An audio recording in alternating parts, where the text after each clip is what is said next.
19 anos este ano. E nós vamos conversar agora sobre as conquistas no enfrentamento à violência doméstica com a advogada Lúcia Bessa, presidente do Instituto Viva Mulher, Direitos e Cidadania.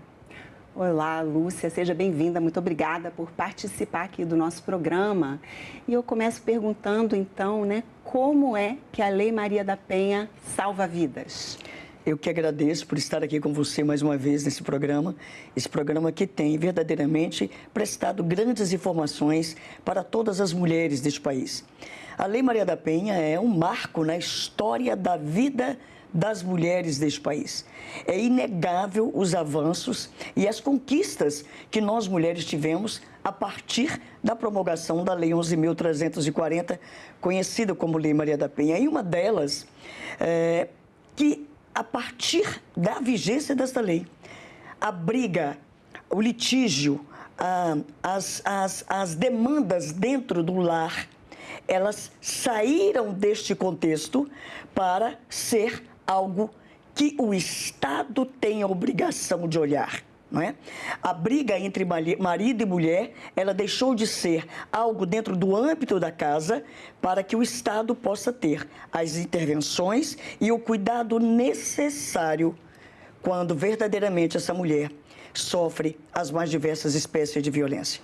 Foi o que jogou por terra aquele velho ditado, né? Briga de marido e mulher, ninguém mete a colher. Exatamente. Isso acabou com a Lei Maria da Penha, né? Porque até então era considerado uma coisa de menor potencial ofensivo. De né? só menos importância. Não, aquilo ali é briga de marido e mulher, o Estado não vai intervir, ninguém mete a colher, porque aquilo ali é coisa de só menos importância. Mesmo quando ia para a justiça, muitas vezes era resolvido com uma cesta básica. Exatamente, era algo, como você mesma disse, algo de menor importância, um potencial ofensivo muito diminuto que cabia naquela época, né? A gente pode dizer assim, aos tribunais de justiça, dizer ao agressor, olha, você paga uma cesta básica e está tudo bem.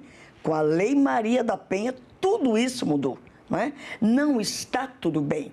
O agressor de mulheres, ele tem uma lei que protege essa mulher, mas ao mesmo tempo, ela obriga o Estado a dar a contraprestação devida a este agressor de mulheres. Agora, infelizmente, a gente vê que, apesar de 19 anos decorridos, não é tão conhecida como seria o ideal, né? Muitas mulheres não sabem a quem recorrer, como agir, né? Assim, a quem denunciar? Roberto, você citou algo extremamente importante. A nossa Lei Maria da Penha, ela é hoje conhecida como uma das melhores legislações do mundo. É uma grande conquista das mulheres deste país. Eu digo conquista porque não foi o beneplácito do Estado. Não foi o Estado dizer, não, eu sou bonzinho e eu estou entregando para as mulheres deste país esta lei. Não. Esta lei, todo mundo sabe a origem desta lei, né? Mas com a Maria da Penha, com a Senhora Maria da Penha, várias outras Senhoras Marias sofreram para que esta lei pudesse ter sido promulgada. Então, é uma conquista de todas nós. E esta lei, ela veio dizer para mim e para você, enquanto mulheres, que nós temos mecanismos que nós podemos suscitar do Estado para frear o ciclo da violência. Esta lei veio, como já disse no início, para proteger as mulheres, com certeza, mas também para obrigar o Estado a criar mecanismos, criar situações, ações, políticas públicas para dizer, olha, é obrigação minha, enquanto Estado, assegurar a vida da mulher que sofre as mais diversas violências todos os dias, porque nós mulheres, Roberta, sofremos sim violências diárias. E a violência, infelizmente, ela permeia a nossa existência, ela permeia a nossa vida, né? Eu estava vindo para cá e vi uma reportagem sobre uma mulher que foi importunada dentro do ônibus. Ela estava saindo de sua casa, indo para o trabalho. E mesmo assim, neste ambiente, que é o ambiente de locomoção dessa mulher para onde ela deseja ir, ela mesmo ali, ela sofre importunação sexual. né? Mesmo naquele ambiente, ela sofre violência. Ao sair daquele ônibus, muito possivelmente, muito possivelmente, ela também encontrará outras violências. Porque, infelizmente, é este o cenário que nós, mulheres, enfrentamos não só no Distrito Federal, mas em todo o país. E essa lei, ela veio para colocar um freio nessas violências, nesses agressores que ainda insistem em dizer para nós que a nossa vontade não interessa, que os nossos corpos não nos pertencem e que nós não podemos dizer não quando nós não queremos mais uma relação. Então, esta lei, ela tem uma importância gigantesca e que nós mulheres, nos valemos mesmo desta lei. Ela é para nós o nosso anteparo. Ela é para nós, mulheres que sofremos violência, ela é para nós um para-raio. Ela veio, sim, para dizer para nós que é possível sair do ciclo da violência. Um dos avanços da Lei Maria da Penha foi justamente tipificar os tipos de violência, né? Porque a violência, muitas vezes, ela começa sutilmente, tem a violência psicológica, que vai e tem esse processo de escalada, né? Exatamente. Conta para os nossos telespectadores aí, quais são essas violências? Olha, minhas amadas e meus amados, a violência, o ápice da violência, que é o feminicídio, ele nunca... possivelmente, ele nunca acontece livre de umas violências que antecedem, não é?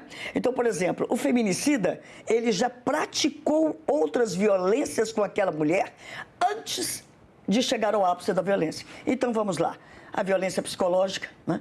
Que é aquela violência que tira da mulher, muitas vezes, a sua identidade de ser mulher, de ser um ser humano que tem direitos, que tem obrigações, mas que também tem direitos. A violência psicológica, ela vai minando essa mulher, vai tirando a identidade dessa mulher. E muitas vezes, essa mulher que sofre a violência psicológica diariamente, ela já não se enxerga mais como mulher. Ela se vê e vê o agressor. Ela se vê e já se vê justificando, muitas vezes, as violências que sofre. Muitas vezes, e não são poucas, Roberta, a gente se depara com mulheres que dizem assim, não, doutora, ele fez isso, mas é porque eu provoquei mesmo. Eu não devia ter usado aquela roupa, eu devia ter feito aquela comida que ele pediu. Não, doutora, é que eu sorrio alto, eu falo alto. Olha o nível de implicações psicológicas que essa mulher sofre quando ela sofre essas violências reiteradas, quando ela escuta todos os dias o seu homem que ela escolheu para ser o seu amado, o seu marido, o seu namorado, que muitas vezes tem se transformado no seu algoz. Ah, você é inútil, você é irresponsável, cala sua boca, eu não aguento escutar a sua voz, né? Vou te trocar por outra, né? As crianças, você não serve nem para poder cuidar das crianças, a casa fede, olha como você é horrorosa, você é magra, você é gorda. Então a gente vai escutando todos os dias essas falas que nos machucam, né? Nos violam, né?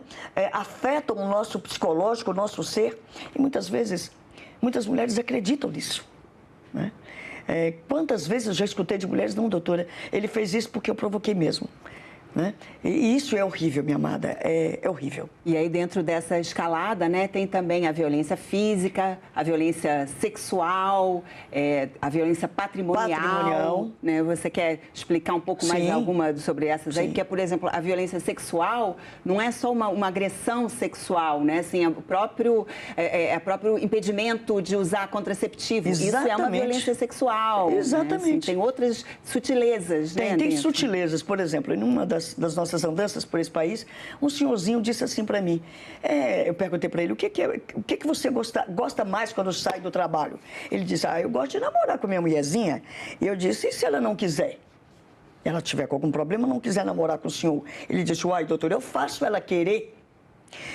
E aí, quando a gente foi se aprofundando mais sobre isso, eu disse a ele, o senhor sabia que o senhor está praticando um crime contra a sua mulher quando o senhor força a sua mulher a praticar um ato sexual com o senhor que ela não deseja? Ela, uai, mas não é possível? Ela é minha mulher, doutora.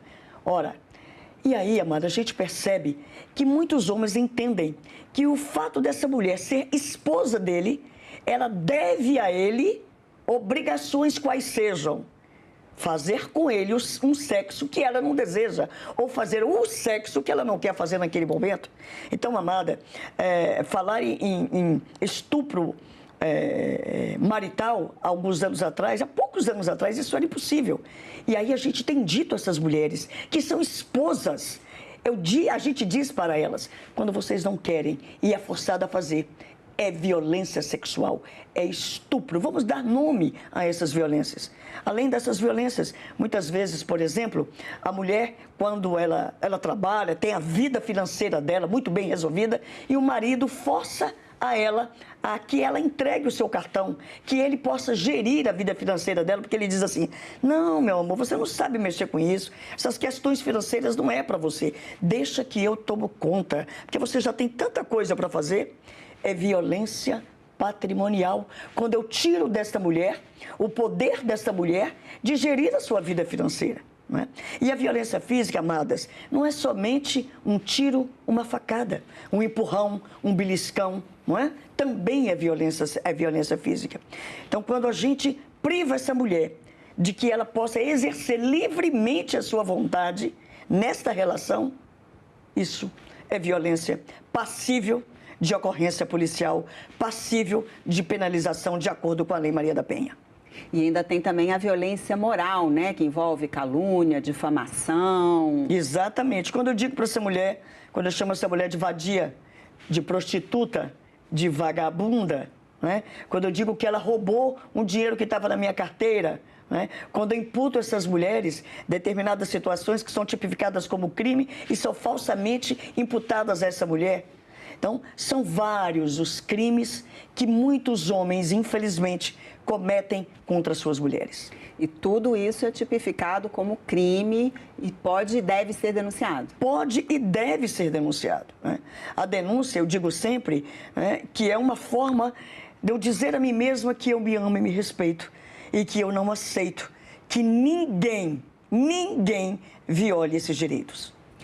Nós estamos aqui as duas, né, de Lilás, no mês de agosto Lilás, que é um dos mecanismos né, criados para colocar em efeito, né, a Lei Maria da Penha também para auxiliar nesse combate contra o feminicídio, que é a pior de todas as violências, né, quando a mulher chega a perder a vida. Mas como você bem lembrou, né, assim, o feminicídio, ele é o que se chama de um crime anunciado, né? Ele Sem não dúvida. acontece, ele tem antecedentes, só que infelizmente, mais de 70% das mulheres vítimas de feminicídio nunca denunciaram violências anteriores. Então, assim, é por isso que é tão importante, né, denunciar, porque para evitar que se chegue essa escalada, né, que continue o processo. Isso é muito importante, esse dado que você deu, porque nós temos que nos debruçar sobre ele.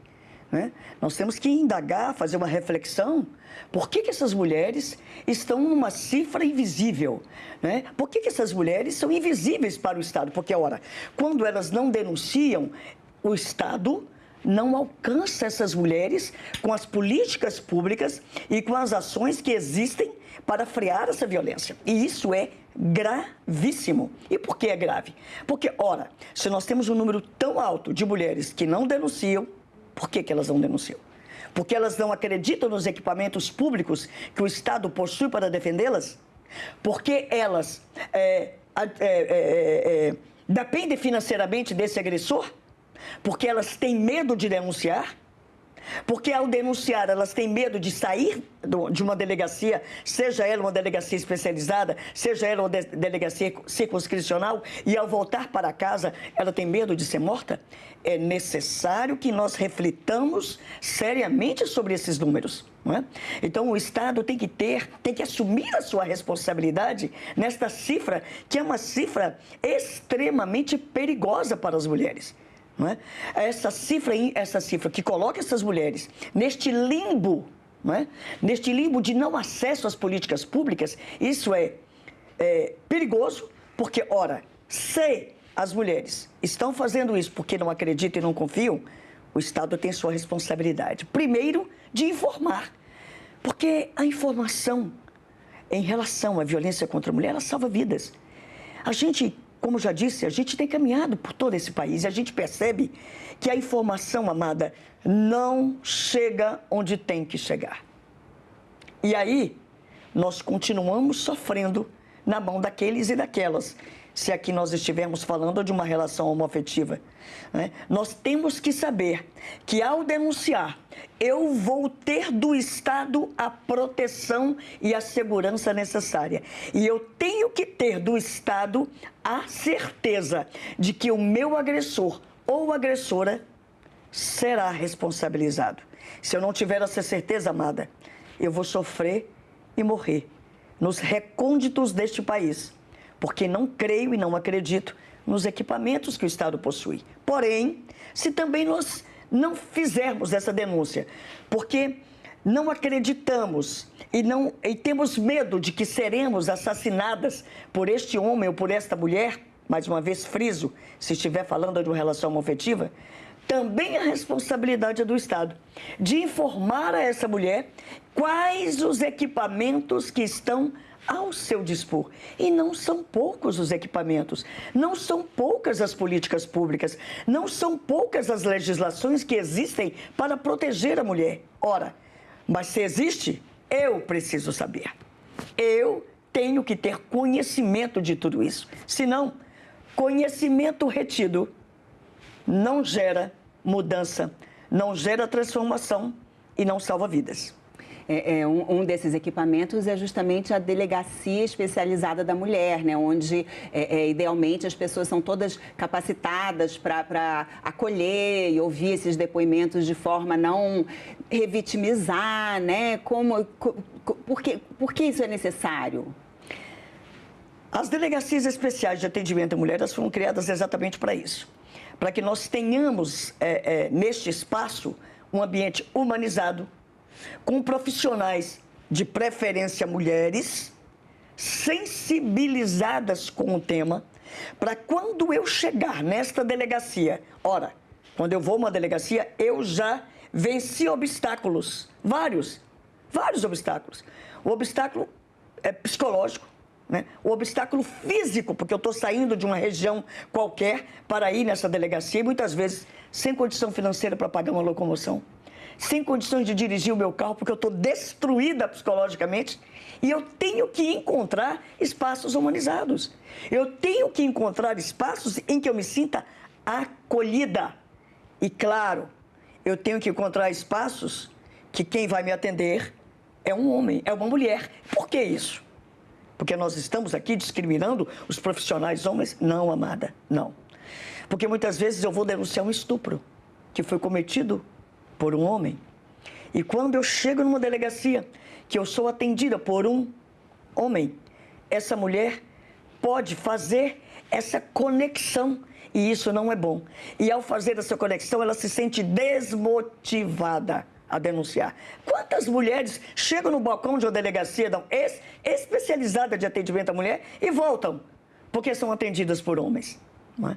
E isso não acontece uma nem duas vezes, e não acontece só no Distrito Federal. Então é importante que o Estado propicie concursos públicos para que mais mulheres possam ser admitidas e atender a essas mulheres. Mas também não basta ser mulher com humanidade, com sensibilidade, para entender que do outro lado deste balcão não tem um número. Tem uma mulher que sofre, tem uma mulher que tem filhos que sofrem, tem uma mulher que tem mãe que sofre por ela, né? E que essa mulher merece esse acolhimento, essa mulher merece esse trato, não é especial, esse trato que dá a ela a certeza de que ela está fazendo a decisão correta de denunciar. Agora, esse dever do Estado de tratar, né, com humanidade, ele não é restrito à delegacia da mulher. De jeito nenhum. Ideal, mas mesmo numa delegacia comum, a obrigação do Estado é a mesma. Exatamente. Nós temos uma rede de proteção. Essa rede de proteção, ela é integrada por vários órgãos, não só do poder público, mas também da sociedade civil, né? Dentre eles, do poder público, nós temos o Ministério Público, a Defensoria Pública, a Saúde. Então, são vários órgãos que fazem parte dessa rede de proteção. E essa rede de proteção há de olhar essa mulher como um ser que sofre, mas que é detentora de direitos. Portanto, essa rede de proteção, além delas dever ser um elo forte, né, de acolhimento, também deve ser um elo forte de humanização, de sensibilização, para que essa mulher se sinta não só motivada a denunciar, mas protegida e sua família assegurada. E onde uma mulher que foi agredida pode fazer essa denúncia? O que compõe essa rede de proteção? Ela pode ir, claro, na Delegacia Especial de Atendimento à Mulher do seu estado. Aqui no Distrito Federal nós temos 2 delegacias especiais, uma da 205 Sul e outra em Ceilândia, no centro de Ceilândia. São 2 delegacias que são especializadas, como eu já disse, que têm esse trato diferenciado para a mulher que sofre. Mas a gente aqui é uma rede nacional, né? É uma rede nacional. Tem que ter, né, no país inteiro. No país todo. Né? No todo o nosso país nós temos essas delegacias que, como eu disse, é a conquista das mulheres. Né? Também não foi um direito que nós adquirimos sem luta, sem choro, sem sangue. Então, todo o país está aparelhado com delegacias especiais. Mas se na sua localidade não tiver uma delegacia especial, há de ter uma delegacia circunscricional qualquer. Denuncie nessa delegacia. Não é? E essa delegacia também tem que ter esse acolhimento. E se não tiver? Não é? Aí vem a pergunta, doutora, mas eu estou em uma determinada localidade que nós não temos essa delegacia especial ou não temos esse ambiente. E eu vou fazer o quê, doutora? Denuncie da mesma forma.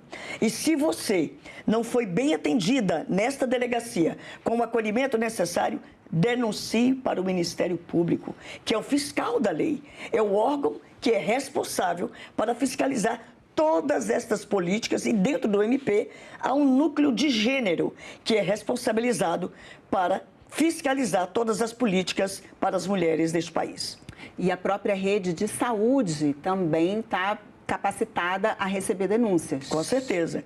E capacitada e obrigada a fazer essa notificação, que chama-se notificação compulsória, né? Quando a rede de saúde pública recebe uma mulher com indícios dela ter sofrido a violência doméstica, ele é obrigado, este órgão é obrigado a notificar. E qual é, assim, 19 anos, muitos avanços, mas ainda falta muito a percorrer, né? Muito, muito. Nós temos notado, infelizmente, neste país, um crescente número de todas as violências. Enquanto nós estamos conversando aqui, a cada 4 segundos, uma mulher neste país sofre uma espécie de violência. A cada 4 segundos. 4 mulheres são mortas neste país por dia, pelo simples fato de serem mulheres. Então, é um número que nos assusta, é um número que nos amedronta. Mas para e passo a esse susto que nós temos, para e passo a essa tristeza que nós temos que continuar resistindo, nós temos que continuar lutando, porque enquanto uma mulher sofre, a nossa luta não pode parar. E quando eu digo a nossa luta, é um conjunto. Poder público e sociedade civil. Poder público e população, unidas e unidos, para que nós mulheres possamos viver em paz. Lúcia, infelizmente chegamos ao fim do tempo do nosso programa. Agradeço muito a sua participação, as suas informações. Parabéns pela sua luta e boa sorte, sucesso aí na continuação. Se você me permite, eu quero deixar o último recado. Com certeza. Eu quero deixar um recado para as mulheres que sofrem violência nesse país. Você não merece e não deve viver sob o jugo da violência. Não tolere nenhuma violência. Denuncie. A denúncia é uma forma de você dizer a você mesma quão importante você é e quão importante seus filhos e suas filhas são. E eu quero deixar um recado aos homens não agressores. Para que nós possamos alcançar a sociedade justa e essa sociedade que respeita as mulheres e meninas, nós precisamos que vocês também assumam essa responsabilidade dessa luta conosco. É necessário que os homens não agressores estejam lado a lado conosco, nessa luta que não é fácil, é uma luta árida, porém necessária para que vivamos em paz. Mas eu quero deixar agora o último recado aos homens agressores. Aqueles homens que não respeitam as mulheres. Aqueles homens que insistem em dizer para si mesmo que as mulheres são sua propriedade. Eu quero dizer a você que o braço da lei vai alcançar você, onde quer que você esteja. Nem pensem em nos matar. É isso, recado dado. Mais uma vez, obrigada. E eu agradeço também a você que nos assiste. Esse programa está disponível no site da TV Senado, senado.leg.br/TV, e também no canal da TV Senado no YouTube. Mais uma vez, obrigada pela atenção e continue assistindo a TV Senado.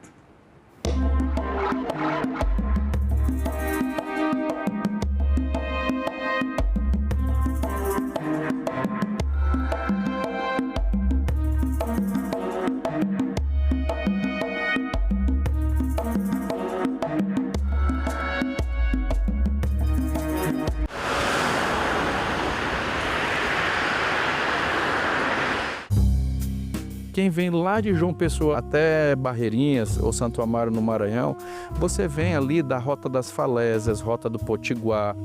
A justificação do projeto diz que ele pretende promover o acesso às unidades e fortalecendo as comunidades tradicionais e povos indígenas, né? Você está falando de desenvolvimento, de geração de emprego, de renda lá.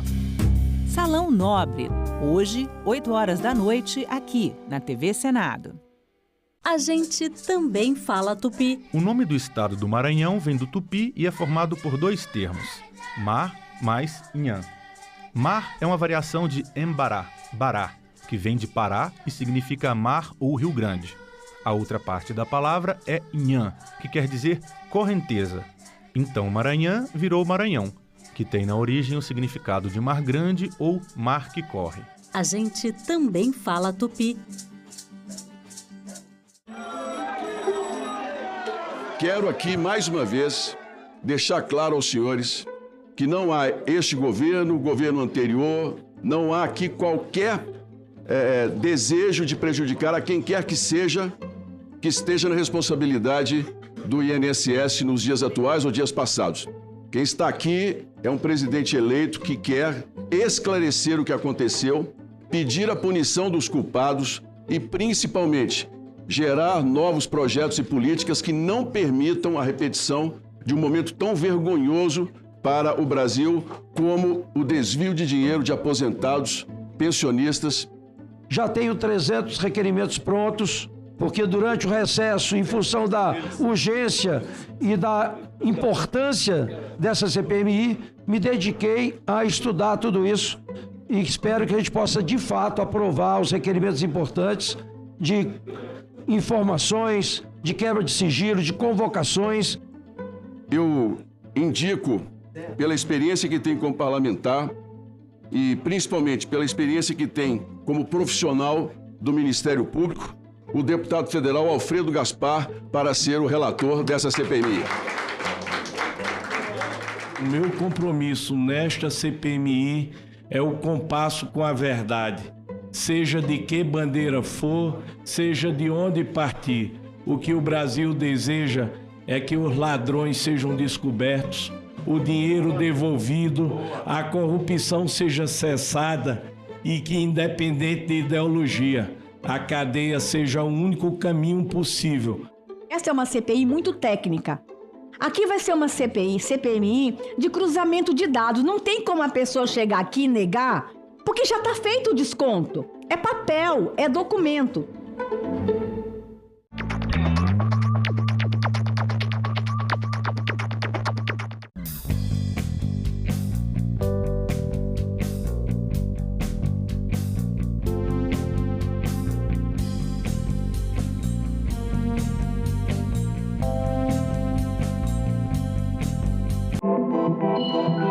O site do Senado agora mostra projetos de lei em linguagem simplificada.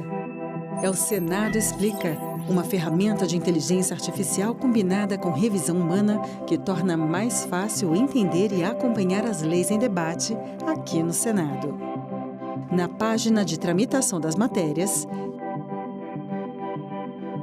e no portal E-Cidadania, Senado Explica.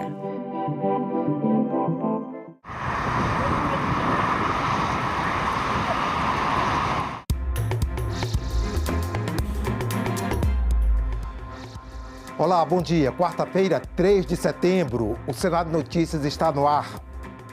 Mudanças na lei da ficha limpa. O plenário do Senado aprovou nesta terça-feira projeto que unifica a inelegibilidade em 8 anos. O texto segue para a sanção presidencial. A lei da ficha limpa prevê 8 anos de inelegibilidade, mas esse prazo só começa a contar depois do fim da pena ou do mandato, o que pode estender o prazo total de inelegibilidade para mais de 15 anos. O projeto antecipa o início da contagem para o momento da condenação. A mudança vale para casos passados e futuros, podendo beneficiar políticos já condenados. O projeto foi apresentado em 2023 pela deputada federal Dani Cunha. No Senado, foi relatado pelo senador Everton. Ele acatou uma sugestão do senador Sérgio Moro para que, em casos de condenação por crimes graves, como cometidos contra a administração pública, lavagem de dinheiro, tráfico e racismo, fique mantido o prazo de contagem de inelegibilidade atual. Esses que cometem os crimes gravosos, como foram relatados pelo senador Moro, não estão sendo atendidos aqui nessa lei. Obviamente, nós vamos continuar no formato que está. Nós estamos preservando a essência da lei da ficha limpa com as emendas que foram aqui acolhidas, redacionais. O projeto propõe unificar o prazo de inelegibilidade para um único período de 8 anos, contados a partir da decisão que decreta a perda do mandato, da eleição em que houve condenação por prática abusiva, da condenação por tribunal colegiado ou renúncia ao cargo eletivo. O projeto também prevê um teto de 12 anos em caso de várias condenações. Diminui significativamente o período total de inegibilidade em muitos casos, enfraquecendo o efeito dissuasório da lei da ficha limpa. Está afrouxando mesmo. É uma questão de justiça, porque de fato estabelece os prazos prescricionais para evitar que a condenação ela não tenha fim. Esse projeto de lei, ele atinge de morte o espírito da lei da ficha limpa. Por que 8 anos, não 9, não 7, não 6? Porque 8 anos são 2 eleições. A inelegibilidade, líder Everton, ela não pode ser eterna. Está no texto da lei 8 anos. Não pode ser 9 nem 20. O pagamento de dívidas do governo reconhecidas judicialmente será limitado. Proposta de emenda à Constituição, também aprovada ontem em plenário, retira do teto fiscal do governo esses débitos. O texto deve ser promulgado pelo Congresso Nacional na próxima terça-feira. O objetivo é limitar o pagamento de precatórios, que são dívidas judiciais reconhecidas, e criar novos prazos especiais para parcelamentos de débitos previdenciários. A PEC também retira esses débitos da meta fiscal do governo. O governo utilizou-se desse instrumento para inserir mais um jabuti do ponto de vista de expansão fiscal, impactando fortemente a dívida pública. Nós estamos usando como base o limite de despesa que nós tivemos em 2025, com os créditos. Estamos botando ele como sendo o limite de despesa desse ano. Para quê? Senhor presidente, para poder encaixar 12 bi ou 12 bi 500, que é a previsão que vai ter lá. Na prática, a PEC cria uma regra de escalas. Quanto maior a dívida em precatórios de estados e municípios, maior será a parcela obrigatória da receita destinada ao pagamento. O percentual varia de 1% para aqueles que têm menos de 15% de estoque de precatórios não pagos em relação à receita corrente líquida, a 5% para aqueles que têm mais de 85%. É praticamente impossível administrar um orçamento com a imprevisibilidade que existe hoje em função dos precatórios. Tem se esquecido nesse país que equilíbrio fiscal também se faz pelo lado da despesa, qualificar o gasto público, eliminar o desperdício. Os critérios de atualização dos precatórios passam a ser a soma do IPCA mais 2%. A PEC permite também que a União abra uma linha de crédito usando bancos públicos federais para ajudar no pagamento dos precatórios. Vai ajudar as prefeituras a terem fôlego nos seus pagamentos. E não significa um calote, significa um reescalonamento. Por que o governo Lula, que é um governo gastador por natureza, ele não vai lá e corta ministério e faz o seu dever de casa? Nós faremos essa promulgação na próxima terça-feira, às 15 horas, antes da deliberação da ordem do dia. Impulsionado pela Operação Carbono Oculto da Polícia Federal, o Senado aprovou nesta terça-feira projeto que cria um Código de Defesa dos Contribuintes e penaliza empresas que usam a inadimplência como estratégia de negócios. O texto segue para a sanção presidencial.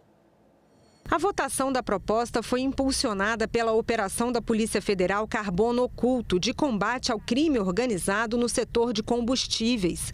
O projeto cria um Código de Defesa dos Contribuintes e define devedor contumaz como aquele que possui um débito mínimo de 15 milhões de reais e a perpetuação da dívida no tempo. O tema que desde o início da tramitação gerou o maior grau de debates, especialmente desde a semana passada, onde mega operações acabaram atuando em São Paulo e outros estados da federação, ganhou um grande protagonismo. O que é que se viu?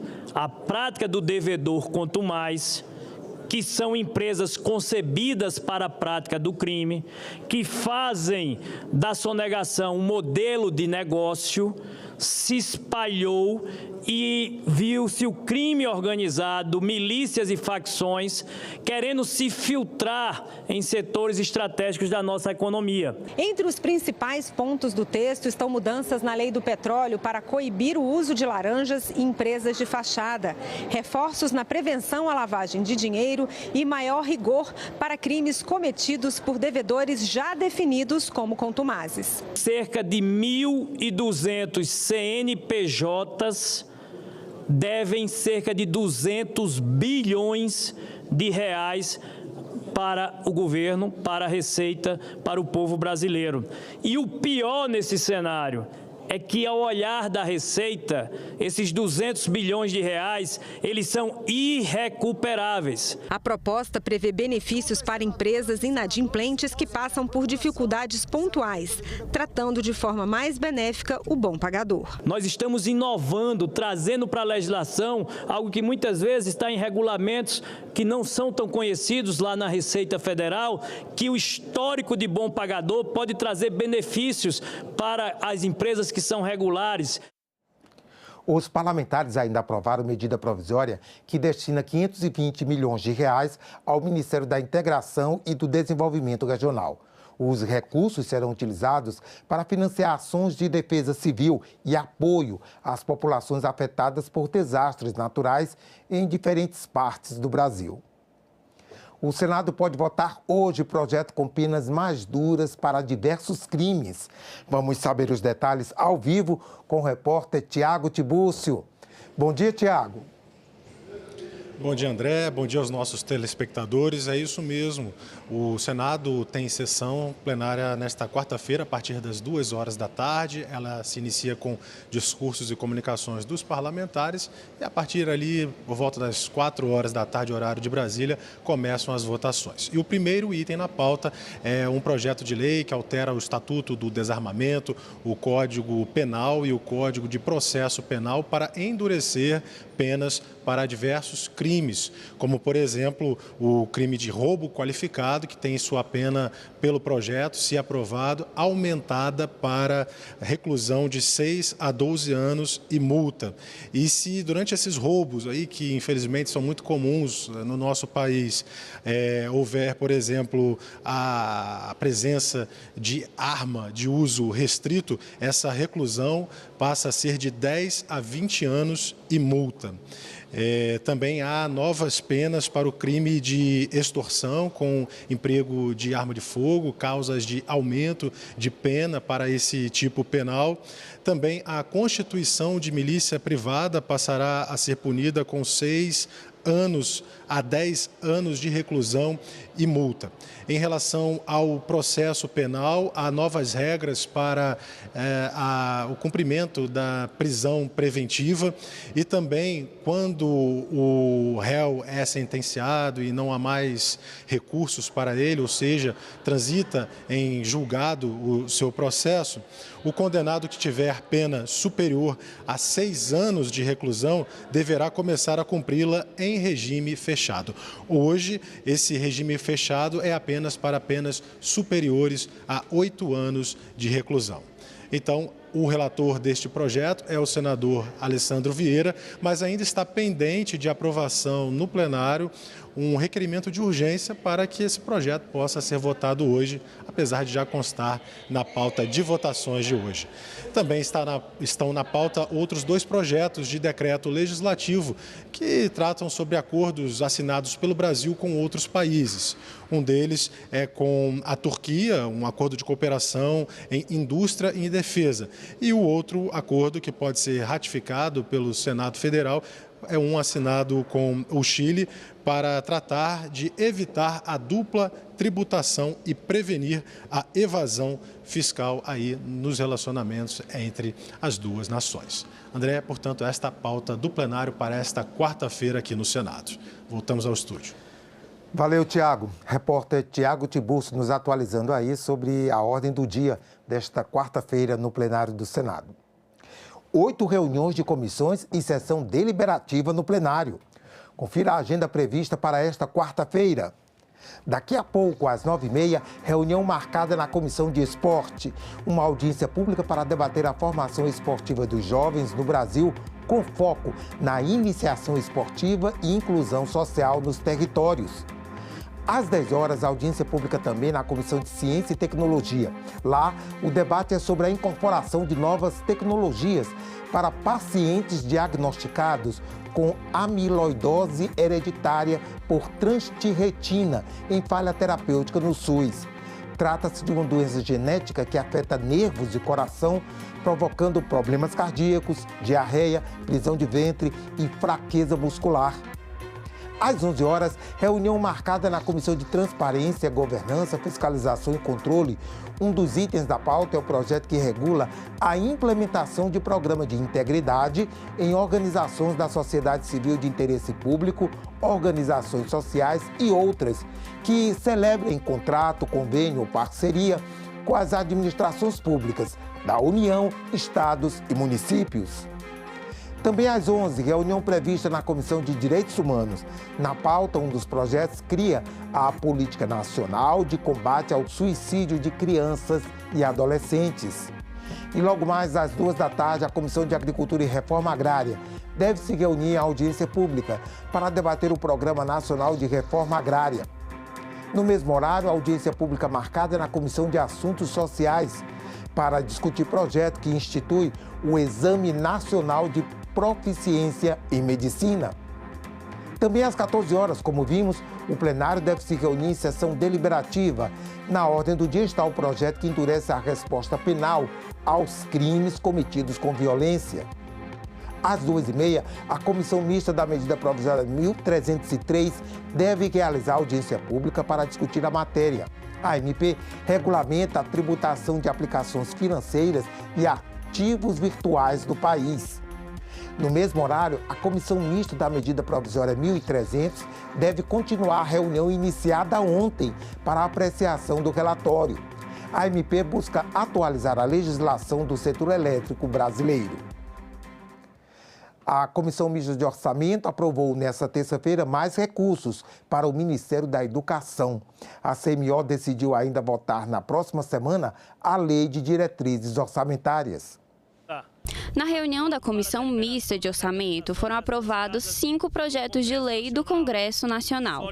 Um deles abre crédito suplementar no valor de mais de 685 milhões de reais para o Ministério da Educação. O recurso será usado para complementar o orçamento do programa PED Meia.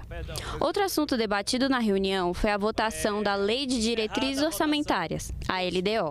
O relator, deputado Gervásio Maia, explicou que o texto recebeu mais de 2.400 emendas que ainda estão sendo analisadas e pediu adiamento da votação para a próxima semana. Conversei com o presidente Davi Alcolumbre, como também com o presidente Hugo Mota, e nós vamos inclusive fazer uma reunião na quinta-feira com o corpo técnico, mais uma reunião, dessa vez com alguns consultores do Senado, para a gente ir ajustando e ver se realmente a proposta legislativa fica realmente à altura das necessidades do nosso país para 2026. É pertinente, eu já fui líder na Câmara dos Deputados, então que o deputado faça uma apresentação também do relatório da LDO no Colégio de Líderes, para que possa embasar e construir todos os acordos em face da aprovação, que é mais importante. Tampouco a sessão do Congresso designada, então também não tem fundamento de apressar, de forma assodada, uma apresentação de um relatório com um número tão grande de emendas, se não há ainda uma data prevista para a votação na sessão do Congresso Nacional, que ainda será agendada pelo Congresso. O presidente da comissão também informou que, em relação ao projeto de lei orçamentária anual, 16 relatorias setoriais já foram definidas. Esses relatores já passarão até a missão e a incumbência de dialogar com os respectivos ministros das áreas temáticas para ir evoluindo na análise da PELOA, enquanto a gente caminha em paralelo, de forma concomitante, finalizando os trabalhos da LDO na competente relatoria do deputado Gervásio Maia e o deputado Isnaldo Bulhões, relator geral, e os 16 relatores setoriais já se debruçam sobre o tema da PELOA para que a gente consiga manter e preservar e recuperar, na verdade, o cronograma atual, colocar nos trilhos a votação do orçamento e encerrar o ano legislativo em dezembro com a votação do OGU 2026. A Comissão de Segurança Pública ouviu ontem o ex-assessor do Tribunal Superior Eleitoral, Eduardo Talhaferro. Durante a audiência, o perito criminal, que em 2022 chefiava a Assessoria Especial de Enfrentamento à Desinformação no TSE, denunciou suposta fraude processual em decisão do ministro Alexandre de Moraes, que autorizou busca e apreensão contra empresários. Apenas parlamentares da oposição participaram da audiência na Comissão de Segurança Pública, que é presidida pelo senador Flávio Bolsonaro. Eduardo Talhaferro, que está na Itália, trabalhou na Assessoria Especial de Enfrentamento à Desinformação do Tribunal Superior Eleitoral em 2022. Ele mostrou documentos que alega serem periciados e que comprovariam supostas ilegalidades processuais cometidas a pedido do ministro Alexandre de Moraes, que era presidente do tribunal. Segundo Talhaferro, Moraes teria autorizado busca e apreensão contra empresários com base apenas em matéria jornalística. A operação foi realizada. Dias depois, por intermédio de um juiz que assessorava Moraes, Talhaferro teria recebido ordens para produzir um relatório que fundamentasse a decisão. O documento teria sido inserido posteriormente no processo. Foi pedido para que se confeccionasse um parecer, um relatório com data retroativa, e eu assinando pelo Supremo Tribunal Federal, ao qual eu não era nomeado, foi pedido para fazer toda essa história encaminhada para o Ayrton, para que o Ayrton, dentro do processo físico, fizesse da forma que ele acha. Eu acredito que foi feito, colocado isso anterior. Aqui tem tudo, a matéria jornalística, do dia que ele fala, que foi no dia 23/8 de 2022, que está bem aqui, que aconteceu a busca e apreensão.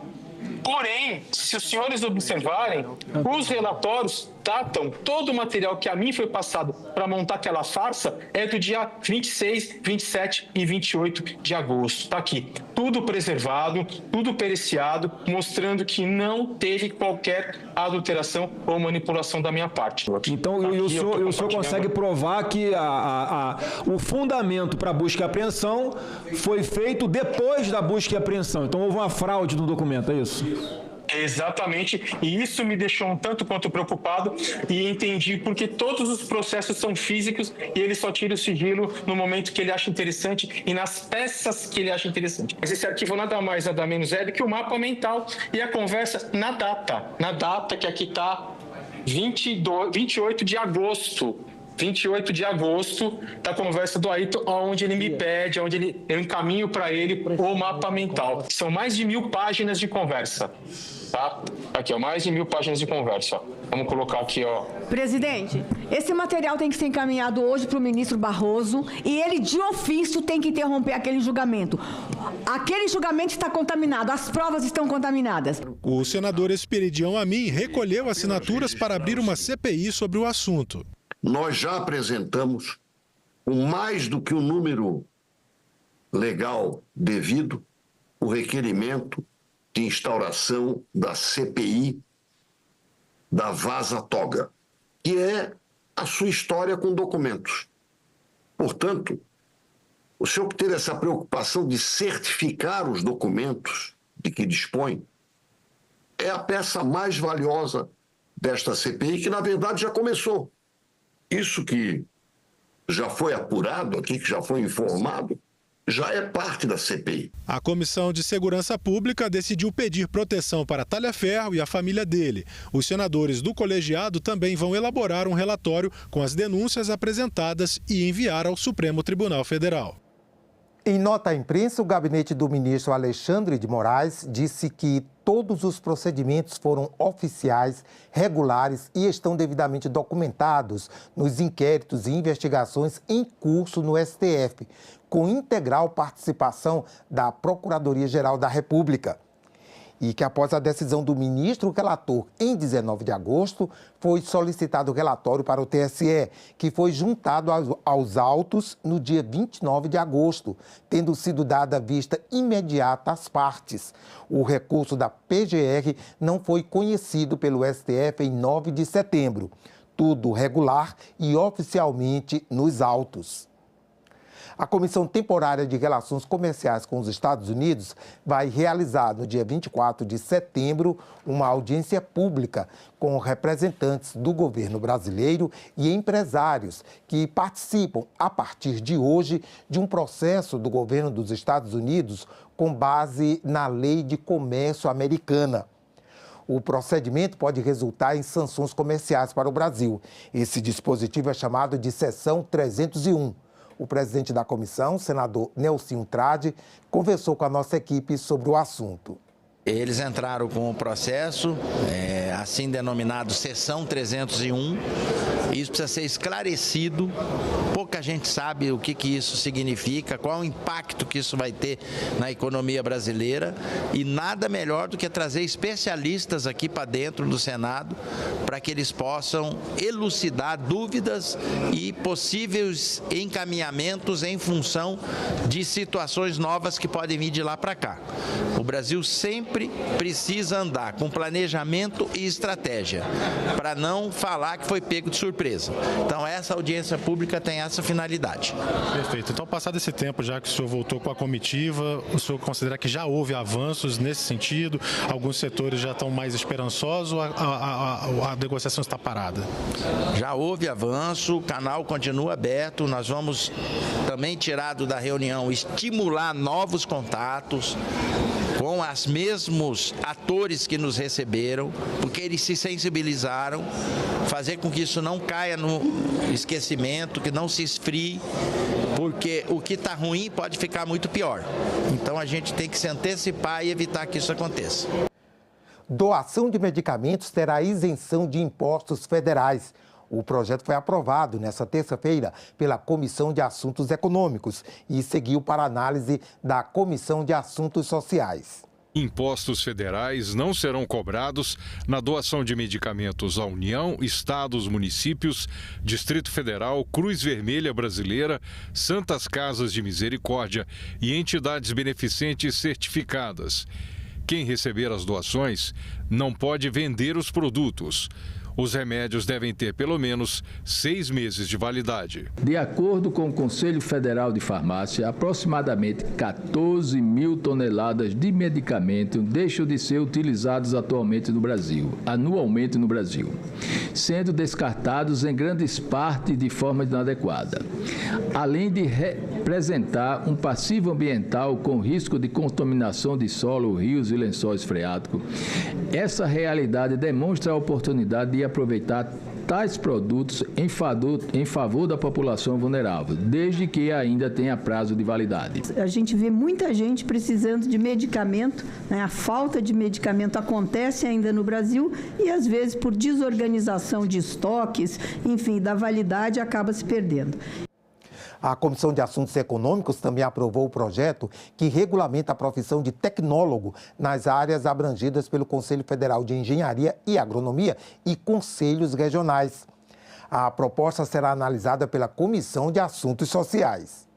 São profissionais que se adequam melhor às demandas do mercado de trabalho e, portanto, contribuem para diminuir um grave problema de falta de mão de obra qualificada no país.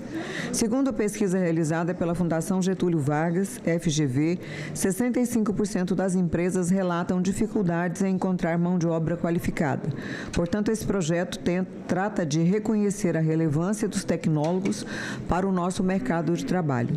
Eu, como engenheira agrônoma, concordo com o CONFEA. Nós precisamos mesmo de mais tecnólogos, né, para que possam trabalhar nas mais diversas áreas. As escolas devem notificar ao Conselho Tutelar os casos de violência ocorridos em suas dependências. A Comissão de Educação aprovou o projeto que obriga as instituições de ensino a informarem situações como automutilação e suicídio entre estudantes. Um estudo da Fiocruz de 2024 aponta que a taxa de suicídio entre jovens e adolescentes cresceu 6% ao ano entre 2011 e 2022. Os casos de automutilação aumentaram 29%. Esses números são maiores que na população em geral, que teve no mesmo período um aumento de 3,7% na taxa de suicídio e de 21% em situações de automutilação. Sabe-se que as situações de automutilação e suicídio entre crianças e adolescentes são um problema mundial. E os jovens brasileiros, infelizmente, também têm enfrentado essas dificuldades, sobretudo nas últimas décadas. O projeto aprovado pela Comissão de Educação obriga as escolas a notificarem os conselhos tutelares sobre casos de violências ocorridas no ambiente escolar. A medida vale em especial para situações de automutilação, tentativas de suicídio e suicídios consumados. Incumbir os estabelecimentos de ensino de notificar os casos não apenas reforça o papel da escola na rede de proteção, mas também amplia as chances de prevenção de agravos à saúde mental e à vida dos estudantes. A escola tem um papel importante na saúde mental de crianças e adolescentes. A escola ocupa posição estratégica para identificar precocemente os sinais de sofrimento psíquico e comportamentos autolesivos. A preocupação com a promoção da saúde mental deve ser uma preocupação de todos nós, na escola, na comunidade, na família, nas gestantes, questões pós-parto. A escola é um lugar de prazer, é um lugar de acolhimento. E eu acho também, assim como o senhor, que esse projeto ele toca em um ponto fundamental de proteção às nossas crianças. A Comissão de Infraestrutura votou ontem projeto de lei que proíbe o cancelamento automático de trechos seguintes de passagem aérea pelo não comparecimento do passageiro. O projeto permite ainda a transferência de titularidade da passagem. O PL da senadora Ana Paula Lobato também torna gratuita a correção de nome na passagem em caso de erro no preenchimento. Essa correção deverá ser feita pela companhia aérea, podendo ser solicitada até o momento do check-in. O projeto prevê ainda o cancelamento de passagem por motivo de força maior e a transferência de titularidade da passagem.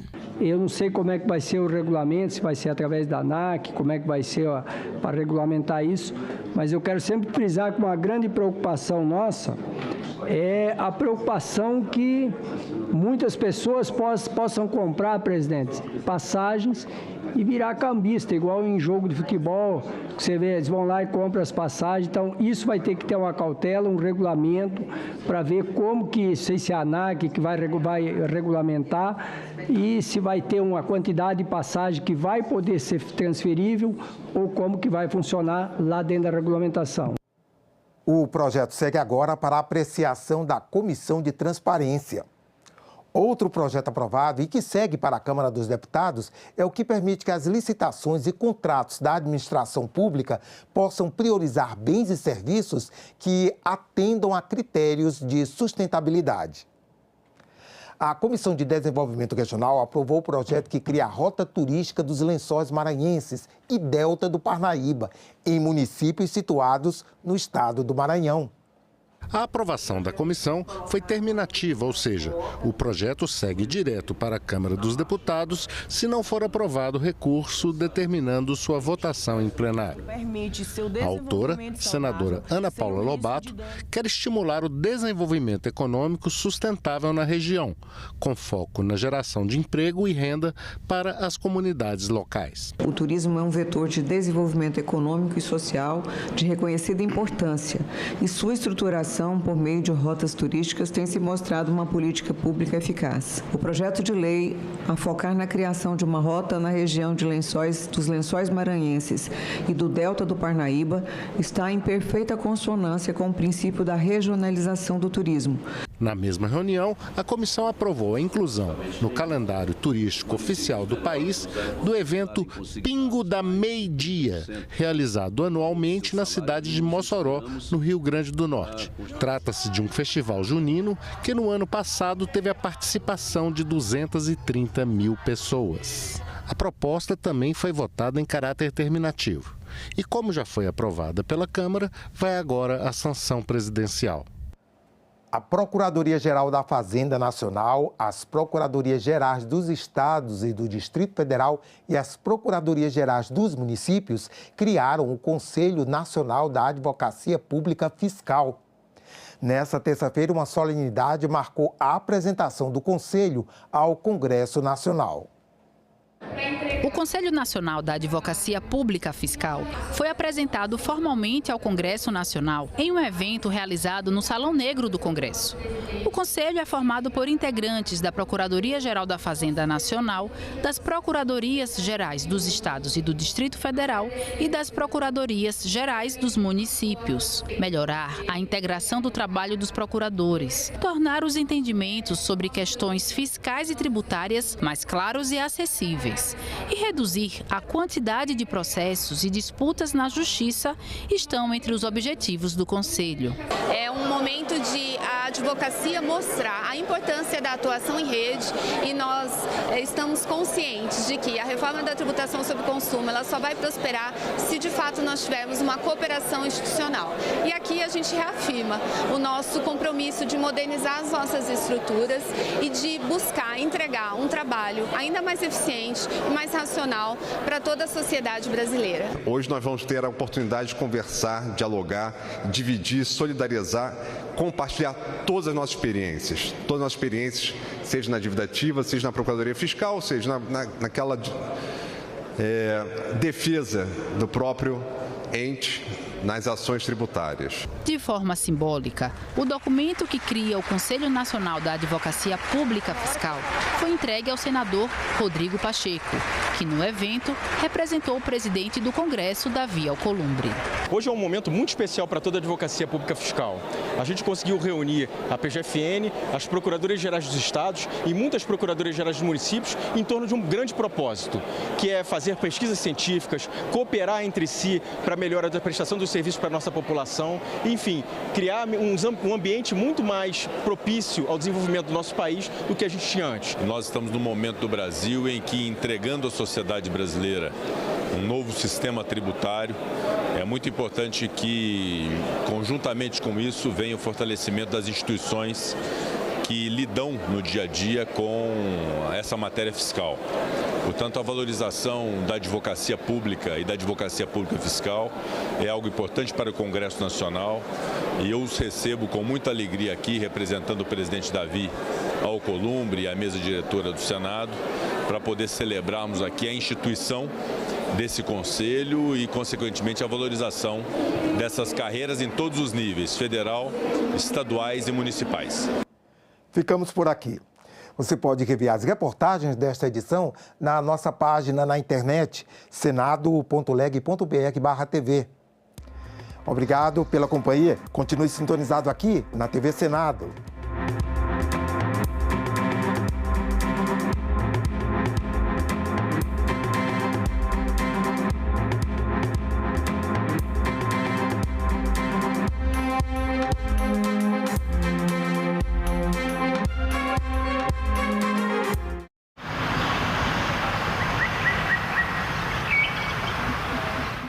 Melhorar a conscientização, tem que falar para essa mulher, olha, você descobriu que você está grávida, vá até a unidade básica de saúde, é seu direito, vai lá e abre seu pré-natal.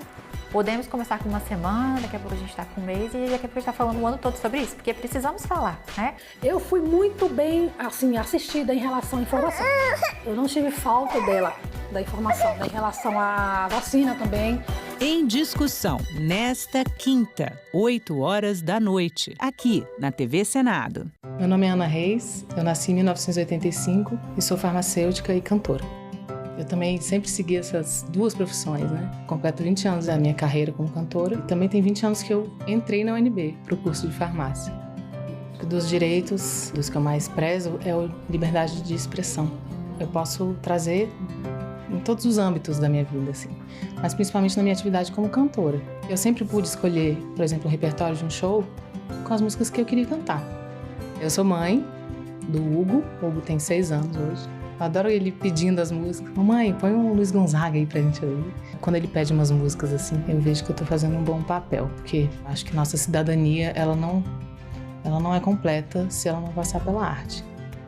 Eu posso trabalhar com o que eu gosto, eu posso cantar o que eu quero. Democracia é isso, é liberdade. Meu nome é Ana e eu nasci com a democracia. Eu queria escrever sobre o envolvimento do empresariado com a repressão, porque esse é um assunto que foi muito pouco falado. Foi varrido para debaixo do tapete por razões óbvias.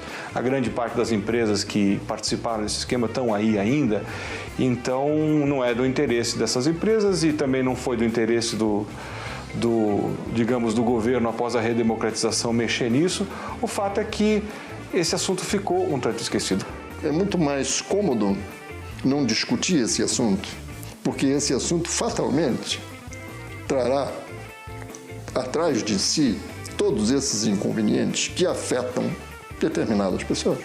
No fundo, o Boys foi que botou a cara, mas é a cara de muitos outros que tinham uma atitude semelhante, né? Que achavam que, enfim, justificaram a repressão.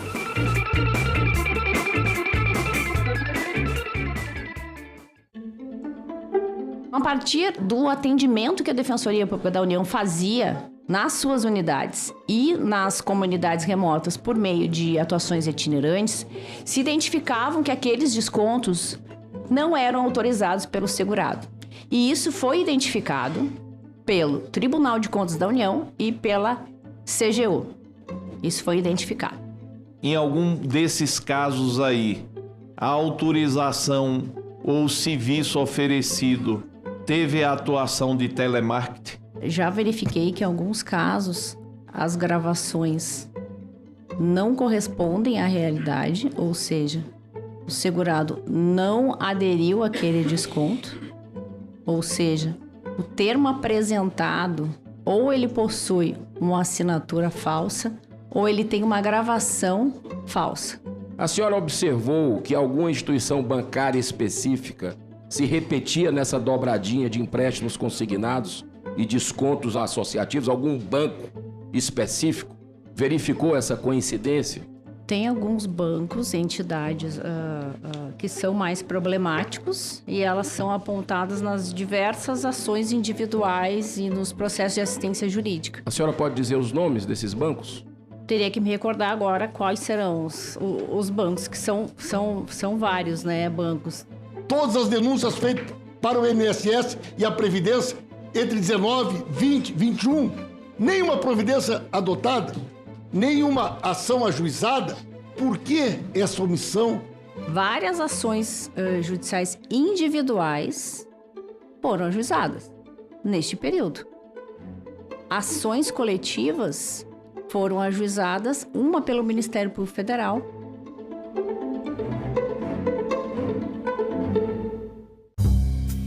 Quem vem lá de João Pessoa até Barreirinhas ou Santo Amaro no Maranhão, você vem ali da Rota das Falésias, Rota do Potiguar. A justificação do projeto diz que ele pretende promover o acesso às unidades e fortalecendo as comunidades tradicionais e povos indígenas, né? Você está falando de desenvolvimento, de geração de emprego, de renda lá. Salão Nobre, hoje, 8 horas da noite, aqui na TV Senado. Tem muitas mulheres que acham que a violência é só um soco, um puxão de cabelo, não. Ela se mostra de várias formas.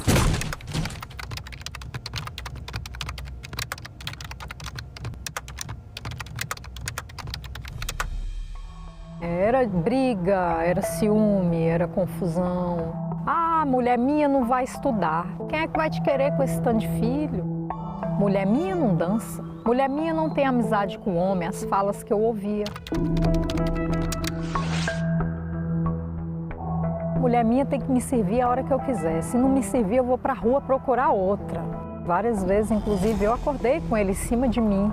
Se você percebe que o seu parceiro ou não aceita o seu não, insiste muito ou desrespeita o seu estado de inconsciência e de vulnerabilidade, fique alerta porque é uma violência sexual, é uma violência grave. No início eu achava ser normal, só que chegou um determinado ponto que eu falei, isso não é normal. Buscar ajuda, uma rede de apoio de outras mulheres, psicólogos e se cuidar. Uma boa dose de amor próprio. Eu separei, hoje eu faço tudo o que eu quero.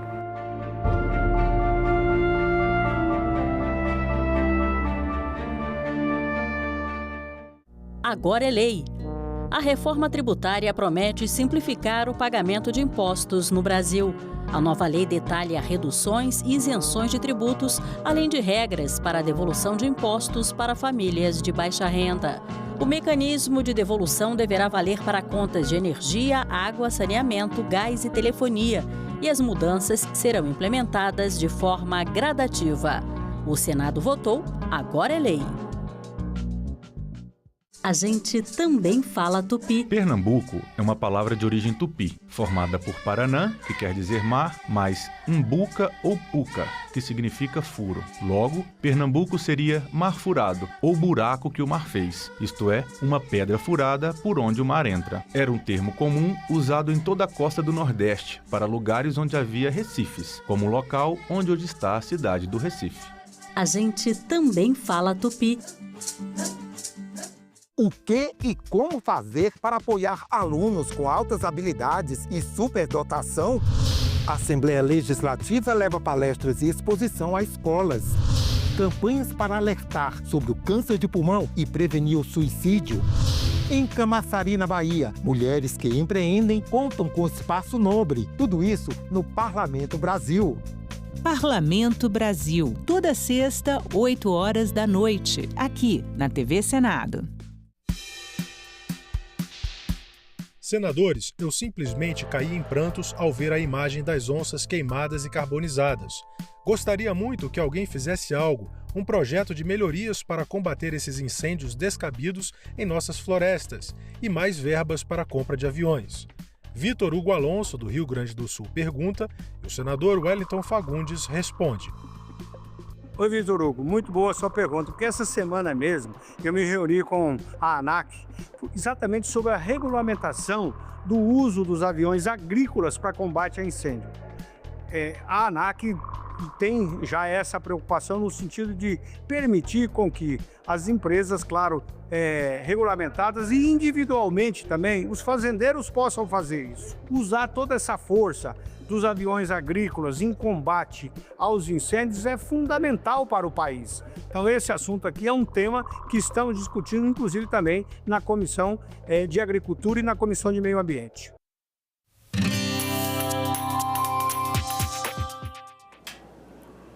Olá, eu sou a Carla Benevides e este é o programa Argumento. O Senado discute um projeto de lei que cria o Programa Nacional de Modernização da Infraestrutura Elétrica e de Telecomunicações.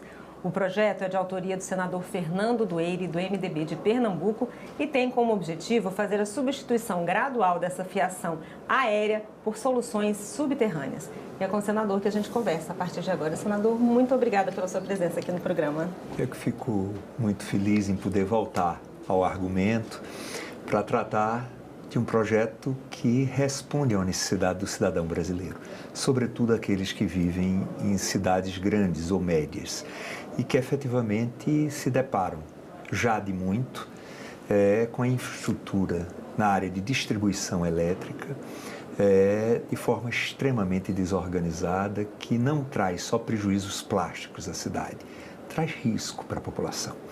Então, se faz necessário um programa nacional que possa ir responder, como falei no início, a esta necessidade. Você hoje tem um processo de posteação, você tem lá a posteação, a infraestrutura de posteação, onde a distribuidora de energia, que é detentora do poste, na verdade o poste é da União, é propriedade da União, do governo brasileiro, mas está sob a posse das distribuidoras de energia elétrica. Então, ela utiliza a posteação para fazer o seu serviço de suprir de energia elétrica os bairros, as casas, o comércio. Mas nessa posteação a gente encontra a iluminação pública da cidade e nós encontramos também toda a fiação de internet.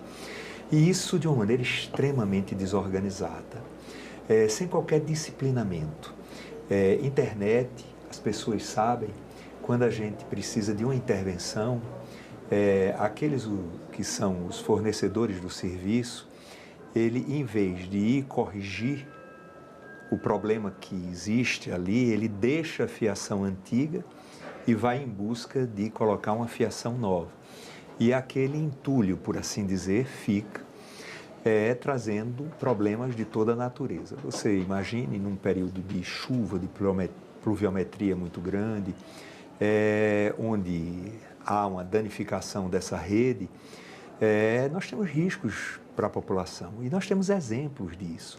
Temos exemplo na cidade do Recife, temos exemplos inclusive em Brasília, onde nós, lastimavelmente, terminamos por ter vítimas. Então, se faz necessário um programa, é preciso iniciar este programa. Em Pernambuco, por exemplo, a ilha do Recife, onde nasceu a cidade do Recife, o centro histórico do Recife, a governadora Raquel Lira, junto com a distribuidora de energia, tomaram as providências e estão desenvolvendo, em mãos dadas, um grande projeto de embutimento dessa fiação. São cerca, no início da primeira etapa, 43 quilômetros, de fiação enterrada, e isso é preciso ter a compreensão que na hora que você busca o embutimento, ali é um condomínio, ali você não bota só a fiação elétrica da distribuidora, você vai também beneficiar a iluminação pública e também toda a questão do atendimento à internet. Então você tem ali uma canaleta embutida, onde você terá, por disciplina, e, claro, com uma regulação dentro deste condomínio, para que nós tenhamos um disciplinamento que é necessário e que nós precisamos fazê-lo. Eu cito muito, Carla, eu acho que é um grande exemplo, é que muitas cidades brasileiras não tinham o gás natural encanado, né? Aquilo era o botijão, ainda é, sobretudo nas periferias das cidades, mas nós começamos lá atrás um grande programa de embutimento do gás encanado.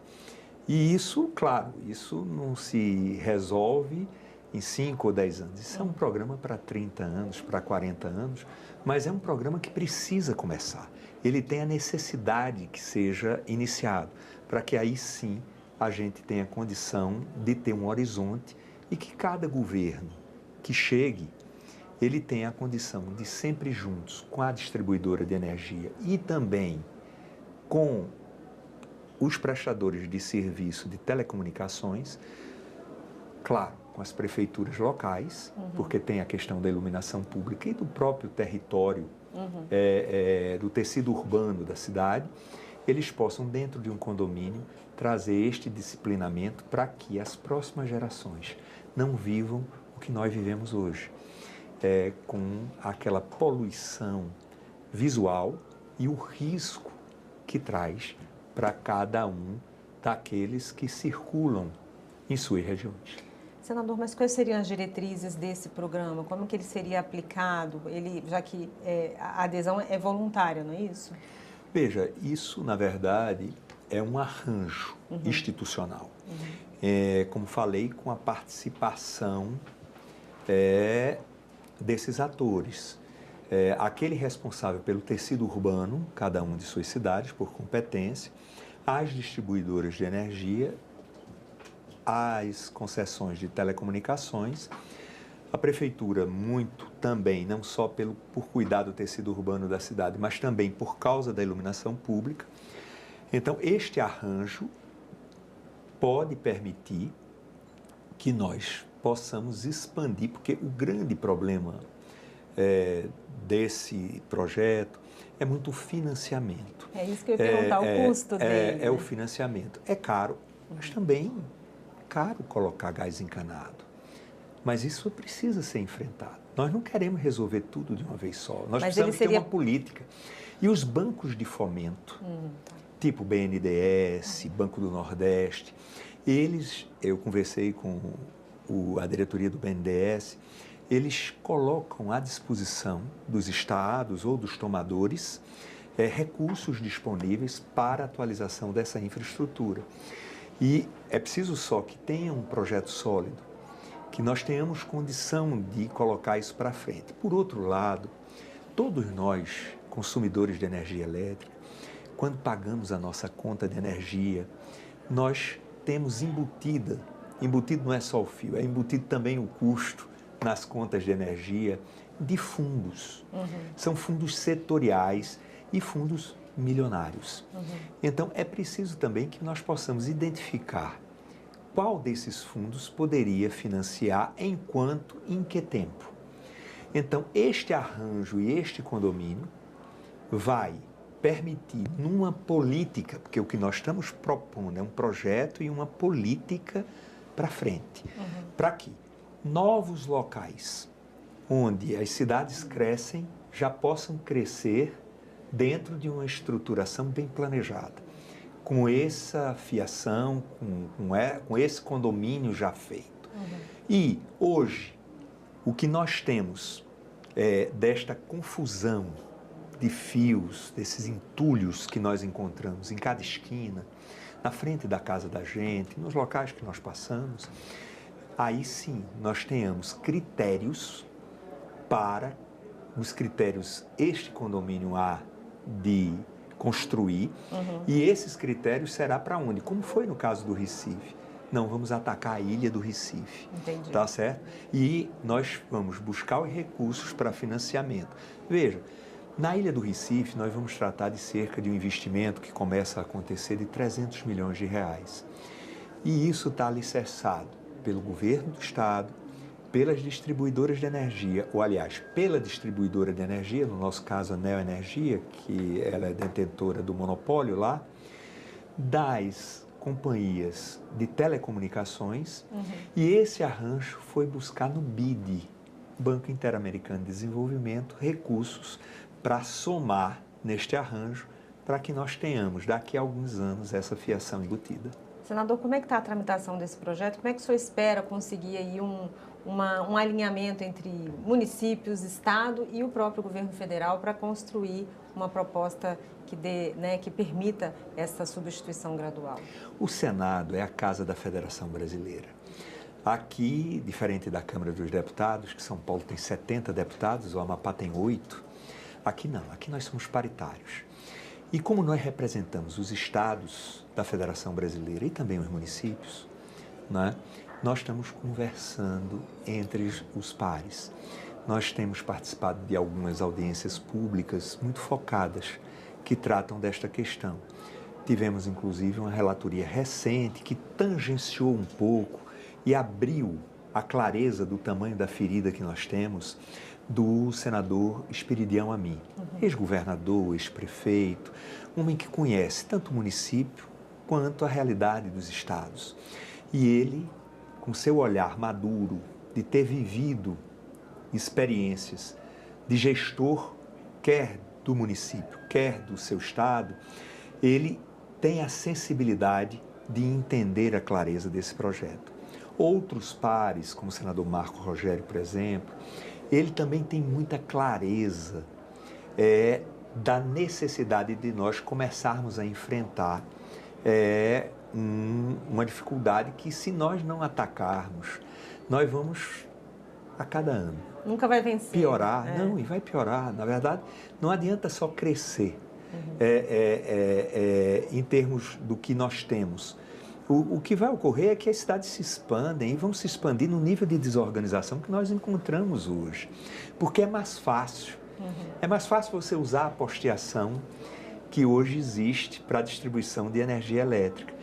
Ali já está posta uma infraestrutura e você chega do jeito que você deseja, da forma que seja mais fácil. E nós temos uma obrigação muito grande.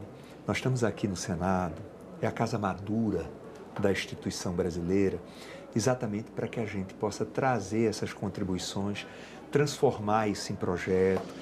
O projeto está na mão do presidente Davi, ele vai designar as comissões e os relatores. Eu já fui procurado por alguns colegas que desejam assumir a relatoria. Por quê? Porque isso é desafiador e é uma necessidade. Quem vai às cidades brasileiras, quem vive nessas cidades, tem a clareza, tem a percepção de que isso já chega um pouco atrasado, mas não pode deixar de chegar. Mesmo que chegue atrasado, a gente tem que fazer com que isso tenha foco, tenha começo. O fim é longo, mas se cada governo, cada tempo, cada quadra fizer o seu tempo, aí a gente lá na frente vai ter filhos e netos com uma cidade plasticamente mais organizada e, sobretudo, mais segura. Tá certo, senador. Muito obrigada pela sua presença e pelos seus esclarecimentos. Eu aqui agradeço.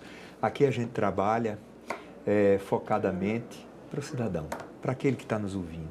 E é importante esse programa porque permite que a gente, de alguma forma, mostre a eles o trabalho que a gente faz no nosso dia a dia. Muito obrigado, Carla. Nós que agradecemos, senador. E eu agradeço a você também que nos assistiu. Se você quiser rever esse programa, é só entrar no nosso site senado.leg.br/TV ou acessar o nosso canal no YouTube. Obrigada pela sua companhia e até o próximo argumento. O que e como fazer para apoiar alunos com altas habilidades e superdotação? A Assembleia Legislativa leva palestras e exposição a escolas. Campanhas para alertar sobre o câncer de pulmão e prevenir o suicídio. Em Camaçari, na Bahia, mulheres que empreendem contam com espaço nobre. Tudo isso no Parlamento Brasil. Parlamento Brasil, toda sexta, 20h, aqui na TV Senado. Senadores, eu simplesmente caí em prantos ao ver a imagem das onças queimadas e carbonizadas. Gostaria muito que alguém fizesse algo, um projeto de melhorias para combater esses incêndios descabidos em nossas florestas e mais verbas para a compra de aviões. Vitor Hugo Alonso, do Rio Grande do Sul, pergunta e o senador Wellington Fagundes responde. Oi, Vitor Hugo, muito boa a sua pergunta, porque essa semana mesmo eu me reuni com a ANAC exatamente sobre a regulamentação do uso dos aviões agrícolas para combate a incêndio.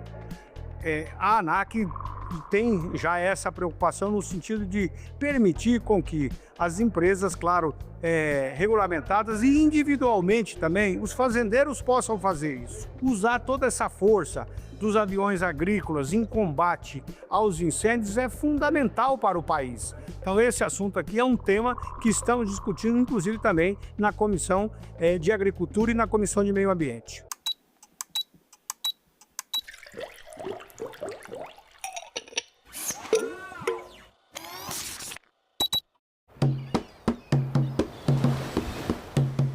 Eu tenho estudado já nos últimos 10 anos sobre a ayahuasca, principalmente, e o potencial terapêutico na depressão. Esse estudo que a gente fez aqui, ele foi o primeiro a testar uma substância psicodélica para uma condição como a depressão resistente a tratamento. Foi o primeiro no mundo. A ayahuasca é uma bebida da Amazônia, utilizada por populações dessa região em rituais, tanto em rituais de cura, como rituais de caça. E desde os anos 30, com a expansão da borracha, foram criadas religiões cristãs que usam a ayahuasca como sacramento, que misturam então elementos da cultura indígena com elementos do cristianismo e com elementos de algumas religiões de matrizes africanas também. A maneira mais conhecida que a gente tem da ayahuasca, ela é feita a partir da mistura de duas plantas, que é as folhas da chacruna, ou chacrona, com um cipó, que é chamado de mariri ou jagube. Essas duas plantas, elas são fervidas em muitas horas, até que se obtenha um líquido marrom, amarronzado, né, que tem um sabor muito peculiar, meio amargo, meio azedo, meio gosto de terra, e que tem propriedades psicoativas. Uma vez que um indivíduo bebe a ayahuasca, no geral ele vai apresentar uma série de alterações na maneira como ele percebe o mundo. Teve relatos então de pessoas que frequentavam essas religiões e que melhoravam de sintomas de depressão e ansiedade. A depressão é uma doença que atinge pelo menos 300 milhões de pessoas, né, no mundo inteiro. É uma das maiores causas de incapacitação para o trabalho. Os efeitos da pandemia na saúde mental, já tem muitos trabalhos mostrando como aumentou o número de pacientes com queixas de ansiedade e depressão. Depressão é um transtorno mental que a gente não sabe exatamente as causas, assim. Então, atualmente a gente tem basicamente duas vias de tratamento para a depressão: farmacológica ou psicoterapia, que podem ser associadas ou não. Todo mundo pode ser tratado com esses remédios, mas 30% aproximadamente dos pacientes, eles são o que a gente chama de pacientes resistentes ao tratamento. Então, pessoas que tomam pelo menos 2 antidepressivos, né, em doses adequadas e pelo tempo adequado e que não melhoram. 100 milhões de pessoas não conseguem melhorar com os tratamentos que a gente tem atualmente. Se a gente olhar, então, para esses pacientes que não respondem, né, é importante que a gente tenha tratamentos alternativos, né? Então é aí um ponto que a gente chega, né, na pesquisa com a ayahuasca e com outros psicodélicos. Daí veio então a ideia da gente testar a ayahuasca dentro do hospital, que seria essa ideia então de tentar separar o que é o contexto religioso ou ritualístico, né, da substância em si, né, mais no aspecto farmacológico. Quando você está fazendo parte de uma comunidade, que você faz parte de, né, enfim, de algum grupo, de uma religião, você pode apresentar melhoras, né, em transtornos mentais simplesmente por fazer parte de um grupo. Eu trabalho com o professor Draulio Barros de Araújo. E Draulio, ele era professor da USP de Ribeirão Preto. E em 2006, então, eles administraram lá no hospital uma única dose de ayahuasca. E os resultados foram muito promissores, né? Então, os pacientes eles apresentaram uma melhora já 40 minutos após a ingestão da ayahuasca. E essa melhora, ela permaneceu por 21 dias. Foram levantadas aí as primeiras evidências científicas, né, do potencial terapêutico da ayahuasca. As substâncias, né, principais que compõem a ayahuasca são a DMT. Essa DMT ela é considerada um psicodélico clássico. Então, o psicodélico clássico é uma classe de substâncias que vão atuar em receptores de serotonina. A serotonina é um neurotransmissor que a gente tem naturalmente no nosso cérebro, que é muito importante na regulação do humor, do sono, do apetite, várias funções cognitivas que a gente tem. Se a gente olhar a molécula da DMT e a molécula da serotonina, a gente vai ver que elas são muito parecidas. Imagina como se fosse uma chave, uma fechadura. Então ele vai se ligar naquele receptor, fazendo o papel da serotonina, mesmo não sendo. Como se fosse uma serotonina extra. Das diversas teorias, né, que tentam explicar a depressão, a gente tem essa teoria, da teoria monominérgica, então que fala sobre esse desbalanço, né, da serotonina e de outros neurotransmissores, mas vários antidepressivos que a gente tem atualmente, eles atuam nesse mecanismo de serotonina. Eles são também, da mesma forma, agonistas de serotonina. Para você ter uma substância aprovada como uma medicação, ela vai passar por várias fases. Então tem fase 1, fase 2, fase 3, fase 4. Então a gente pode considerar que esses estudos que foram feitos lá em Ribeirão Preto eram fase 1, em que você quer mais garantir a segurança, testar a dose. E uma vez que você sabe então que os pacientes vão suportar aquele tratamento, você passa para essa segunda fase, que é a fase em que você vai pegar um grupo de pacientes, vai dividir de maneira aleatória, isso quer dizer randomizado. Então você vai separar, né? Uma parte vai para um grupo que vai receber o tratamento ativo que você quer testar e o outro vai receber o placebo. Então, no nosso caso, o que a gente fez? A gente teve, então, pacientes que iam beber ayahuasca e outros pacientes que iam beber uma substância que a gente desenvolveu aqui em parceria com o Departamento de Farmácia, que ia simular, de certa forma, propriedades da ayahuasca, mas não as propriedades psicoativas. O experimento ele durou 4 dias, o paciente chegava na terça-feira, fazia uma bateria de exames, consulta com psiquiatra, psicólogo, exame de ressonância magnética funcional, dormiu no laboratório fazendo uma polissonografia, no dia seguinte a gente fazia coleta de saliva e de sangue e administrava a substância, que podia ser ayahuasca ou placebo. Durante essa sessão o psiquiatra fazia algumas avaliações, depois no final da tarde o paciente voltava para casa. No dia seguinte ele retornava e a gente refazia todos, né, os exames novamente. Ele ia para casa então na sexta-feira e a gente pedia para ele voltar com 7 dias, 14 dias e uma vez por mês até 6 meses. O que a gente observou nesse estudo, né, foi um efeito antidepressivo rápido da ayahuasca, né? Então os pacientes eles apresentaram já uma redução nos sintomas de depressão 1 dia após a sessão. E esse resultado, essa redução, ela se manteve por até 7 dias. Eu acho que esse estudo ele serve mais como uma prova de conceito, né, de que os psicodélicos, né, eles têm um potencial terapêutico. A ayahuasca ela é uma planta de poder, é uma substância que as pessoas usam como um sacramento. Então, para você trabalhar com ela, você tem que ter muito respeito, né? Acho que é um balanço aí que a gente tem que ter o tempo todo, que o uso tradicional foi o que veio antes, né? É o que está lá. É o que, no fundo, faz com que a gente saiba que a ayahuasca é uma substância segura.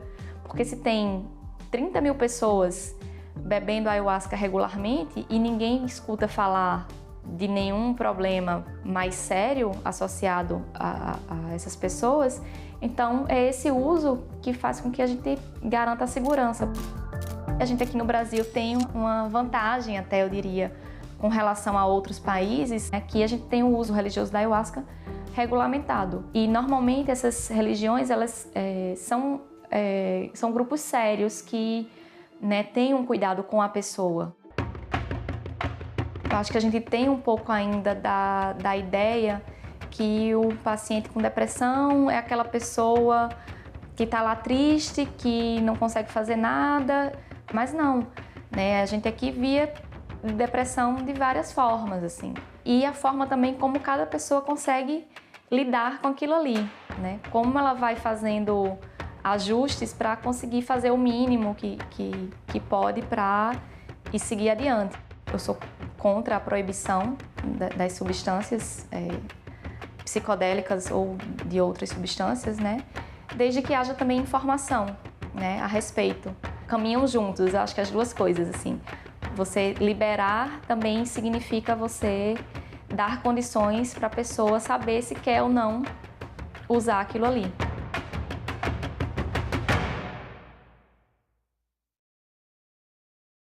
O governo norte-americano passou a mandar dinheiro, muito dinheiro, muitos recursos ao Brasil, aos opositores de Goulart no Brasil, sobretudo aos governadores que faziam oposição a João Goulart no Brasil, para financiar uma campanha de desestabilização do governo João Goulart. Senadoc, neste sábado, 21h, aqui na TV Senado.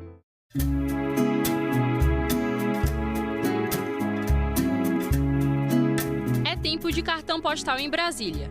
Os famosos IPs colorem as ruas do Distrito Federal e chamam a atenção de todos que passam por eles. Além de encantarem o olhar, os IPs exercem um papel fundamental no equilíbrio do meio ambiente. As flores atraem abelhas e outros polinizadores, ajudando na reprodução de diversas espécies vegetais. A flor é o órgão reprodutor da planta, a partir dela que vai dar o fruto e as sementes. Então, isso tem a ver com o ciclo da planta. E aqui, né, no nosso bioma cerrado, esse florescimento acontece nesse período do ano. E a sequência que acontece é que a gente tem intensidade inicial dos roxos, que florem mais intensamente primeiro, depois os amarelos, depois os rosas e brancos. E agora você pode encontrar indivíduos florindo em épocas diferentes.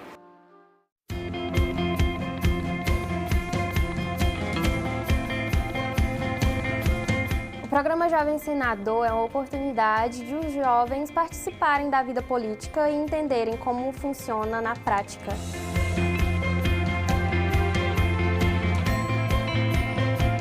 Então essa diversidade é algo assim que é a magia do programa, você conhecer novas pessoas e além de ter a oportunidade de conhecer todo o Congresso e todo o funcionamento do Legislativo Federal.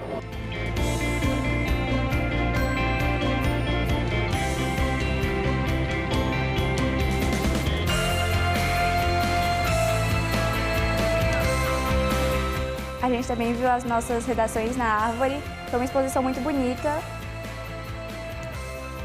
O ser humano ele age como explorador desenfreado dos recursos naturais, ignorando os limites do nosso planeta.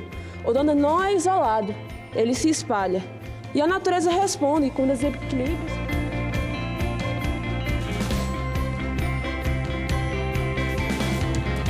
Bom, esse processo da comissão ele é muito importante porque cada um pensa de uma forma, cada um tem uma opinião distinta.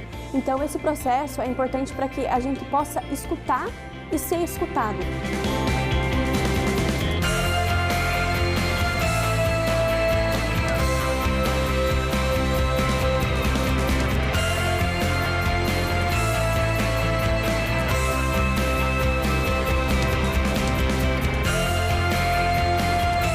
Eu não imaginei que eu fosse conhecer o presidente do Senado, assim, cara a cara.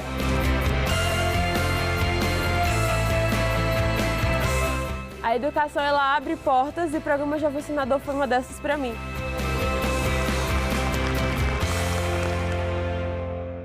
Oi, oi, pessoal! Você já ouviu falar em captação ilícita de sufrágio? É a chamada compra de votos, que é crime eleitoral, aquele favorzinho em troca do seu voto, tipo dinheiro, emprego, cesta básica. Teve candidato que prometeu até pagar festa de formatura. É isso mesmo. Eu vou explicar, mas antes, roda a vinheta, diretor.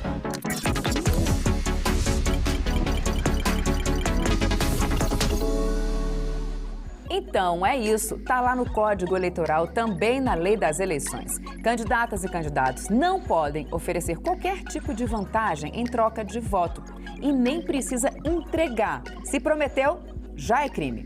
Pode dar ruim, viu? A pena vai de multa à perda do mandato. E não importa se é numa capital ou numa cidade pequena.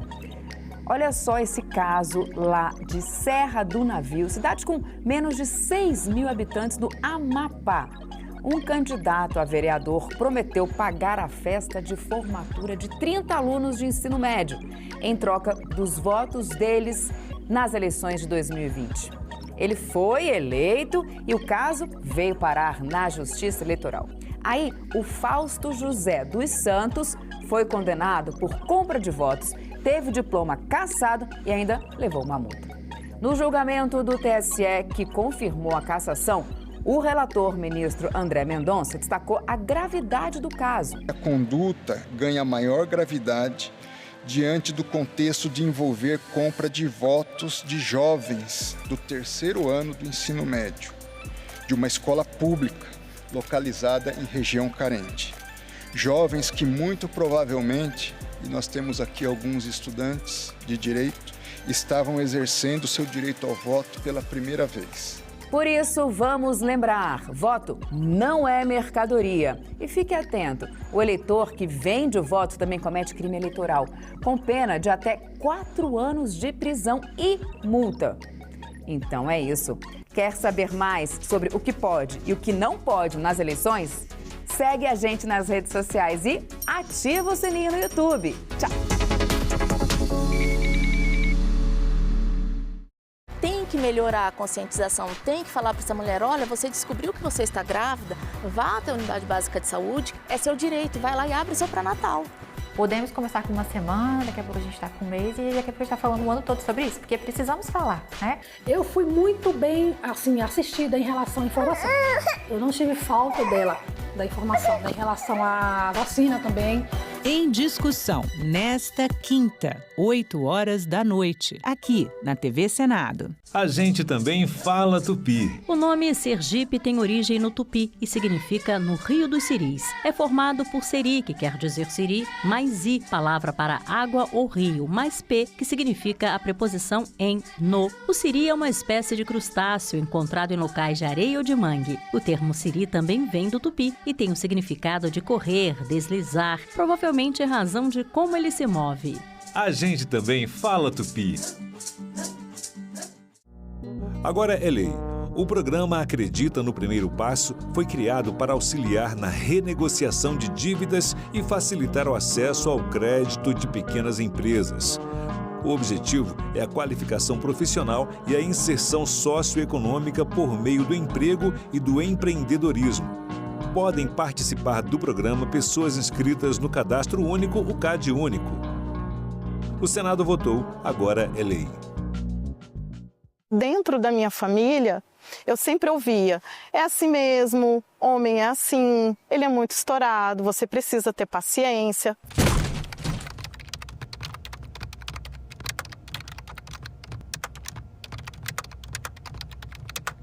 Ele me colocava numa situação de duvidar de mim mesma. Falava muito mal de mim, me chamava de descontrolada. Eu guardava uma comida na geladeira, ele tirava. Eu falava, gente, mas eu guardei na geladeira. Não, você tá louca. Ele vendeu o meu carro, me obrigou a vender para pagar uma dívida dele. E era sempre nas ameaças. Se você não fizer isso, eu me separo de você. E eu tinha uma dependência emocional muito grande. Aos finais de semana ele saía e me trancava na chave, levava cartão, dinheiro. A partir do momento que o seu parceiro, né, o seu companheiro ou algum familiar tenta te vulnerabilizar, tirando a sua autonomia financeira, isso é uma maneira de te enfraquecer. E aí eu comecei o meu despertar e comecei a entender o que eu estava vivendo. Eu não cortava cabelo porque ele não gostava, eu não usava meus piercings porque ele não gostava. A maioria das minhas tatuagens são novas. Foi muito difícil, mas não foi impossível.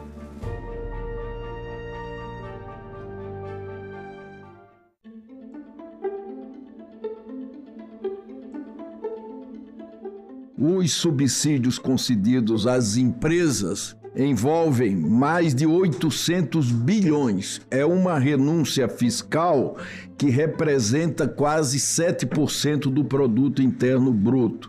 A Constituição Federal determina a redução gradual desses subsídios até o patamar de 2% do produto interno bruto.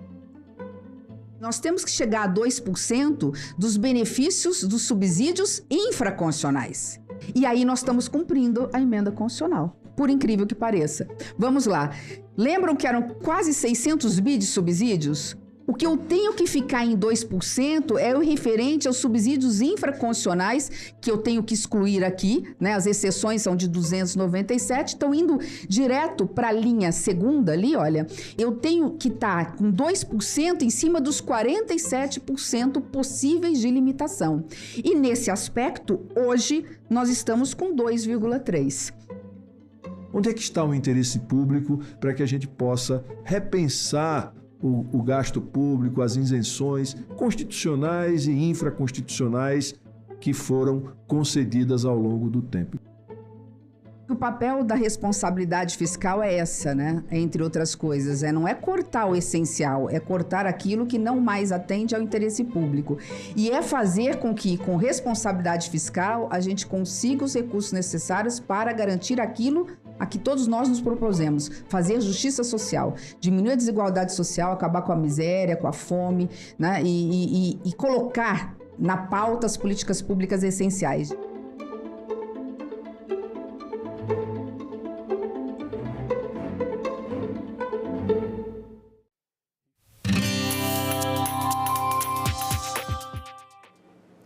Olá, eu sou a Carla Benevides e este é o programa Argumento. O estado de Roraima enfrenta há anos os impactos da imigração em massa de venezuelanos, que pressionam por saúde, educação, infraestrutura e segurança pública. O STF já reconheceu a responsabilidade solidária do governo federal nesse caso, mas, segundo os representantes do estado, os recursos que chegam não são suficientes.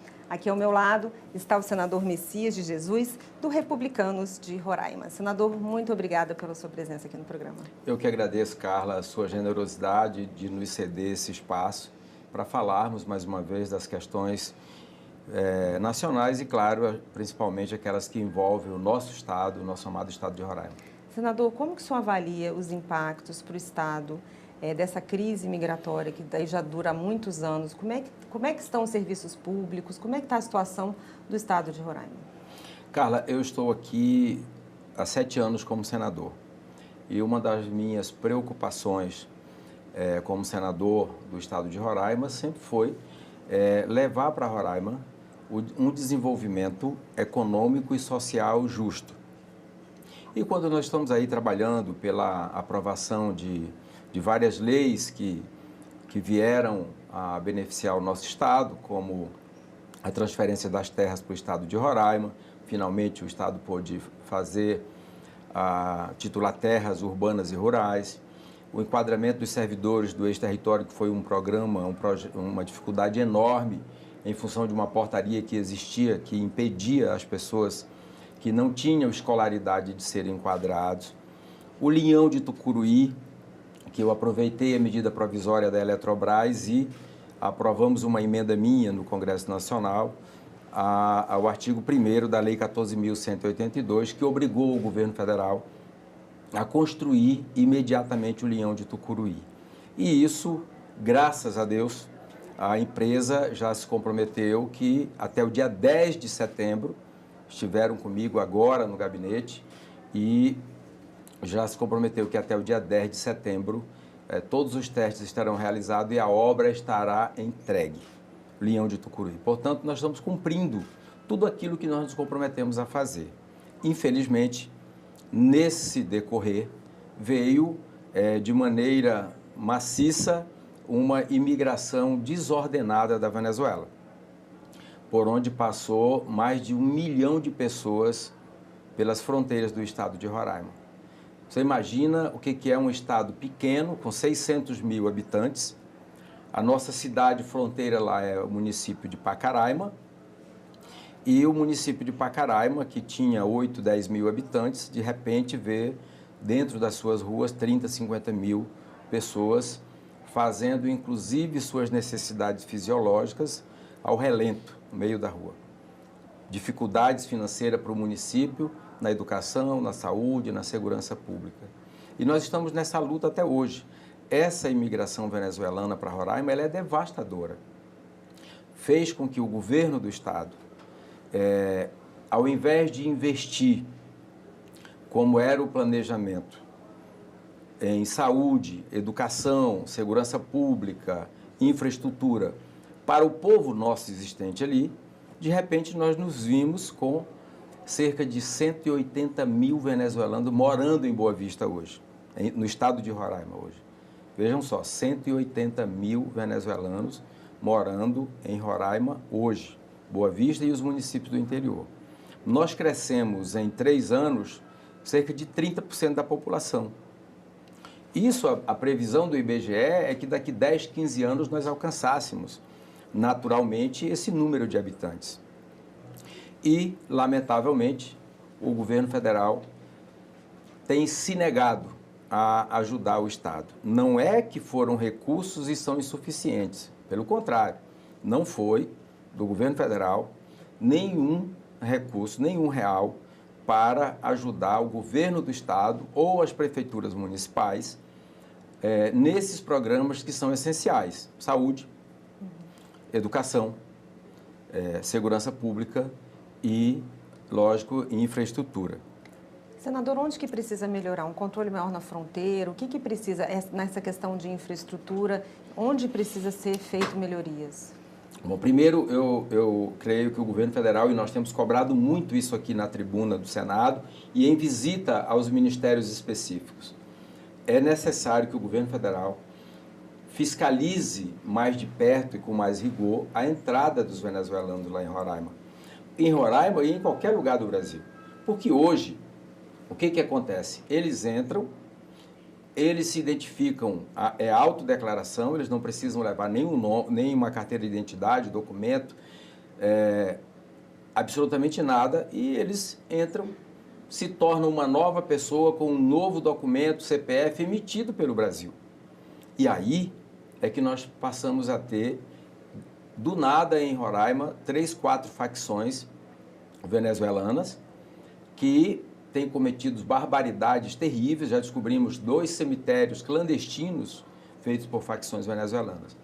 E como ele é autodeclarado o nome dele, ele muda o nome, muda a família, muda pai, muda todo mundo e se torna ali uma nova pessoa.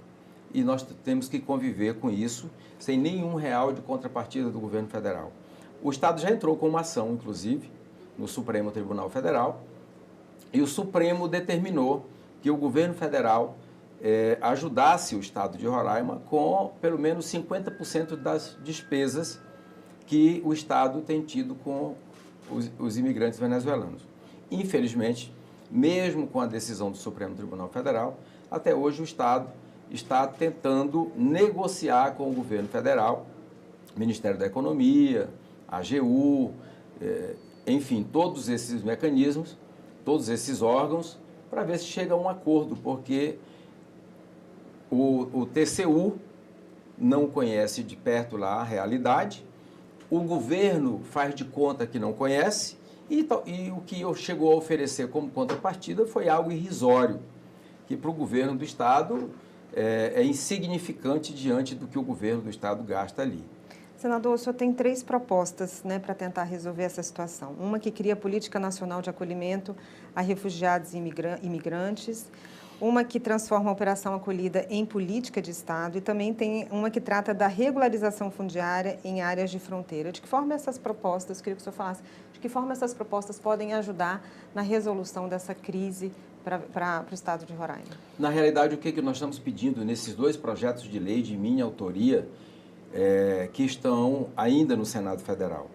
Nós estamos exigindo que o governo federal faça essa fiscalização mais de perto, com todos os órgãos federais e, logicamente, exigindo do governo federal uma contrapartida para o Estado.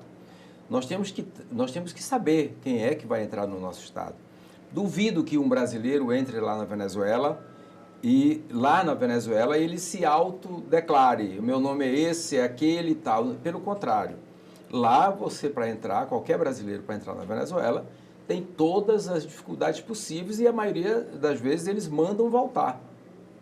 E o nosso país ficou uma porta de entrada sem qualquer tipo de fiscalização.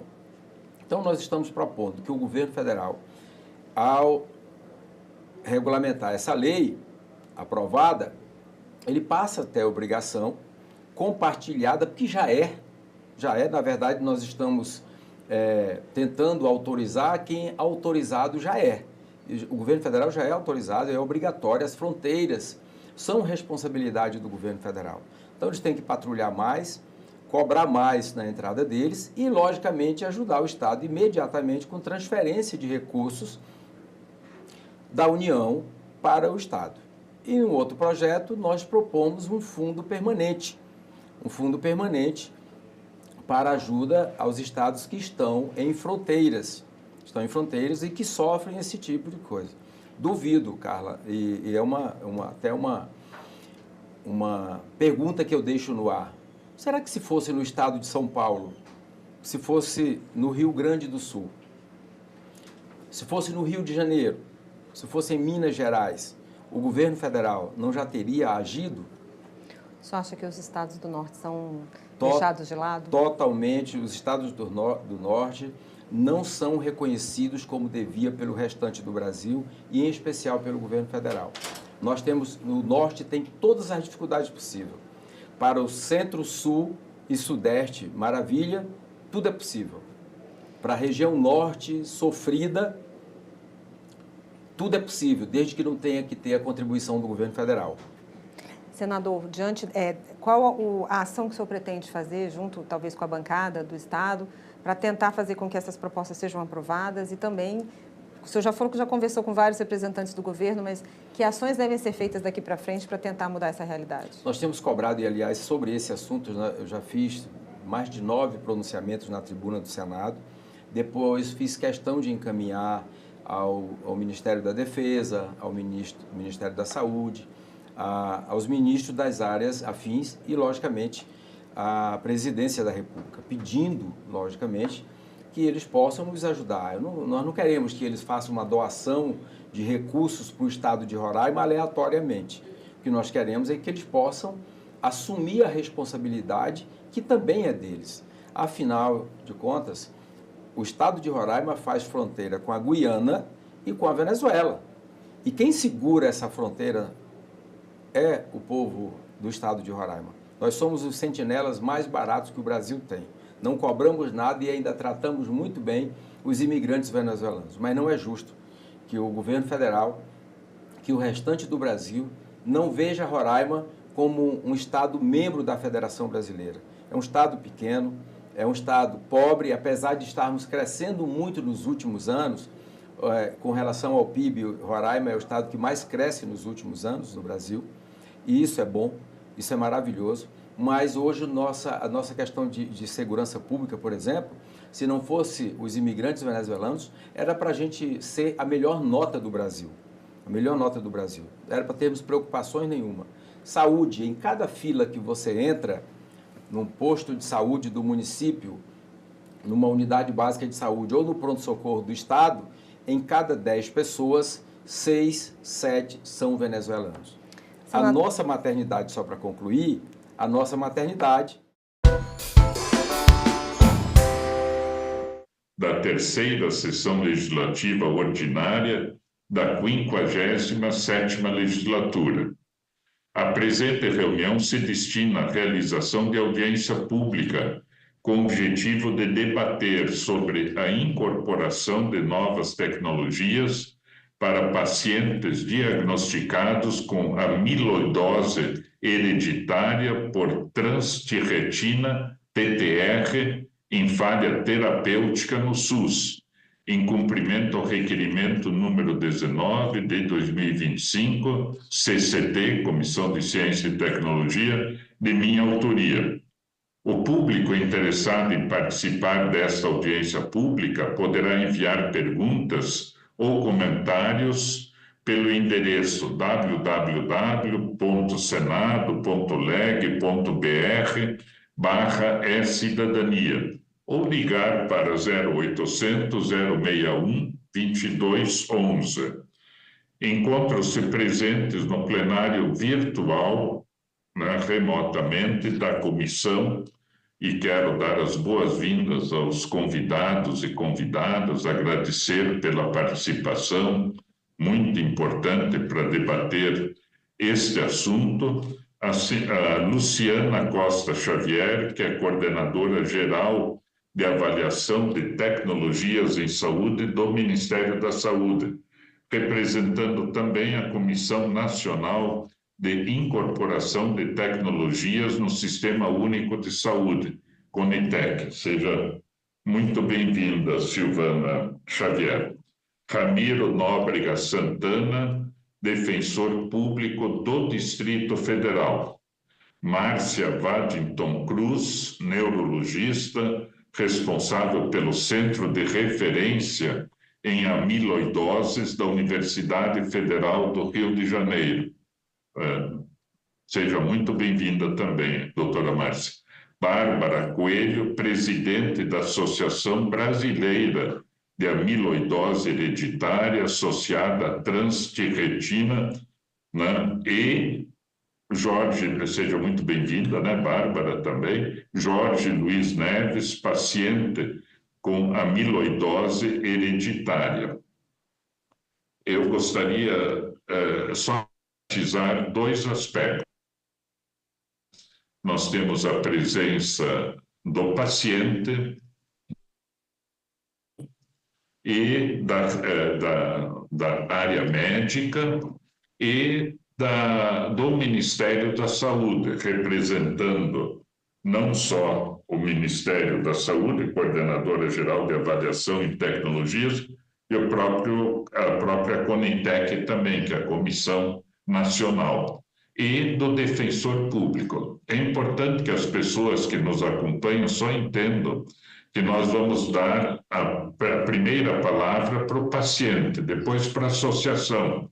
Por que isso? Porque nós temos que atuar em função daquilo que o paciente e que a família trazem. A preocupação dessas pessoas tem que ser a preocupação dos órgãos públicos, da Defensoria Pública e do Senado Federal. Então, vamos sempre escutar o paciente e a família. Ao mesmo tempo, depois deles, a doutora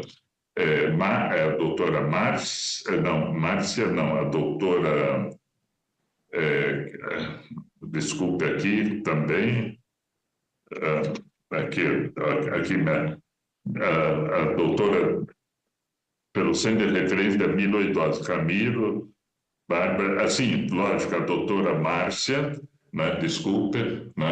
a doutora Márcia que vai fazer o apanhado da área médica. Quer dizer, o paciente conversa, a família apresenta, a doutora Márcia, como médica neurologista, explica, e o órgão público e o Senado, e nós estamos, assim, dizendo o que nós podemos fazer para que as preocupações externadas possam ser, assim, colocadas numa perspectiva de encaminhamento, de solução, certo? Então, esse é o primeiro ponto, até para que as pessoas que nos acompanham pelos meios de comunicação saibam disso. Agora, quando nós falamos de uma doença rara, isso pode estar sendo abordado pela Comissão de Direitos Humanos, que é cidadania, dignidade, é respeito, é um direito fundamental do cidadão. Pode estar sendo discutido do ponto de vista da educação, ou seja, qual que tipo de educação oferecer quando existem, assim, problemas de saúde decorrentes de doenças raras. Pode haver necessidade de adequações, adaptações, Então, a discussão também acontece lá. Ou na CASC, a Comissão de Assuntos Sociais, porque há o tratamento, eventualmente, fisioterapia, fonoaudiologia, dispensação de medicamento, isso é saúde. Nós estamos na Comissão de Ciência e Tecnologia. Nós queremos discutir, é prioridade da comissão, discutirmos ciência, pesquisa, tecnologia, incorporação de tecnologias e inovações. Então, é uma interface que acontece entre várias comissões, todas elas extremamente relevantes, sob pontos de vista diferentes. Então, isso é importante que se enfatize, porque pode dizer ciência e tecnologia, porque nós, a Fiocruz, né, tantas iniciativas importantes que existem pelo Brasil, sejam valorizadas, prestigiadas, para que a pesquisa aconteça, né? E se coloque à disposição do público iniciativas dos nossos pesquisadores e pesquisadoras. Isso é importante sob todos os pontos de vista, né? Então, tudo vai ser explicado, né, de maneira adequada, e agradeço sempre a secretaria, né, que organiza todo evento, mas nós temos uma justificativa do requerimento que eu gostaria de ler para que o assunto ficasse assim conhecido preliminarmente em termos da audiência. A justificação do requerimento para a realização dessa audiência. Passo a ler. Necessitamos de ações urgentes que garantam acesso a terapias modernas e adequadas para pacientes diagnosticados com amiloidose hereditária por trânsito de retina com apresentação neurológica. Medicamentos como a inoterzema e a vutrisiran são direcionados a adultos em falha terapêutica, com as opções atualmente disponíveis, ou no estágio 2 da doença, que não possuem tratamento e cuidado disponíveis no SUS. O cenário é alarmante. A Conitec já avaliou essas opções e recomendou sua não incorporação ao SUS, com resultados negativos divulgados em 4 de outubro de 2024, para inoterzena e em 20 de fevereiro de 2025 para vutrisiran. Esta decisão compromete gravemente a qualidade de expectativa de sobrevida de um número significativo de pacientes que não têm alternativas adequadas de tratamento. É preocupante saber que mais de 40% dos pacientes em estágio 1 da doença podem não responder ao tratamento disponível no SUS. Além disso, muitos pacientes enfrentam o diagnóstico tardio, o que os leva a procurar tratamento apenas quando já estão em estágio 2, condenando-os a uma falta de opções terapêuticas. A amiloidose hereditária, TTR, com apresentação neurológica, é uma condição raramente diagnosticada, progressiva e fatal. Portanto, é fundamental que se priorize a inclusão de novas tecnologias e alternativas de tratamento para atender àqueles que não respondem adequadamente às terapias existentes. Negar o acesso a essas opções é, de fato, condenar esses pacientes a um sofrimento prolongado e, muitas vezes, à morte prematura. Vale mencionar que muitos pacientes dependem atualmente de decisões judiciais para continuar seus tratamentos. Muitos enfrentam sobre a continuidade do tratamento, enquanto outros não têm mais acesso ao judiciário para buscar novas opções terapêuticas. A realização de uma audiência pública é, sem dúvida, essencial para incentivar um diálogo abrangente e construtivo entre todos os envolvidos. O Ministério da Saúde, no geral, né? A comunidade científica está aqui presente também a doutora Márcia, né, que é neurologista, comunidade científica estudiosa desse assunto, e também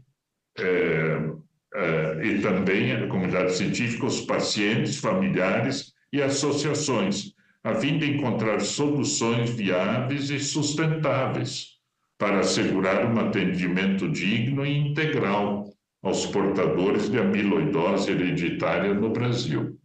Eu acho que até a justificativa reforça aquele ponto de vista, né, de que a gente pensa do ponto de vista da saúde, da educação, de direitos humanos e da ciência e tecnologia, incorporações de novas tecnologias.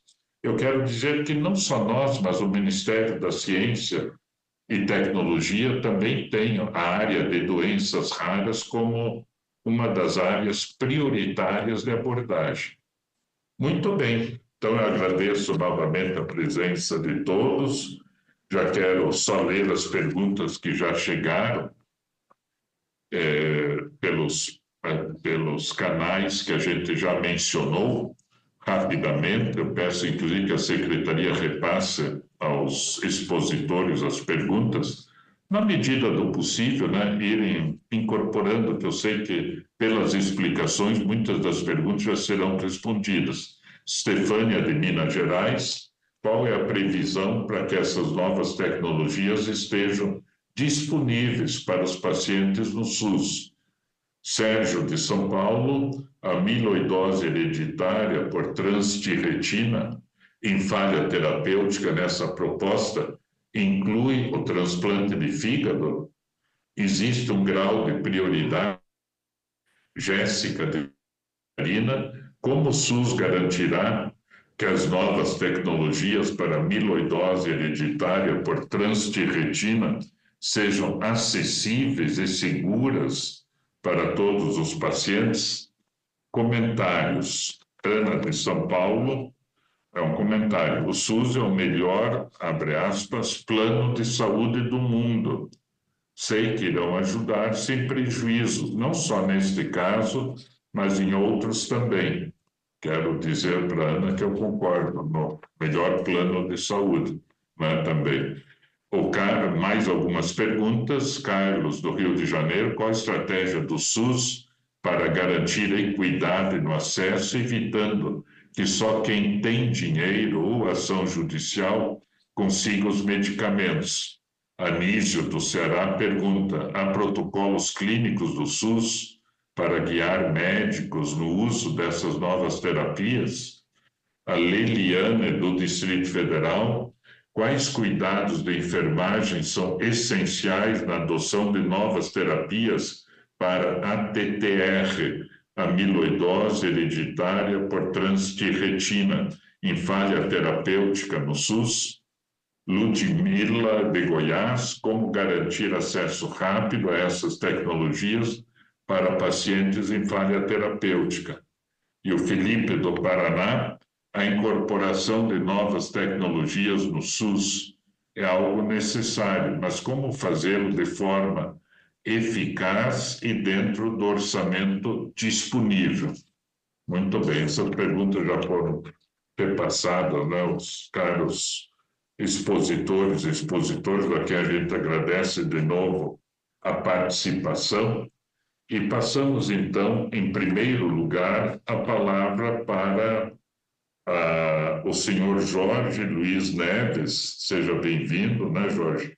Aposentado e pessoa com amiloidose hereditária. Como eu disse antes, vamos principalmente escutar, não é ouvir, escutar. Escutar é prestar atenção e pensar no que fazer em termos de encaminhamentos. Com a palavra, Jorge. Bom dia. Antes de mais nada, agradecer ao senador por essa oportunidade da gente poder discutir sobre as nossas necessidades como pacientes. Essa chance é sempre muito bem-vinda para nós. Bom, eu vou explanar um pouco o problema da doença, que é bastante difícil de ser diagnosticada. A maioria dos pacientes passam por vários especialistas, com diagnósticos errados, de tratamentos errados. Eu levei pelo menos 4 anos para conseguir o diagnóstico correto. Isso aconteceu por acaso, por conhecer uma médica neurologista que estuda isso, inclusive amiga da doutora Márcia, aqui em Pernambuco. E aí o que acontece? Tem a luta para se conseguir medicação. Existe um medicamento já incorporado ao SUS, mas que, como é que eu vou dizer, ele não consegue atender para quem já começa com estágio 2, que foi o meu caso e a maioria dos pacientes. Por quê? Para se obter a medicação, você já tem que estar com os sintomas agravados, dificuldade de andar, essas coisas todas, quase, vamos dizer assim, estar no estágio 2 para conseguir um medicamento. E o medicamento não atende bem a quem está no estágio 2. Ele não funciona bem, esse incorporado no SUS. E aí começa a batalha da gente, porque a médica chega e diz, olha, a gente tem uma outra medicação, tem a opção do transplante também, que é uma cirurgia invasiva e tudo, e é difícil de conseguir. E aí ela indica um outro medicamento, que a gente, no caso, hoje é o Vutrisiran, mas eu tomo um outro medicamento, que é do mesmo laboratório, que é o Patisiran, que é uma aplicação a cada 21 dias, e eu obtive isso por meio de judicialização. Eu acho que, de certa forma, que é um consenso geral de que não é a melhor maneira de você obter uma medicação.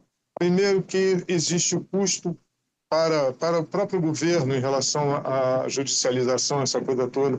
Nem todo mundo vai ter acesso a um advogado para entrar com o processo. A Defensoria Pública tem muito processo e é trabalhoso. E depois que você consegue dar entrada no processo para a judicialização, você leva pelo menos aí de 8 meses a 1 ano para obter a solução do processo, obter a liminar para poder conseguir o medicamento. E aí vem mais uns 3, 4, às vezes, como no meu caso, eu levei 8 meses para receber a primeira dose.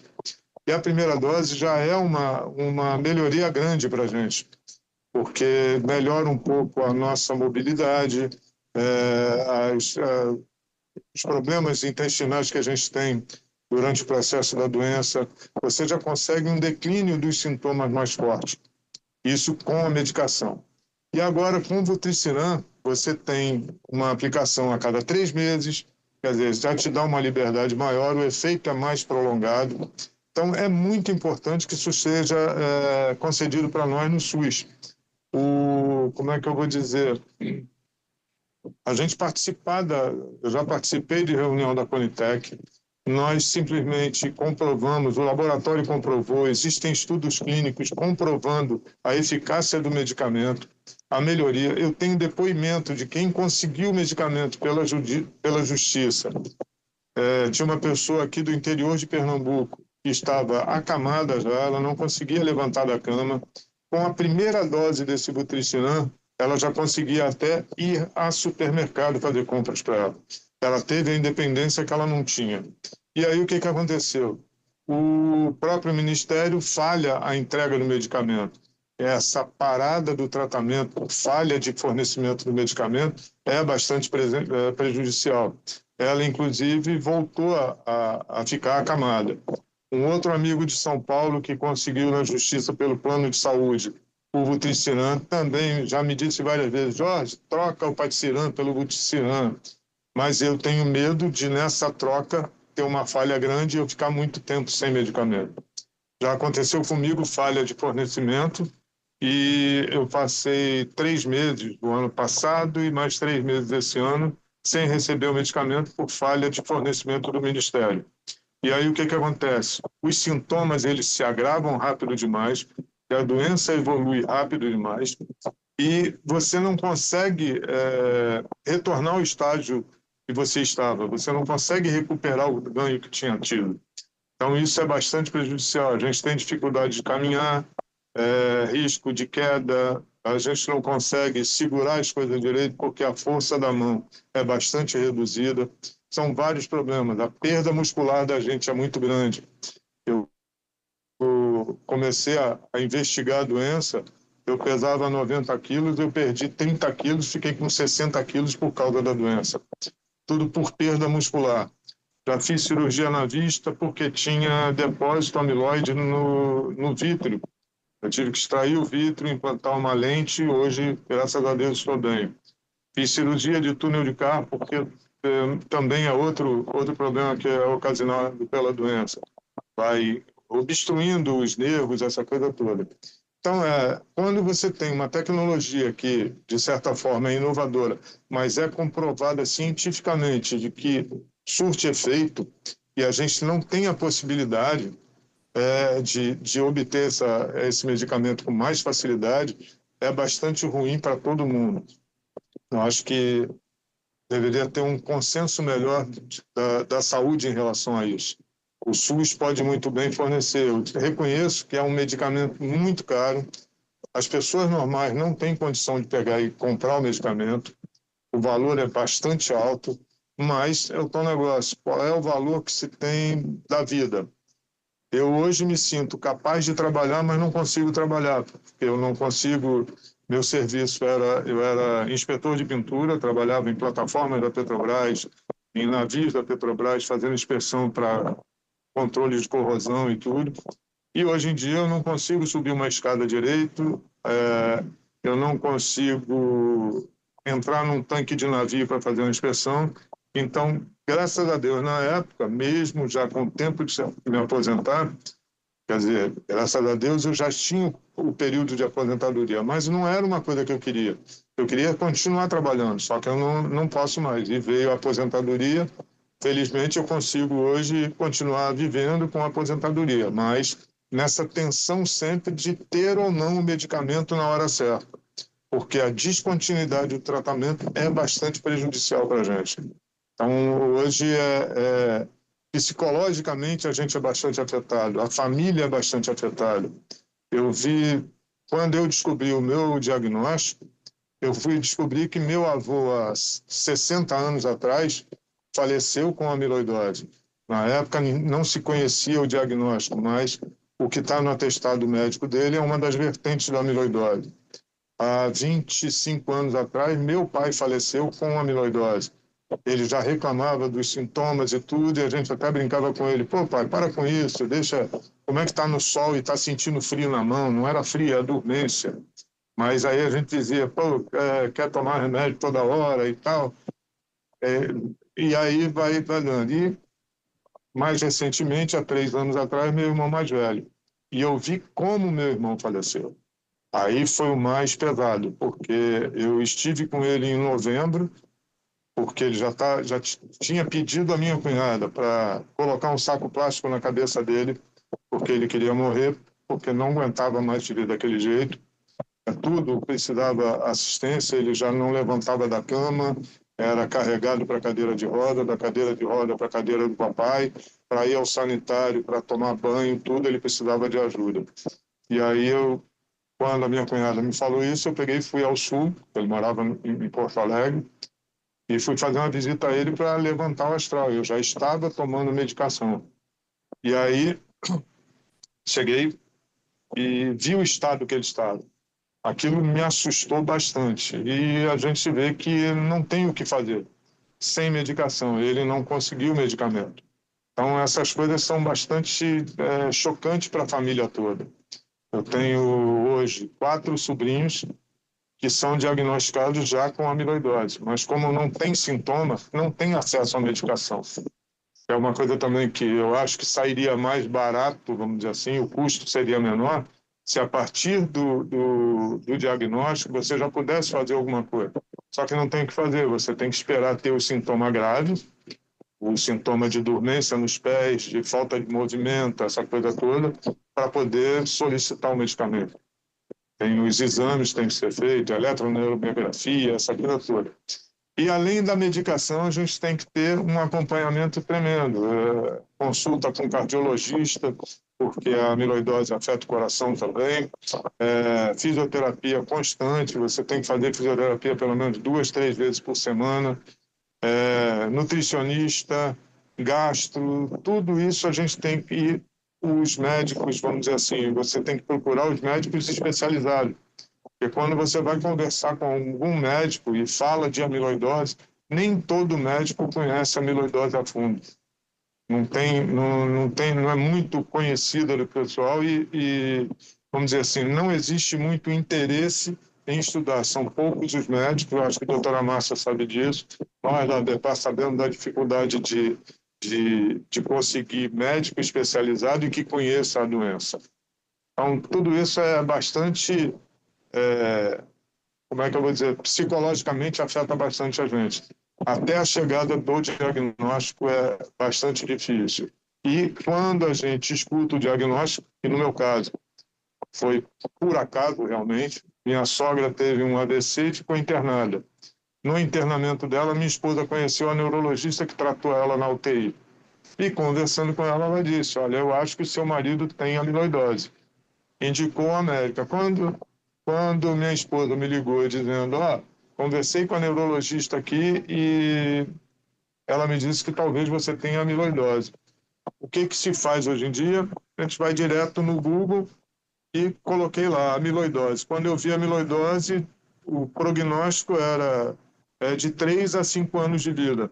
Isso é o que estava escrito lá no Google. Então, você quando recebe esse impacto é bastante chocante.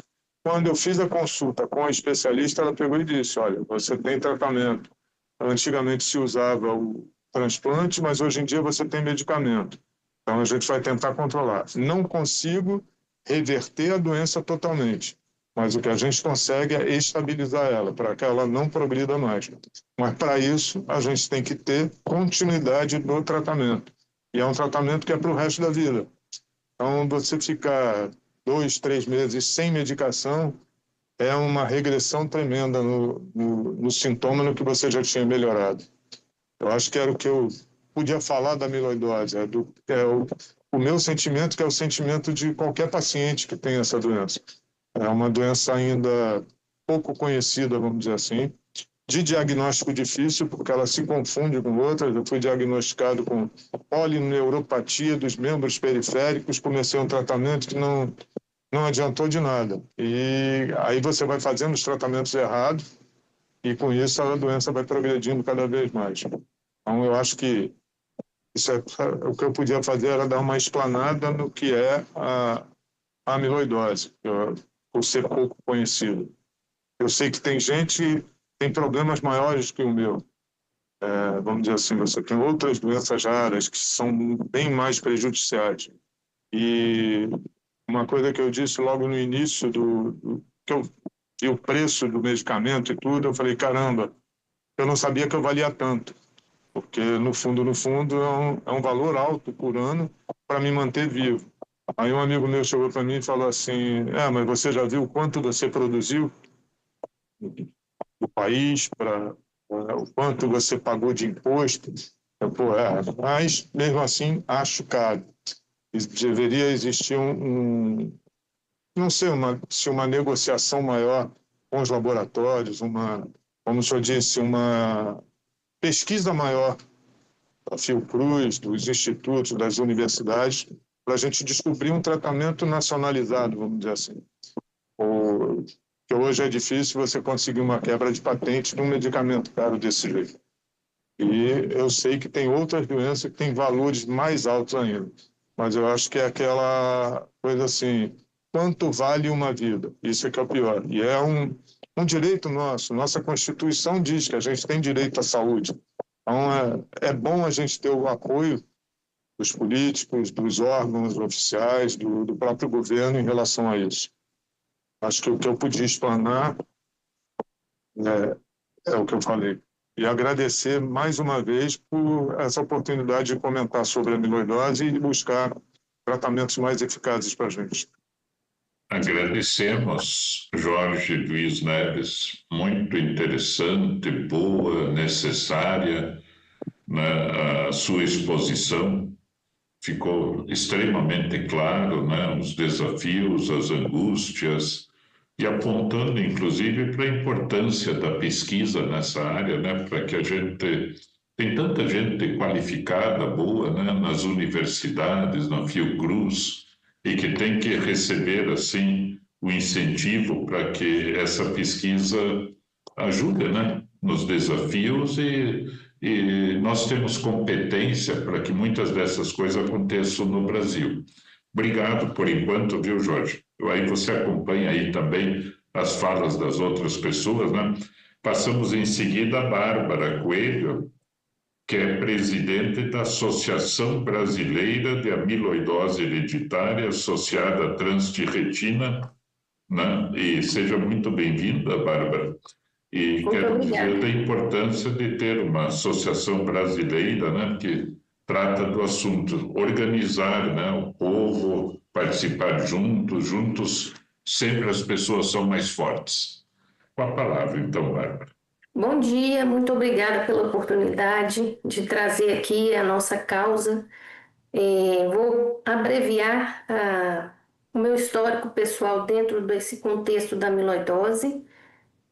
A minha mãe, todos nós na Ambipar, que trabalhamos como voluntários na Ambipar, todos nós somos ou pacientes ou cuidadores de amiloidose hereditária. No meu caso, a minha mãe vem de uma família de 16 irmãos e em 2017 a minha mãe, depois de muitos anos também buscando um nome para a doença que ela estava acometida, que era claro que ela estava doente, mas nós não conseguimos fechar um diagnóstico. Enfim, em 2017 a minha mãe foi diagnosticada e aí a gente começou a juntar as peças. Minha mãe já havia perdido 6 irmãos sem diagnóstico. Não restou dúvida de que os irmãos faleceram por causa de amiloidose, o meu avô também. E diante do diagnóstico da minha mãe, o médico recomendou que todos os irmãos vivos, né, fizessem esse teste também, e mais 3 irmãs da minha mãe foram diagnosticadas e mais um irmão. E eu fiz o teste também, eu não sou paciente de amiloidose. Então, do ano passado para agora, minha mãe perdeu. Eu tive certeza que daquele momento, daquele diagnóstico em diante, era tudo muito incerto e que eu iria pausar a minha vida para cuidar da minha mãe. E assim foi feito. E eu cuido da minha mãe até hoje. Minha mãe tem 81 anos, a doença já evoluiu, ela já não está andando mais, né? E todo mês eu tenho muito trabalho, eu tenho que correr atrás de documentos para judicializar um medicamento para ela. E então eu resolvi compartilhar esse meu trabalho com pessoas que estavam também buscando algum tipo de tratamento para amiloidose, né? Através de um médico eu descobri que existia associação, eu entrei como uma cuidadora e posteriormente o meu representante regional que me atendia, ele faleceu, ele era transplantado, portador também de amiloidose hereditária. Eu fui convidada para atuar como colaboradora regional no meu estado, Minas Gerais. Estou desde o ano passado como presidente da associação. Como somos voluntários, nós trocamos os postos a cada 3 anos. E eu represento em média 500 famílias hoje de pacientes de amiloidose hereditária. Quase sempre esses pacientes, o primeiro diagnóstico de uma família, quando esse paciente nos encontra, ele já está no 2º para o 3º estágio da doença. Porque ela é progressiva e sem tratamento, às vezes, esse paciente só vai progredindo sem tratamento, né? E hoje tem apenas um medicamento incorporado no SUS para atender esses pacientes.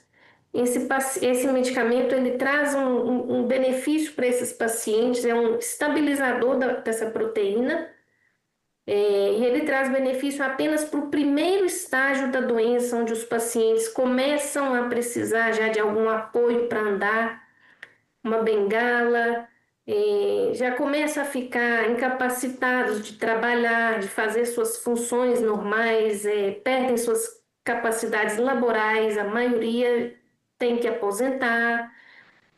O impacto emocional dessas famílias todas afetadas também é enorme. Eu sempre enfatizo o papel de um cuidador, que é o meu caso, né, também, que eu já vivo há 10 anos e eu vivo por conta de tratar da minha mãe. Os medicamentos que a gente trouxe aqui em questão para tentar incorporar para o paciente no 2º estágio da doença, eles foram todos submetidos a estudos clínicos Eles são todos aprovados pela Anvisa e a doutora Márcia posteriormente vai falar que eu acho que todas as negativas que a gente recebeu de incorporação desses medicamentos, nenhuma foi contestada a eficácia desses medicamentos, nem a segurança, muito pelo contrário, é comprovada a urgência e a necessidade desses medicamentos. E as respostas que nós tivemos todas as vezes foi a questão do impacto orçamentário. Então, eu não sei, assim como o senador iniciou hoje aqui essa audiência, o senhor mencionou que eu acho que, como cidadãos, como uma sociedade civil, eu acho que é muito importante que todos nós, a partir daqui, que as dúvidas sejam sanadas, mas que nós tenhamos essa consciência de colaboração com essas famílias, com esses portadores de amiloidose, né? Se a questão é impacto orçamentário, é possível, posteriormente, algum tipo de negociação com a indústria para que possamos chegar a um resultado efetivo para esses pacientes, né? Então, nós viemos aqui para solicitar que seja feita essa incorporação, que seja revisada essa questão de impacto orçamentário, né? Os nossos pacientes hoje, eles já buscam um diagnóstico em um estágio tardio, e eu acho que muitos desses pacientes, assim como o Jorge disse, poderiam sim continuar trabalhando, contribuindo com a nação, né? E eu acho que parece que estão precificando vidas mesmo, né? A gente, como associação representando esses pacientes, eu acho que a gente trabalha muito, muito. Eu não fico um dia sem trabalhar, apesar de ser um trabalho voluntário. Eu divido o meu dia com os cuidados, os muitos cuidados que eu tenho que ter com a minha mãe, que já nem anda mais, depende de mim para tudo. Se eu não ficasse por conta dela, a gente teria que contratar uma pessoa. E esse é o cenário de todos esses pacientes, né? Então, nós viemos aqui hoje pedir essa incorporação. Nós acompanhamos as indústrias, a gente consegue ver a evolução dos medicamentos que hoje tem tratamento para esses pacientes.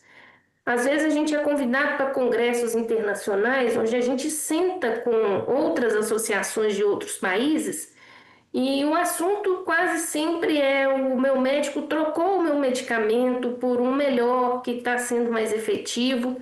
E, infelizmente, já há alguns anos, o nosso assunto, quando a gente vai para esses congressos, é que ainda não temos tratamento aqui para esses pacientes. A questão da judicialização é muito difícil. A maioria dos pacientes não tem nem a condição financeira. Quando não tem a condição financeira para buscar um advogado, é possível ser assistido pela Defensoria Pública. Inclusive, a minha mãe toma um medicamento para acometimento cardíaco através de judicialização.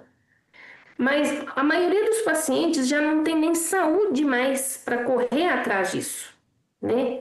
Então, nós perdemos vidas todos os dias na associação, nós perdemos familiares. Eu diria que eu convivo com a amiloidose desde que eu nasci. Meu avô morreu há 45 anos atrás. Eu tenho tios que faleceram sem diagnóstico, que hoje os meus primos começaram a ter os sintomas e agora descobriram que certamente os pais morreram de amiloidose também. Eu tenho falado sobre a minha família, mas é porque assim como o Jorge que a gente traz, do que são os sintomas, o impacto que atinge todas essas famílias. Então, esse seria o nosso... É uma doença endêmica, progressiva. Nenhum paciente de amiloidose pediu para ter essa doença. Então, eu acho que nós todos deveríamos exercer algum papel para tentar, com efetividade, assistir a esses pacientes. Pois já existe o tratamento. Foram 4 tentativas de incorporação de medicamentos onde não foi contestada a eficácia, né? Então, é muito importante que isso seja lembrado para tentar o que mais que pode ser feito para a gente conseguir ajudar esses pacientes, né? São vidas que são pausadas, são famílias impactadas. Como o Jorge mesmo disse, ele teve que parar de trabalhar. Minha mãe, que também eu diria que ela até hoje estaria trabalhando. Minha mãe é costureira, ela empurra o tecido para dentro de uma máquina de costura hoje com a ajuda de uma chave de fenda. Emocionalmente é isso que a mantém viva. Mas a pessoa tem filhos, tem famílias, aquela incerteza de se o filho também herdou, né? Esse teste só pode ser feito com os pacientes acima de 18 anos. Eu tenho visto também várias famílias que optaram por não, vários familiares optaram por não fazer o teste genético por medo e pela questão de saber que não tem uma garantia de tratamento ainda incorporado no Sistema Único de Saúde, né? E o preço desse medicamento é muito alto. Então, eu estou à disposição para quaisquer dúvidas que eu possa trazer aqui para vocês, mas o nosso apelo é para que seja revista essa questão da não incorporação dos medicamentos já existentes e que a gente chegue de uma forma efetiva. Todo mundo tem um compromisso aqui, como o senador falou, para depois, posteriormente, a gente tentar resolver essa questão dessa incorporação dos medicamentos. Eu agradeço muito a oportunidade de estar aqui, trazer voz para essa associação, relatos pessoais meus também, que já convivo há 10 anos com os tratamentos, né, de amiloidose hereditária. Mas eu agradeço muito a oportunidade, senador. Nós que agradecemos a você, Bárbara Coelho, né, presidente da Associação Brasileira de Amiloidose Hereditária Associada a Transtirretina. Só quero também externar palavras sempre de coragem, de esperança, de organização. Se já é difícil tendo uma associação brasileira, imagine se cada um estivesse sozinho aí. Então é importante que todos e todas que nos acompanham pelo Brasil estarem juntos com uma associação brasileira, porque aí a luta é coletiva, né? Para uma boa causa, né? Sempre dizer, somos fiéis à causa do bom atendimento das pessoas e das famílias. E o seu depoimento também foi muito importante, né? Assim como havia sido importante o Jorge como paciente, você como, não como paciente, mas toda a família, né? Como você relatou, né? Sendo afetada também por esse desafio, e a associação. E o que nós pudermos contribuir com a associação, estamos à disposição também. Muito bem. Então, como nós falamos, a paciente, a família, a associação, e agora vem um ponto de vista médico para mostrar as pesquisas, os entendimentos, os encaminhamentos. E para isso nós temos com muito prazer a participação da doutora Márcia Cruz, Waddington Cruz, que é neurologista e responsável pelo Centro de Referência em Amiloidose da Universidade Federal do Rio de Janeiro. Parabéns pelo trabalho e transmito também, peço transmitir o abraço para todos da UFRJ. Com a palavra, então, doutora Márcia. Primeiramente, eu gostaria de agradecer ao senador pela honra e pela oportunidade de esclarecer um pouco e ajudar os pacientes, a todas as autoridades presentes e a Ambipar, que sempre depositou em mim muita confiança aí ao longo dos anos. Eu vou compartilhar a minha tela.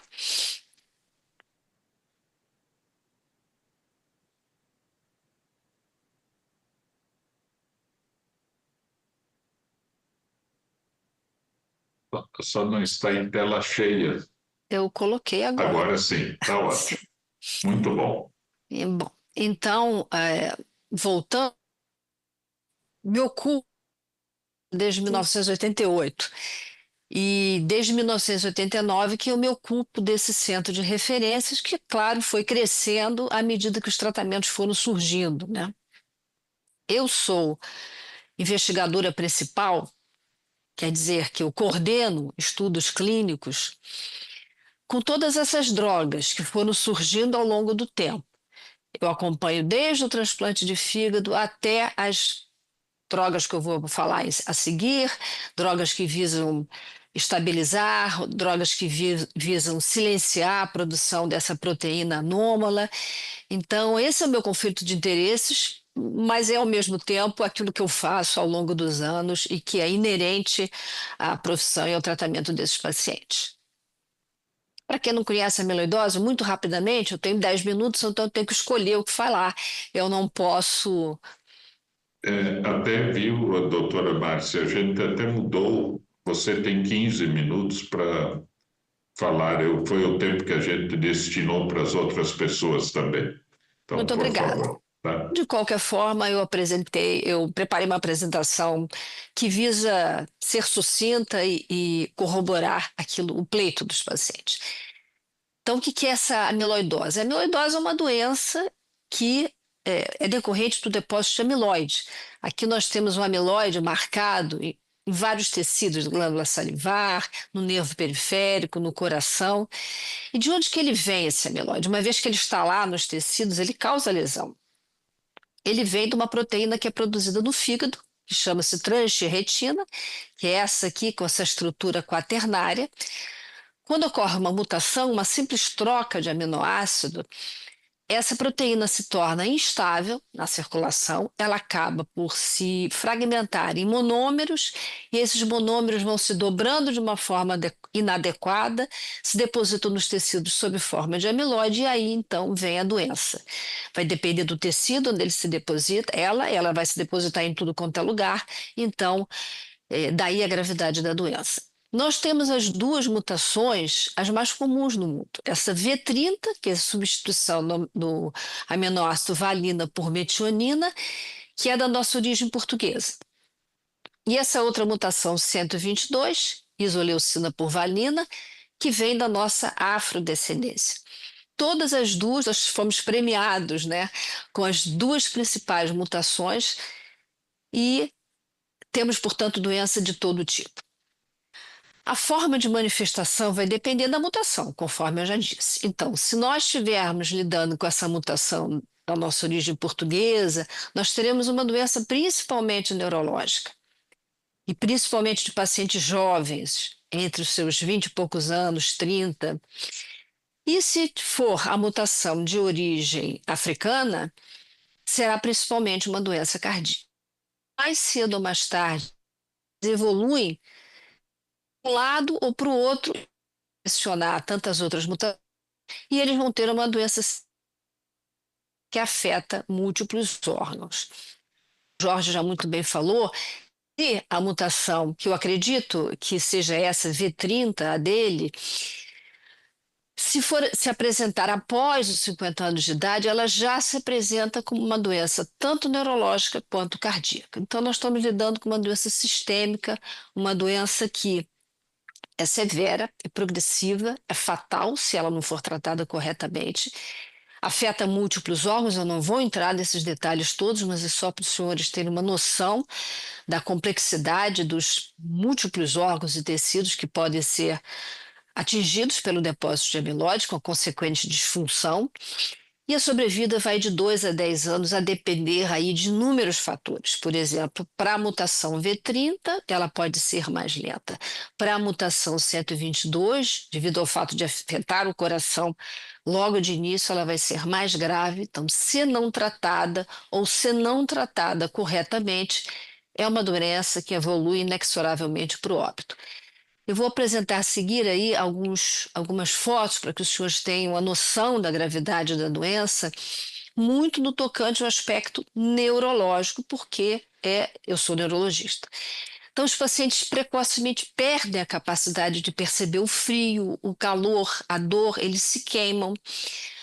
Às vezes abrem úlceras tróficas, né, conforme essas, que podem evoluir para amputações e até o estágio final da doença, que é esse por desnutrição, né? As diarreias, os vômitos são coisas muito graves. Nós não queremos mais ver esse tipo de coisa. Existem estágios da doença, conforme já foi dito aqui, aquele estágio sempre clássico, né? Estágio 1, 2 e 3. No estágio 1 é aquele paciente que não tem... só tem alterações sensitivas ou sensitivas e motoras, mas ele ainda é capaz de caminhar sem auxílio. No estágio 2, já se passaram 4 a 5 anos de doença, ele necessita de apoio para caminhar. E o estágio 3 é aquele paciente que não caminha mais, ele está restrito ao leito ou à cadeira de rodas. Como é que evoluiu o tratamento? Primeiramente, queria dizer que só 5% das doenças raras têm um tratamento eficaz.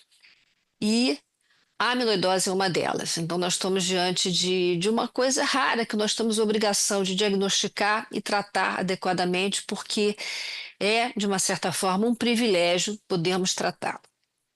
Nos anos 90, surgiu o transplante de fígado como opção terapêutica. Mais tarde, em 2011, foi aprovado na Europa e mais tarde no Brasil drogas que estabilizam essa molécula, a transtirretina. Lembra que eu disse que ela sofre mutação e fica instável? Então, esses estabilizadores tendem a deixar a molécula estável e interromper essa cascata inexorável de desagregação e de deposição em tecidos e doença.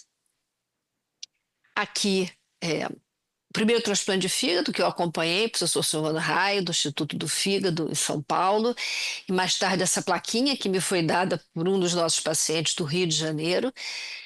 E o transplante de fígado, então, ficou durante muito tempo como sendo o único tratamento. Mas, evidentemente, ele não pode ser o tratamento para o número de casos que nós temos, que não é negligenciável, é da ordem das centenas ou milhares no Brasil. Ainda há uma especulação em relação a isso, porque nós não temos registros, mas os registros que já existem realmente corroboram que nós caminhemos para esse número de pacientes.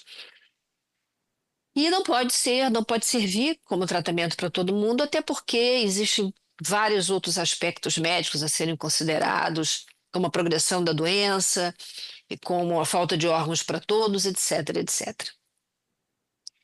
Então, o primeiro medicamento aprovado, como eu já disse, na Europa em 2011, no Brasil aqui em 2018, foi o Tafamidis, que é essa droga que se liga, estabiliza a molécula e evita, então, a desagregação e o restante.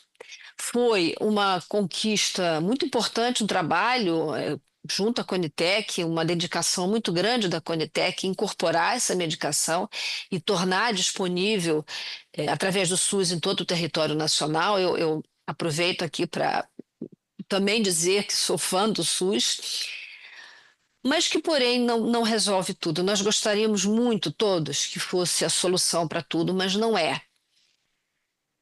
Eu vou mostrar quais são essas necessidades não atendidas, que fazem parte do pleito dos pacientes, mas são principalmente aqueles pacientes que não respondem ao Tafamidis.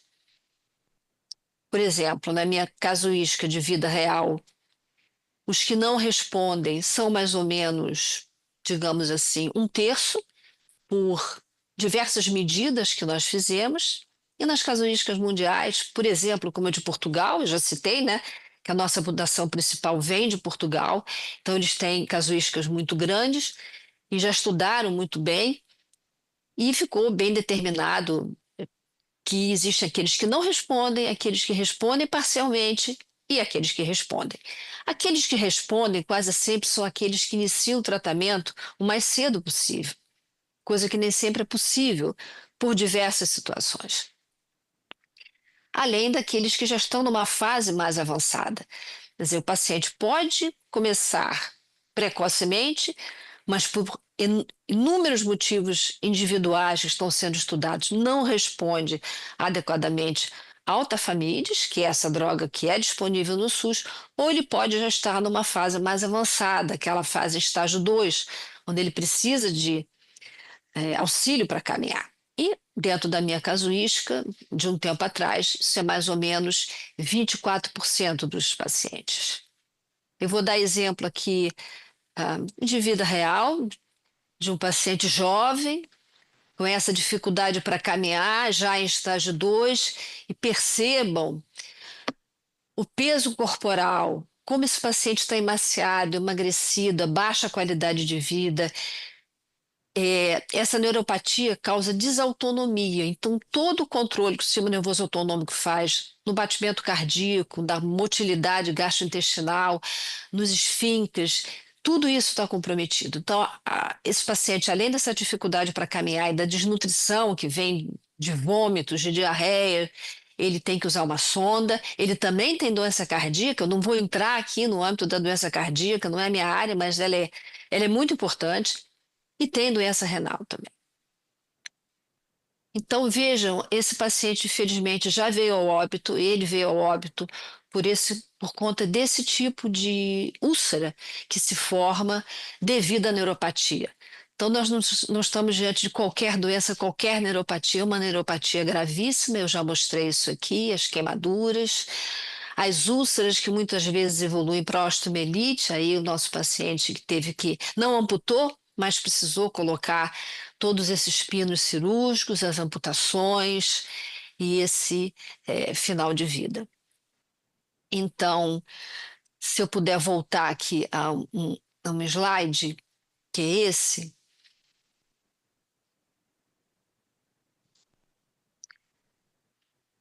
Nós falamos então do transplante nos anos 90, dos estabilizadores, que esse é distribuído pelo SUS a partir de 2018, mas existem os silenciadores, que são, entre outras coisas, entre outras drogas, existem esses silenciadores, aqueles moléculas que vão lá no interior do fígado e causam o que a gente chama de knockdown, cessam a produção da transferretina.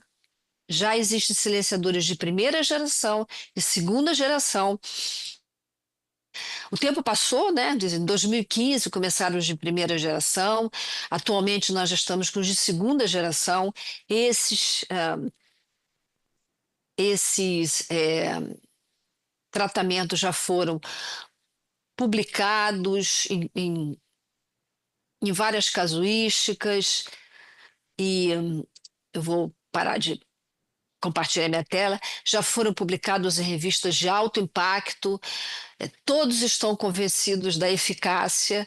No mundo inteiro, os pacientes já têm acesso. Eu tenho participado sempre da reunião da Conitec, sempre entro como consultora quando eles me pedem, e eu também tenho notado todo o trabalho deles no sentido de reconhecer a eficácia das medicações, que existentes. Aí fizeram menção principalmente a duas, mas existem até outras. E é importante que a gente faça alguma coisa, que incorpore alguma coisa para atender essas necessidades não atendidas, que são aqueles pacientes que não respondem à droga distribuída atualmente pelo SUS ou aqueles que estão numa fase mais avançada. E o preço a se pagar por não tratar adequadamente é esse que eu mostrei aos senhores aí, no que toca à sobrevida, no que toca à qualidade de vida, etc, etc. E, muito embora tenha havido esse esforço por parte da Conitec, ainda não se chegou a um acordo e a decisão final foi de não incorporação. Mas é fundamental que nós cheguemos a algum meio termo. E eu termino e agradeço muito aí mais uma vez a oportunidade de poder ajudar a todos. Agradecemos muito a você, doutora Márcia Cruz. Quero até repetir aqui, neurologista e responsável pelo Centro de Referência em Amiloidose da UFRJ, Universidade Federal do Rio de Janeiro, UFRJ. E parabenizar pelo trabalho também, né? São quase 4 décadas, né? 89, você mencionou, né? Sim. 89, 90 são 40 anos. Quase 40 anos, né? E, olha, é muita segurança, muito apontamento, né? E algo que a gente discute muito também é o custo-benefício, né? Também, porque uma pessoa bem tratada é uma pessoa, claro que tem custo do medicamento, mas se não for tratada, ela vai para o hospital, tem os problemas decorrentes da doença, precisa ser atendida, a família deixa de trabalhar, porque afeta a família toda também, né? Então, isso tudo também tem que ser levado em conta. Mas parabéns pelo trabalho, pela pesquisa, E quero dizer que a gente fica à disposição na Comissão de Ciência, Tecnologia e Inovação, né, para que possamos aí também, sob sua orientação, articularmos, né, iniciativas que se julguem relevantes, que o Congresso Nacional aborda, né? Mas agradecemos muito e queremos manter esse contato, né, na sequência que uma audiência pública tem que apontar aspectos que têm que ser aprofundados depois na sequência também junto com o Executivo, o Legislativo e as famílias e os pesquisadores da área, como é o seu caso. Parabéns pelo trabalho. Muito obrigada. Passo em seguida a palavra a Luciana Costa Xavier, que é coordenadora geral de avaliação de tecnologias em saúde do Ministério da Saúde, representando também a Comissão Nacional de Incorporação de Tecnologias no Sistema Único de Saúde, CONITEC. Com a palavra, então, doutora Luciana Costa Xavier.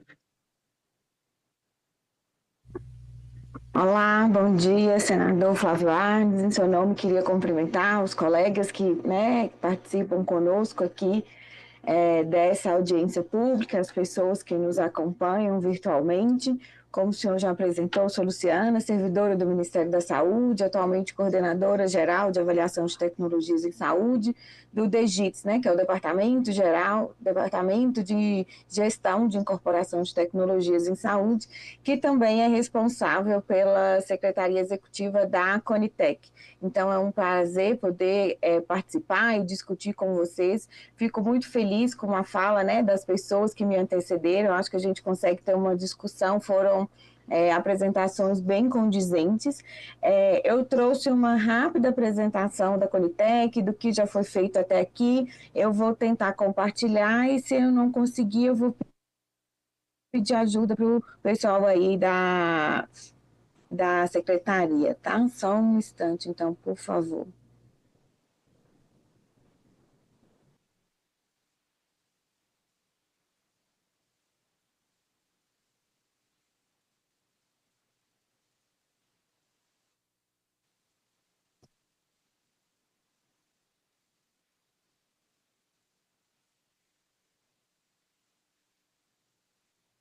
Se você precisar de ajuda, a secretaria está à disposição também. Sim, já. Eu acho que agora foi, acho que está dando certo.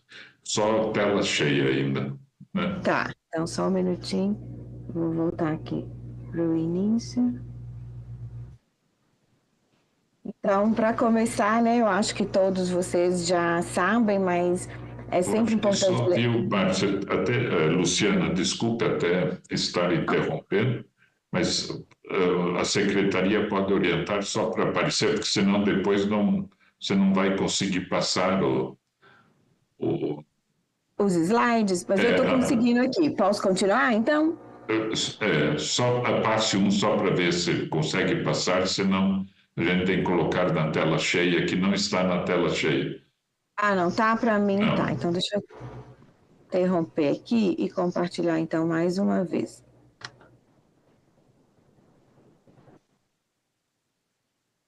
Delmar aí com a secretaria, qualquer problema. Oi, presidente. Pronto, acho que ela vai conseguir. Ela tem que primeiro colocar em tela cheia e depois compartilhar. Tá bom, vou fazer isso já então.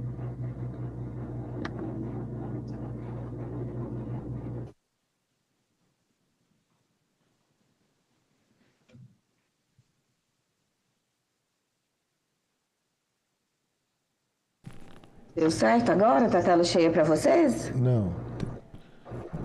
Não?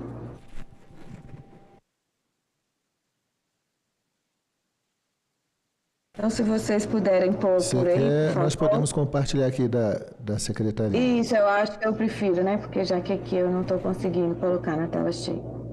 Agora está perfeito. Então tá bom. Você só vai pedindo para o pessoal...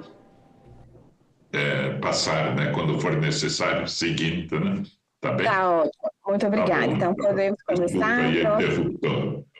Que isso. Próximo slide, por favor.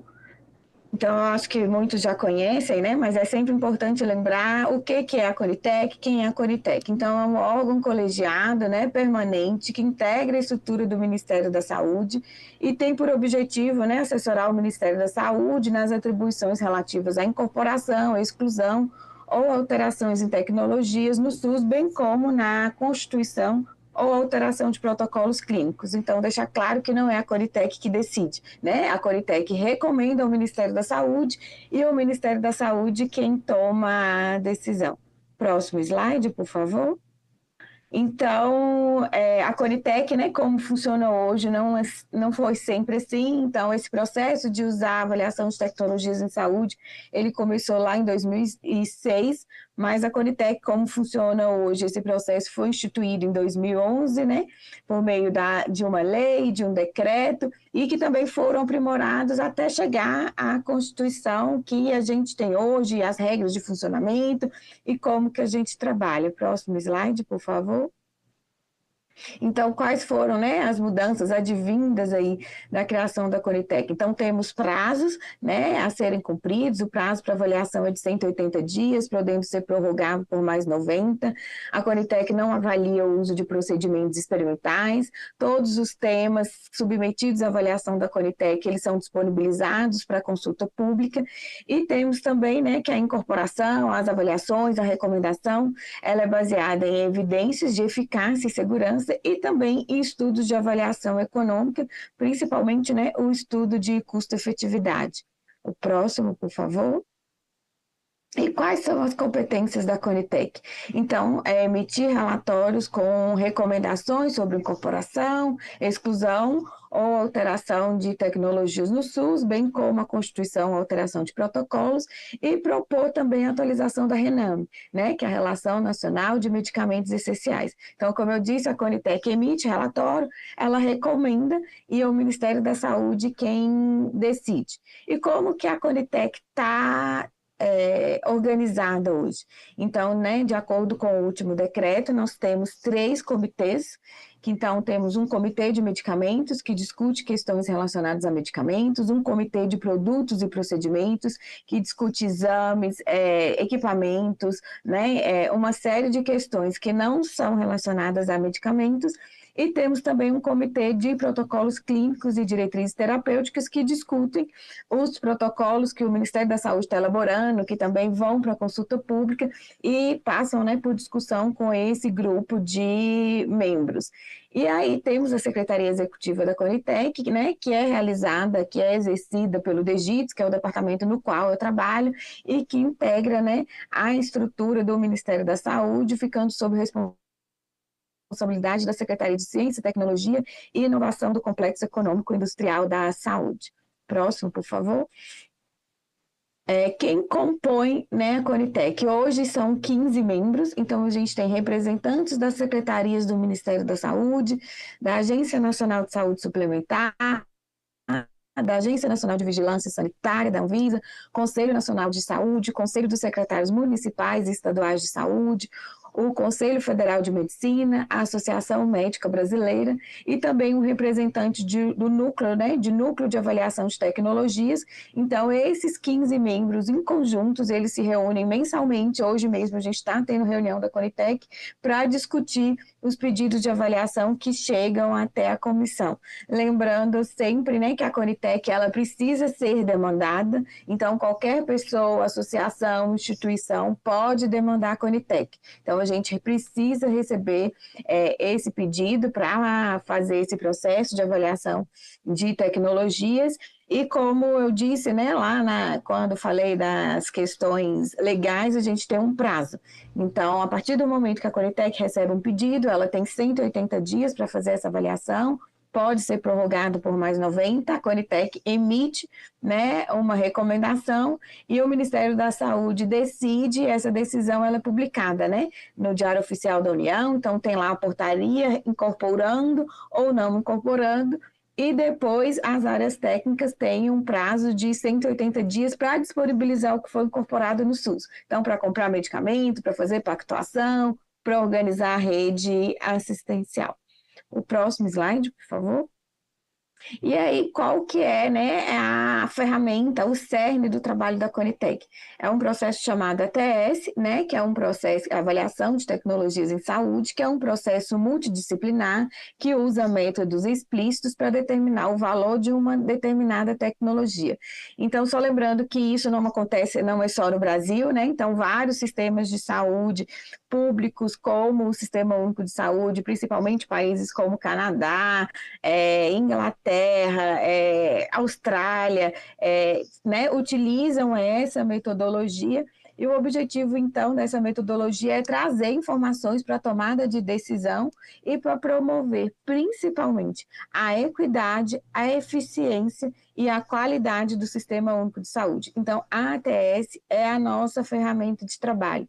Então, para todo o processo, né, que todo pedido de avaliação que chega na Conitec, é elaborado um relatório de recomendação que tem uma série de informações em relação à doença, à tecnologia, quais são as evidências, questões relacionadas à avaliação econômica, de impacto orçamentário, perspectiva do paciente. A gente sempre tem nas reuniões da Conitec, né, os pacientes que são convidados para falar, como que está a experiência internacional em relação ao uso daquela tecnologia, se tem novas tecnologias para, né, chegarem ao mercado, quais são as contribuições que foram recebidas durante a consulta pública. Então, é um documento muito técnico, muito robusto, que tem todas essas informações, né, que são trabalhadas durante o processo de avaliação pela Conitec.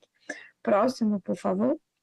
E aí, quais são os parâmetros, né, que eles são levados em consideração para a tomada de decisão?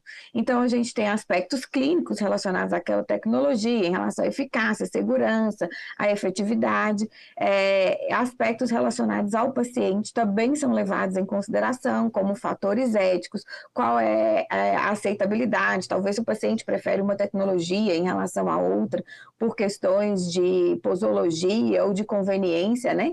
Temos também alguns aspectos organizacionais, né, de como o sistema público de saúde brasileiro está organizado, quais são as questões relacionadas à difusão da tecnologia, aceitabilidade, logística, se precisa de rede de frio ou não, se os centros de saúde ou as unidades estão preparadas para receber aquele paciente, para fazer diagnóstico, se precisa de uma outra tecnologia, né, porque muitas vezes não adianta só ter o medicamento, e se a gente tem dificuldade de exame ou de outros procedimentos para diagnóstico, e também são levados em consideração os aspectos econômicos, né, de impacto orçamentário, qual que é o recurso que o SUS, que o Ministério da Saúde vai precisar para prover aquela tecnologia, são levados em conta também fatores de custo-oportunidade, de custo-efetividade, aquela nova tecnologia em relação ao que o Ministério, que o SUS já oferece, o que ela vai fornecer a mais e por quanto, né, então atualmente a gente já tem um limiar de custo-efetividade estabelecido, em que pese a gente não ter um limiar estabelecido para doenças raras ou ultra raras, né, tem uma flexibilização aí desse limiar como um parâmetro que também é levado em consideração. Então, esse aqui é só um resgate, né, eu sei que a gente estou conversando aqui com pessoas que entendem bem desse processo, do que a Conitec faz, mas eu acho que é importante resgatar que não é apenas um critério, são vários aspectos que são levados em consideração para a recomendação da Conitec. Próximo, por favor. E em relação, né, a esse grupo de condições clínicas relacionadas à transtirretina, a Conitec já trabalhou muito disso, né? Então, a gente teve um pedido de avaliação em 2018, que quando foi a incorporação do tafamidis meglumina para a PAF, tivemos um outro pedido em 2022, que foi o tafamidis meglumina para cardiopatia, e aí não foi incorporado. Em 2023, tivemos 2 pedidos de incorporação, né, do inotercena e da apaticirana, e não foram recomendados. Em 2024, tivemos de novo 2 pedidos de avaliação de inotercena, agora para um grupo menor, para uma população menor, também não foi recomendada a incorporação, e tivemos também um pedido, né, de avaliação do Tafamides para pacientes com cardiopatia, né? Nesse caso, foi recomendada a incorporação, e esse ano também tivemos a avaliação do pedido de incorporação de vutricirana, e também não foi recomendado. Então, acho que as pessoas que me antecederam, né, já falaram desses processos, então a Conitec já avaliou, as empresas já demandaram, e o que a gente teve incorporado foi só a incorporação do Tafamides meglumina e do Tafamides 61 miligramas. Na sequência, próximo, por favor. Eu tenho, né, um histórico um pouco mais detalhado em relação a essas incorporações, quem impediu, né, quem foram os demandantes. Na maioria das vezes, em todas as vezes, os demandantes foram os próprios detentores do registro, os laboratórios fabricantes. E aí, o que a gente tem? Como eu disse, né, em 2018 foi incorporado o Tafamides para amiloidose associada à transtirretina em pacientes adultos com polineuropatia, e aí houve a recomendação condicionada a uma negociação de preço e PCDT. Então, esse PCDT foi publicado já, e esses pacientes estão tendo acesso, a doutora Márcia já falou, a paciente, associação de pacientes, então a gente já tem, né, os pacientes usando o Tafamides. Na sequência, próximo, por favor. A gente teve o pedido de incorporação do Tafamides para os pacientes com cardiomiopatia, e aí não foi recomendado, porque, então, já foi até comentado aqui, os membros concordaram que tem uma demanda, né, para uma condição clínica rara, tem boa evidência, mas que tinha uma razão de custo-efetividade e o impacto orçamentário alto e algumas incertezas relacionadas à população elegível. Isso lá em 2022. Na sequência, próximo, por favor. Então, 2023, né, foi avaliada a incorporação de inotecena e da paticirana. Além desse rito, né, normal, que é a avaliação da Conitec, esses dois pedidos de avaliação, eles foram submetidos a uma audiência pública, né? A legislação permite, então as empresas voltaram, discutiram-se um pouco mais, compararam. Houve uma comparação de um com o outro, a paticirana apresentava alguns resultados melhores em alguns aspectos, e finalmente, né, na sequência, não recomendou a incorporação desses medicamentos em relação ao impacto orçamentário elevado que prejudicariam, né, a sustentabilidade do Sistema Único de Saúde. Próximo, por favor. E aí depois a gente... Desculpa, pode voltar, 2024. Na sequência, pessoal, aí, obrigada.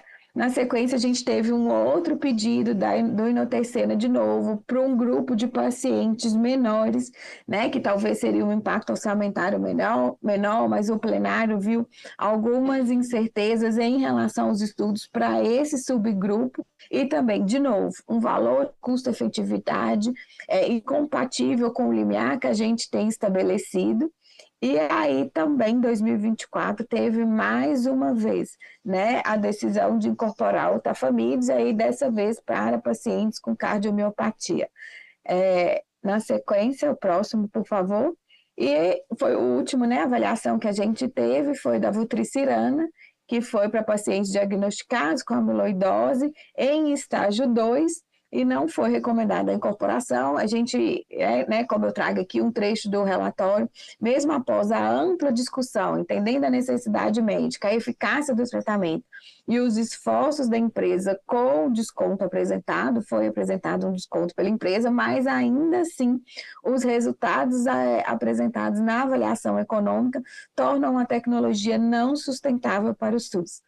Então, próximo, por favor. O que a gente tem hoje? Então, né, a gente tem um PCDT das amiloidoses associadas à transtirretina, e ela prevê, né, o tratamento com Tafamides, então meglumina ou 61 miligramas, transplante hepático, apoio psicológico e social e aconselhamento genético. Então, em que pese todo esse esforço da Conitec de avaliação de todos esses medicamentos, o que foi percebido, né? Tem evidência, mas a gente tem ainda 15 segundos. Um impacto orçamentário muito alto, considerando, né, o limiar que a gente tem estabelecido, considerando a preocupação com a sustentabilidade do SUS. Então, o que a gente pode deixar aqui de sugestão de encaminhamento ou para reflexão, né?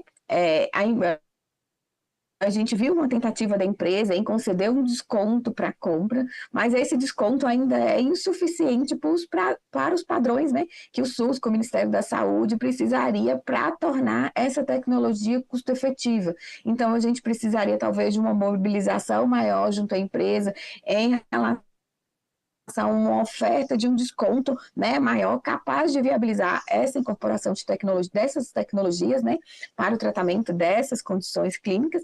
E também a gente percebe uma necessidade de aumentar, né, o orçamento do Ministério da Saúde para que essas e outras tecnologias possam ser viabilizadas, porque o que a gente tem hoje não é possível. Como eu disse, a gente já viu que tem eficácia, que a evidência é boa, mas a questão que prejudica, que dificulta essa recomendação, são esses aspectos orçamentários e financeiros em relação a essas tecnologias.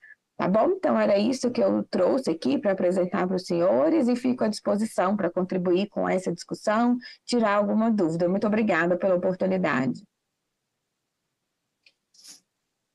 Agradeço a participação, né, inicial de você, né, me permite chamar de você, com todo o respeito, Luciana Costa Xavier, que é coordenadora geral de avaliação de tecnologias de saúde do Ministério da Saúde, representando nessa audiência pública a CONITEC também, que é a Comissão Nacional de Incorporação de Tecnologias do Sistema Único de Saúde. Obrigado pela apresentação, né? E passamos em seguida a palavra ao defensor público do Distrito Federal. Até eu quero explicar, doutor Ramiro, que a gente começou com um paciente, fomos para a Associação Nacional que se organiza, né, para defender os direitos, necessidades dessas pessoas e famílias. Fomos depois para a parte científica, vamos dizer, com a doutora Márcia, que já há quase 40 anos se dedica com muita competência a essa área. Passamos ao Ministério da Saúde e agora, vamos dizer, a Defensoria Pública, que pensa nesses aspectos todos do ponto de vista dos direitos, né, da cidadania, do apoio às famílias, aos pacientes, né, e quero externar, inclusive, o meu respeito absoluto à instituição Defensoria Pública. Parabéns para todos os defensores públicos do Brasil. Precisaríamos ter muito mais defensores e defensoras, né? Que é o acesso da população, do povo organizado à justiça. Então, seja muito bem-vindo, né, doutor Ramiro?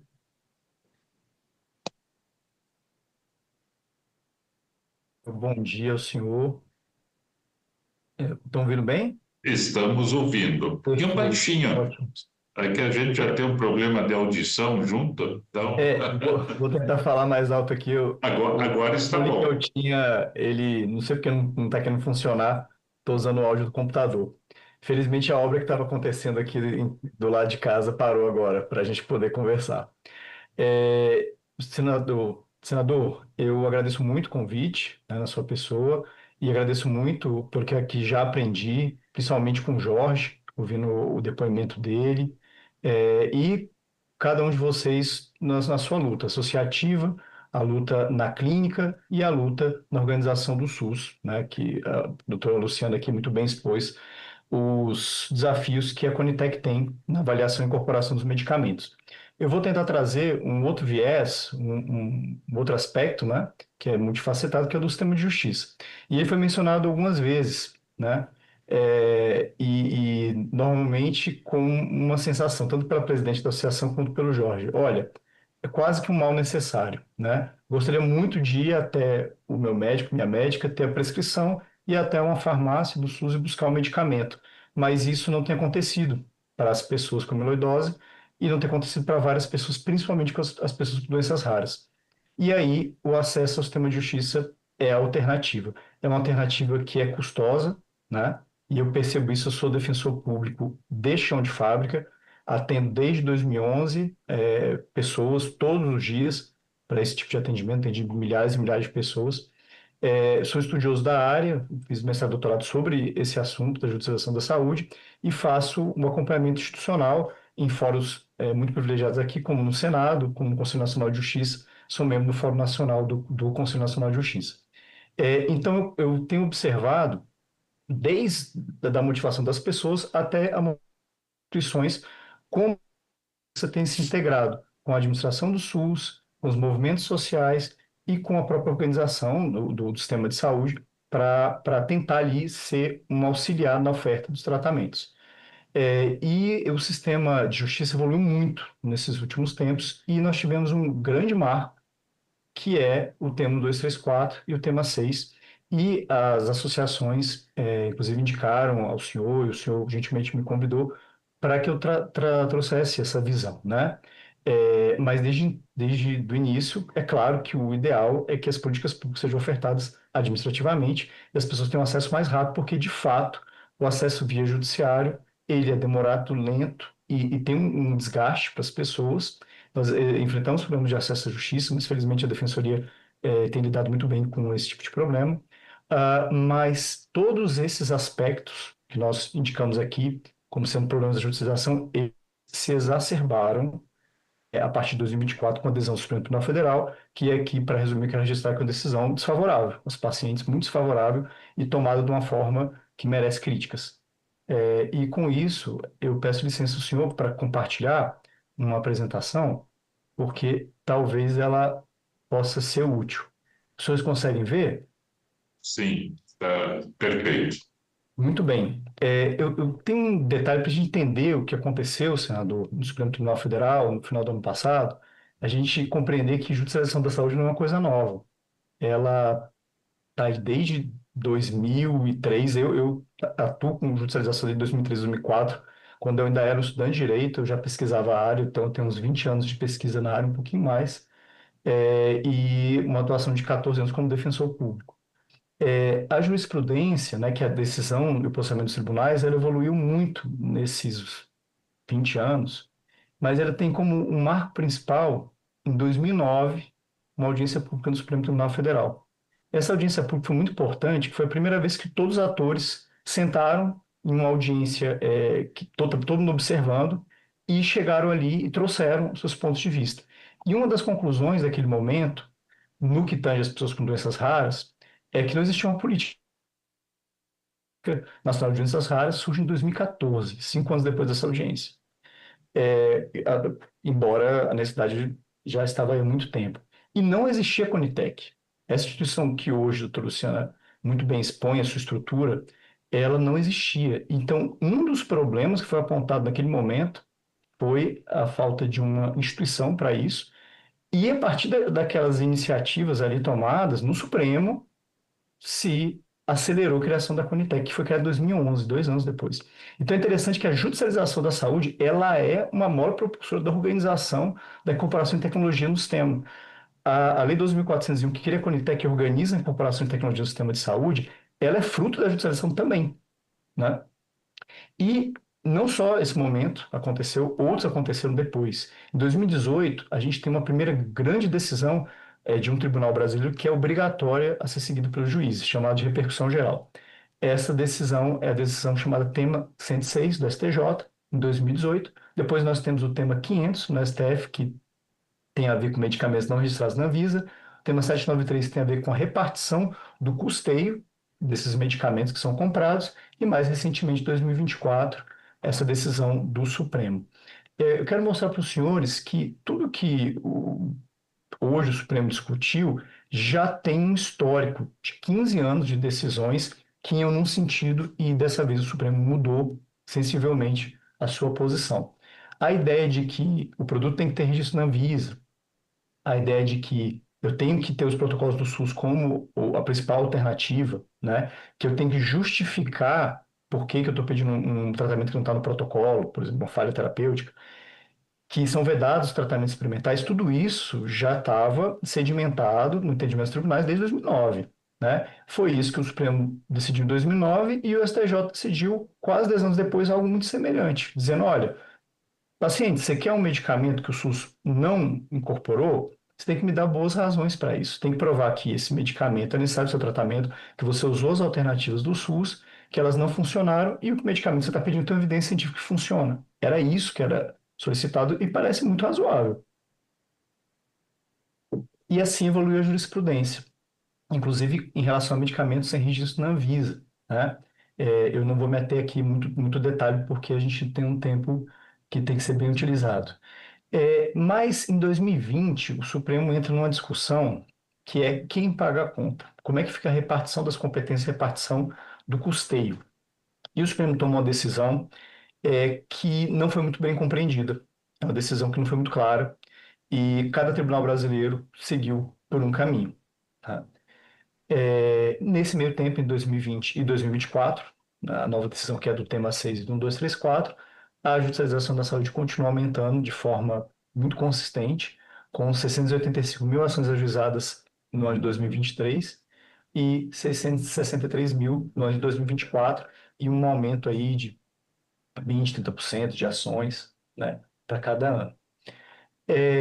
E restou uma questão, além do aumento da legislação em si, que é como a gente faz com os municípios, com os pequenos estados brasileiros.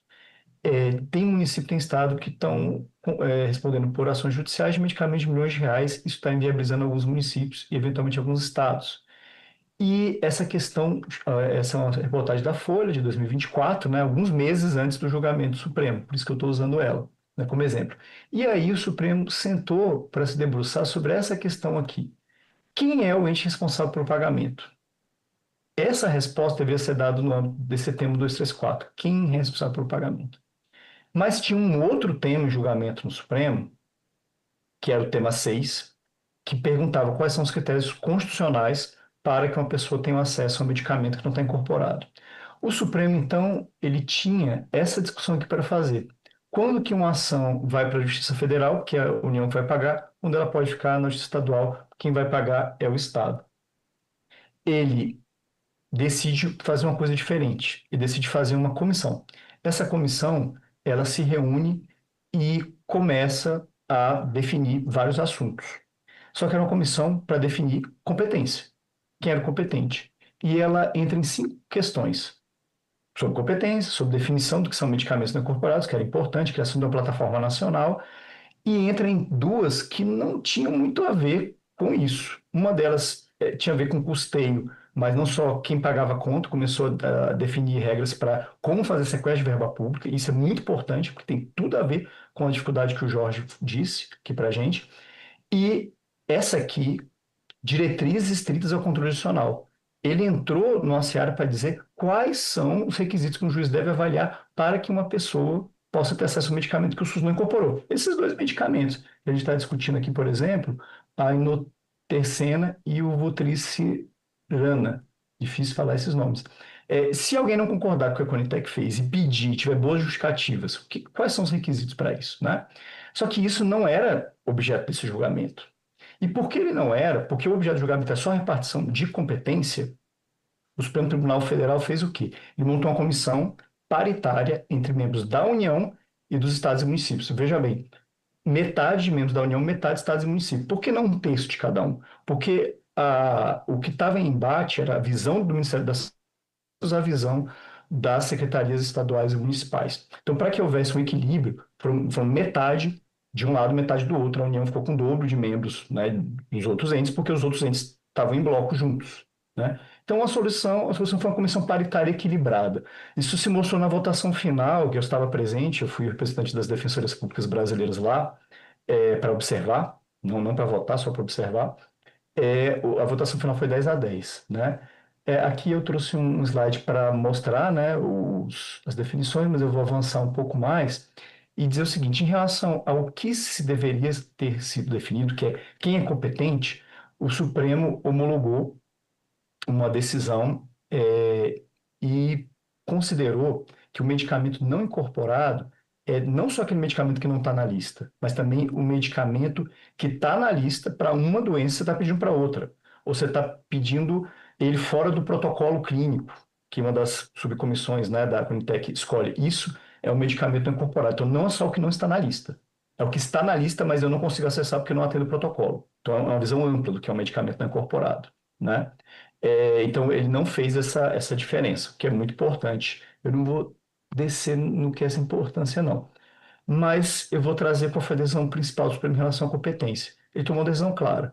Se o custo do medicamento é acima de 210 salários mínimos, que hoje dá R$318 mil, essa ação tem que ir para a Justiça Federal. E o Supremo deu critérios claros de como calcular isso. Se a competência, se o custo for abaixo de R$308 mil o tratamento anual, isso vai para a Justiça Estadual. E tem lá um mecanismo em que a União auxilia os estados e municípios que foram condenados, principalmente os estados, a pagar esse valor. Tem um apoio, um custeio da União. Foi alcançada uma decisão muito boa, muito clara para o sistema de justiça e justa entre os membros ali, que representavam os 3 entes da federação, né, União, Estados e Municípios, os 3 níveis da federação, porque tinha uma composição paritária que fez um bom acordo sobre isso, né, e a gente tem visto funcionar muito bem essa questão da competência, né. E, inclusive, para ter muito cuidado, o Supremo Tribunal Federal falou o seguinte: olha, o que ficou para trás se mantém onde está o processo, para não ter uma dança de processo ou migração. Vai valer daqui para frente. Ótimo. Só que o que aconteceu? O Supremo Tribunal Federal, ele foi além. Ele definiu também os critérios para acesso a medicamentos. E, ao fazer isso, tomou essa definição, aplicando ela aos tratamentos, na verdade, os tratamentos judicializados, nas ações, já em curso. E o que aconteceu? Ela trouxe requisitos muito mais rigorosos. E isso, inclusive, causou a revisão de vários processos e a interrupção de tratamentos em curso. Eu vou explicar o que é esse aumento do rigor que eu estou falando. A Defensoria, eu vou ter aqui embaixo, porque a Defensoria tentou mudar isso aqui, não conseguiu, né? E aí eu estou dizendo aqui, o termo 264, além de seus limites, o Supremo Tribunal julgando algo que não estava no processo. E aí que é um grande problema, porque quando o assunto era divisão de custeio, a gente tinha uma composição paritária. Mas quando eles começaram a discutir quais eram os critérios para os pacientes acessarem os medicamentos, a composição era absolutamente parcial, ilegítima e não paritária. Por quê? Dos 24 membros, apenas uma pessoa era do controle social, uma pessoa era paciente, de nome Priscila. E os outros 23 eram, de alguma forma, representantes da gestão, federal, estadual, municipal, procuradores de Estado. Então, nós tínhamos ali uma discussão de quais eram os requisitos para que uma pessoa, um paciente, tenha direito de acesso ao medicamento. Vamos dizer assim, contra a avaliação que foi feita pelo SUS, e só tinha representante do SUS. É como se a gente fosse discutir aqui superendividamento bancário e o Senado montasse uma comissão com 23 banqueiros e um representante dos consumidores, dos correntistas. Foi isso que o Supremo fez. E aí o procedimento se tornou bem injusto. E o resultado acabou sendo injusto. Em que sentido? Injusto no sentido de que aumentou muito o rigor para acesso a esses medicamentos que não estão incorporados pela Conitec e, portanto, não incorporados ao SUS. Mas, além disso, o Supremo Tribunal Federal definiu que, quando for feito um sequestro de verba pública para a compra de um medicamento, acontece muito. O Jorge deixou isso muito claro, o presidente da Associação deixou muito claro, que muitas vezes vem a ordem judicial e ela não é cumprida. O Jorge falou: olha, demorei 8 meses para receber. Por quê? Muitas vezes vem a ordem judicial contra o Estado, contra a União, contra o Estado da Bahia, contra o Estado do Rio, contra a União, enfim. Isso não é cumprido. A gente tinha o caminho do sequestro de verba pública. Mas o Supremo Tribunal Federal, ele destacou alguns requisitos e fixou um preço máximo, que é o preço máximo de venda ao governo. O preço máximo de venda ao governo é um preço de atacado, o governo compra atacado. 15 segundos. E aí começou a exigir que os pacientes conseguissem orçamentos de um preço de atacado numa situação de varejo. E com isso, vários tratamentos que já tinham dificuldade para se iniciar começaram a ser interrompidos ou a demorar mais ainda para se iniciar, porque as pessoas começaram a ter muita dificuldade de conseguir orçamentos a preço de atacado numa compra de varejo. Inclusive, o Supremo Tribunal falou que o judiciário, né, cada juiz deveria, vamos dizer assim, dar seu jeito, tomar as atitudes para que essas empresas, essas distribuidoras fornecessem isso. fornecessem o orçamento a um preço adequado, mas não é o que nós estamos vendo nos processos. Nós estamos vendo, eu tenho aqui vários processos que eu estou acompanhando, recebo 30, 40 por dia, de pessoas que não estão conseguindo esse orçamento. Sofrimento e interrupção dos tratamentos tem sido a consequência. E aí, vou trazer para o senhor quais são os quatro pontos em que as defensorias trouxeram ao Supremo Tribunal Federal para que ele revisse a sua decisão, e ele não reviu.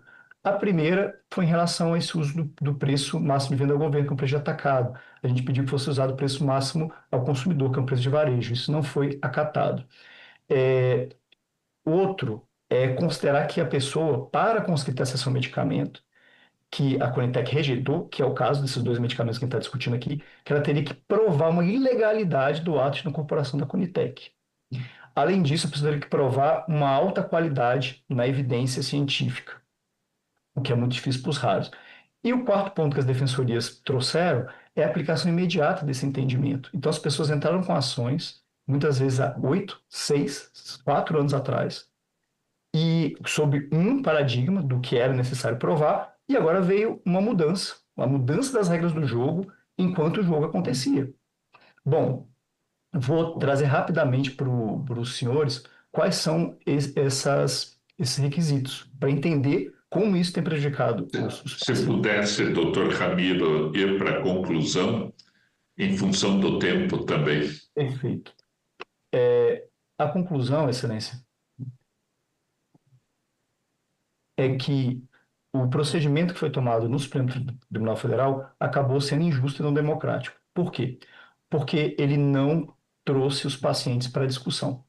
E com isso, duas coisas muito complicadas aconteceram para os pacientes de doenças raras. A primeira delas é que agora as pessoas com doenças raras, caso o medicamento tenha sido incorporado pela Conitec, eles têm que provar uma ilegalidade do ato da Conitec. A pergunta é, como se prova a ilegalidade do ato de uma instituição instituída que pode não incorporar por razões técnicas e por razões políticas. Ela pode não incorporar porque entende que o medicamento é muito caro. Como é que eu provo que isso é ilegal? Então, e o que é provar uma ilegalidade? É ilegal para a situação da pessoa? A gente ficou num âmbito de incerteza e insegurança jurídica. E vários pacientes agora estão tendo o seu tratamento indeferido único e exclusivamente na avaliação da Conitec de custo-efetividade. Isso de uma decisão tomada sem participação dos pacientes, numa comissão formada praticamente apenas por gestores. A segunda questão é que foi exigido que se prove a eficácia do medicamento com evidência de medicina baseada em evidência de alta qualidade, e isso apenas com estudos randomizados e estudos de revisão sistemática duplo cego. São tipos de estudo, senador Flávio, que eu não tenho tempo aqui de descer em detalhes, mas que exigem determinados protocolos de pesquisa que pessoas com doenças raras não conseguem cumprir. Não há um número de pacientes existente no contexto brasileiro para fazer essas pesquisas, em muitos desses casos. Então, por vezes, é impossível para pessoas com doenças raras e também para tratamentos pediátricos fazer o tipo de pesquisa que dá um alto nível de evidência científica que o Supremo agora exige para que se solicite. E esses entendimentos, esses dois requisitos rigorosos foram aplicados a todos os processos em curso. E isso não é exigido, por exemplo, de plano de saúde, o que traz uma assimetria do tratamento entre pacientes do SUS e pacientes de plano de saúde. Os requisitos para superar o rol da ANS são muito menos exigentes, né?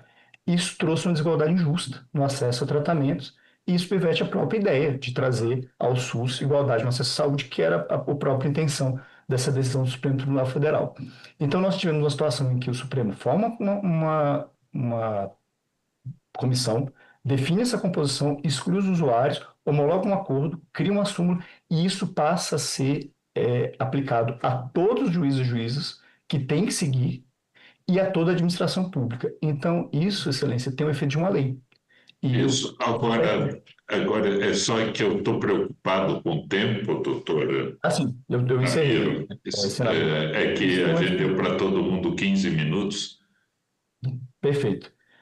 Senador, então encerro dizendo que essas decisões tiveram efeito de uma lei que traz um problema. E aí eu encerro para colocar. Hoje, para qualquer população com doenças raras, ter a sua exigência de acesso a um medicamento avaliado pela Conitec, é um momento de apreensão e receio. Por quê? Porque se a Conitec avaliar e incorporar, ótimo, isso foi incorporado. Se a Conitec incorporar e rejeitar, isso vai trazer um obstáculo quase intransponível para que eles tenham acesso aos medicamentos pela justiça. E tudo isso feito numa decisão que, infelizmente, não contou com a participação dos usuários. Obrigado, senador. Eu agradeço ao senhor, né, doutor Ramiro, que é defensor público do Distrito Federal. Eu até lamento não olhar com mais tempo também nessa audiência pública, mas todo o material ficará disponível, né, na página da Comissão de Ciência e Tecnologia para consulta de todas as pessoas que nos acompanham pelo Brasil. Mas eu já queria até convidá-lo para nós detalharmos com mais profundidade, né, os argumentos trazidos e com a participação da consultoria do Senado para ver o que pode ser feito dentro do Congresso Nacional a partir da sua apresentação. Já fazemos uma reunião de trabalho nesse sentido, né? Então, se Vossa Excelência, se o senhor concordar, Vossa Excelência concordar, a gente faz isso em sequência também, né? Porque é um material muito bom e lamento, inclusive, que a gente não possa ter o tempo nessa audiência. Mas, muito bem, o nosso tempo já está, assim, chegando ao seu limite. Eu vou passar de novo a palavra, né, aos expositores para 2 minutos. Tem alguma consideração que acho importante, mas eu gostaria, sim, só que houvesse também da parte da doutora Márcia, né, porque alguns medicamentos não foram incorporados, né, a vutrisiran, o inaterzena e o tafamides, né? Qual que é a consequência disso para os pacientes?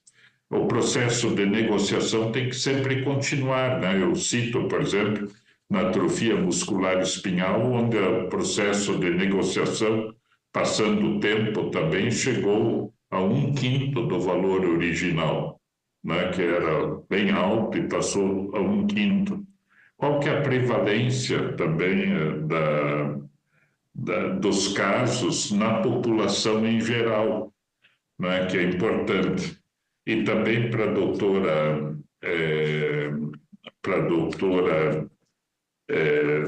puxa vida, eu estou aqui com o problema para a doutora Luciana, né, que é do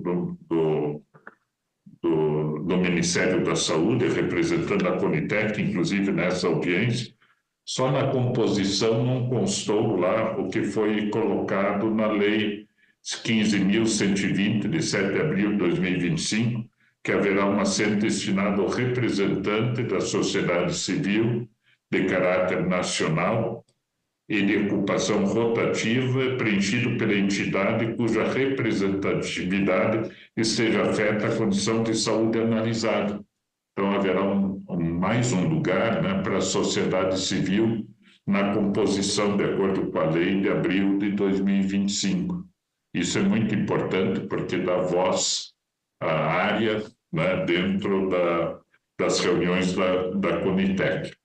Mas passo a palavra porque também o Jorge mencionou uma coisa que eu considerei muito importante, né, que essa falta de certeza que o medicamento estará disponível, os autorizados, né?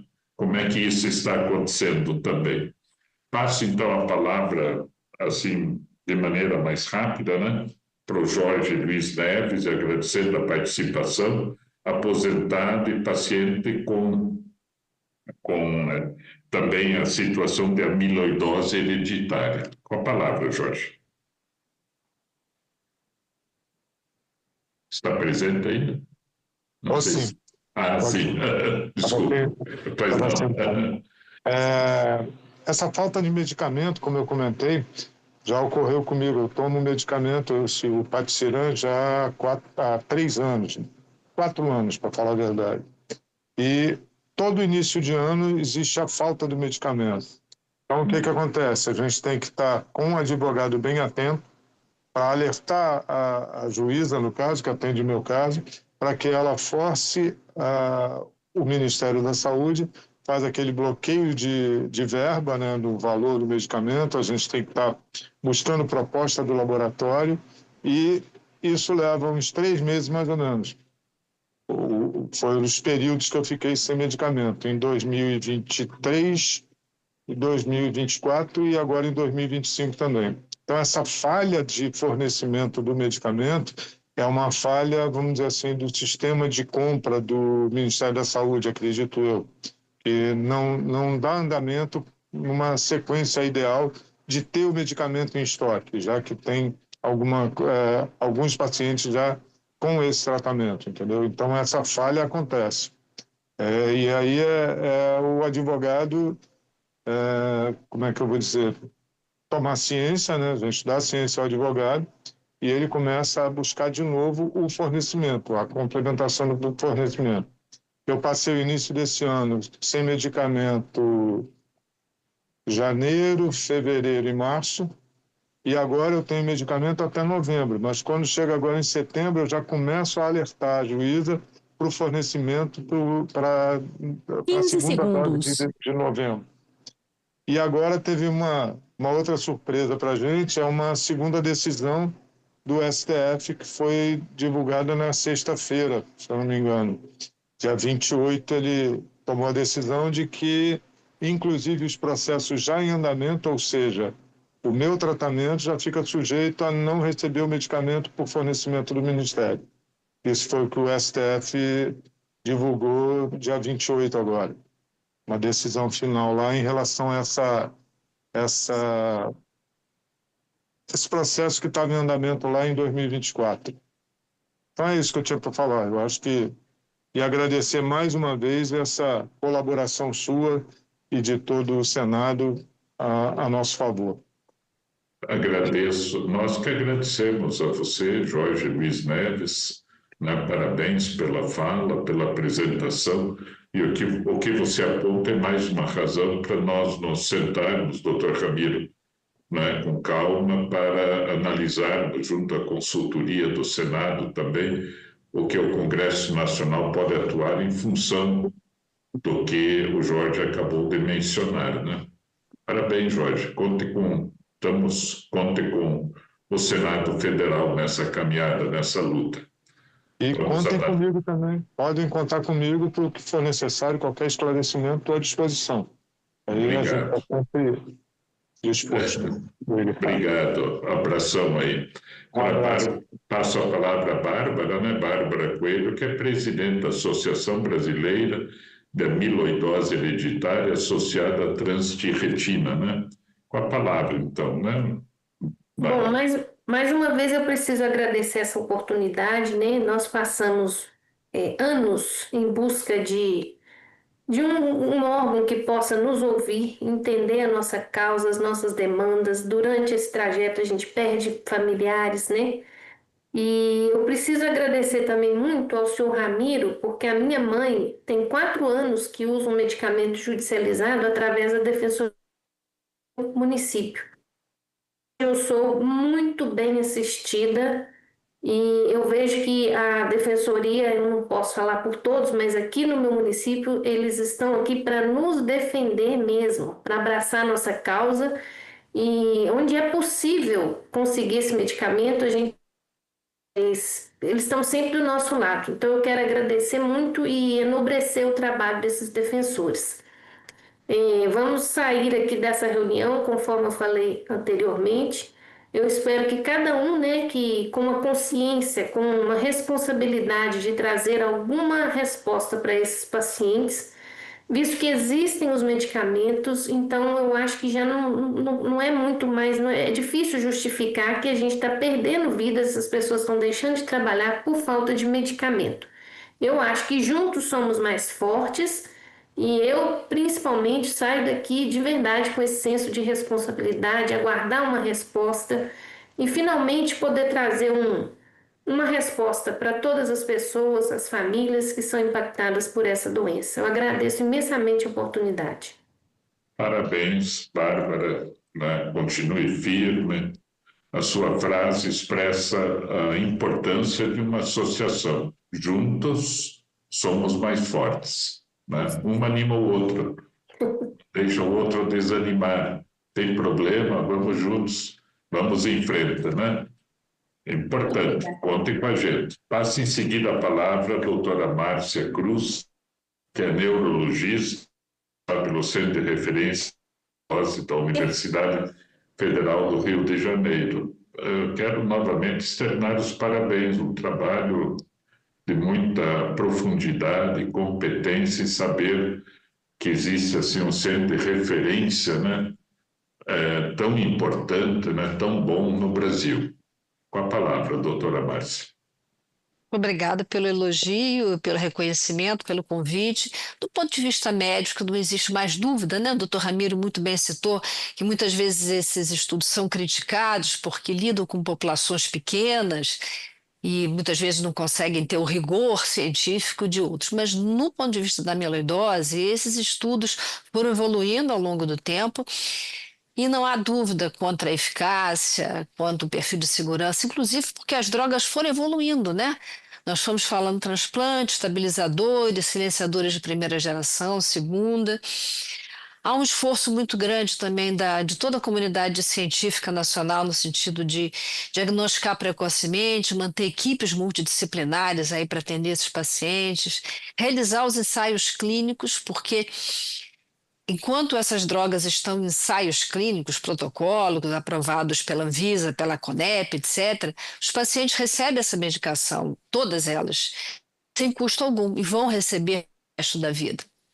Mas isso não alcança a totalidade dos pacientes. Então, esses ficam, quando não respondem ao Tafamidis, ficam sem ter o que usar. E como bem já disseram vários aqui, a judicialização é um processo oneroso, é um processo lento. Para cada dose é uma nova declaração que ter sido feita, são declarações 7, 8 páginas, e eu conto nos dedos de uma mão aqueles pacientes que têm condições de ir adiante em relação a isso. Então, eu reconheço o trabalho da Conitec, como já foi muito bem explanada pela doutora Luciana aqui, no sentido de tentar colocar isso tudo dentro do orçamento, mas de alguma forma nós temos que chegar a uma conta, né, que seja boa para todo mundo. Eu reconheço também a necessidade de que esses preços sejam reduzidos e que caibam dentro do SUS, e eu acho que tem que ser o esforço de todos nós. Muito obrigada. Só poderia dizer a prevalência, não sei se... Nós não temos ainda um registro único que possa dar um número exato. Existe uma publicação que eu participei há um tempo atrás que usou casos já muito bem, a prevalência muito bem determinada em países como na Europa, por exemplo, como a Espanha, como Portugal, como Inglaterra, extrapolados para a nossa população, isso apenas para a mutação V30, e o número estimado é em torno de 5 mil. Na realidade é maior, porque depois nós temos as outras mutações, aí, principalmente a 122. Muito bem. Agradeço, doutora Márcia, e inclusive reitero o convite para a orientação desse centro de referência em relação ao trabalho da própria comissão, né, de ciência, tecnologia, pesquisa, né, tantas coisas novas que vêm acontecendo nessa área no mundo, né, e sempre à disposição para que a amiloidose, né, hereditária, né, também o objeto dessa audiência possa também receber essa atenção. Obrigado. Ficamos à disposição também, né? Passo em seguida a palavra a Luciana Costa Xavier, que é coordenadora geral de avaliação de tecnologias em saúde do Ministério da Saúde, e representa aqui também a Comissão Nacional de Incorporação de Tecnologias no Sistema Único de Saúde. Com a palavra, Luciana.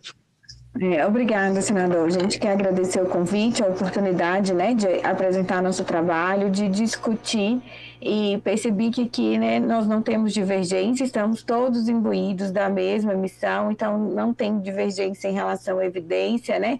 Já foi isso bem colocado. Então, a questão que eu acho que fica para trabalharmos em conjunto é essa questão de redução de preço, né? A doutora Márcia também enfatizou essa questão, então, se pudermos fazer conjuntamente uma articulação com a indústria, enfim, se o Legislativo puder ajudar em relação a essa situação, a gente está à disposição para continuar a discussão e colocar que foi bem apresentado pelo senhor a questão da Lei 15.120, né? Então, ela foi sancionada em 7 de abril, tem 180 dias para entrar em vigor, então o Ministério da Saúde já está trabalhando para essa regulamentação e a gente espera que nas próximas reuniões da Conitec a gente já vai ter a composição, né, dos comitês alterados para a inclusão de um membro das organizações da sociedade civil. Tá? Então, isso já está em andamento e em breve já estará sendo executado. No mais, agradecer mais uma vez o convite, colocar o Ministério da Saúde, a Conitec à disposição para participar dessa e de outras discussões relacionadas ao nosso trabalho. Muito obrigada. Agradeço, né, Luciana, e até aponto para a Bárbara, né, que é presidente da Associação Brasileira, que justamente a mudança dessa lei foi para que as entidades nacionais representativas, de fato, da área pudessem também participar desse processo de decisão, o que é muito importante, né? Parabéns. Obrigado, doutora Luciana. Transmito também um abraço ao ministro Padilha e a todos do Ministério da Saúde, né? Passo em seguida a palavra ao doutor Ramiro, né? Defensor público, Nóbrega Santana, do Distrito Federal. Ele foi bastante elogiado também pela Bárbara na figura do defensor público municipal, mas eu quero estender esse elogio para toda a defesa pública do Brasil, porque é uma, assim, a esperança de muitas pessoas em nosso país. Com a palavra, doutor Ramiro. Bárbara, Jorge, nós conhecemos a luta de vocês e cada aspecto, cada dificuldade, processo de tratamento. Nós conhecemos as dificuldades que os médicos têm nesse descompasso entre a prescrição adequada e a capacidade de acesso aos medicamentos. Nós compreendemos todas as vicissitudes, os problemas enfrentados pela Conitec, doutora Luciana, que precisa, sim, ter uma avaliação de custo-benefício e está no cenário em que a capacidade de produção industrial brasileira de medicamentos está reduzida. Então, a gente tem que pensar no complexo industrial da saúde. Isso vai ser um caminho para a Conitec conseguir trabalhar melhor, ter mais recursos. E todos esses aspectos, senador, estão aí reunidos e o melhor lugar para reavaliá-los é o Senado Federal, é o Parlamento Brasileiro. Peço ao senhor e ofereço toda a ajuda da Defensoria Pública, expertise que nós tivermos, que nós pudéssemos contribuir para que possamos alcançar um marco legal, um marco normativo que componha as dificuldades da gestão, mas também leve em conta as necessidades dos pacientes e dê ferramentas para que médicos e médicas no Brasil inteiro, como a doutora Márcia, possam dar as prescrições e conseguir dar acesso aos tratamentos adequados aos pacientes. Muito obrigado pela oportunidade e coloco sempre a Defensoria à disposição. Nós é que agradecemos. Essa será a prioridade, não há dúvida, a partir da semana que vem, né? de trabalharmos no Congresso Nacional avaliando e os dados que a Defensoria Pública, através da sua pessoa, tem já de todo o processo. Isso vai auxiliar, né, no encaminhamento de algo que seja bom, adequado, né, de acordo com a realidade, mas principalmente atendendo a pessoa, né, com uma doença rara. São 8.000 doenças raras no Brasil, né, mais ou menos em torno disso, 700 só, das quais que tem algum tipo de encaminhamento, né? E a amiloidose é uma delas, né, hereditária. Então, também verificar, não no caso da amiloidose, mas como trabalharmos, né, nesse conjunto, né, para que a gente possa ter, assim, os encaminhamentos adequados. E eu sempre penso muito na pesquisa, né? Inclusive com toda a competência que o Brasil tem, né, para não ficarmos dependentes, unicamente de descobertas externas, que a pesquisa seja valorizada para se encontrar soluções, seja medicamentosas ou de interrupção de doença ou até de cura, eventualmente, né? A gente vê tantas coisas boas acontecendo nessa área, né, que o Brasil participe intensamente desse esforço. Mas eu quero agradecer, então, me permita chamar vocês, né, expositores e expositoras. Da minha parte, apreciei muito a audiência pública, ficou bastante clara, né, em termos dos desafios que a área enfrenta.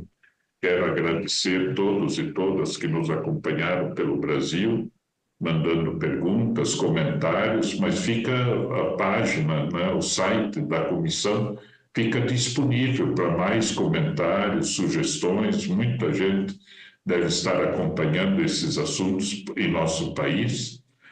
Os meios de comunicação do Senado, que transmitem para o Brasil todo essa iniciativa, e também sempre a consultoria, né, do Senado, que inclusive faz parte da comissão também, e a própria secretaria, aí, que é um trabalho sempre exemplar. Então, obrigado novamente, né? A gente é muito grato a vocês todos, e penso que, assim concluídas essas observações e tendo cumprido os objetivos da audiência pública, né, eu declaro encerrada a presente reunião. Obrigado.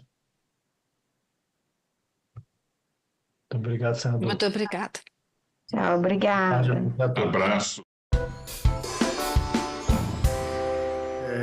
Primeiro, obrigado pela oportunidade de estar aqui conosco, com todos vocês. Eu acho que uma contribuição enorme essa discussão. A Abismel está à disposição para fazer novas discussões. Eu acho que, diante de tudo que foi falado, a gente tem que pensar, sim, esporte é ferramenta, mas tem que pensar que ela é o objetivo final também. E eu acho que é isso que a gente sempre tem que colocar em mente. A gente também tem que colocar essa discussão e essa briga, não só no orçamento municipal, mas em todos. Só para terminar, pontuar um pouco a fala, acho que a Mariana falou bem desse efeito cascata, e nesse efeito cascata, que a gente não coloca o objetivo principal, o esporte, mas só a ferramenta, por isso que a gente, se tornando ferramenta, a gente fica na simbiose de outras secretarias. Colocar também que a importância de ter capacitações, né, dos nossos gestores. A gente sabe que o esporte, às vezes, a pasta do esporte, ele passa por negociações, às vezes, político-partidária, lá depois de todas as negociações na saúde, educação, no serviço público, na segurança. E aí vai praticamente gestores que não têm nem experiência, muitas vezes nem vontade, e aí quem sofre são as crianças e o esporte como um todo. Então tem um olhar um pouco mais especial até mesmo para os gestores que estão nessas pastas, para que possa fazer frente a essa importância que a gente tem que levar. Então, por fim, parabéns a todos, parabéns, Leila.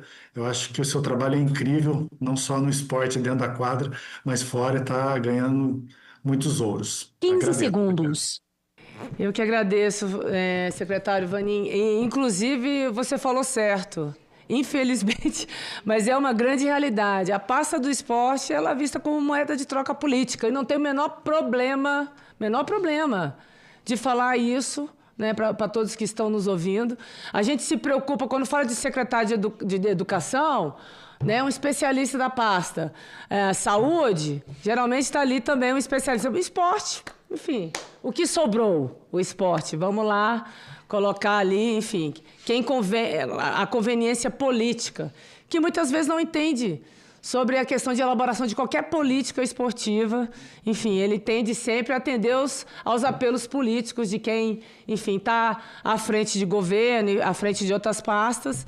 E isso é uma realidade que a gente tem que enfrentar também com muita maturidade, porque isso é uma realidade. Como eu falei, a Secretaria de Esporte ela sempre é braço do turismo, é braço do trabalho, né, braço da educação, mas não é tratado com devido respeito. Eu concordo plenamente com você. Obrigada pelo apoio e pela participação, secretário Vanin e secretária Mariana.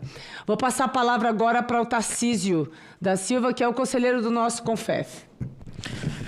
Senadora Leila, colegas, agradecer mais uma vez essa audiência, nessa conversa foi muito importante, a gente consegue tirar daqui coisas que são bem interessantes e que podem ser discutidas e levadas à frente, né? Senadora com uma coragem enorme, é interessante ficar aqui ao lado da senadora Leila, porque ela vai comentando algumas questões e é isso, senadora, por vezes... acontecem situações nessa nossa lógica de discussão sobre esporte que elas fogem ao nosso controle, mas a gente tem que se fortalecer. E digo que, mais uma vez, o sistema CONFEF-CREVS está à disposição para fortalecer a todo o processo esportivo, a todos os profissionais que atuam no âmbito do esporte. Acho que a gente precisa muito estar junto, né? A gente precisa estar junto dos órgãos, das entidades que fazem o esporte no Brasil, dos órgãos que fazem o esporte como uma ferramenta de inclusão social, das entidades que dirigem o esporte e do poder público. Então a gente coloca sempre à disposição com as nossas possibilidades, com as nossas reflexões.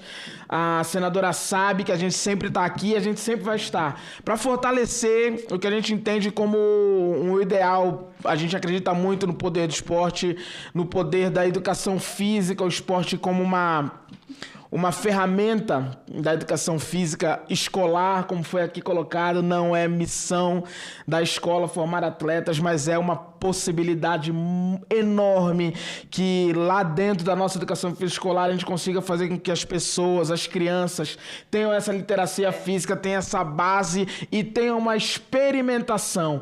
Ali é que gera a vontade de conhecer de fato o vôlei e depois ir participar dos Jogos Olímpicos. Então, obrigado pela participação e nós estamos sempre à disposição.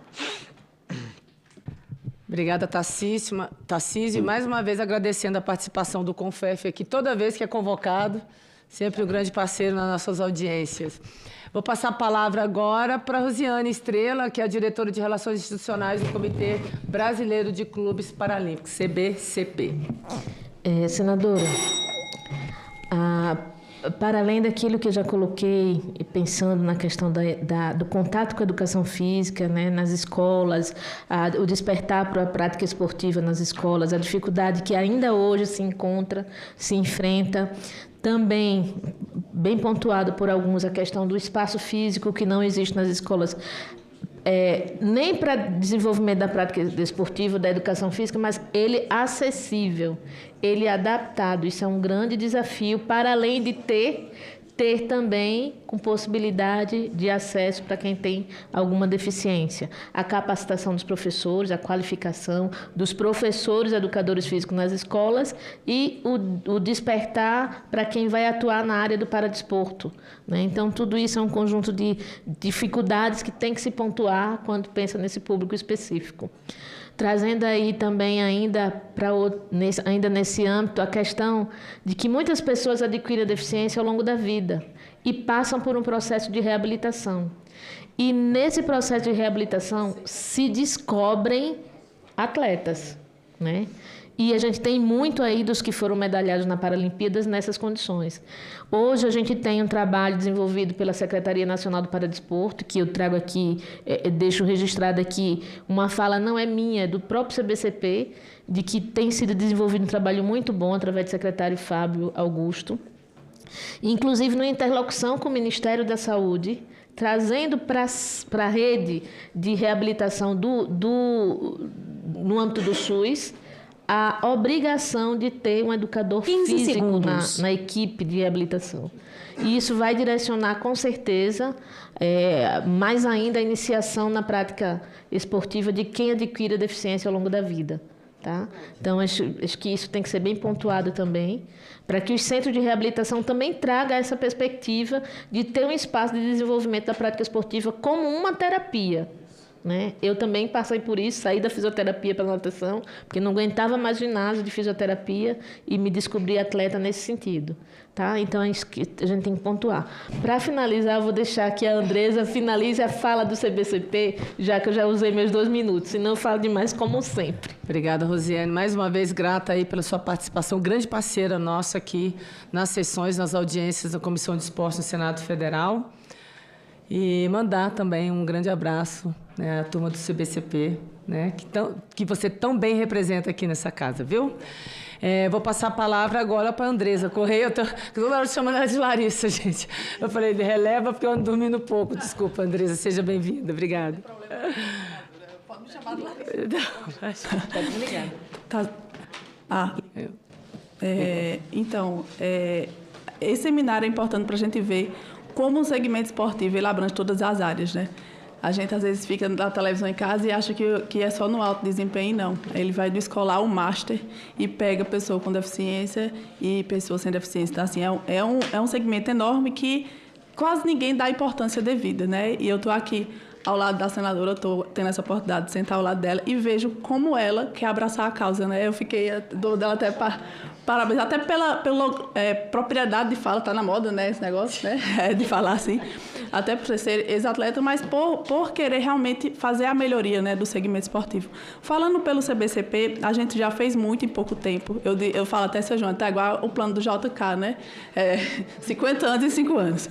Mas a gente sabe que tem muito, muito a fazer. A gente sabe que tem que melhorar, tem que buscar o atleta na escola também, tem que fazer a capacitação do profissional da educação física. A gente já tem uma linha de aplicação para isso, a gente vai implementar.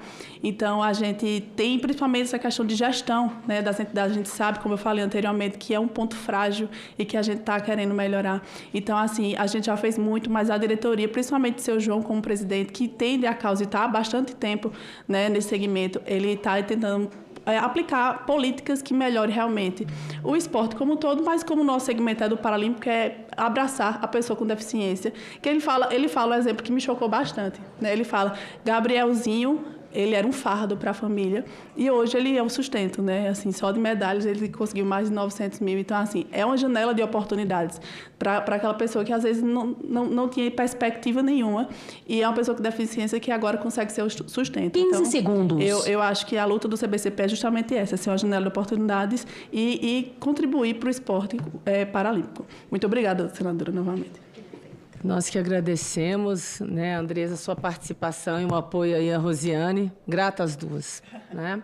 Vou passar a palavra agora para o Rodrigo Del Rio Martins, que é o diretor científico da Direção Nacional do Colégio Brasileiro de Ciências do Esporte, CBCE, que está conosco ainda. Está presente? Sim.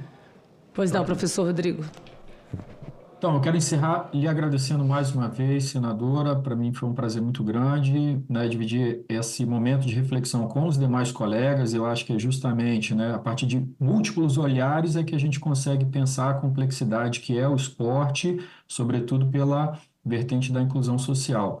Conte conosco, o Colégio Brasileiro de Ciências do Esporte, né, está à sua inteira disposição, de toda a Comissão de Esportes do Senado Federal, para colaborar nesse empreendimento, né, que precisa ser, de fato, coletivo e contemplando todos esses olhares, esses pontos de vistas, né, eu acho que a gente se soma com isso. Então, eu quero, em nome do CBCE, agradecer a oportunidade e registrar que a gente continua à disposição do seu mandato e de toda a Comissão de Esporte do Senado. Muito obrigado.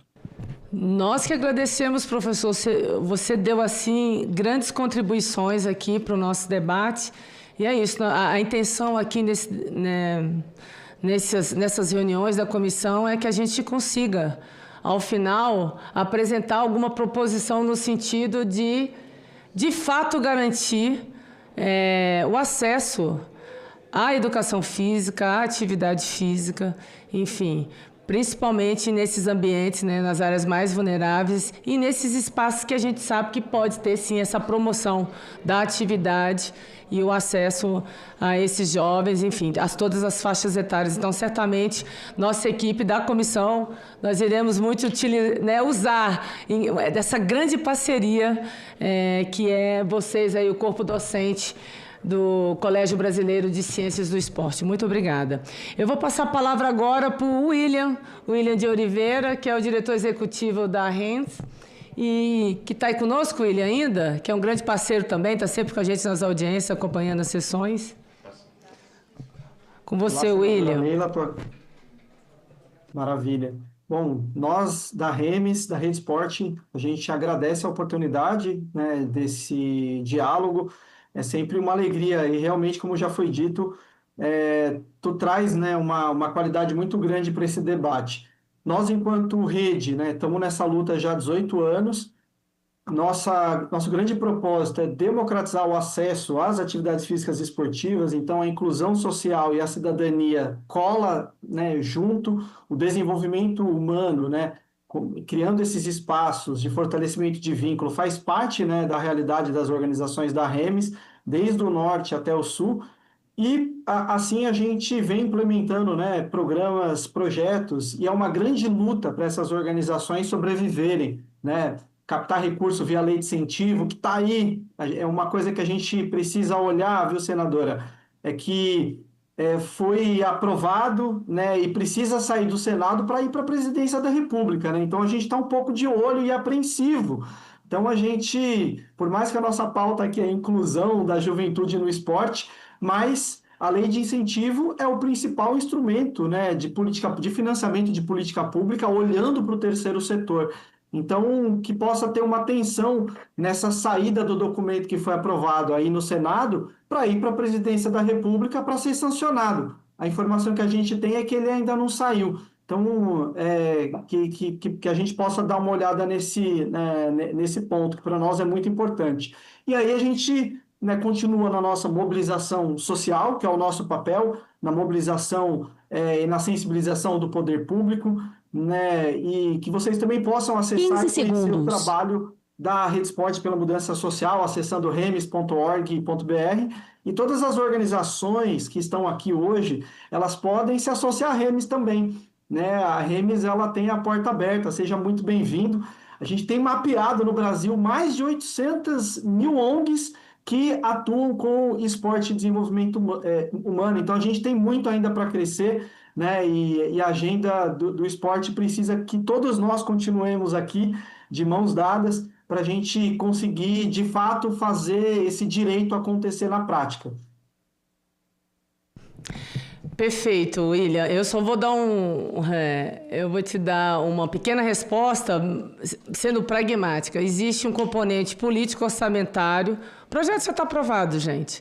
Só que precisamos ter garantias orçamentárias, e isso depende de alguns passos legislativos, enfim, que garantam, né, esse orçamento e a perenidade da lei, como já foi acordado e aprovado aqui na Casa. São pequenos detalhes que serão sanados em breve, que nós estamos já discutindo orçamento na Casa, e nós vamos ter essa garantia em breve, e o Senado vai encaminhar para a sanção do presidente, sem nenhum tipo de veto, enfim, na verdade, é a garantia política e também orçamentária para que não haja veto, para que não haja surpresas, como nós tivemos na Lei Geral do Esporte, com 300 vetos, meu amigo. É nesse sentido, tá? Como o setor já está traumatizado, eu estou trabalhando junto com outros senadores para garantir de que o projeto seja integralmente sancionado. É isso. Mas peço ao setor um pouquinho de paciência, que nós já estamos finalizando esse processo, porque nós estamos tratando de orçamento na Casa, e em breve a gente vai ter essa sanção, tá bom? É isso. Pessoal, eu gostaria demais de agradecer, inclusive a gente teve perguntas, né, no E-Cidadania. Eu quero agradecer a participação de todo mundo, não deu para ler porque já está avançado aí o horário desta audiência pública. Quero agradecer aos nossos convidados, expositores, o pessoal que está aqui sempre na plenária conosco, representando, né, os representantes institucionais, galera que gosta do esporte, que acompanha o esporte. É uma comissão pequena, mas é uma comissão aguerrida. Eu quero agradecer meus servidores também, aqui na figura do nosso secretário Flávio, né? O Vinícius ali, o nosso consultor esportivo do esporte. Vamos dar trabalho nessa casa, gente. E eu conto muito com vocês, tá? Então, eu vou finalizar agradecendo mais uma vez a todos e nada mais a tratar. Eu declaro encerrada essa presente audiência pública e até a próxima semana. Vamos para quarta-feira aqui que ainda vai pegar fogo. Tchau, tchau.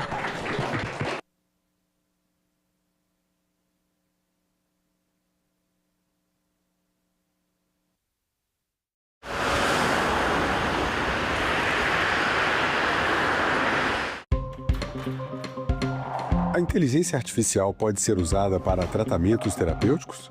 Quais os riscos dessa prática?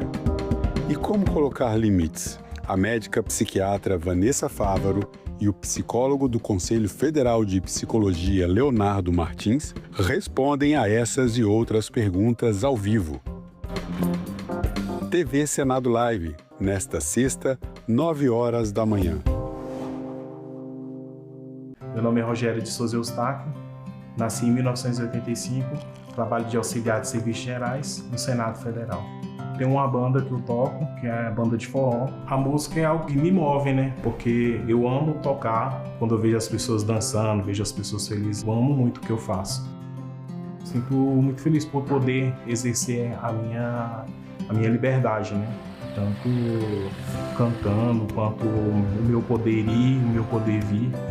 Em 8 de janeiro de 2023, eu trabalhei sim na limpeza no Senado. Me deu uma tristeza no coração. Então, para mim, como se tivesse destruído algo que a gente demorou tanto para construir, né? Se eu tenho um acesso melhor à saúde, é através da democracia. Se eu tenho segurança hoje em dia, é também através da democracia. Meu nome é Rogério e eu nasci com a democracia. Tem que melhorar a conscientização, tem que falar para essa mulher, olha, você descobriu que você está grávida, vá até a unidade básica de saúde, é seu direito, vai lá e abre seu pré-natal. Podemos começar com uma semana, daqui a pouco a gente está com um mês e daqui a pouco a gente está falando o ano todo sobre isso, porque precisamos falar, né? Eu fui muito bem, assim, assistida em relação à informação. Eu não tive falta da informação, né? Em relação à vacina também. Em discussão, nesta quinta, 8h da noite, aqui na TV Senado. Quando você não tem emprego, você não tem para onde ir, você é obrigada a se manter na violência, que é o que acontece com muita gente.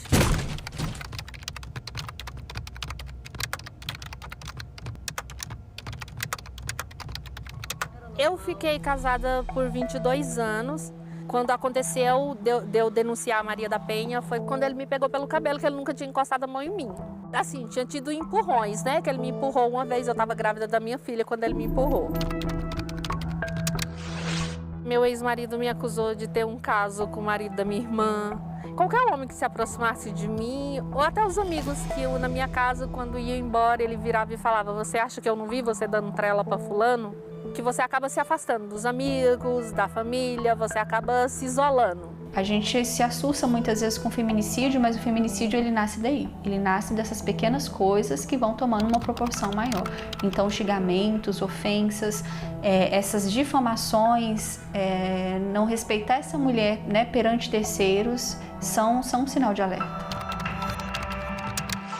Depois que eu passei, que eu fiz o acompanhamento pelos psicólogos e tudo, você acaba entendendo e vendo que se a pessoa não tiver uma ajuda, ela não consegue sair da violência, ela não consegue se libertar. Hoje eu posso falar que a minha vida está maravilhosa, apesar dos altos e baixos, eu tenho paz.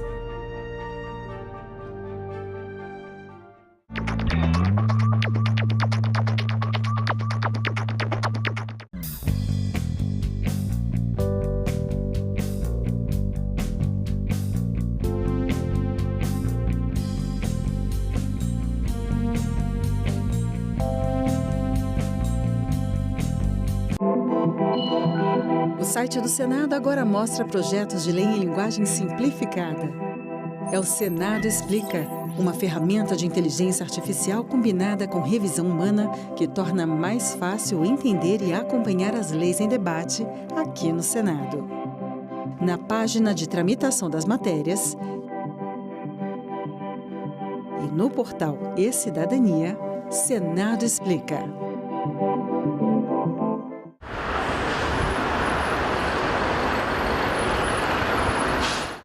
O programa a seguir é livre para todos os públicos.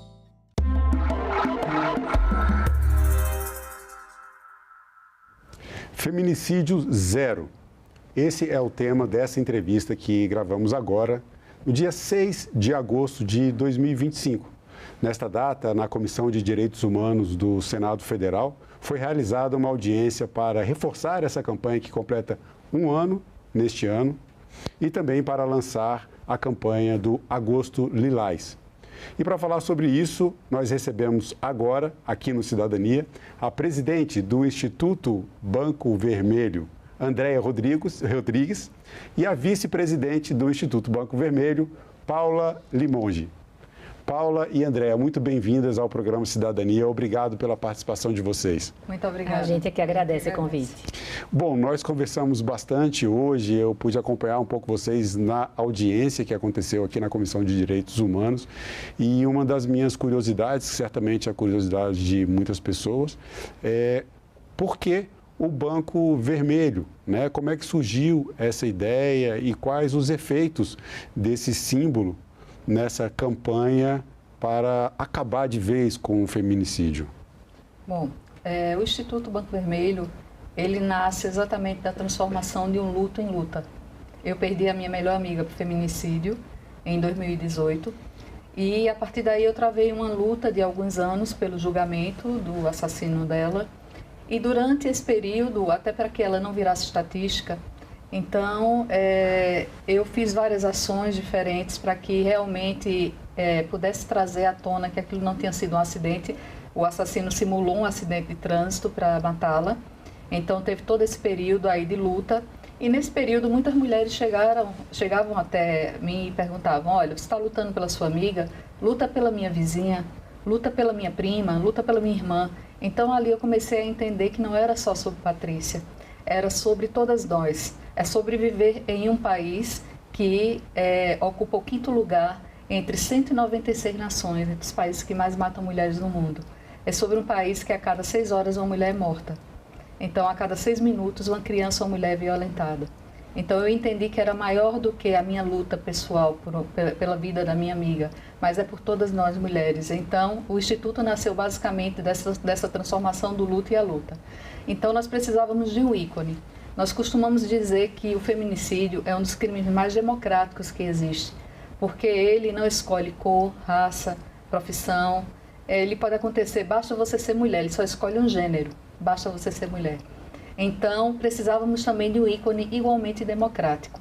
E nada melhor do que um banco de praça. Ele está no meio da rua, ele está numa praça pública, ele está numa via de grande movimento, ele está numa periferia, ele está no hospital. Então, ele está no cotidiano das pessoas. Então, ele é um excelente vetor de comunicação. Então, por que não usar esse vetor de comunicação? Vamos pintá-lo de vermelho, porque vermelho significa o sangue derramado por essas mulheres vítimas de feminicídio. E vamos colocar nele frases que sejam frases de prevenção, porque tem que ser sobre prevenção, porque nada traz uma mulher morta de volta.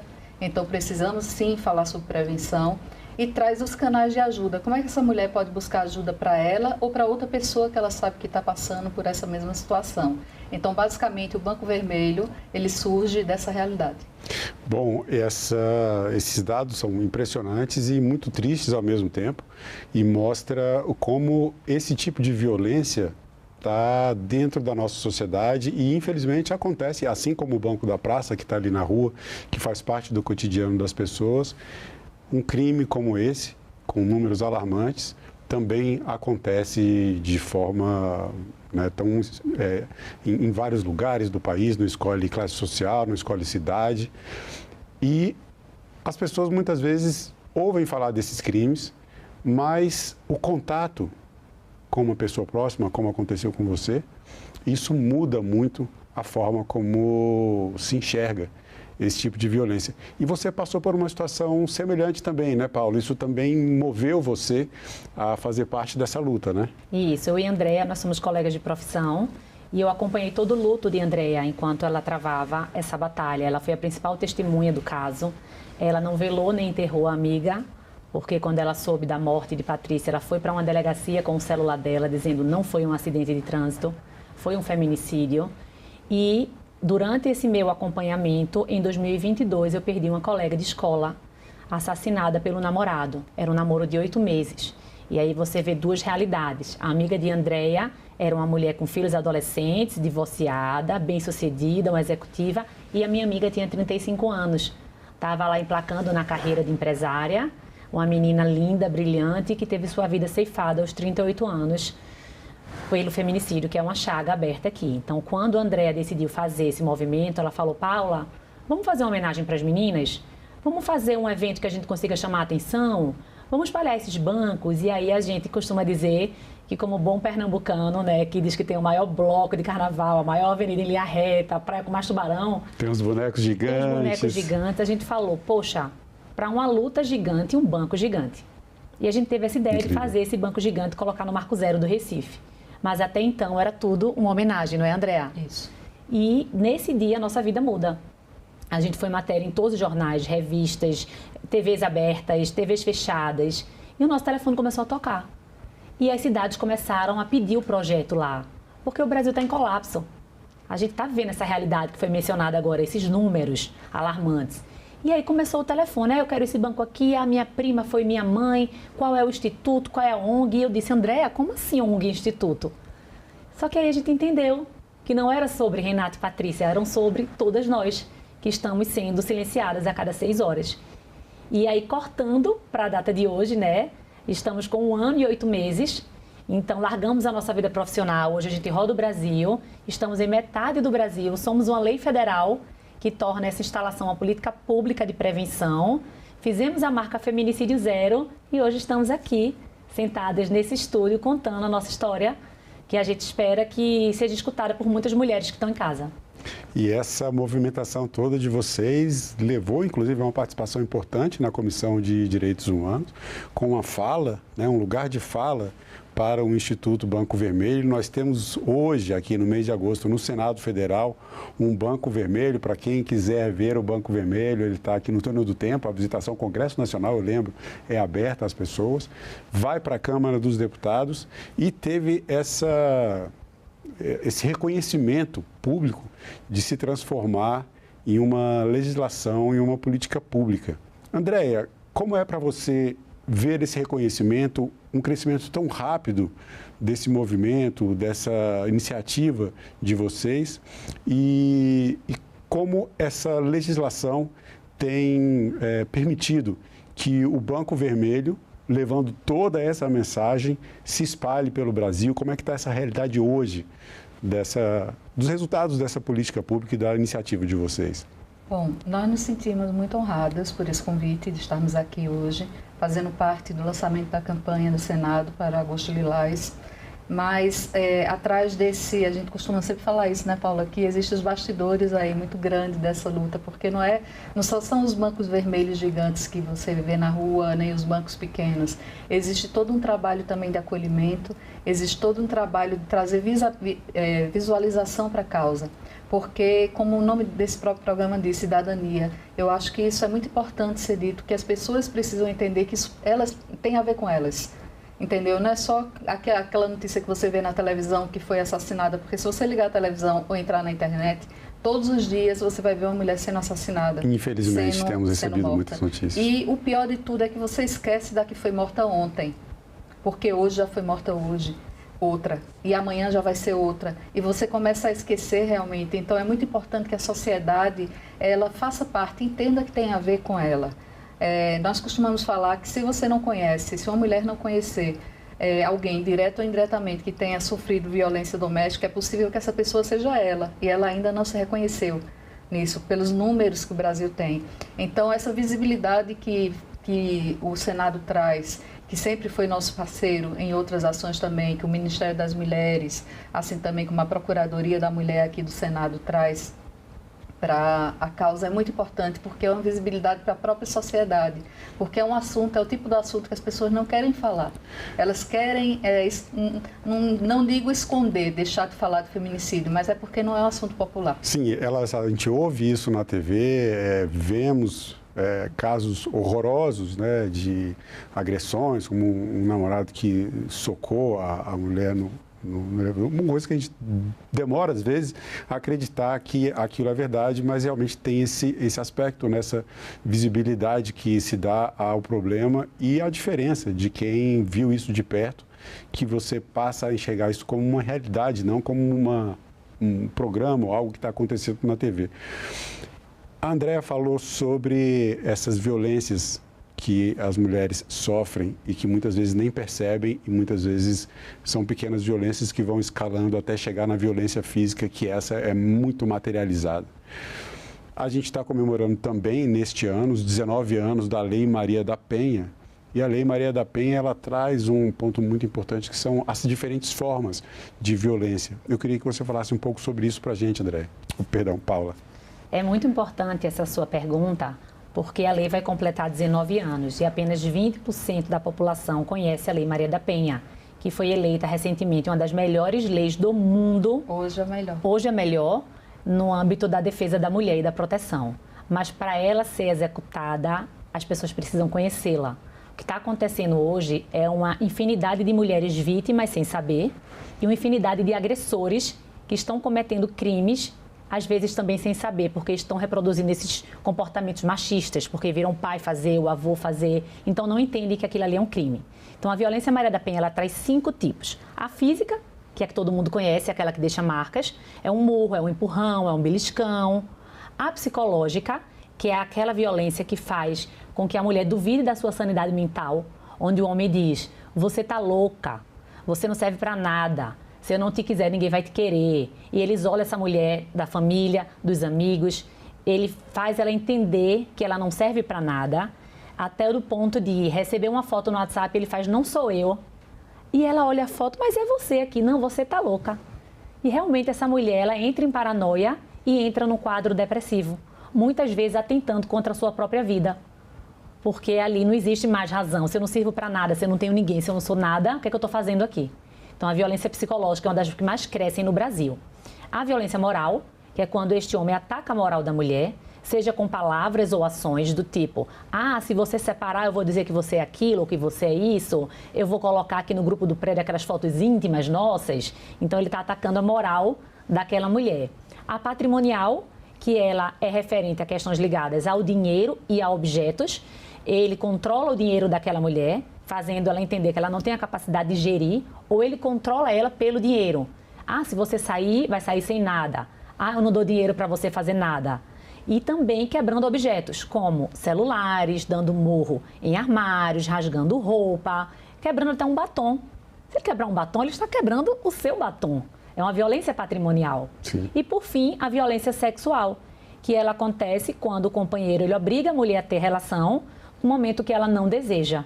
Então, geralmente, esses casos vêm muito seguido de bebida, onde a mulher ela cede por medo de ser agredida, como também tem exemplos que a gente já recebeu do agressor falar, se você não conceder agora a relação nesse momento, eu vou bater nas crianças e a culpa vai ser sua. Então, esse crime é conhecido como estupro marital. Chega até esse limite de começar a fazer ameaças contra a própria família.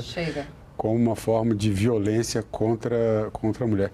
Chega assim. Nós conversamos também, André, um ponto que é muito interessante. Vocês começaram há pouco tempo, 1 ano e 8 meses, vamos ter aí 2 anos de Instituto Banco Vermelho, mas o crescimento foi muito rápido, né? Vocês transformaram isso numa política pública. Muitas leis aqui no Congresso Nacional demoram anos para serem aprovadas, dependendo da complexidade de cada tema. Mas mesmo algumas leis mais simples, elas têm um tempo, que é um rito normal do Congresso, de discussão. E vocês hoje ocupam espaços em mais da metade do nosso país, em muitos estados brasileiros, em várias regiões. O que você atribui? Qual é a análise que se faz desse crescimento tão rápido do Instituto Banco Vermelho e desse símbolo contra a violência contra a mulher? Primeiro, a urgência que o Brasil está. Nós estamos em colapso. Então, eu acho que, em relação à situação de feminicídio e a violência contra a mulher, o Brasil está em colapso. Então, isso já por si só já é uma urgência e traz essa sensação de que nós não podemos mais suportar que uma mulher seja morta pelo fato dela ser mulher. Então, isso já é uma urgência. E o segundo lugar, realmente, é que nós largamos a nossa vida profissional. para nos dedicar a essa causa. Então, existe muito trabalho, existe muito suor, existe realmente muita dedicação atrás do Instituto Banco Vermelho. Então, eu atribuo essas duas causas. E também encontrar pessoas que sejam sensíveis pela frente, para entenderem que, apesar de ser um tema que nem todo mundo gosta de falar, muitas pessoas fogem de falar, ele precisa ser dito e precisa ser discutido na sociedade, porque não dá mais para a gente admitir esse tipo de número. Nós corremos o risco, para você ter uma ideia, de no próximo ano passarmos a ser o 4º país que mais mata mulher. Somos o 5º hoje.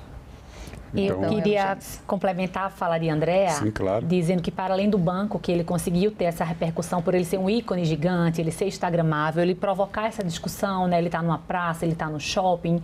Por trás do banco existe uma política pública, onde a gente consegue também trabalhar a primeira infância, os jovens e também os homens. Então, o Instituto Banco Vermelho, ele está lá com a oficina Banquinho Vermelho Vai à Escola para a primeira infância, onde essas crianças, elas montam um banquinho de palito de picolé vermelho, colam 180 e entregam para a mãe.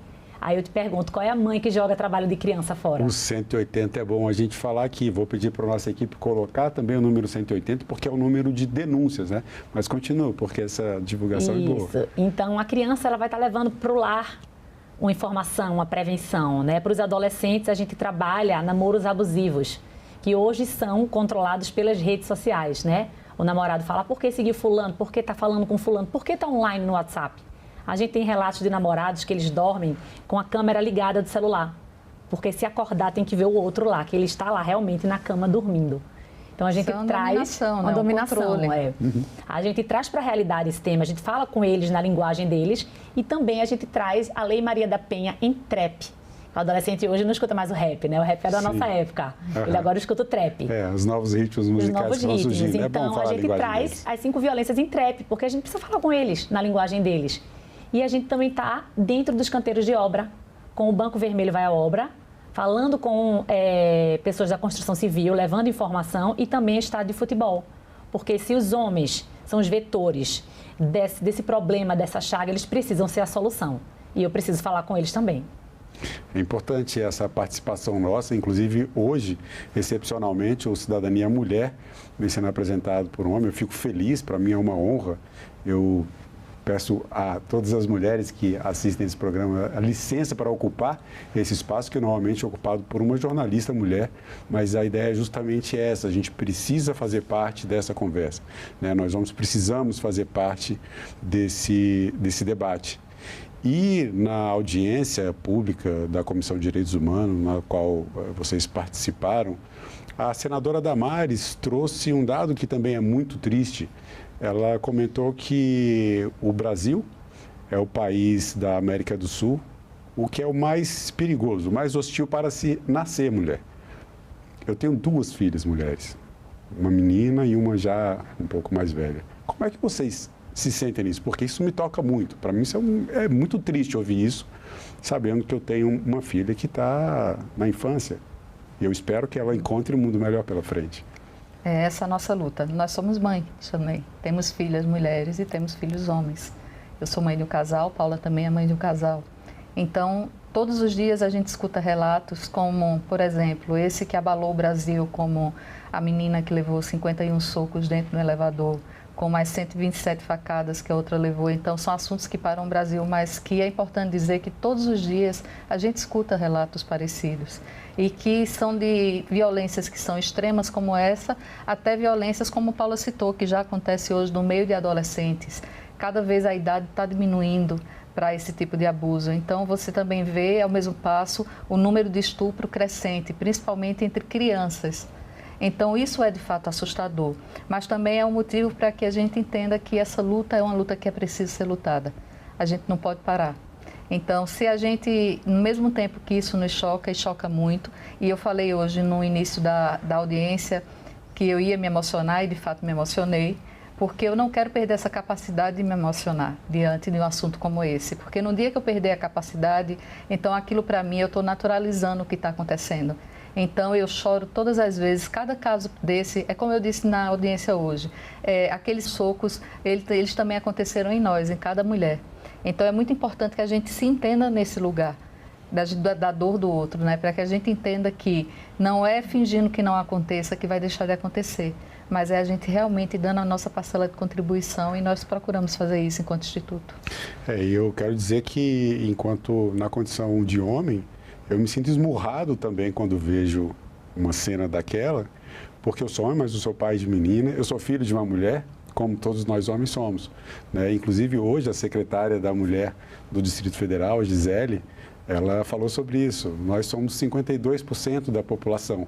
O restante da população não são mulheres, mas são filhos de mulheres, né? Muitos irmãos de mulheres, como é o meu caso, sobrinhos de mulheres, companheiros de mulheres. Então, nós também temos a obrigação de sentir cada um desses 51 socos como uma forma de reagir contra esse tipo de problema.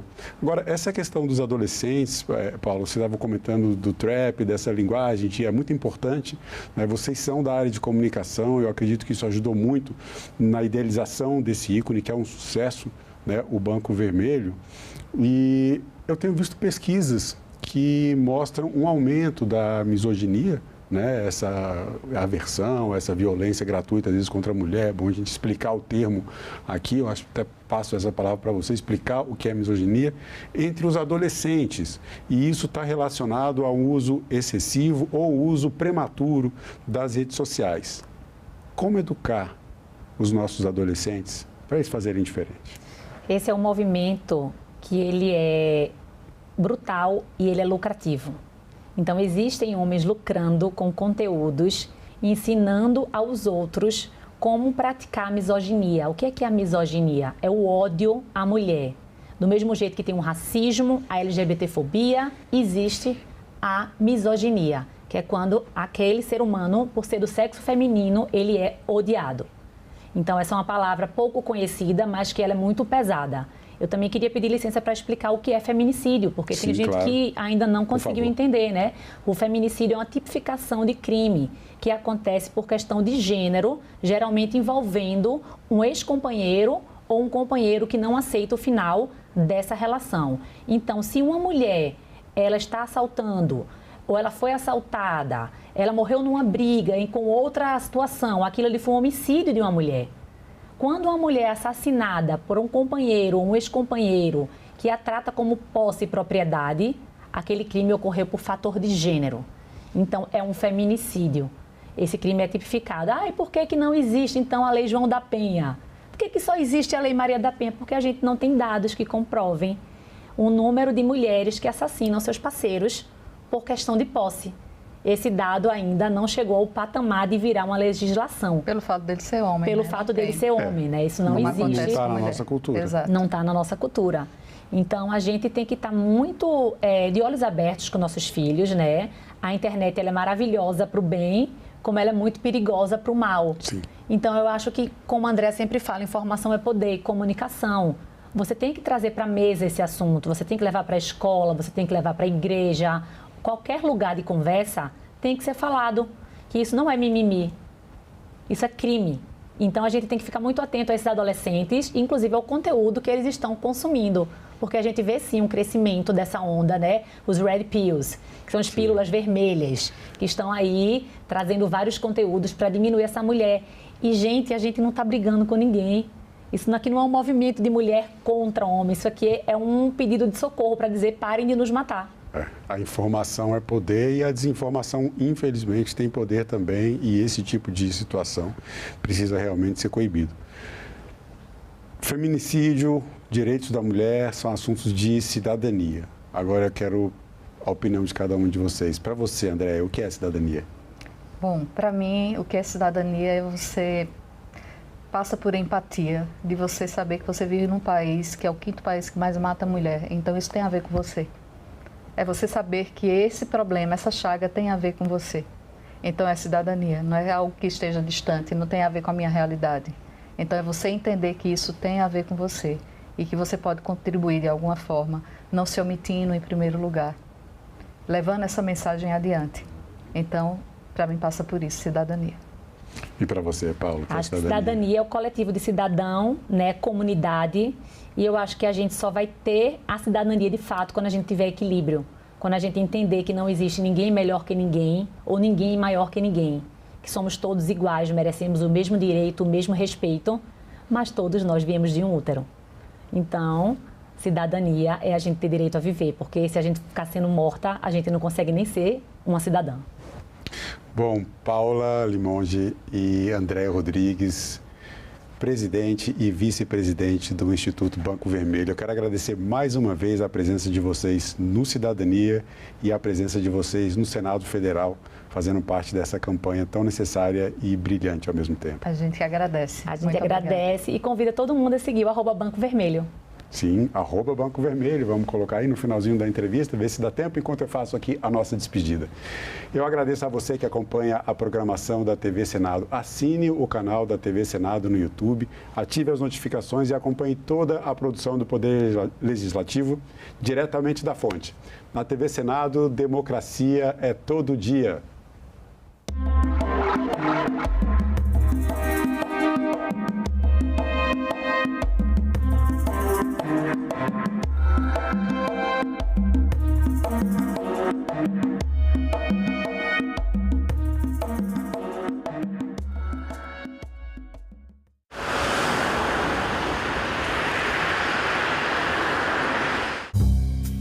Quem vem lá de João Pessoa até Barreirinhas ou Santo Amaro no Maranhão, você vem ali da Rota das Falésias, Rota do Potiguar.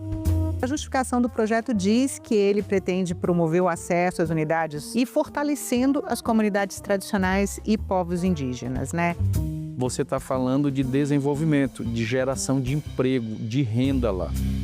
Salão Nobre, hoje, 8 horas da noite, aqui na TV Senado. Eu sou Luísa, eu nasci em 1985. Eu já sabia desde muito nova o que eu queria fazer. Eu era uma péssima aluna e, curiosamente, na vida adulta eu virei uma professora. Talvez por ter sido essa aluna com muita dificuldade, eu tenha desenvolvido uma empatia. Sou professora de artes visuais, me especializei em arte e ditadura, por isso que o tema de democracia é muito caro para mim, é muito importante. A democracia sempre foi um valor, um farol que me guiou. Então eu acho que um sistema democrático saudável, fortalecido, ele deve assegurar os mesmos direitos para todos, independente da sua raça, da sua condição de gênero, sexual, da região, das formas de vida, de como vive. Eu sou Luísa e eu nasci com a democracia.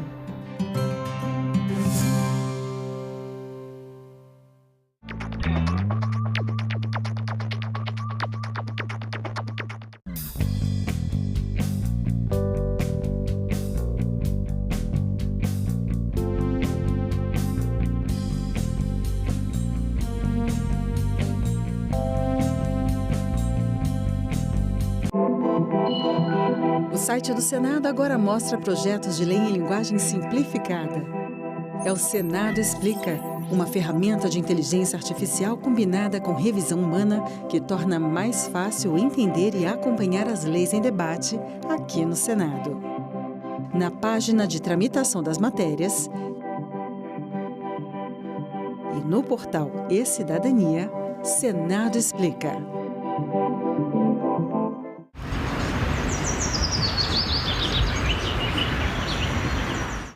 O programa a seguir é livre para todos os públicos.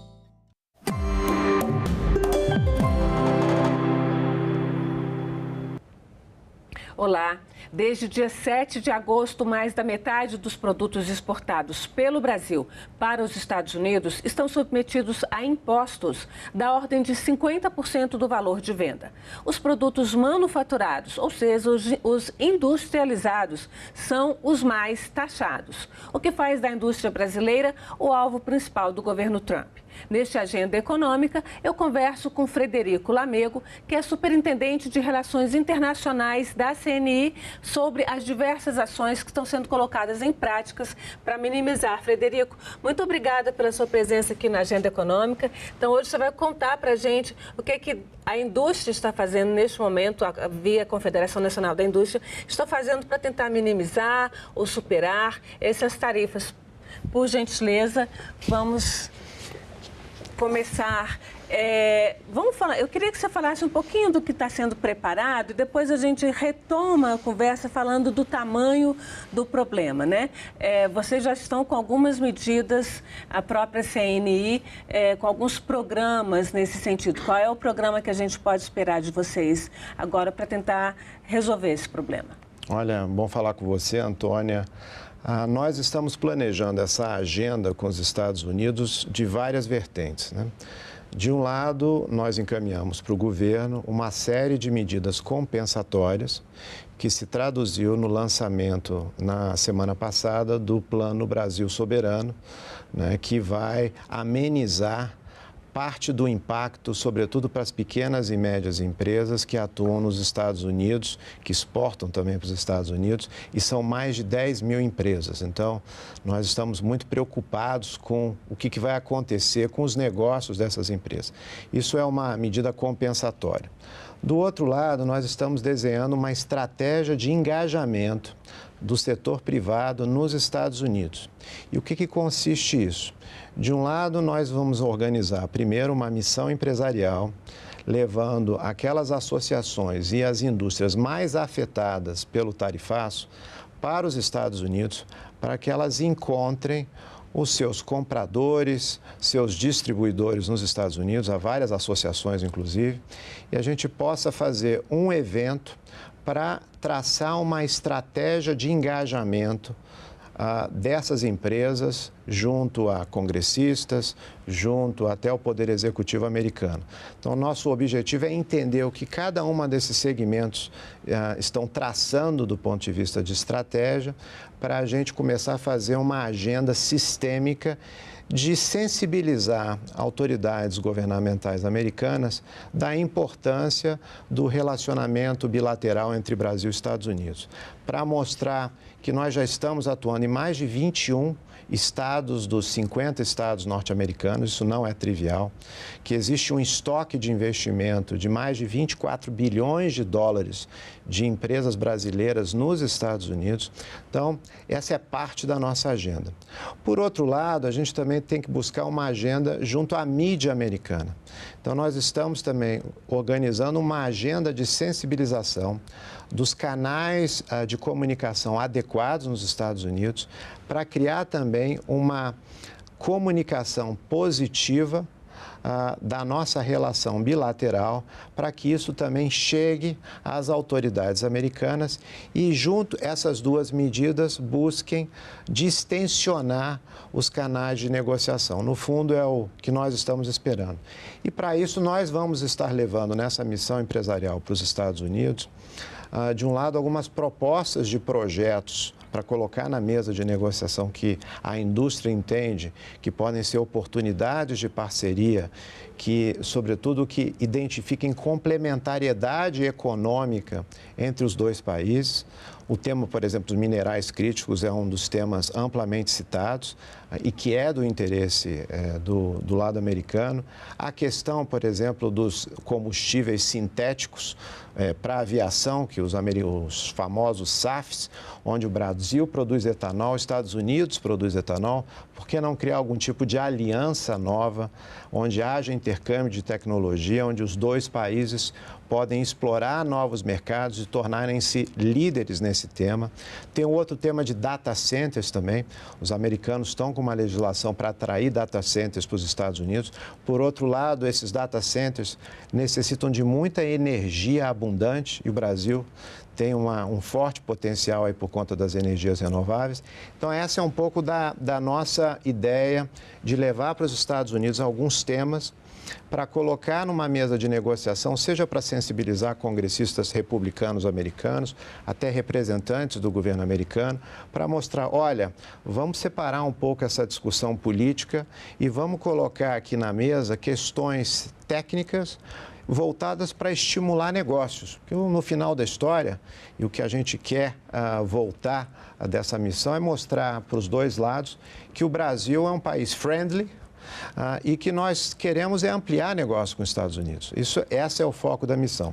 E, por último, nós também precisamos estar olhando novos mercados. O Brasil vai precisar ter uma nova dinâmica de buscar novos mercados para a gente não apenas inserir e amenizar essas perdas, isso não se dá no curto prazo, mas que a gente possa consolidar o nosso papel de um país global trader. Ainda ficando um pouquinho nessa questão da relação com os Estados Unidos, a gente tem aqui no Brasil a ANCHAM, que é a Câmara de Comércio dos Estados Unidos, das empresas, indústrias norte-americanas que têm subsidiárias aqui no Brasil. A gente tem um paralelo do Brasil nos Estados Unidos que defenda lá os interesses já institucionalizados das indústrias brasileiras, das empresas brasileiras. Como é que está isso aí? Olha, a nossa contraparte nos Estados Unidos é a Câmara de Comércio dos Estados Unidos, que é a principal entidade empresarial americana. Esse evento que nós vamos estar realizando no dia 4 de setembro em Washington vai ser realizado em conjunto com a Câmara de Comércio. A Câmara, inclusive, vai estar mobilizando empresas americanas para participar desse evento, porque o que nós queremos no final da história é sensibilizar as empresas e depois a imprensa para mostrar que isso, no final da história, pode até, inclusive, impactar o consumidor americano, por meio da inflação, por meio da escassez de produtos. E o Brasil tem todas as condições para colocar essas questões na mesa a partir de uma ampla frente de diálogo. Então, esse é o nosso objetivo. Vocês estão indo pela frente, de fato, empresarial, né? Do que importa, que é o dinheiro, né? O business, o negócio. Você não acha que essa questão está muito ideologizada lá nos Estados Unidos e está sendo levado pouco em consideração a parte realmente comercial? Olha, é por isso que a gente está querendo separar um pouco essa questão política da parte empresarial. A gente acredita que no momento em que o setor empresarial se senta para discutir questões de negócio com seus pares nos Estados Unidos, vai ser mais fácil mobilizar lideranças do governo americano, seja do executivo ou do legislativo, em prol de uma agenda comum. Esse é o nosso objetivo. Parte da lista de exceções que foi publicada pelo governo americano, que beneficiou setores como o próprio da Embraer, o setor de sucos de laranja, por exemplo, se deu muito por pressão de consumidores de grandes empresas americanas que foram afetadas. O nosso objetivo é dar uma maior escala a esse tipo de problema, para criar uma agenda positiva para tentar amenizar essas tarifas aí nos próximos meses. Para a gente ter uma ideia, para o nosso telespectador também ter uma ideia do tamanho, né, desse problema, eu vou pedir ao Vinícius, nosso diretor, para colocar aqui no telão os números, né? A gente preparou um infográfico do ponto de vista da indústria, ou seja, produtos manufaturados, são mais de 7 mil produtos, quase 70% das exportações na tarifa de 50%, né? Metade disso, mais de 12 bilhões de dólares e mais da metade desses produtos na tarifa de 50%. Produtos que não estavam, que alguns entraram na tarifa de 10%, outros nem tinham entrado. Você vê aí um foco na indústria, porque os produtos primários, as commodities, estão mais já aliviadas. Por exemplo, na indústria do aço, do carvão, os produtos brutos, né, in natura estão aliviados. O problema realmente são já os industrializados. Né? Olha, o aço, ele está agora, foi acordado essa semana, de ter uma tarifa de 50% linear para todos os países. Então, a tarifa subiu, mas deixa o Brasil em condições de competir de forma mais igual com outros países que exportam esses produtos e seus derivados para os Estados Unidos. Agora, os outros setores, os que basicamente foram aliviados pela lista de exceções, foram sobretudo o setor de aviação, por conta da Embraer, e o setor de suco de laranja. Um dos setores mais impactados, por exemplo, que é o setor de máquinas e equipamentos, quando a gente olha a lista de exceções, aparece uma série de produtos relacionados a máquinas e equipamentos, mas estão relacionados ao setor de aviação. Então, isso indica que do lado americano houve uma atenção forte para esse setor, que é considerado um setor de segurança nacional, inclusive dos Estados Unidos. A Embraer tem fábrica na Flórida e está planejando, inclusive, ampliar seus investimentos nos Estados Unidos. Mas, mesmo assim, isso é muito importante frisar, a Embraer vai continuar com uma tarifa de 10%. Sim. E quando a gente compara... Que não tinha antes. Que não tinha antes, né? E quando a gente compara com o acordo que foi firmado entre os Estados Unidos e a União Europeia, o setor aeronáutico ficou de fora. O da União Europeia. O da União Europeia. Então, o setor aeronáutico brasileiro, no caso a Embraer, ela sai também com prejuízo na história. Então, essa questão de estar na lista de exceção não significa boas notícias, no caso do Brasil. A gente tem que estar olhando todo. Porque aí você pensa na competição. Agora, você falou, o governo, né, estadunidense aumentou para 50% todas as tarifas para o setor de aço.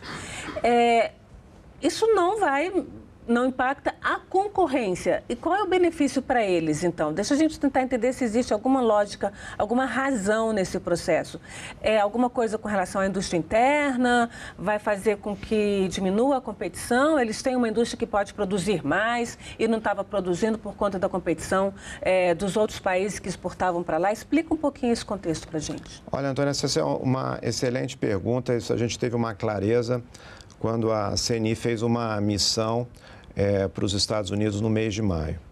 E lá ficou claro alguns aspectos do que está acontecendo, qual é a motivação por trás da aplicação dessas tarifas. Primeiro, a renda per capita da classe média americana, segundo diversos dados, está estagnada há mais de 40 anos. Então, o público-alvo do governo Trump está exatamente olhando para esse tipo de público. É o assalariado americano que trabalha em diversos segmentos da economia, que está com a dificuldade de manter seus filhos até numa universidade, porque lá tudo é privado, e está procurando soluções diferentes. O governo Trump lança, então, um programa que é um programa de industrialização, como diversos países estão fazendo. Então, para responder à sua pergunta, os Estados Unidos está querendo recuperar muito das suas indústrias de base, no caso do aço, porque são indústrias são altamente geradoras de emprego, mas ao mesmo tempo o custo é muito alto. Essa que vai ser uma questão para verificar até que ponto isso é viável dentro da estrutura americana e dentro de cadeias globais de valor, porque esses segmentos são conectados a diversos setores, né? Por exemplo, o setor automobilístico mundial. Então, parte da explicação é a busca do governo americano de buscar atrair empresas para os Estados Unidos, acreditando que existe um mercado muito potencial lá, que é uma população... De mão de obra.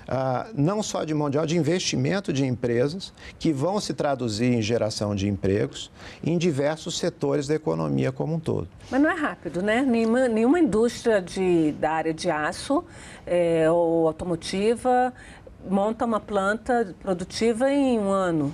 Com certeza, mas quando a gente começa a olhar como é que estão se desenhando os acordos de livre comércio dos Estados Unidos com diversos países, como foi com a Inglaterra, União Europeia, como está sendo discutido o acordo com o Canadá e outros países, veja que além do acordo, o governo Trump tem anunciado investimentos de empresas americanas nos Estados Unidos. O acordo do Japão também. De empresas de outros países nos Estados Unidos. Então, isso para quê? Para atrair investimentos para os Estados Unidos. Essa é a filosofia. Essa é a filosofia que está por trás dessa motivação. Uma filosofia econômica. Sim. Vou pedir o Vinícius para colocar uma outra arte para a gente falar dos setores. Você já falou aí um pouco do setor de aviação, mas você falou também de máquinas e equipamentos. E quando eu fui olhar, isso é material, né? A fonte é a própria CNI, o levantamento que vocês fizeram. Quando eu fui olhar na lista de vocês, setor de vestuário e acessórios é o mais impactado pelas tarifas. Depois, produtos têxteis que estão ligados a vestuários e acessórios, eu queria que você falasse sobre essa diferenciação. E máquinas e equipamentos, ou seja, eles miraram a nossa indústria mesmo. Alimentos processados, químicos, couro e calçados, aço, alumínio e cobre. Explica aí essa enorme participação do setor vestuário e acessórios A gente exporta muitas roupas e acessórios? São muitas pequenas e médias empresas diversificadas em vários estados do Brasil, que tem uma exportação, inclusive, para diversos estados americanos. Então, essa é uma grande preocupação nossa, porque o grande impacto das tarifas, os 50%, hoje está atingindo um universo de 7, 8 mil empresas hoje, que são pequenas e médias empresas que muitas delas que direcionam mais de 70% da sua produção para os Estados Unidos e com uma tarifa de 50%, elas não vão ter como concorrer com outros segmentos. O setor de máquinas e equipamentos é um caso emblemático, porque as máquinas e equipamentos produzidos por diversas empresas aqui no Brasil são produzidas de acordo com um conjunto de regras, regulações e certificados diretamente associados à legislação americana. Então a gente produz para vender para eles. E muitos para empresas globais que já atuam nos Estados Unidos, muito tem comércio intrafirma e que não é simplesmente buscar outros mercados. Então, esse é um grande problema que a gente está colocando aí no meio. Tem outros segmentos que não aparecem nessa lista que também são amplamente impactados. Por exemplo, o setor de rochas ornamentais, a parte de cerâmica. Construção civil. Construção civil, sobretudo o setor de móveis e mobiliário, que produz muita madeira certificada, até para produção de casas nos Estados Unidos, no Paraná, está sendo muito impactado. Então, o impacto ele é muito abrangente quando a gente olha o universo de empresas afetadas aqui no Brasil. O que é que vocês podem fazer para tentar outros caminhos também? Porque essa questão da indústria, a gente já teve uma indústria pungente, nos anos 90 ela foi um tanto quanto destruída, a indústria da construção civil era muito forte, nos anos 2015 ali, né, há um pouco de tempo foi destruída também a indústria brasileira. Como é que a gente pode fazer? E estava agora num processo de reindustrialização. O que fazer para que esse processo de reindustrialização não seja paralisado por essa questão dos Estados Unidos?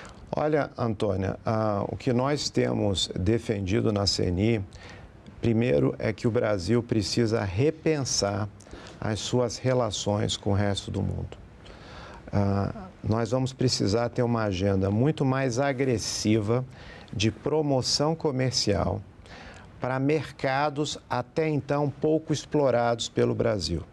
Mercados, por exemplo, como o Sudeste Asiático, que são regiões hoje no mundo que apresentam as maiores taxas de crescimento, que estão criando até consumidores de alta renda, e esses mercados precisam ser olhados com mais atenção da nossa parte. Que países você pode citar para a gente? Eu, por exemplo, citaria o próprio caso da Indonésia, que já faz parte agora dos BRICS. Eu estou citando até o caso da Índia, que tem já uma classe média de quase 300 milhões de pessoas. Mas a população brasileira quando a gente olha a população lá é classe média. Quando a gente olha o universo da população indiana, existe um mercado enorme potencial, mas ao mesmo tempo enormes desafios para que as empresas possam participar desse mercado, porque você precisa entender, sobretudo no caso indiano, o conjunto de regulações são muito complexas, mas os indianos estão fazendo um alto esforço de atrair novas empresas para se instalarem lá. Nós vamos precisar, inclusive, ter uma agenda mais dinâmica de novos acordos bilaterais. E quando eu digo dinâmica, vai ser necessário abrir diversas frentes de negociação. Isso, no contexto do Mercosul, é uma dificuldade. Isso vai ter que ser uma questão que o governo vai ter que encarar em algum momento, seja esse governo ou o próximo, mas isso vai ter que ser resolvido, porque a partir desse novo contexto geopolítico que está se colocando para o mundo, que a gente está possivelmente saindo de um multilateralismo nesse cenário econômico, para algo que não se sabe se vai ser um modelo geopolítico bipolar, ou seja lá o que vai ser, nós vamos precisar valorizar todos os mercados. Então, uma agenda, por exemplo, com o Equador, vai ser importante, porque o Brasil exporta carros para o Equador. E muitas vezes nós colocamos barreiras tarifárias para bananas ou para camarões. Talvez até trazer o Equador para o Mercosul, já que está no Cone Sul. Ou você começar a fazer uma agenda, de fato, de integração internacional mais agressiva e abrir várias frentes de negociação com diversos países. Eu vou aproveitar, então, essa sua deixa, você vai já complementar. Eu vou pedir o Vinícius para colocar aqui a lista dos BRICS, né?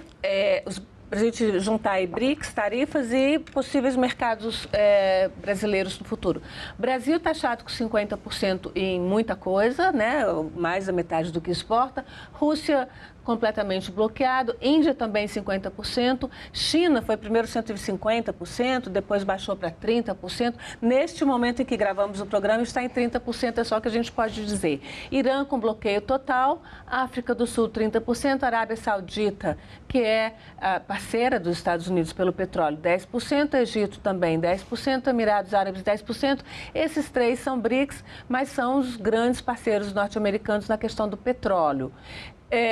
O que você diria sobre os BRICS, que nem são parceiros no petróleo e nem estão bloqueados, foram atingidos com taxas tão altas? E esses poderiam ser também os nossos novos mercados? Olha, a gente vai precisar olhar os BRICS de uma forma individualizada.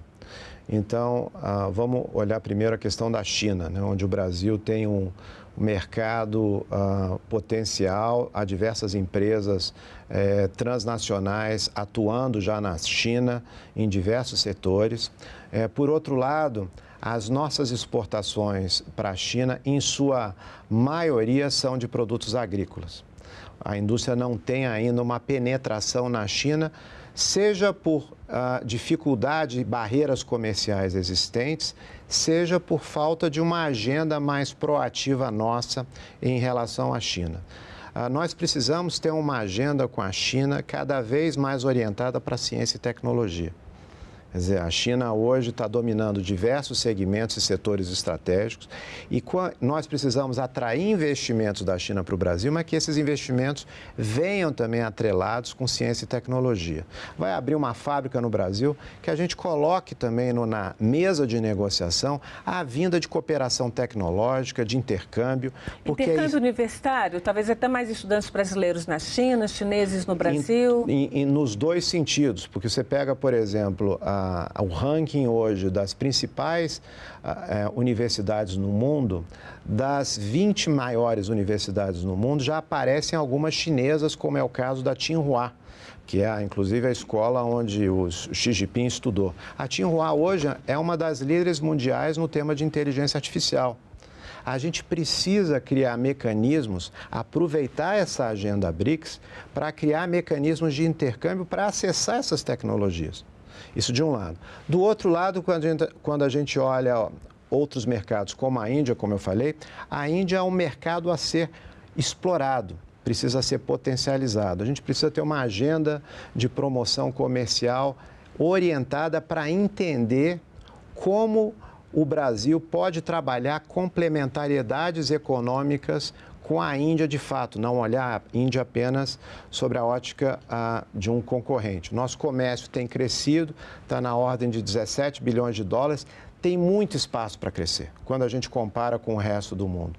Quando a gente olha para a Arábia Saudita, Emirados Árabes, a Arábia Saudita é hoje um dos países que mais está investindo em toda a agenda de transição energética no mundo.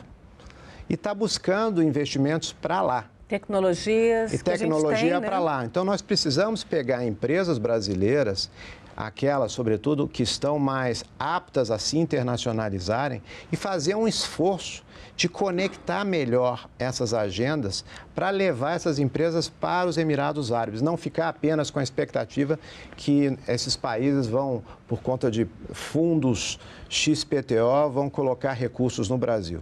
A gente precisa trabalhar uma relação ganha-ganha, no fundo é isso. Duas coisas que eu queria perguntar antes da gente fechar a conversa. Rússia e Irã, que estão bloqueados pelos Estados Unidos, né, não pelo resto do mundo. Como é que fica a possibilidade de comércio? São dois mercados igualmente grandes e necessitados também.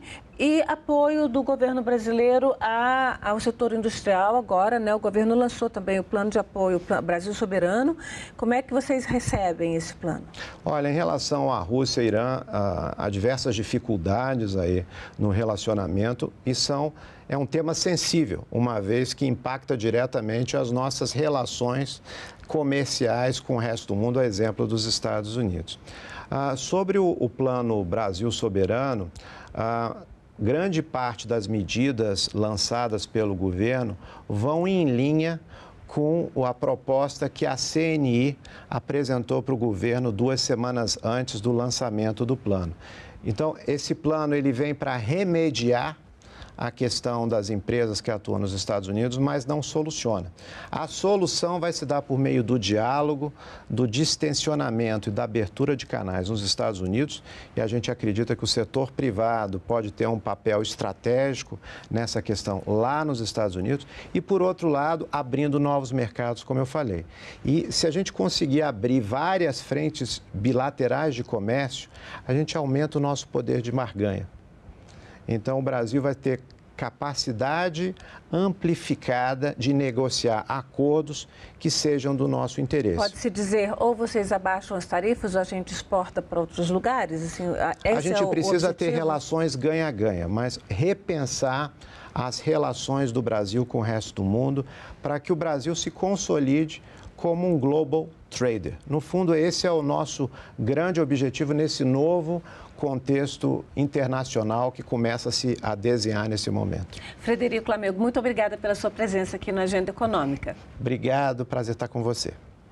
E agradeço também a você que nos acompanhou até aqui. Este programa está no site senado.leg.br/TV ou no canal da TV Senado no YouTube, ou seja, está em um e em outro. Aproveite, se inscreva no canal, curta o programa e garanta o seu acesso à informação de qualidade. Até o próximo Agenda.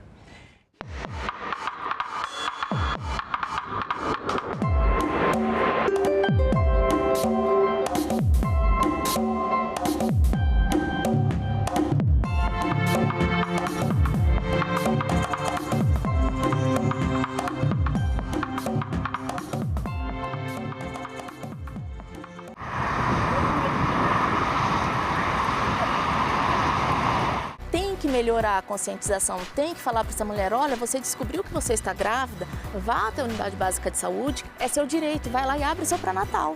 Podemos começar com uma semana, daqui a pouco a gente está com um mês e daqui a pouco a gente está falando o ano todo sobre isso, porque precisamos falar, né? Eu fui muito bem, assim, assistida em relação à informação.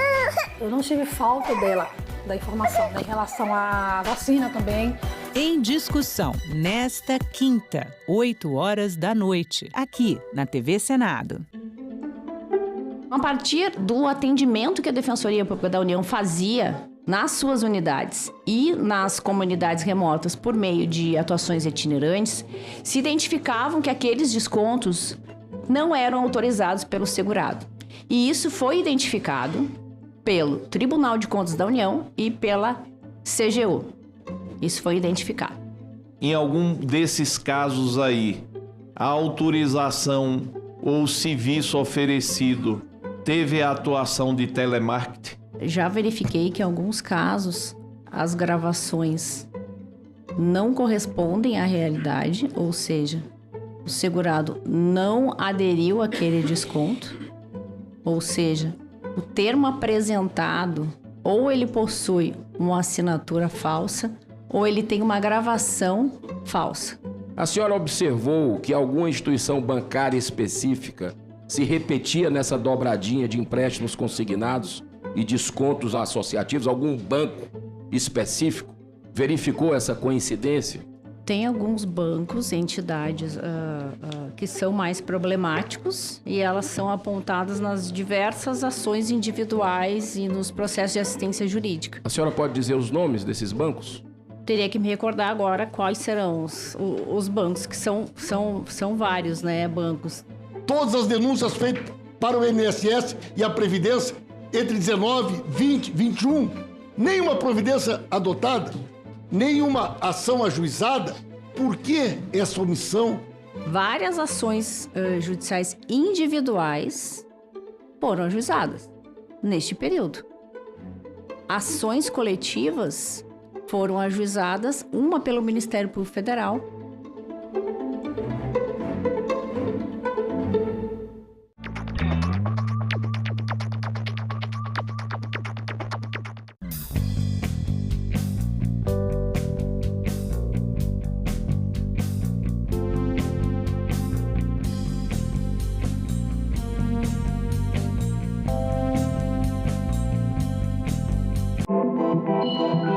O site do Senado agora mostra projetos de lei em linguagem simplificada. É o Senado Explica, uma ferramenta de inteligência artificial combinada com revisão humana que torna mais fácil entender e acompanhar as leis em debate aqui no Senado. Na página de tramitação das matérias e no portal E-Cidadania, Senado Explica.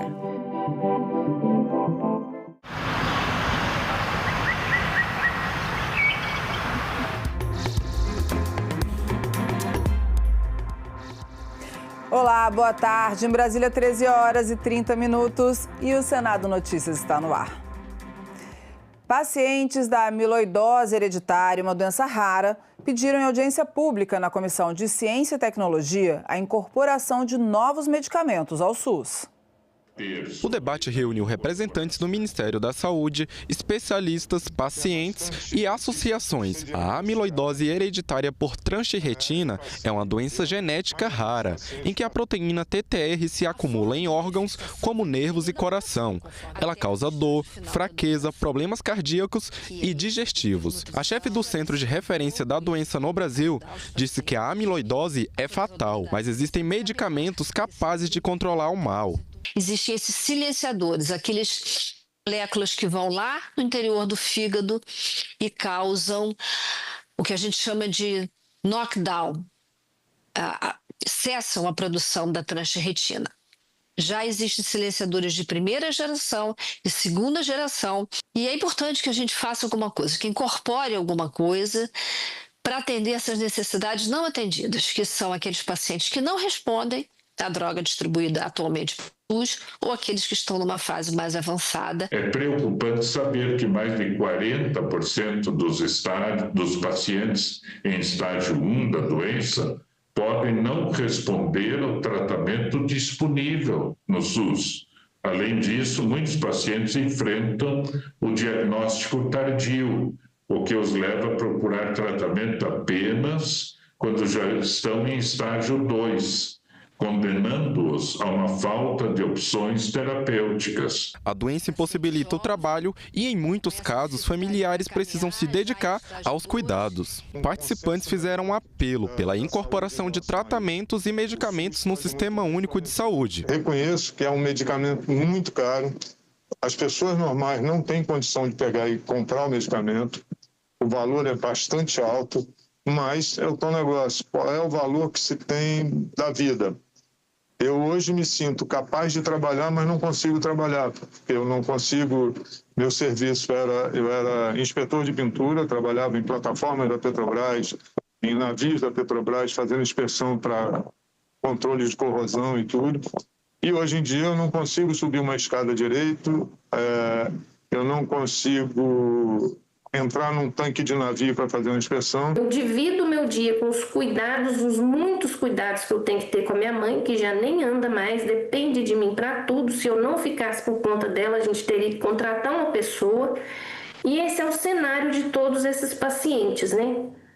Então, nós viemos aqui hoje pedir essa incorporação. Nós acompanhamos as indústrias, a gente consegue ver a evolução dos medicamentos, que hoje tem tratamento para esses pacientes. A representante da Comissão Nacional de Incorporação de Tecnologias no SUS destacou as dificuldades para aprovar novos tratamentos devido aos altos custos e reforçou a necessidade de ampliar o orçamento do Ministério da Saúde. A gente viu uma tentativa da empresa em conceder um desconto para a compra, mas esse desconto ainda é insuficiente para os padrões, né, que o SUS, com o Ministério da Saúde, precisaria para tornar essa tecnologia custo-efetiva. Então, a gente precisaria talvez de uma mobilização maior junto à empresa em relação a uma oferta de um desconto, né, maior, capaz de viabilizar essa incorporação de dessas tecnologias, né, para o tratamento dessas condições clínicas. E também a gente percebe uma necessidade de aumentar, né, o orçamento do Ministério da Saúde para que essas e outras tecnologias possam ser viabilizadas. E a Comissão de Fiscalização e Controle vai investigar possíveis irregularidades na gestão dos Correios. A proposta foi aprovada em reunião realizada na manhã de hoje. De acordo com a proposta apresentada pela senadora Damares Alves e relatada pelo senador Flávio Bolsonaro, a investigação seria feita pela comissão com o apoio do Tribunal de Contas da União, o TCU. A intenção, segundo a autora, é investigar denúncias recentes de má gestão, desvio de recursos, interferência político-partidária, fraudes operacionais e descumprimento de normas legais e contábeis na administração da Empresa Brasileira de Correios e Telégrafos. A Constituição atribui ao Congresso o dever de fiscalizar os atos da administração pública direta e indireta. São gravíssimas as denúncias apontadas.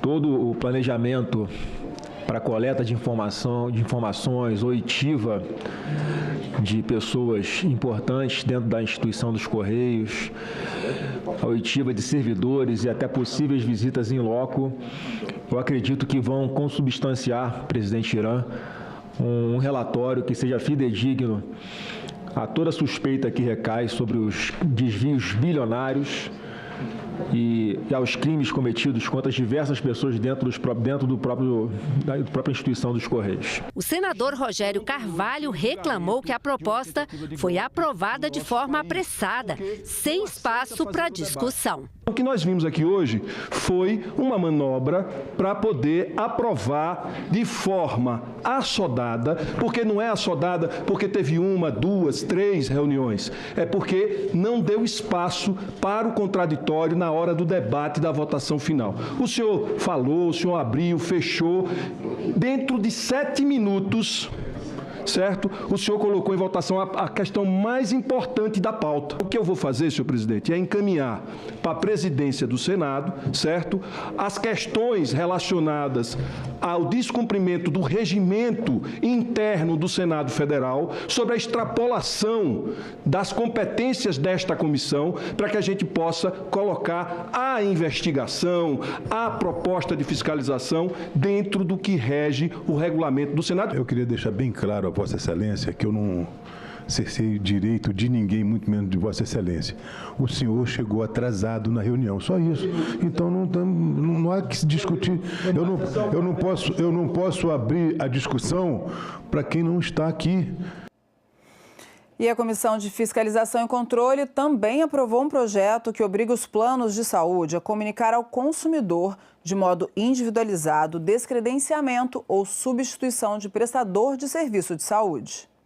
A lei dos planos de saúde permite que a operadora substitua um prestador de serviço por outro prestador equivalente. E os consumidores devem ser comunicados com 30 dias de antecedência. No caso específico da substituição de hospitais, a comunicação deve ser feita também à Agência Nacional de Saúde, a ANS. O texto aprovado pela comissão quer garantir que o consumidor não seja pego de surpresa. Ele estabelece que o aviso de descredenciamento de hospital ou outro prestador de serviço deve ser feito por meio do canal de comunicação indicado pelo consumidor e que permita que ele possa comprovar o recebimento. Caso o consumidor indique a melhor forma de receber a comunicação eletrônica de maneira individualizada, a obrigação do fornecedor permanecerá incólume e ele terá que adotar um meio de comunicação à sua escolha que permita comprovar o recebimento da mensagem pelo consumidor. Este projeto, de autoria do senador Wilder Moraes, tem decisão terminativa na CTFC. Sendo assim, ele só é votado em plenário se for aprovado um requerimento para isso. Do contrário, ele segue diretamente para a Câmara dos Deputados. No Setembro Amarelo, mês dedicado à conscientização e prevenção ao suicídio, a Comissão de Direitos Humanos dá destaque ao tema. Hoje foram aprovados 2 projetos. O PL 5.195 de 2020, que altera a política de prevenção da automutilação e do suicídio, vai direto ao plenário. Dados do Ministério da Saúde apontam que entre 2015 e 2022, o número de tentativas de suicídio entre as pessoas com deficiência cresceu 30%, sendo as mais atingidas pessoas com deficiência intelectual e autistas. Estudos nacionais nacionais e internacionais indicam que pessoas com deficiências estão expostas a riscos significativamente mais altos de sofrimento psíquico, automutilação e suicídio. Segundo a Organização Mundial de Saúde, fatores como isolamento social, discriminação, falta de acesso adequado à educação e saúde e exposição recorrente a situações de violência, inclusive institucional, contribuem para o agravamento de quadros depressivos e ansiosos entre esse público. Outro projeto aprovado e que segue agora para a Comissão de Constituição e Justiça cria a Política Nacional de Combate ao Suicídio de Crianças e Adolescentes. As taxas do Ministério da Saúde na faixa etária entre 15 e 19 anos são alarmantes. Cresceram 49% entre 2016 e 2021. A Política Nacional deve atuar na prevenção e nos cuidados pós-suicídio, oferecendo auxílio às famílias. Além disso, prevê suporte às crianças e adolescentes que sobreviverem a uma tentativa de suicídio. Sugerimos o acréscimo de dispositivo para prever que as ações estabelecidas no PL 1773 de 2022 deverão adotar estratégias culturalmente adequadas às crianças e aos adolescentes pertencentes a povos e comunidades tradicionais, como os povos indígenas e quilombolas. Isso porque a proporção de suicídios entre indígenas é 2,7 vezes maior do que na população geral. E a Comissão de Esporte debateu nesta manhã o fortalecimento da formação esportiva de jovens. A senadora Leila Barros, presidente da comissão, acredita que o caminho passa pela educação física escolar. A Comissão de Educação, de Esporte, ela tem uma função nesse sentido, de fazer o debate do como que nós vamos trabalhar uma política pública que oportunize o acesso daquela criança, já nos anos iniciais, à escola, né, ou seja, em suas comunidades, ter o acesso à educação física, atividade física, principalmente a escolar. O que nós estamos tratando hoje é algo que a gente sabe que futuramente pode impactar na segurança, porque aquele jovem, quando ele está na escola, num contraturno, praticando um esporte, ele está fora do assédio da violência, ou mesmo o sistema de saúde, porque ele pode se tornar um adulto obeso, com sérios comprometimentos de saúde. Então, nós estamos tratando disso com muita seriedade, para além de alto rendimento e de resultados. E o Senado pode votar hoje o projeto com penas mais duras para diversos crimes. Vamos saber os detalhes com o repórter Tiago Tiburcio. O Senado tem sessão plenária nesta quarta-feira, a partir das 2 da tarde. Ela se inicia com discursos e comunicações dos parlamentares e, a partir ali, por volta das 4 da tarde, horário de Brasília, começam as votações. E o primeiro item na pauta é um projeto de lei que altera o Estatuto do Desarmamento, o Código Penal e o Código de Processo Penal para endurecer penas para diversos crimes, como, por exemplo, o crime de roubo qualificado, que tem sua pena, pelo projeto, se aprovado, aumentada para reclusão de 6 a 12 anos e multa. E se durante esses roubos aí, que infelizmente são muito comuns no nosso país, houver, por exemplo, a presença de arma de uso restrito, essa reclusão passa a ser de 10 a 20 anos e multa. Também há novas penas para o crime de extorsão com emprego de arma de fogo, causas de aumento de pena para esse tipo penal. Também a constituição de milícia privada passará a ser punida com 6 anos a 10 anos de reclusão e multa.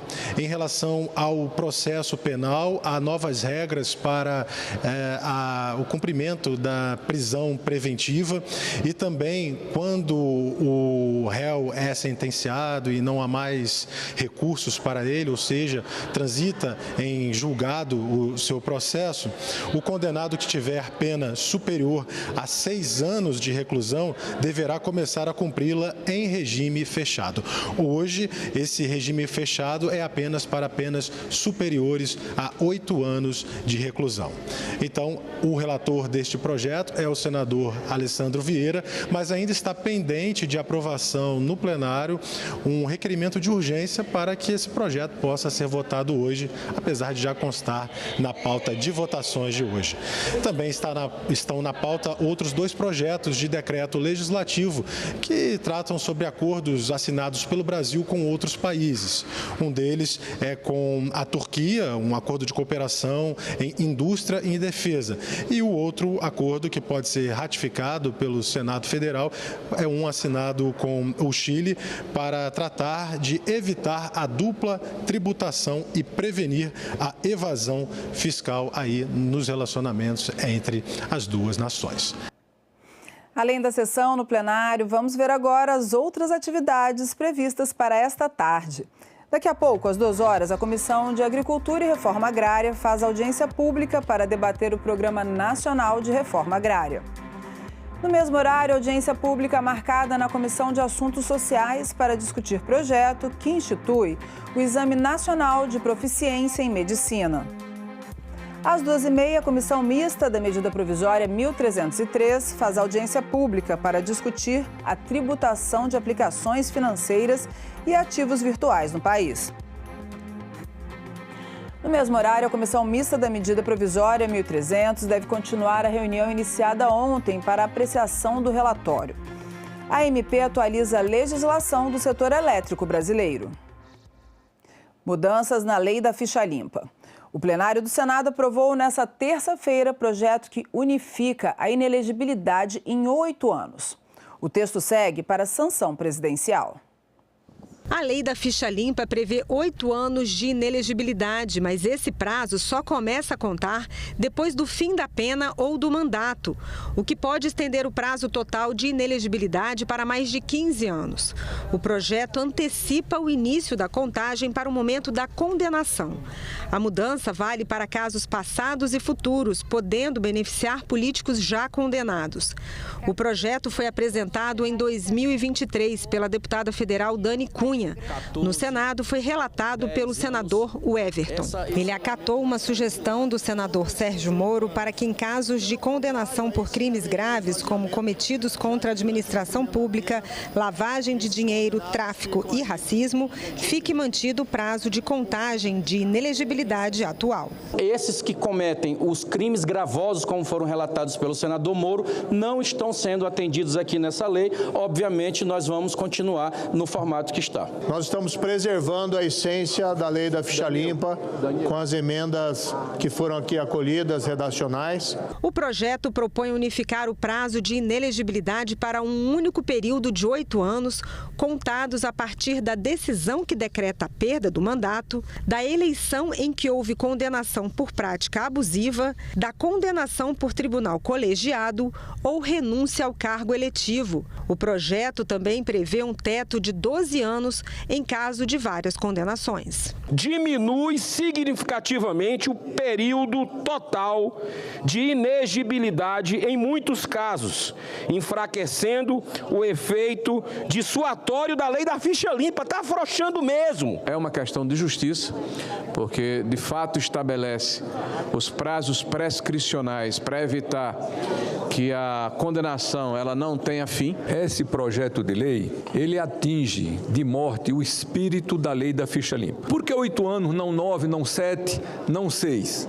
Porque 8 anos são 2 eleições. A inelegibilidade, líder Everton, ela não pode ser eterna.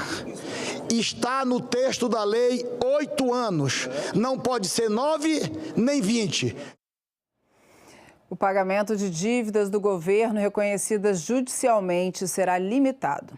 Proposta de emenda à Constituição, também aprovada ontem em plenário, retira do teto fiscal do governo esses débitos. O texto deve ser promulgado pelo Congresso Nacional na próxima terça-feira.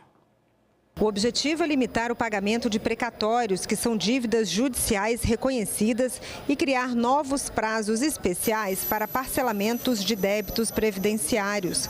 A PEC também retira esses débitos da meta fiscal do governo. O governo utilizou-se desse instrumento para inserir mais um jabuti do ponto de vista de expansão fiscal, impactando fortemente a dívida pública. Nós estamos usando como base o limite de despesa que nós tivemos em 2025, com os créditos. Estamos botando ele como sendo o limite de despesa desse ano. Para quê?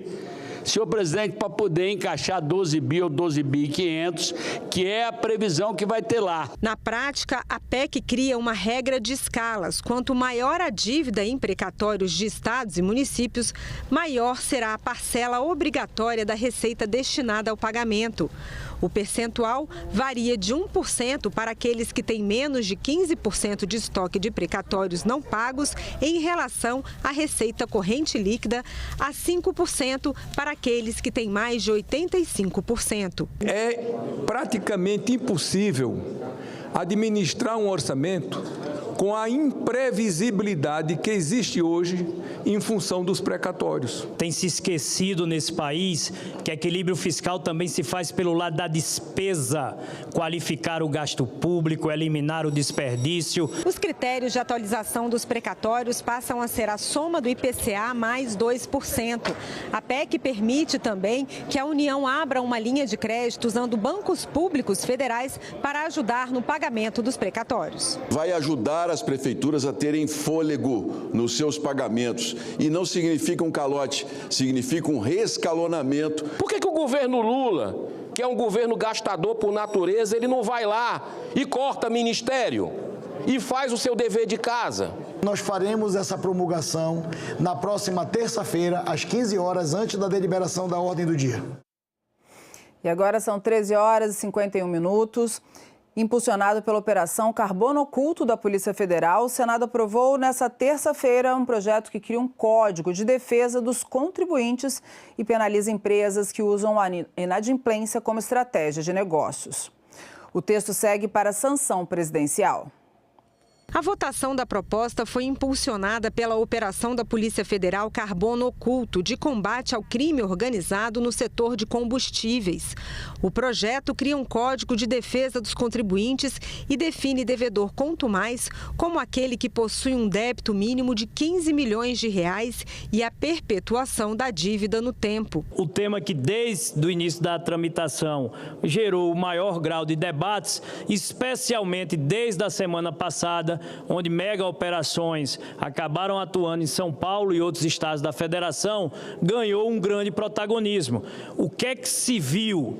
A prática do devedor contumaz, que são empresas concebidas para a prática do crime, que fazem da sonegação um modelo de negócio, se espalhou e viu-se o crime organizado, milícias e facções querendo se filtrar em setores estratégicos da nossa economia. Entre os principais pontos do texto estão mudanças na lei do petróleo para coibir o uso de laranjas em empresas de fachada, reforços na prevenção à lavagem de dinheiro e maior rigor para crimes cometidos por devedores já definidos como contumazes. Cerca de 1.200 CNPJs devem cerca de 200 bilhões de reais para o governo, para a Receita, para o povo brasileiro. E o pior nesse cenário é que, ao olhar da Receita, esses 200 bilhões de reais, eles são irrecuperáveis. A proposta prevê benefícios para empresas inadimplentes que passam por dificuldades pontuais, tratando de forma mais benéfica o bom pagador. Nós estamos inovando, trazendo para a legislação algo que muitas vezes está em regulamentos que não são tão conhecidos lá na Receita Federal, que o histórico de bom pagador pode trazer benefícios para as empresas que são regulares.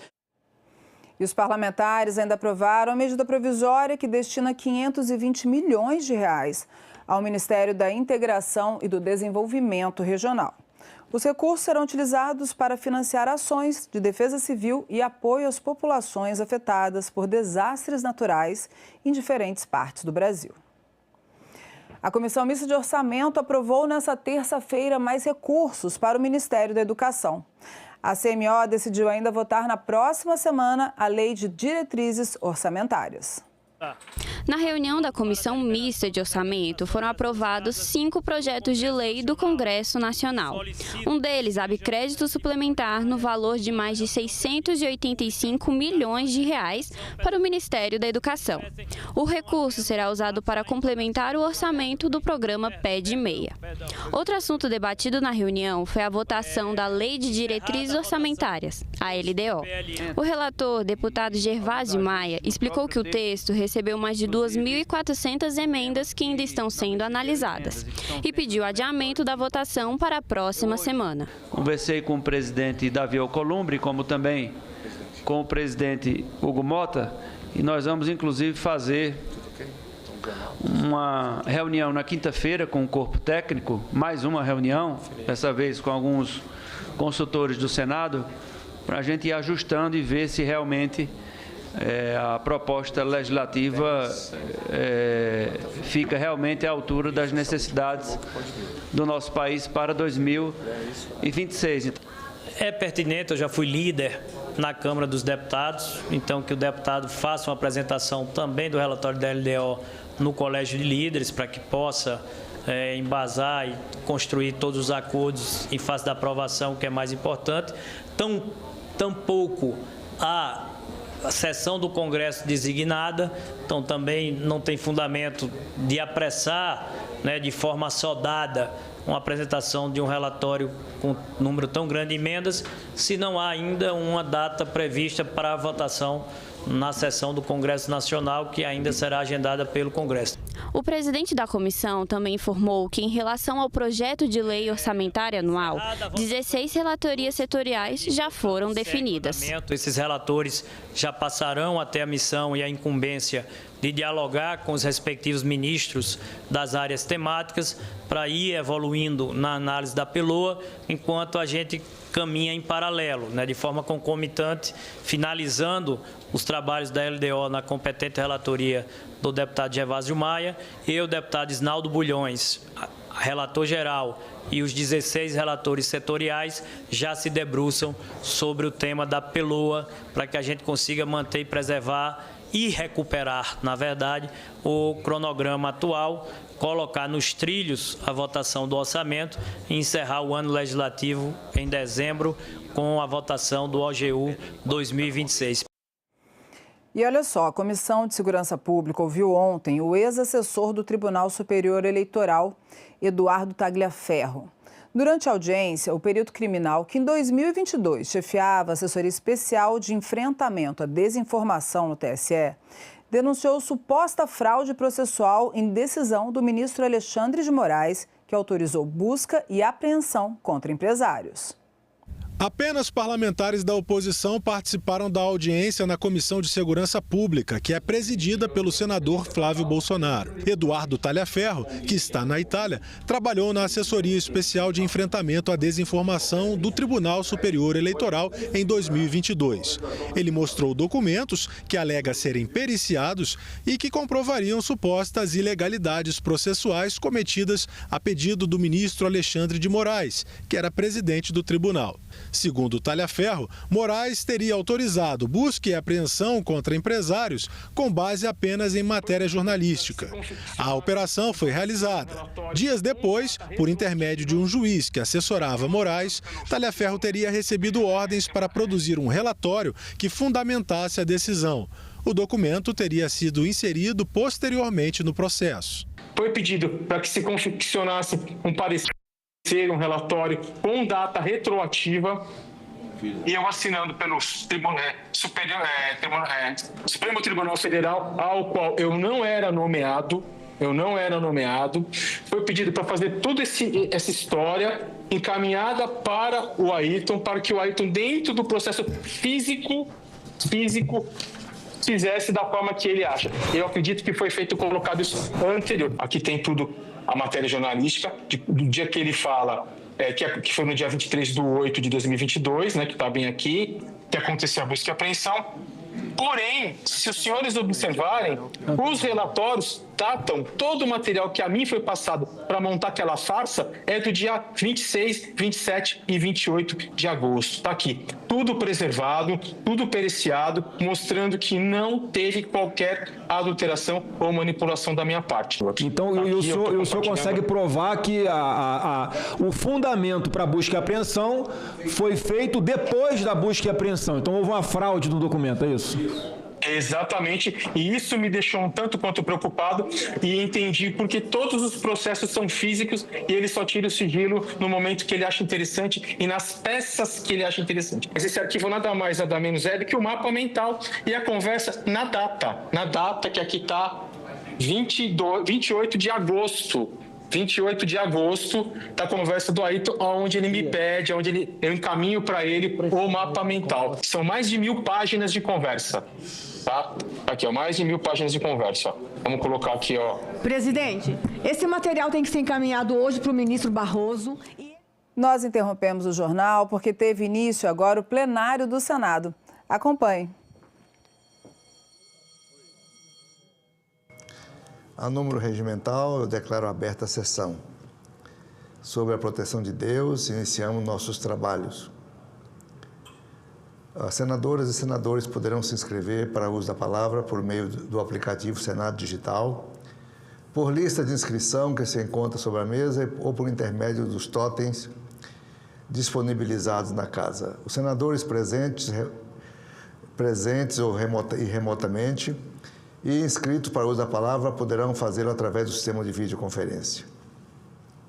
Presente sessão deliberativa ordinária semipresencial, destinada à apreciação de seguintes matérias já disponibilizadas em avulso eletrônico na ordem do dia eletrônica de hoje. Projeto de Lei 4.809/2024, de iniciativa da Comissão de Segurança Pública. Projeto de Decreto Legislativo 262 e 722, de 2024, de iniciativa da Comissão de Relações Exteriores e Defesa Nacional da Câmara dos Deputados. Passamos aos oradores inscritos, que terão um prazo de 10 minutos para o uso da palavra. A primeira inscrita é a senadora Tereza Leitão. Os senadores pediram a mim, que está remoto, mas ao que ele entrar, a gente passa a palavra. Senadora Tereza Leitão, PT do Estado de Pernambuco. Vossa Excelência tem 10 minutos para o seu pronunciamento. Muito obrigada, senhor presidente. Cumprimento Vossa Excelência, boa tarde aos senadores e às senadoras presentes nessa sessão. Cumprimento também aqueles e aquelas que nos acompanham pelas transmissões de TV e da Rádio Senado e pelas nossas redes sociais. Enfim, chegamos no momento em que o Brasil terá a oportunidade de romper com o passado. O julgamento de Bolsonaro e de 7 aliados militares de alta patente pelo Supremo Tribunal Federal é um ponto de inflexão simbólico na história do Brasil e da América Latina. Vivemos em uma região cujo passado é marcado por episódios trágicos de golpismo. O dia de hoje, esta semana inteira, carrega o simbolismo de um rompimento com o ciclo histórico em que figuras autoritárias escaparam de punições, deixando marcas profundas nas sociedades. Ao contrário do passado ditatorial, repleto de impunidade e vozes de fato silenciadas, pois muitas vezes é necessário dizer a morte era a consequência direta da resistência, as instituições democráticas brasileiras hoje são capazes de julgar até mesmo quem ocupou o mais alto cargo da República. Portanto, o que acompanharemos até o dia 12 de setembro pode e deve ser encarado como um episódio de fortalecimento da democracia, que, para se tornar mais viva e forte, precisa que aqueles que agiram pela sua instabilidade e derrubada sejam responsabilizados, conforme as leis, sem revanche, mas sem esquecimento.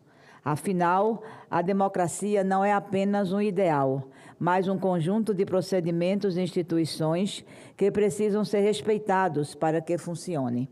E nas regras do jogo, nenhuma delas é mais sagrada do que o voto.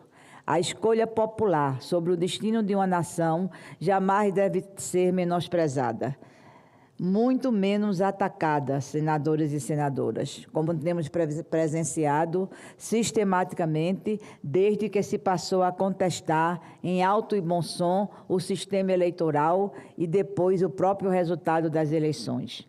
o símbolo do julgamento de quem atentou contra a democracia, contra as instituições, contra a vida de quem julgou ser inimigo, contra a decisão soberana de seu povo, não é o de uma vitória ou de uma derrota simplesmente. É o símbolo do fechamento de um tempo histórico em que ataques institucionais eram varridos para debaixo do tapete. Lembremos hoje e sempre que todo esse processo é alvo de uma chantagem internacional. O Brasil vive sob uma ameaça que coloca os interesses da família de Bolsonaro acima de qualquer compromisso com a justiça, com a soberania nacional e com a defesa da democracia. Uma tentativa de extorsão incitada pela ação de um cidadão brasileiro, filho de Bolsonaro e parlamentar, que pretende interferir no processo eleitoral de 2026 ao trabalhar pela punição de ministros do Supremo Tribunal Federal, com a assumida intenção de coagi-los a desistir de julgar aqueles que atentaram contra a democracia de nosso país. Uma pressão que resultou na aplicação de tarifas sobre produtos brasileiros, que penaliza empresas nacionais e os trabalhadores e trabalhadoras. Uma ação que gerou sanções sobre o ministro do STF. Uma tentativa de interferência em nosso sistema financeiro por meio do Pix. Um esforço de intromissão das gigantes que controlam as plataformas digitais contra a regulação do setor no Brasil. Em resumo, uma investida orquestrada para interferir em nossa soberania. Por isso, senadores e senadoras, não cederemos à chantagem americana. É disso o que se trata. Somos um Brasil de mulheres e de homens em que todos e todas estão sujeitos à aplicação das leis. Não permitiremos ingerências e desrespeitos à Constituição brasileira e à soberania nacional. As instituições seguem e seguirão firmes. A democracia vencerá. A verdade é uma só. Trump e Bolsonaro são espelho. Além das semelhanças no estilo político de governar em nome da instabilidade, ambos perderam a reeleição e não aceitaram os resultados, incitando milhões de apoiadores a colocarem suas vidas em risco em prol do desejo de se manterem no poder. As invasões do Capitólio e das sedes dos três poderes, no dia 8 de janeiro de 2023, são similares, não apenas na forma, mas também no ódio, usado para usurpar a vontade do povo de seus países. É sobre isso que se trata parte da aliança entre eles. Contra atos antidemocráticos, o remédio é, portanto, a responsabilização de quem os planejou, executou e financiou.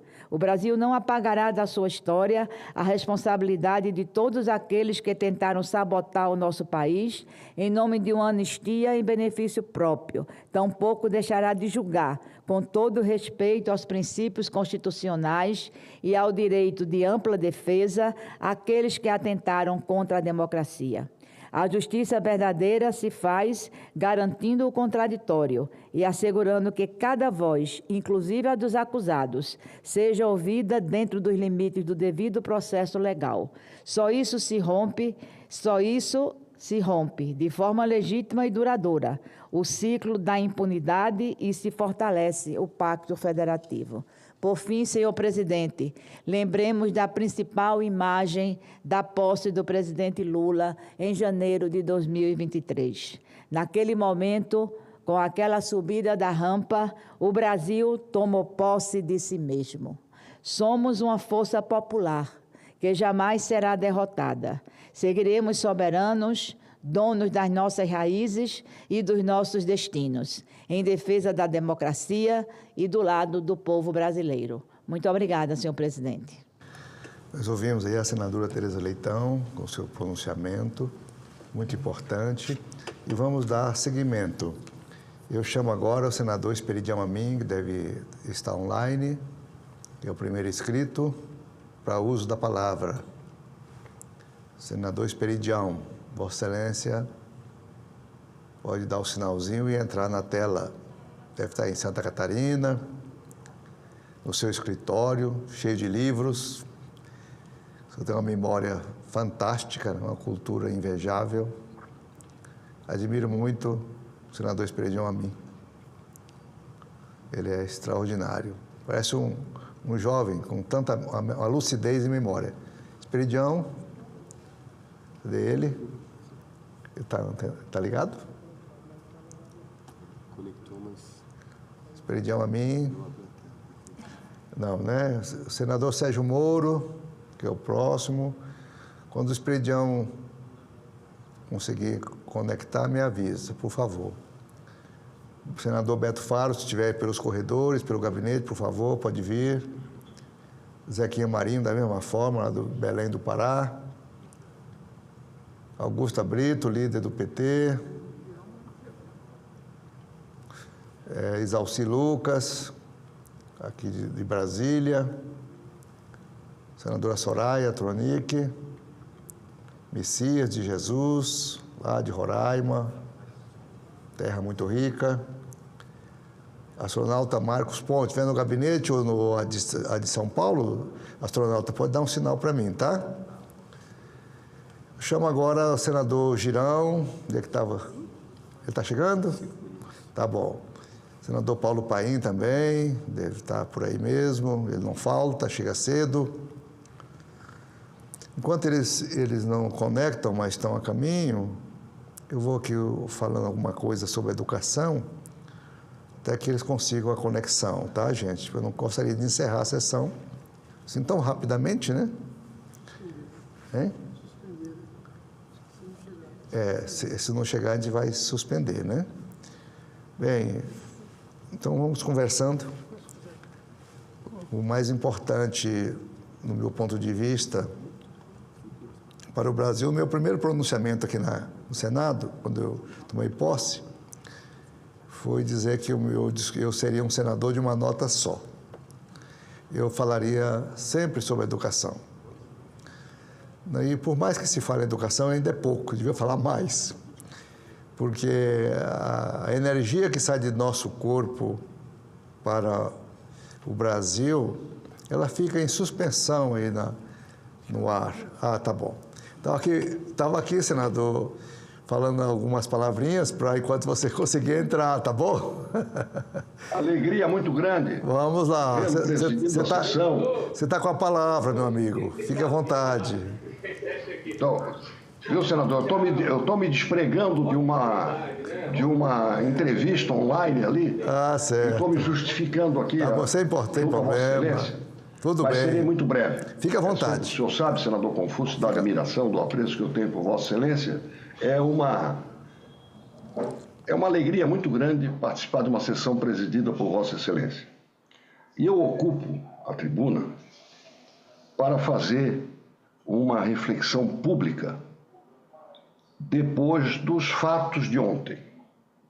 Fatos que eu digo são os fatos políticos externos à nossa casa. Primeiro, o julgamento. O julgamento está seguindo aquilo que se esperava, obedece a uma narrativa. Agora eu vou falar sobre o meu ponto de vista. Na verdade, o Procurador-Geral da República já disse o que pretende fazer com advertência.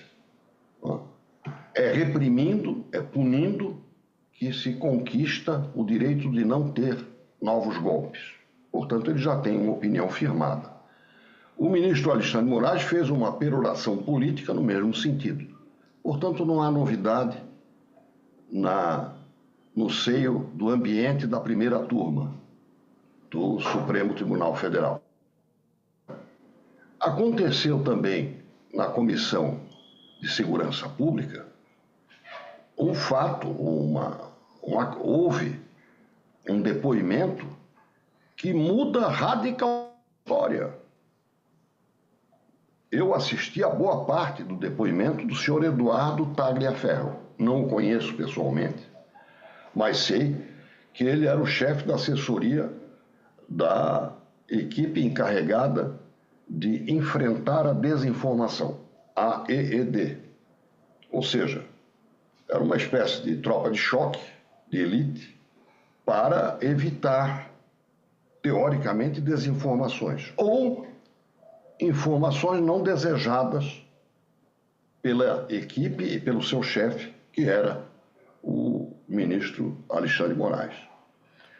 O volume de denúncias embasadas em processos, fatos, mensagens e gravações. Só o trailer a que nós assistimos ontem já mostra por que esse cidadão saiu do país.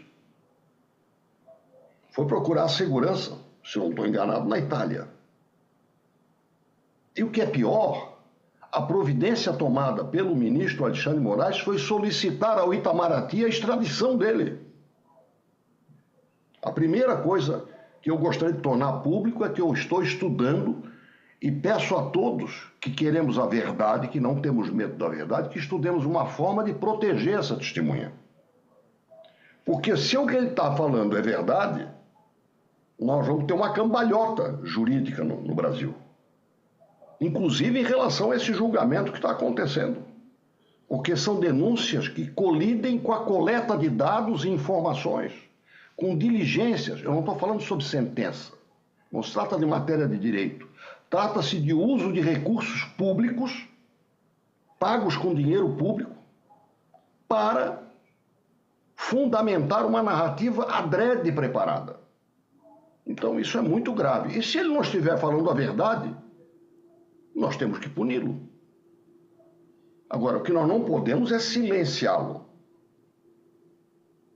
Quero que seja muito claro. Eu não o conheço, mas fiquei abalado pelo que assisti, pelo conjunto da obra que ele colecionou em fatos, desde diligências até certidões. E aí eu concluo. Diante de pedidos para soltura de alguns dos 1.700 ou 1.500 presos do dia 8 de janeiro, por falta de fato concreto e individualizado que o comprometesse, foi criado um sistema de certificação. Mas não pelo que o sujeito fez. Ele foi fotografado batendo numa estátua, pichando uma estátua, quebrando um relógio, quebrando uma vidraça, que seria a prova de que ele, no mínimo, foi arruaceiro. Não. Pesquisando o que ele era. Qual era a ficha corrida político-partidária dele. Preste bem atenção. O A, que está preso aqui e que a Procuradoria quer soltar por falta de provas, por falta de indícios, o cidadão A, ele manifestou simpatia pelo presidente Lula. Então ele recebe uma certidão negativada, ou seja, pode soltá-lo. O B tem simpatia pelo Bolsonaro. Então a certidão dele é positiva, ele vai ficar preso. Não pelo que ele fez no dia 8 de janeiro, mas pelo que ele falou no ano anterior, até 5 anos antes. Ou seja, uma folha corrida, pelo menos do ponto de vista de internet dele. O que é absolutamente impraticável num regime democrático. E isso fere no devido processo legal e o Estado democrático de direito. Se este conjunto de informações for, como me parece, aí é subjetivo, um trailer do que nós devemos conhecer, eu acho que nós vamos ter um abalo sísmico jurídico impressionante e inédito. Inédito. Ouso dizer inédito. Eu nasci no dia de São Tomé, não fui eu que escolhi, eu só acredito vendo, se possível, conferindo. Mas o que eu ouvi ontem, com lógica, com fundamentação, me deixou sinceramente abalado, razão pela qual eu estou aqui reiterando. E a partir da semana que vem, espero que as pessoas que não tenham compromisso com erros de ninguém, nem de um lado nem de outro, consigam impressionar e influenciar o presidente da casa, senador Davi Alcolumbre, para que nós cumpramos o regimento e a Constituição. Regimento, no seu artigo 145, e a Constituição Federal, que dá à minoria o direito de constituir uma comissão parlamentar de inquérito para descobrir, com compromisso único, descobrir a verdade, para saber se nós não estamos cometendo injustiças lá e se não estamos acobertando fraudes aqui. Muito obrigado. Muito obrigado, senador Espírito Amin. Satisfação ouvi-lo. E vamos dar seguimento aos pronunciamentos da tarde, passando a palavra para o senador Sérgio Moro, que acabou de chegar. Os últimos serão os primeiros. Com ele, a palavra pelo tempo de 10 minutos. Senador Confúcio, muito obrigado.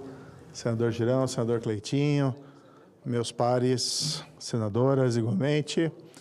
Olha, ontem nós votamos aqui o projeto de lei complementar 192, que alterava a lei da ficha limpa. E o projeto que veio da Câmara tinha alguns problemas. Ele reduzia, na prática, significativamente, o prazo de inelegibilidade para pessoas que tivessem cometidos crimes. Vamos lembrar que a lei da ficha limpa, ela foi uma proposta de iniciativa popular, muito celebrada à época, e o objetivo dela é blindar o mundo político, impedir que aqueles que cometeram crimes, aqueles que infringiram a lei, possam concorrer a mandatos e levar essa influência negativa para os seus cargos. Além disso, determinadas infrações, violações e mesmo crimes podem até dar uma vantagem competitiva a um candidato em detrimento de outros. Vamos colocar um exemplo de um candidato que tem vínculos, é membro de uma organização criminosa. Essa organização criminosa vai ter condições de financiá-lo e não vai ter limites nesse financiamento. Então, a lei da ficha limpa, quando ela foi aprovada, foi uma grande conquista da sociedade para colocar um muro entre o mundo do crime e o mundo da política. E essa proposta veio lá da Câmara e tinha por objetivo realizar alguns ajustes pontuais ali na lei da ficha limpa, mas ela foi um pouco além do que deveria. E acabou, o texto que veio da Câmara estava ali reduzindo os prazos de inelegibilidade, mesmo para aqueles condenados por atividade criminal. Como estabelecia na lei da ficha limpa, quem fosse condenado por determinados crimes ficaria inelegível a partir da condenação por órgão colegiado até o cumprimento da pena. E aí contava-se mais 8 anos. A proposta que veio da Câmara estabelecia esse prazo de 8 anos contados desde a condenação por órgão colegiado. Ocorre que naqueles casos de condenações por crimes graves, especialmente por condenações que fossem superiores ao prazo, ao tempo de 8 anos, tornaria, no fundo, esse prazo de inelegibilidade inócuo. Porque vamos supor alguém condenado, por exemplo, por corrupção a 10 anos. Enquanto cumpre a pena, tem os direitos políticos suspensos, não pode concorrer. E se fosse contado os 8 anos a partir da condenação, quando fosse terminado o cumprimento de pena, a pessoa já estaria, na prática, elegível. Nós apresentamos uma sugestão, uma emenda redacional ao relator do projeto, senador Everton. Apresentamos essa própria emenda igualmente ao presidente do Senado, o senador Davi Alcolumbre, e houve ali a sensibilidade, até pelo clamor que veio da sociedade, por exemplo, por organizações religiosas, como entidades que reúnem pastores evangélicos, ou mesmo a CNBB, e tiveram a sensibilidade de acolher essa emenda redacional. Então, o texto que foi aprovado ontem, nós precisamos fazer aqui um reparo, a forma como vem sendo noticiado, não representa um retrocesso assim tão significativo ao que estava disposto na lei da ficha limpa. Apesar de alguns ajustes pontuais, foram mantidas as regras atuais de inelegibilidade para aqueles que forem condenados por crimes graves. Então, senador Confúcio, quem for condenado, por exemplo, por tráfico de drogas, quem for condenado por corrupção, quem for condenado por peculato, quem for condenado por crime hediondo, as regras previstas no texto original da lei da ficha limpa estão mantidos. Ou seja, ficará inelegível a partir da condenação por órgão colegiado até o fim do cumprimento da pena, mais 8 anos. Pode parecer exagerado? Não creio. Aquele que traiu a confiança da população, por exemplo, se apropriando de recursos públicos, aquele que aceitou receber suborno, ou aquele que se envolveu numa organização criminosa, quanto mais tempo ficar afastado da política, melhor. Claro que a gente espera que o eleitor faça esse filtro, que o eleitor faça esse crivo, mas é importante sim estabelecer barreiras legais, já que muitas vezes a prática de alguns delitos pode até servir como uma espécie de vantagem competitiva em relação àqueles que seguem corretamente as linhas da lei. Então, ontem, houve uma vitória da sociedade no que se refere à manutenção das regras atuais da ficha limpa. Eu fico aqui feliz de ter participado dessa construção. Eu apresentei essa proposta de ajuste redacional. Esse ajuste redacional foi acolhido pelo senador Everton e igualmente aqui pela mesa, pelo presidente Davi e igualmente pelos nossos pares. Isso fez com que o cerne, a essência da lei da ficha limpa, que é manter fora da política as pessoas que cometeram crimes graves, como crimes contra a administração, como crimes de tráfico de drogas, como crimes hediondos, crimes praticados por organização criminosa, fiquem longe da política. E a gente viu a importância disso na semana passada, quando houve a notícia dessa grande operação policial que reuniu GAECO, Polícia Federal, Polícia dos Estados, Receita Federal e Estadual, contra o PCC, contra a infiltração do PCC no mercado de combustíveis. Essa mesma infiltração, não vamos nos iludir, com o poderio financeiro dessas organizações, eles conseguem facilmente financiar candidaturas eleitorais em câmaras de vereadores, em prefeituras e, quiçá, até mesmo em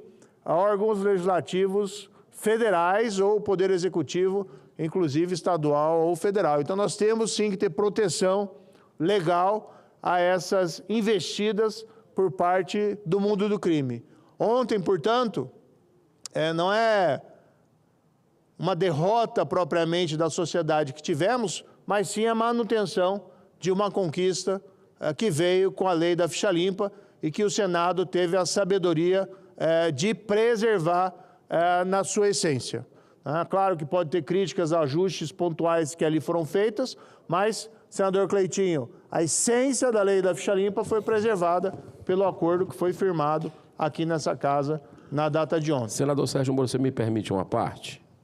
Em primeiro lugar, eu queria lhe cumprimentar pela emenda. A sua emenda sanou realmente um problema muito importante aí, um problema grave dentro da questão do espírito da ficha limpa. Mas eu confesso para o senhor que eu continuo achando que foi inoportuna aquela votação por alguns motivos. O primeiro deles, não teve uma sequer audiência pública com a sociedade. Isso é muito grave, porque isso foi uma proposta da sociedade para essa casa. Então, por que não ouvir aquelas entidades que se mobilizaram, que conseguiram quase 2 milhões de assinaturas? Esse foi um problema, para mim, muito sério, o Senado não ter dado não ter ouvido a sociedade. Mas eu vejo também questão de casuísmo que houve aqui para uma figura tal, não da parte do senhor, claro, mas questões aqui de pessoas que precisam, correligionários que poderiam voltar, que estavam sendo prejudicados. E isso é ruim, como você começa a fulanizar. Por exemplo, tem um caso de uma injustiça no seu estado, que é do deputado Francisquini, que um homem sério, íntegro, realmente, aquele caso dele é um caso grave, que foi pego por as mudanças que precisavam ser feitas. Mas, na verdade, ali foi um abuso de autoridade que aconteceu com ele, para tirá-lo da cena política. Ali, a causa não foi essa. né? Então, assim, o que eu digo é que a gente, acho que faltou, da nossa parte, todos, inclusive a mim, faltou mais temperança no aspecto de votar a reforma do Código Eleitoral, porque estava lá dentro da reforma do Código Eleitoral essa questão. E foi destacado porque o voto impresso incomodou aqui dentro e eles resolveram engavetar. Acho dificílimo, posso até dizer, acho que não vai ser votado a reforma do Código Eleitoral. Preferiram destacar, tirar da gaveta esse anexo para praticamente não fazer o que tem que ser feito. Senador Girão, eu respeito a opinião de Vossa Excelência, mas vamos lembrar aquela famosa frase, né, que o ótimo é inimigo do bom.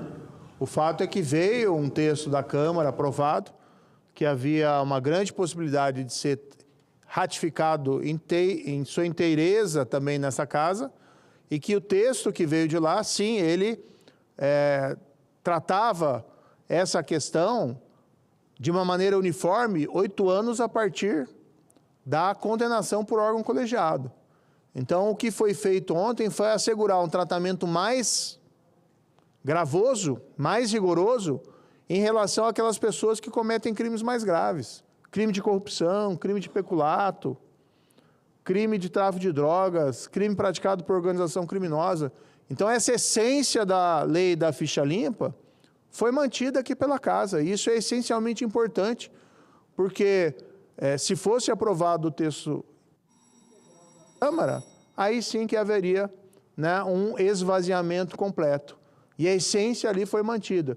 E dentro ali do texto da ficha limpa, embora tenha um grande valor esse projeto, existia sim também alguns elementos ali passíveis de ajuste, como foi discutido lá, o indivíduo é cassado no primeiro ano do mandato, e às vezes pode ser cassado por um motivo justo, mas às vezes pode ser cassado como foi injustamente lá o nosso ex-colega deputado federal, o Deltan Dallagnol, e ter que esperar o fim do mandato para daí contar o prazo de 8 anos. Então, existem situações ali que eram passíveis de ajuste, sem dizer que estava se abrindo a porteira para o ilícito, propriamente dito. E na parte que mais importava, que são aqueles que praticam crimes graves, inclusive crimes contra a administração pública, todos eles, né, foram mantidas as regras atuais.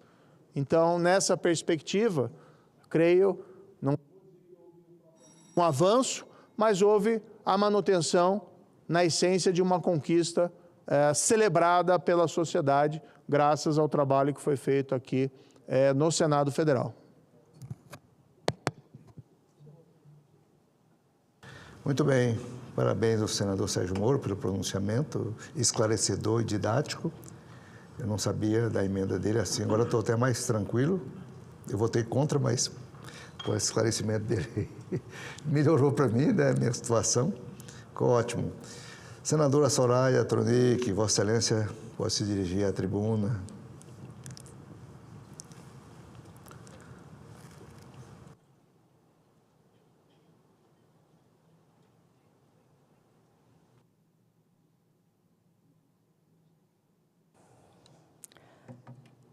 Senhor presidente, em seu nome, cumprimento todos os colegas e as colegas, servidores e servidoras dessa casa, cumprimento também toda a população brasileira que nos assiste. Eu, hoje, subo a essa tribuna para falar de um tema que define, literalmente, o futuro da nossa nação. A verdadeira independência do Banco Central do Brasil, cuja autonomia foi votada aqui, mas a sua autonomia ainda não é plena. Infelizmente, as pessoas pensam que sim, mas não é. Tal qual a reforma da Previdência. Todo mundo pensa que nós resolvemos e a população mal sabe que a conta ainda vai chegar. Nós não resolvemos o problema. Então, muitas vezes a gente vota aqui, a população acha que algo foi feito e, no fundo, não está resolvendo. Então, em relação à independência do Banco Central, essa independência deve servir ao povo brasileiro e não aos interesses escusos do grande capital financeiro. Falam em autonomia e independência técnica, e daí eu pergunto, independência de quem? Autonomia para quê? O que temos visto, na verdade, é uma perigosa confusão em que a bandeira da independência técnica é usada como um escudo para proteger uma elite que não quer ser supervisionada, que não quer prestar contas a absolutamente ninguém. E aí eu digo a vocês, a autonomia não é e nunca será sinônimo de ausência de regras. Certo? A gente fala em democracia, mas a gente não fala em liberdade total. Tudo tem regras. Não é anarquia, essa é a diferença. Então, sim, autonomia com regras. Na verdade, é o cumprimento rigoroso das regras que fortalece uma instituição e lhe confere a legitimidade que ela precisa para operar.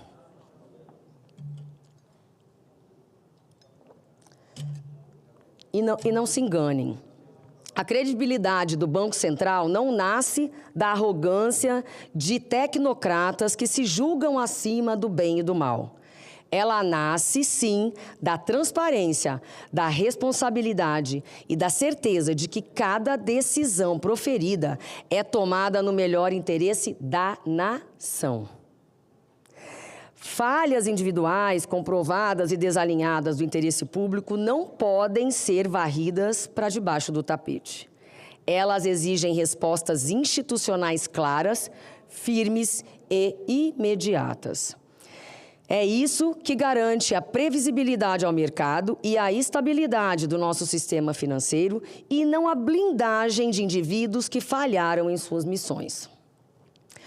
E o que dizer, senhores, da vergonhosa porta giratória que transforma o Banco Central em um mero trampolim para os altos escalões dos bancos privados?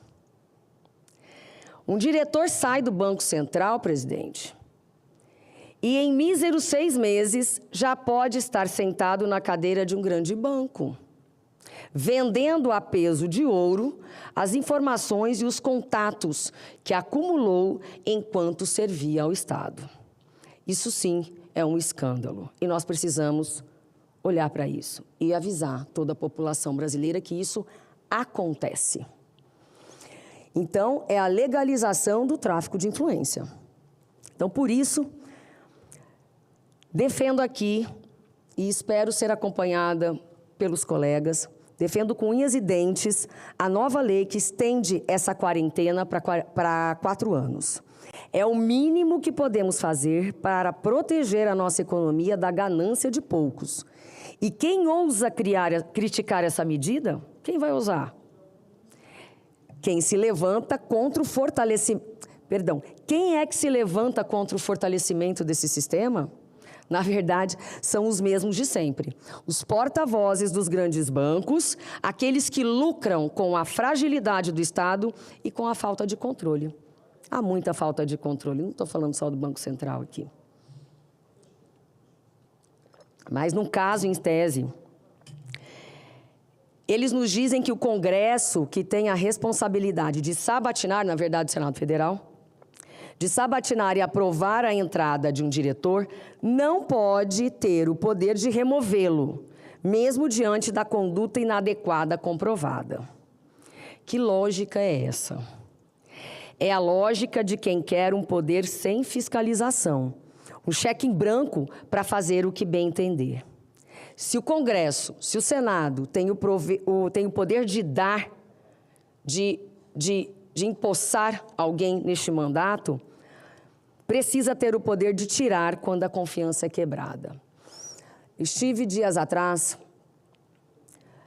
na posse dos novos indicados para as agências reguladoras. E o presidente Lula disse algo interessante no final. Ele disse o seguinte: bom, agora todos estão empossados. É lógico que vocês dependeram de listas e de pessoas. Quando os nomes e passaram por aqui, eu indiquei, no meio de tantos outros profissionais, Daí vocês foram fazer aquele périplo pelo Senado, pediram para um, pediram para outro, foram recebidos por uns e outros. Uns ajudaram mais, outros ajudaram menos. Mas eu quero dizer agora que o presidente Davi estava presente. A partir de agora, vocês não devem, eu quero deixar muito claro, vocês não devem nada para mim, nada para nenhum senador, nada para o presidente Davi. É assim que tem que ser, vocês devem para o povo brasileiro. Por isso é que é mandato. Mandato, porque se fosse uma simples, se fosse uma simples nomeação, a pessoa poderia ser exonerada. O mandato é para que ela mantenha a técnica. E o que foi visto recentemente? Não vou citar, mas casos parecidos e de outras agências também. O técnico nomeado preocupado com o que a política vai pensar, o que o povo vai pensar. Esse técnico tem que ser técnico. Simples assim. É por isso que existe uma maior dificuldade em removê-lo do cargo. No caso, quando cometer algum crime de responsabilidade, há na lei já umas 4 hipóteses. Mas isso precisa ser revisto. E eles têm que ter a verdadeira noção de que eles devem prestar o serviço para a população brasileira. E, além de tudo, proteger a nossa nação, no momento em que estamos tão vulneráveis para tantas coisas. Então, o que está em jogo aqui é a soberania do nosso país. É a nossa capacidade de decidir o nosso próprio destino econômico, livre da interferência de interesses que não são os do povo brasileiro.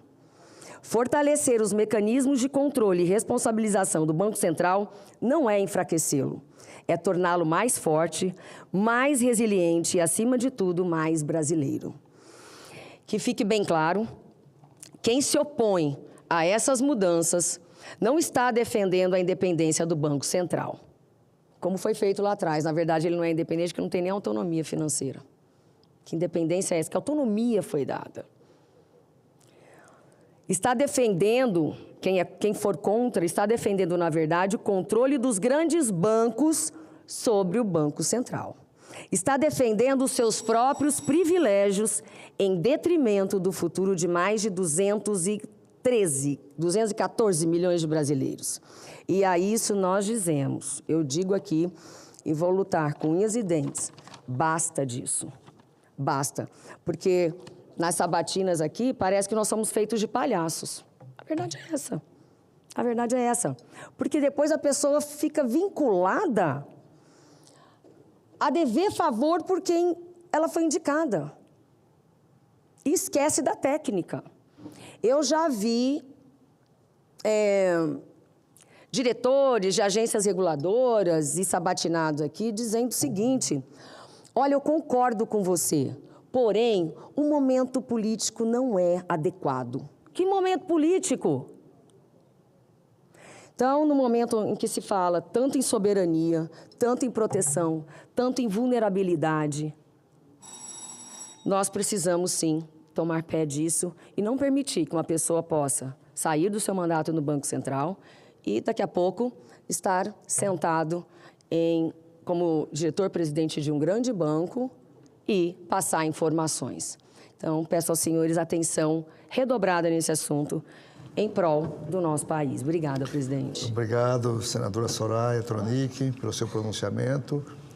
E a seguir, eu passo a palavra para o senador Cleitinho, Partido Republicanos, Estado de Minas Gerais.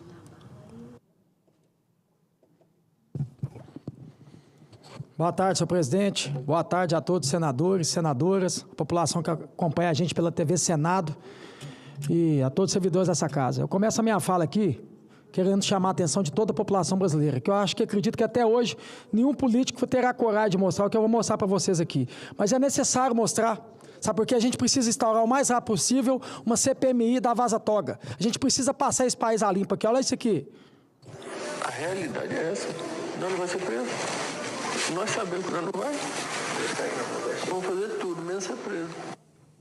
surtou por causa do Zé. Não, surtou por causa do Zé e porque sabe que se nós entregar o Zé, nós entregamos o Supremo. Eu falei pro Marcelo, Marcelo, você quer pegar o Supremo? Quer? Pega o Zé. Seguinte, guarda o Zé entrega o Supremo. Se a gente entregar o Zé entrega o Supremo. Qual outro senador ou político teve coragem de falar sobre isso aqui? Sabe quem está falando aqui? O Joesley Batista, aquele mesmo da época da Lava Jato, que foi preso, junto com o seu irmão, junto com a patifaria toda. Falando aqui, ó, se pegar o Zé pega o STF. Eu acho que é por isso que a gente tem que passar esse país a limpo aqui. A gente não pode deixar isso aqui barato, não, ficar calado. Eu não vou ficar calado, não. E eu espero que a população brasileira conheça de verdade o que é o STF, o que é a justiça do Brasil. Cleitinho, você não tem medo, não? Aqui, ó, meu medo, ó, meu medo aqui que eu tô tremendo de medo. Não tenho, porque eu não devo nada para eles. Eu devo para quem me colocou aqui, que paga meu salário rigorosamente em dia e quer que esse país seja passado a limpo. Eu preocupo aqui com as pessoas que estão passando fome. Eu quero que a população brasileira tenha uma vida de qualidade. Por quê? Porque a minha vida melhorou. O que custa fazer a vida do povo melhorar? Eu quero que a população brasileira pague menos imposto. Eu quero acabar com a corrupção. Mas eu quero aqui também combater a injustiça. E sabe esse mesmo STF que eu estou falando para vocês aqui, de um Joesley Batista, falando que nunca seria preso, porque se entregar o Zé entrega o STF, é o mesmo STF que agora está julgando um tal de golpe de Estado, senhor Girão, com isso aqui, ó. Uma tentativa de golpe de Estado, com isso aqui, gente, ó, estilingue aqui, ó. Outra coisa também, viu, gente? Eu adorava brincar quando eu era pequeno, deixa eu mostrar pra vocês aqui, ó. Adorava jogar isso aqui, ó. Hoje é só a internet, né? Mas bolinha de gude, estilingue.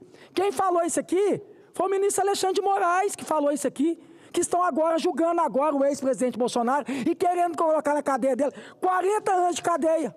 E quantos políticos que roubaram dinheiro público, desviaram dinheiro público da saúde, da educação, da infraestrutura, que está solto e falando que vai vir candidato ano que vem. E eu não vou citar o nome desses canalhas, não, sabe por quê? Porque amanhã vem comissão de ética para mim, amanhã vem processo para mim. Eu aprendi a jogar o jogo de vocês. Então eu queria mostrar aqui, porque por mais que aconteça o que for acontecer com o Bolsonaro e com essas pessoas do dia 8, que estão pegando 17 anos de cadeia, eu preciso aqui, como homem público aqui, mostrar para a população brasileira qual que é a justiça do Brasil. Porque isso fica muito na bolha. Isso aqui fica muito na bolha. A verdade é essa, fica mais na questão política aqui. Tem muita gente que não sabe e está achando aí que o Bolsonaro tentou dar golpe. Suposta tentativa de golpe. Então a gente precisa passar esse país a limpo aqui e mostrar para você que não está sabendo de nada, que está achando que o Bolsonaro é corrupto, que ele é isso, terrorista, igual está fazendo na porta da casa dele, colocando Polícia Federal para monitorar. Eles não fazem isso com crime organizado. Teve um cidadão aí que pegou 200 quilos de com droga, prendeu e soltou. Esse aí não está sendo monitorado. O careca do INSS, que roubou dos dinheiros dos aposentados, esse também não está sendo monitorado. Já pedimos prisão dele e até agora não foi preso. A justiça não deu prisão para ele. Esse é o país, gente. Esse aqui é o país. E eu não vou ficar calado. Não espere de mim ficar calado. Eu não tenho medo. Porque uma coisa que eu vim para cá também é combater a injustiça. E o que está fazendo com o ex-presidente Bolsonaro aqui é uma baita da injustiça. E espere, senadores. Vamos criar coragem. Vamos ficar de joelho para a STF, não. Foi o STF que colocou nós aqui, não. O STF não é eleito pelo povo, não tem voto popular, não. Quem tem voto popular aqui é deputados federais, senadores. Que possamos o mais rápido possível fazer essa CPMI da Vaza Toga e passar não só o Brasil a limpo, mas essa justiça do Brasil a limpo. Isso precisa ser feito urgentemente. A população brasileira está engasgada com isso. E o que eu mais escuto nas ruas, nas minhas redes sociais, aqui no e-mail do Senado, e os senadores, Cleitinho? E o Senado vai fazer nada, não? Quem tem prerrogativa para fazer isso aqui somos nós, senadores. A competência é nossa, a responsabilidade é nossa, não é mais do povo. Ô, povo, vamos para a rua, faz isso, faz aquilo. Não, quem tem que agora jogar o jogo aqui somos nós. Quem tem que ir para a prática é os senadores. Inclusive, senadores, eu quero alertar aqui que o Paulo Gonet estará novamente aqui para ser sabatinado. Mais uma vez. Já foi há 2 anos atrás, estará agora de novo na comissão para depois vir para plenário. Aí eu faço uma pergunta para vocês. Por tudo que o Tagliaferro mostrou, ex-assessor do Moraes, na Comissão de Segurança Pública ontem, inclusive citando o nome dele, vocês vão querer votar num cidadão desse ainda? Vão dar essa oportunidade novamente para ele? É que eu vim falando para vocês, indicação de quem? Da Presidente da República. Os ministros do STF, foi indicação de quem? Do Presidente da República.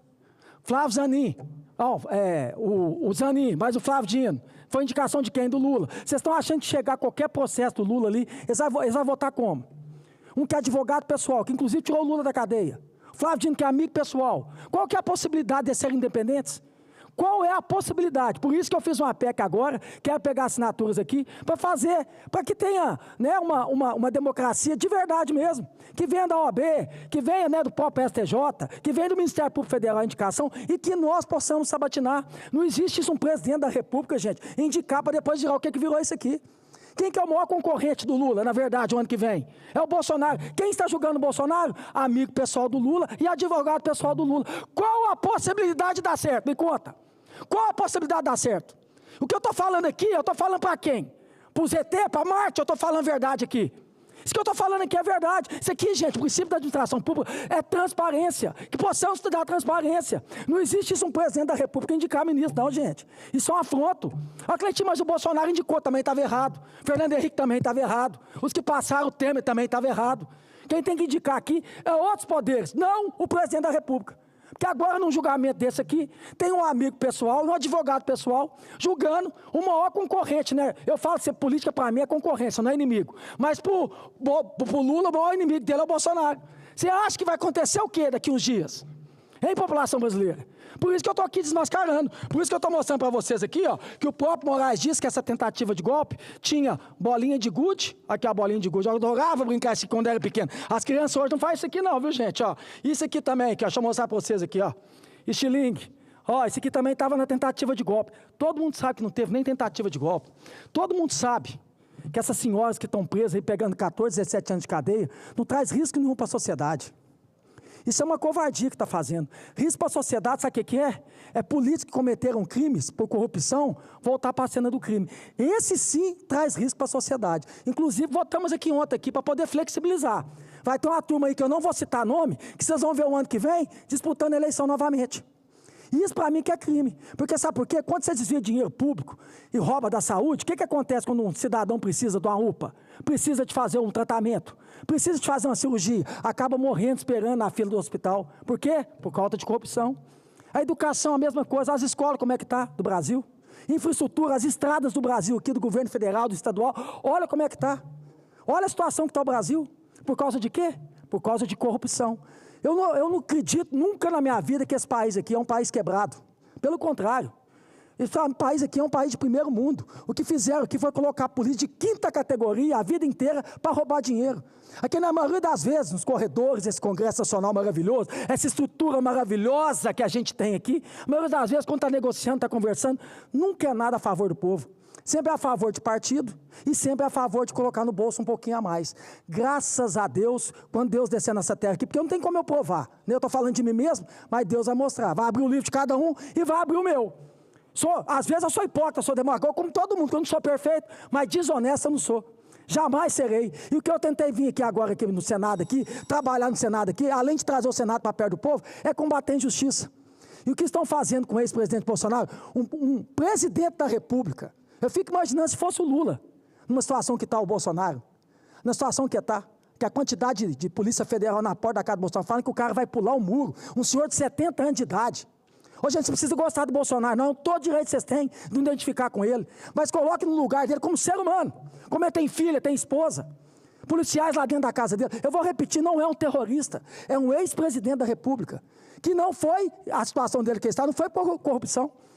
Foi por suposta que eu estou falando aqui, tentativa, eu vou finalizar, senhor presidente, suposta tentativa de golpe. Então, assim, vamos botar a mão na consciência, vamos ser mais justos aqui. Ontem eu provei ser justo aqui, tinha um projeto aqui do governo aqui, eu votei favorável, porque eu sei que é a favor do povo.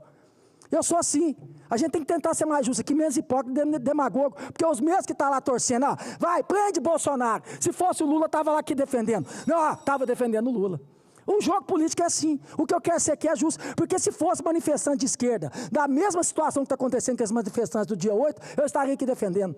Não existe uma senhora de 70 anos pegar 17 anos de cadeia. Isso é covardia. E se passamos aqui, não vou falar com a anistia não, né? Mas flexibilizou a lei da ficha limpa, ó, Cleitinho, mas tem gente aí que era injusto, tal, mas tem uma turma aí voltando.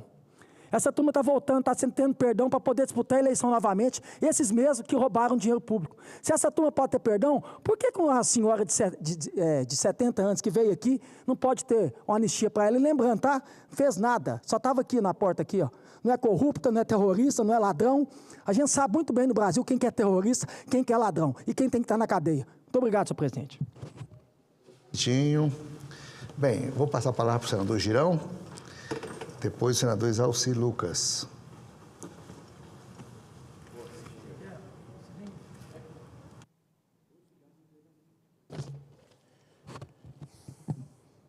Paz e bem, meu querido irmão, presidente, senador Confúcio Moura, senadora Soraya Tronic, senador Exalci Lucas, senador Cleitinho, os demais senadores que estão nos acompanhando, ou dos seus gabinetes ou em casa. Quero também cumprimentar os funcionários do Senado, as assessorias dos nossos gabinetes e os brasileiros que estão nos ouvindo, nos assistindo pelo trabalho da equipe da TV Senado. Senhor presidente, eu subo essa tribuna, não sei como é que está lá na sua terra abençoada, também Rondônia, mas eu subo novamente essa tribuna, é meu dever fazer isso, para denunciar uma violência completamente descontrolada que está acontecendo no nosso estado, no estado do Ceará, que é a terra da luz. Mas, de uns tempos para cá, no meu modo de ver, de analisar com números, por omissão, no mínimo omissão, dos governos estaduais, principalmente, nós estamos vendo aí, querendo transformar o Ceará em terra da sombra, em terra das trevas.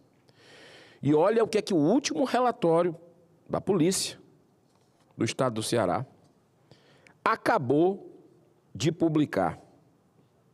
Notícia quente dessa semana. Comando Vermelho muito em breve assumirá o controle total de Fortaleza, da capital cearense. Diz o relatório exatamente aqui, do Núcleo de Inteligência Policial do Departamento de Repressão ao Crime Organizado. Olha, o que se traz aqui, e é importante que as pessoas de bem do nosso estado, inclusive teve uma declaração do presidente do Tribunal de Justiça, falando inclusive das entranhas políticas do crime organizado, dentro da política mesmo. Se a gente não fizer um pacto pela paz, todos os setores envolvidos, a justiça, o executivo, o legislativo, sociedade civil organizada, urgente, a situação pode ficar insustentável em um estado cuja receita do turismo é fundamental para a sobrevivência de muitas pessoas. E aqui entre nós, eu sei que o Mato Grosso do Sul é lindo, você tem Rondônia aqui, eu já tive nos dois estados, maravilhoso, Distrito Federal e tantos outros, mas o Ceará, as praias do Ceará, a serra, o povo cearense, acolhedor, a culinária cearense nem se fala. Nós temos muito a oferecer geopoliticamente, estrategicamente ali, um hub que nós temos, que vai para a Europa, é um dos pontos mais próximos do continente para a Europa, para os Estados Unidos, nós estamos muito bem localizados.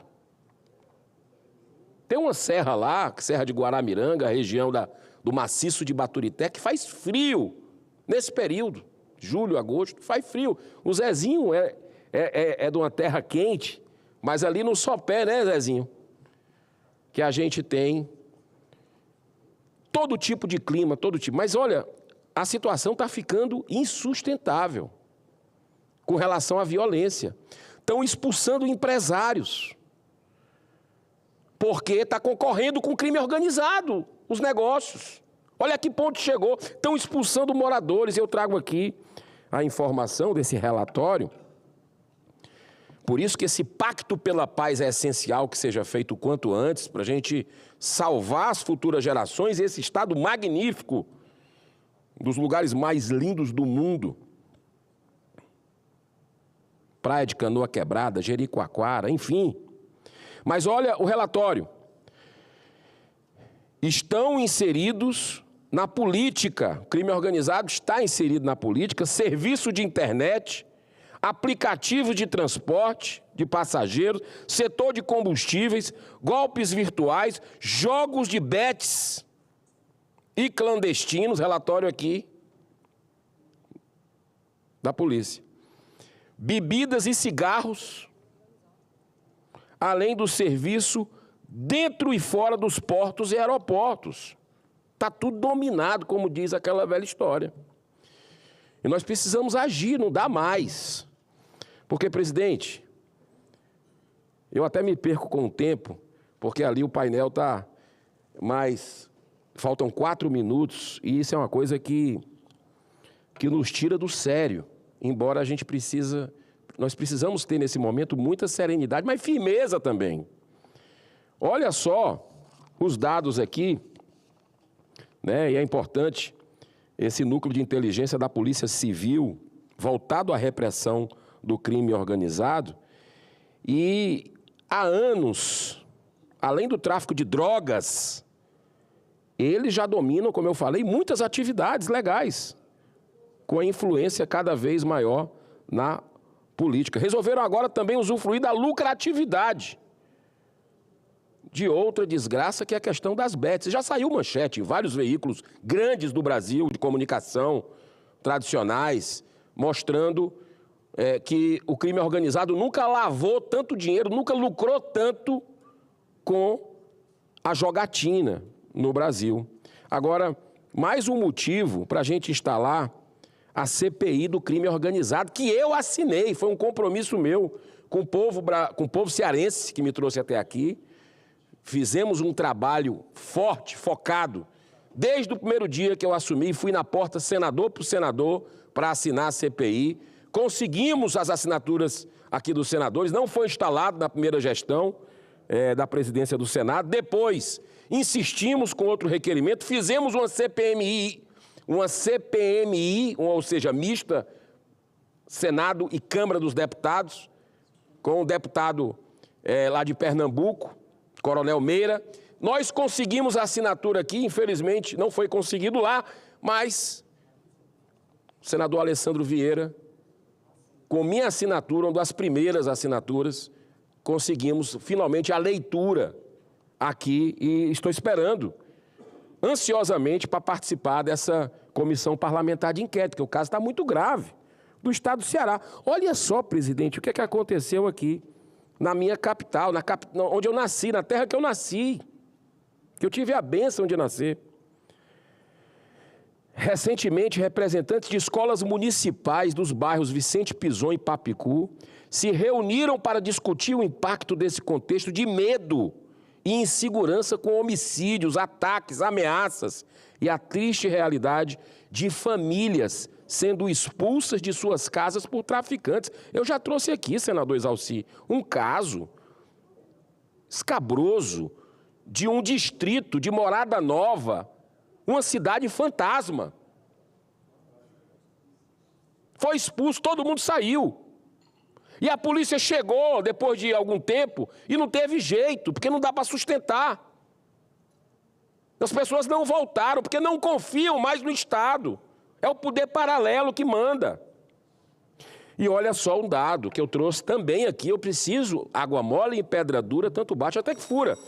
Lembra que eu trouxe aqui os dados do Fórum Brasileiro de Segurança Pública, mostrando que das 12 cidades mais violentas do Brasil, 10 estão em estados administrados pelo PT.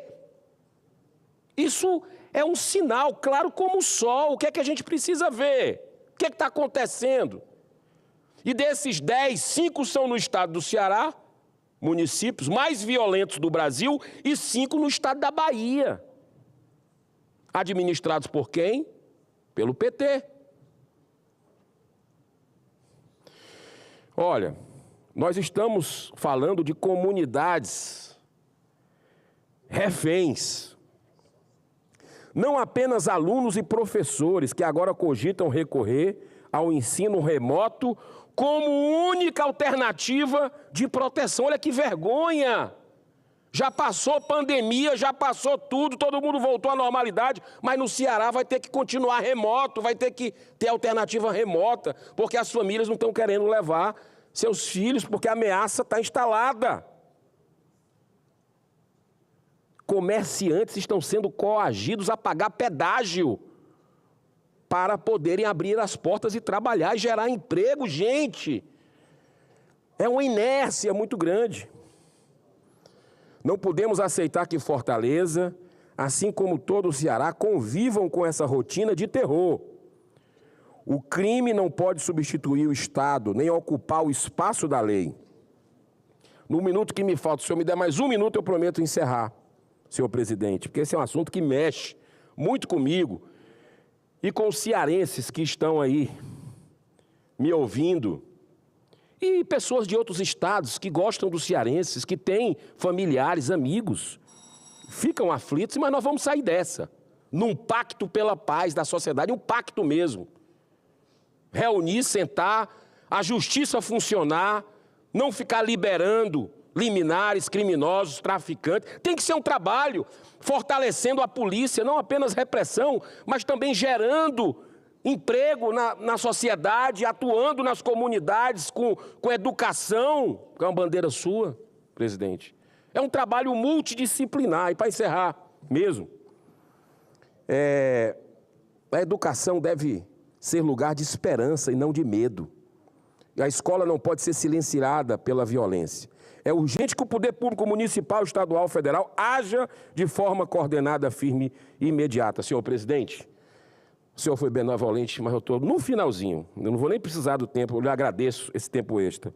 Não é admissível que professores e alunos tenham que negociar sua segurança, que famílias abandonem seus lares sob a ameaça de criminosos ou que a política sofra ingerência do tráfico. O povo cearense clama por segurança, pelo restabelecimento da autoridade do Estado diante do crime organizado. Nós somos uma terra libertária. O Ceará foi o primeiro lugar do Brasil a libertar os escravos. Por isso que é terra da luz. Nós precisamos nos libertar da violência. Que Deus nos abençoe. Que Dr. Bezerra de Menezes, que foi o aniversariante da última sexta-feira, dia 29 de agosto, um grande humanista, pacifista, cearense, que possa nos inspirar e a gente conseguir, senhor presidente, essa libertação também do crime. Muito obrigado pela sua tolerância. Deus abençoe o senhor. Muito obrigado. Parabéns, deputado Girão, assíduo no plenário, fazendo seus pronunciamentos oportunos para o Brasil inteiro. Com a palavra o senador Exalci Lucas. Exalci Lucas, do PL do Distrito Federal. Exalci, depois tu troca com... Não, pode ficar tranquilo, pode ficar tranquilo. Senhor presidente, senhoras e senhores senadores e senadoras, presidente, eu vou começar a minha fala corroborando e também apoiando aqui a fala da senadora Soraya Tronic. O que a gente precisa resgatar nesse país são as instituições de Estado. Nós não podemos admitir que as instituições de Estado sejam colocadas pessoas que vão defender os interesses do governo de plantão ou de ações que muitas vezes não interessam a população. Vou citar aqui alguns casos. A senadora Soraya falou aqui do Banco Central, mas eu mesmo participei da CPI com a coordenadora lá do DPU, da Defensoria Pública da União. E a gente percebe claramente que ela estava lá defendendo o governo de plantão. e não para defender os aposentados e pensionistas. A prova disso é que eles chegaram, inclusive, a assinar um acordo com o Executivo, com a participação do Supremo Tribunal Federal, condicionando a devolução do recurso que foi roubado dos aposentados e pensionistas a que eles não pudessem entrar na Justiça ou desistissem das ações judiciais. Ora, nós temos uma lei aqui aprovada, a Lei de Defesa do Consumidor, que na prática determina que se devolva em dobro. E o governo, então, para não devolver em dobro dos aposentados e pensionistas, então fizeram esse acordo, né, que realmente prejudica os aposentados e pensionistas. Então, AGU, CGU, Banco Central, né, a Receita Federal, Polícia Federal, são instituições que são de Estado, não podem ser tratadas como política de governo. Eu vi agora também, né, fiz um estudo e vamos questionar isso, o procedimento com relação à CGU e à AGU. Nós demonstramos que as instituições que mais desviaram recurso dos aposentados e pensionistas foram exatamente a CONTAG e o Sindinap, que nem deveriam ter assinatura de convênios, o acordo de cooperação técnica com o INSS, porque a lei é muito clara, a lei de 2014, no artigo 39, diz o seguinte: é proibido qualquer convênio, qualquer prestação de serviço, qualquer relação com instituições que tenha parentes até segundo grau. O presidente da CONTAG, ele é irmão do deputado Carlos Veras, do PT, não poderia ter assinado o acordo. O Sindinap tem na vice-presidência o irmão do Lula, o Frei Chico, não poderia ter o acordo de cooperação técnica assinado com o INSS. E os desvios que ocorreram de 2008 até hoje, que foi na faixa de 12 bilhões e meio, 72% são dessas duas instituições. E por incrível que pareça, aí vem um problema, nem a CGU, nem a AGU coloca esses dois principais na auditoria e muito menos na ação judicial. Então não há nenhuma manifestação, nenhuma posição da AGU, nenhuma ação judicial que tenha junto o Sindinap e a CONTAG. Ele executa uma série de outras instituições, mas essas duas estão protegidas. Será por quê? Nós vamos querer saber disso. Por que será? Provavelmente defendendo os interesses do governo de plantão. Então, essa questão das instituições de Estado são fundamentais para que a gente possa, de fato, né, passar a ter um país que seja de Estado, que tenha independência. Nós vamos agora aprovar a autonomia orçamentária e financeira do Banco Central, que eu acho que é necessário. Mas eles precisam saber, não é, que o compromisso com eles é com o país, não é com quem indicou, não é com o governo de plantão, para exatamente não distorcer o que está acontecendo hoje. A Polícia Federal, em alguns casos, também direcionados.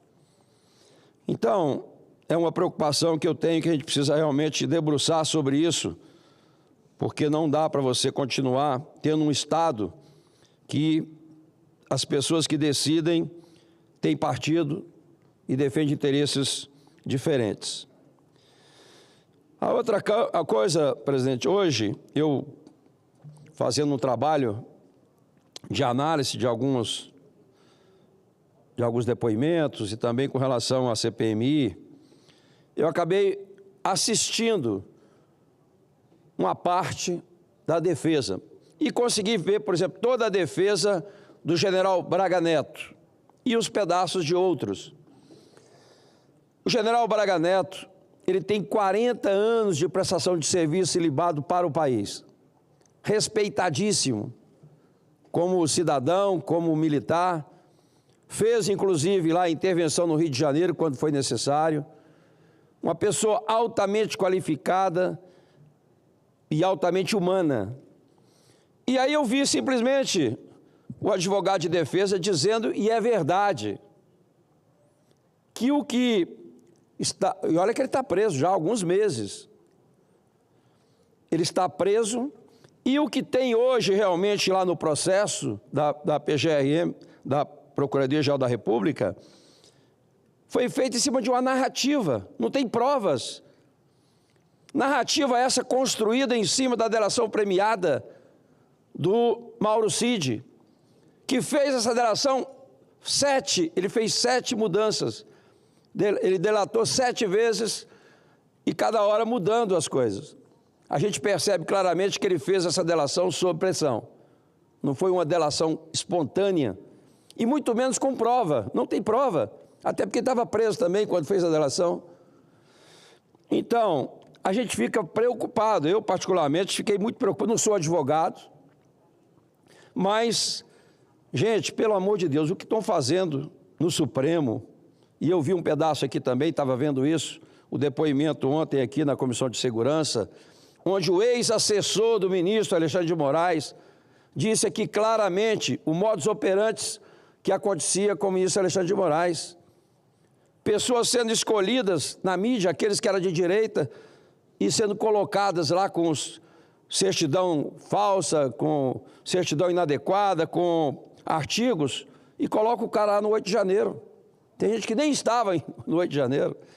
Então, usando, inclusive, a assessoria do TSE, Supremo, que é inadmissível o que foi colocado. Então, o que foi colocado, e eu vi hoje parte do que foi falado lá, são coisas absurdas, que realmente seriam suficientes para suspender qualquer julgamento que está acontecendo. Mas eu vejo assim, e vi isso, eu tive já, inclusive, com o procurador, na época, com relação ao Anderson Torres, por exemplo, a minuta do golpe estava na internet. Eu vi, conversei com o advogado, ele me mostrou. Mas lá no processo não diz isso. Eles consideram como se fosse um documento elaborado e sigiloso que estava na casa do Anderson Torres. Aquilo estava na internet. Só que no processo eles não colocam isso.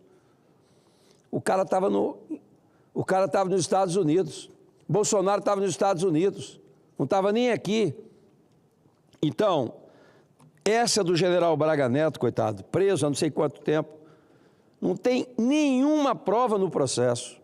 Então eu fico imaginando, se a Débora, que escreveu Perdeu o Mané, que o ministro não deveria ter falado isso, mas escreveu com batom e que poderia ser retirado na mesma hora com água e sabão, condenado a 14 anos. O general Braga Neto, que tem lá seus 70 anos já, preso há praticamente 5, 6 meses, se for condenado, e todo mundo já sabe que serão condenados, porque essa decisão já está tomada há muito tempo, essa decisão da condenação não vai sair essa semana que vem. Todo mundo já sabe que está pronta a decisão de mandar prender Jair Bolsonaro. O que estão fazendo na casa dele, como disse aqui o Cleitinho, é uma coisa assim absurda, covardia, colocar um policial dentro da sua casa, com esposa, com filhos. Cara, não tem lógica. Eu acho que realmente alguém deve estar com algum problema mental para tomar esse tipo de providência. Então, sinceramente, nós vamos acompanhar, não é, esse processo, que continua até terça-feira de manhã e à tarde, mas olha, o Cleitinho alertou bem aqui, o procurador veio aqui novamente. Eu espero que ele possa responder todas essas questões que foram colocadas, que é inadmissível a gente condenar pessoas sem ter o básico, que é a prova. Narrativa não pode condenar ninguém, tem que ter documento, tem que ter prova. E, lamentavelmente, eu percebi claramente que no caso específico, que eu vi por completo, o do general Braga Neto, realmente é uma injustiça muito grande. Eu espero que a gente possa reverter isso aí e no debate aqui com o procurador, ele possa explicar para os senadores e os senadores votarem com consciência que a gente precisa de pessoas no judiciário e na procuradoria, no Ministério Público, como imparciais. Foi a promessa que fizeram aqui na sabatina, e eu votei favorável, inclusive, no caso da PGR. Então, vamos aguardar aqui para a gente ver realmente ele vai responder. Mas era isso aí. Obrigado, presidente. Obrigado, senador Exalci. E não tendo mais oradores inscritos... não tendo mais oradores inscritos, não havendo mais oradores presentes, a presidência suspende a sessão deliberativa, que será reaberta para apreciação de matérias constantes da ordem do dia. Está suspensa a sessão.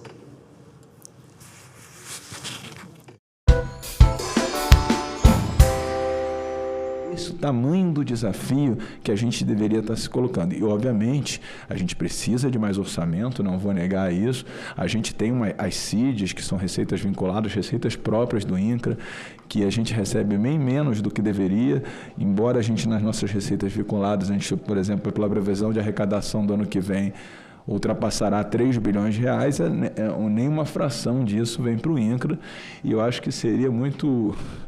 eu ousaria pedir o apoio dessa comissão de garantir que esse orçamento dessas despesas que deveriam estar vindo para a gente, a receita própria do INCRA, pode descontar os 20% da DRU, mas que a comissão nos ajudasse a trazer esse orçamento para dentro do INCRA, que ajudasse a construir junto, até porque o orçamento é uma peça do Congresso Nacional. Então, eu queria encerrar a minha fala, inclusive com esse pedido encarecido aqui à comissão, mas é isso. E muito obrigado, senador, por ter a oportunidade de estar aqui. Estou à disposição, vamos ficar aqui debatendo, tirando todas as dúvidas que forem possíveis. Aquilo que eu conseguir responder, eu respondo, e o que eu não conseguir responder, a gente encaminha formalmente por escrito, se eu não tiver alguma resposta na ponta da língua.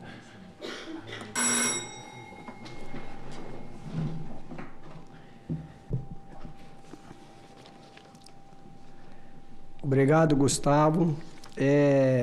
Gustavo, eu fiquei atento às suas colocações, falando sobre a preocupação que o INCRA tem dentro da área social, na distribuição de terra.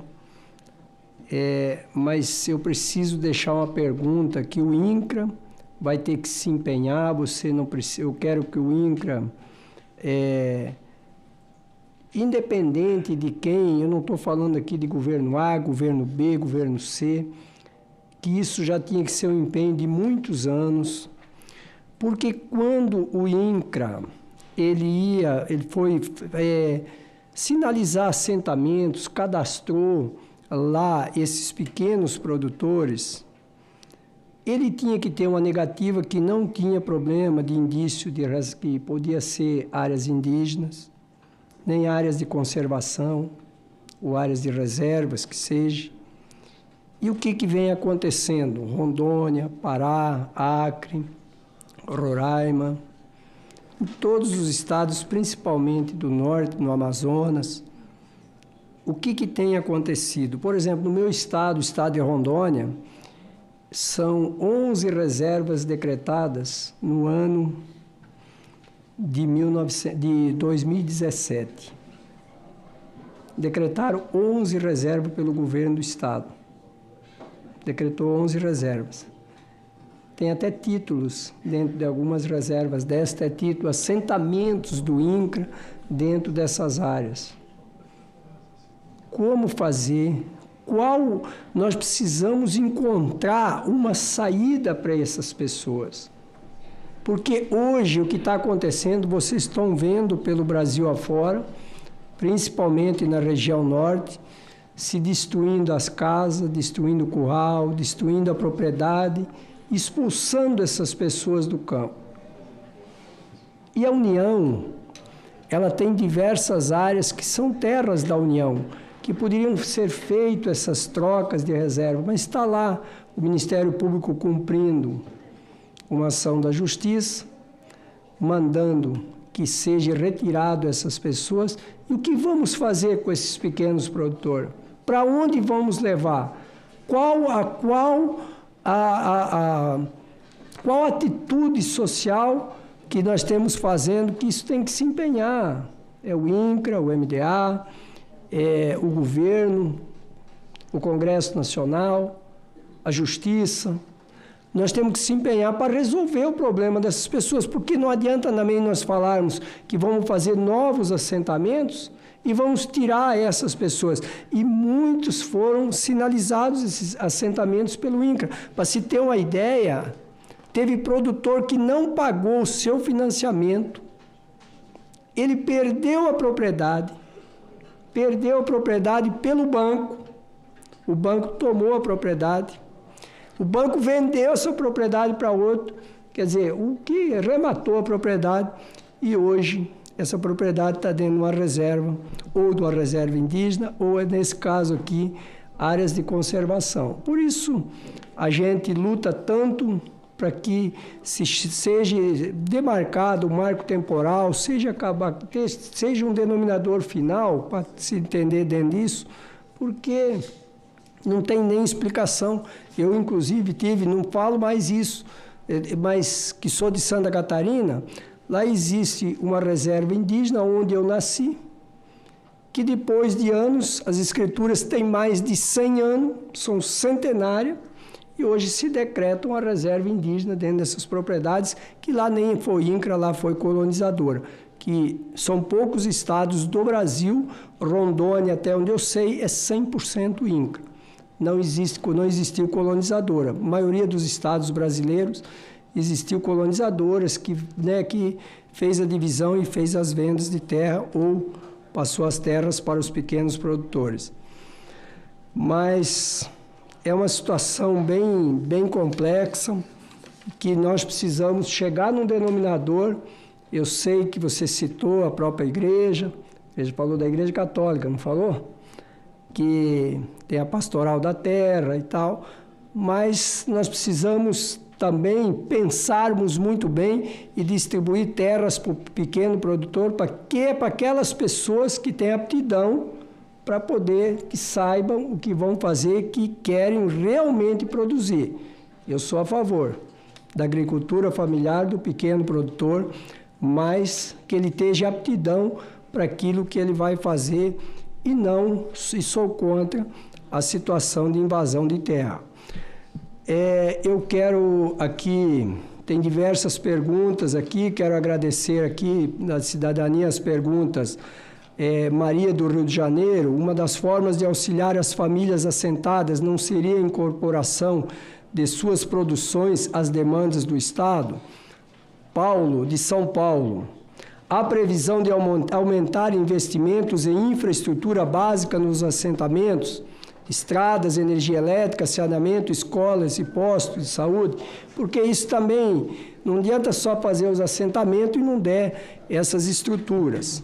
O Anísio, do Ceará, quais falhas foram identificadas na implantação e gestão de assentamentos do Programa Nacional de Reforma Agrária? A Priscila, de São Paulo, como o PNRA pode romper com a concentração fundiária e fortalecer assentamentos coletivos voltados às necessidades do povo? Enfim, nós temos diversas divergências, diversas situações que nós sabemos que isso aí já vem se arrastando há anos, e essa audiência pública, ela é para dar um esclarecimento maior às pessoas que estão na fila dos assentamentos e principalmente às pessoas que já estão assentadas lá na propriedade, estão com dificuldades de receber o seu título, o seu documento, que é isso que um cidadão, porque eu coloquei lá no estado de Rondônia 4,5 milhões no INCRA para ajudar o INCRA a titular essas terras só do pequeno produtor. Eu não coloquei só para o pequeno produtor menos de 4 módulos.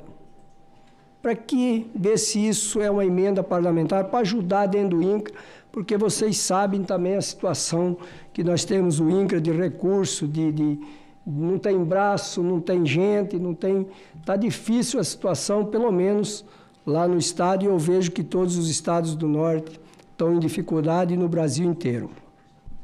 Mas eu quero dar agora com a palavra por 10 minutos o nosso quinto orador, Carlos Henrique Naegeli?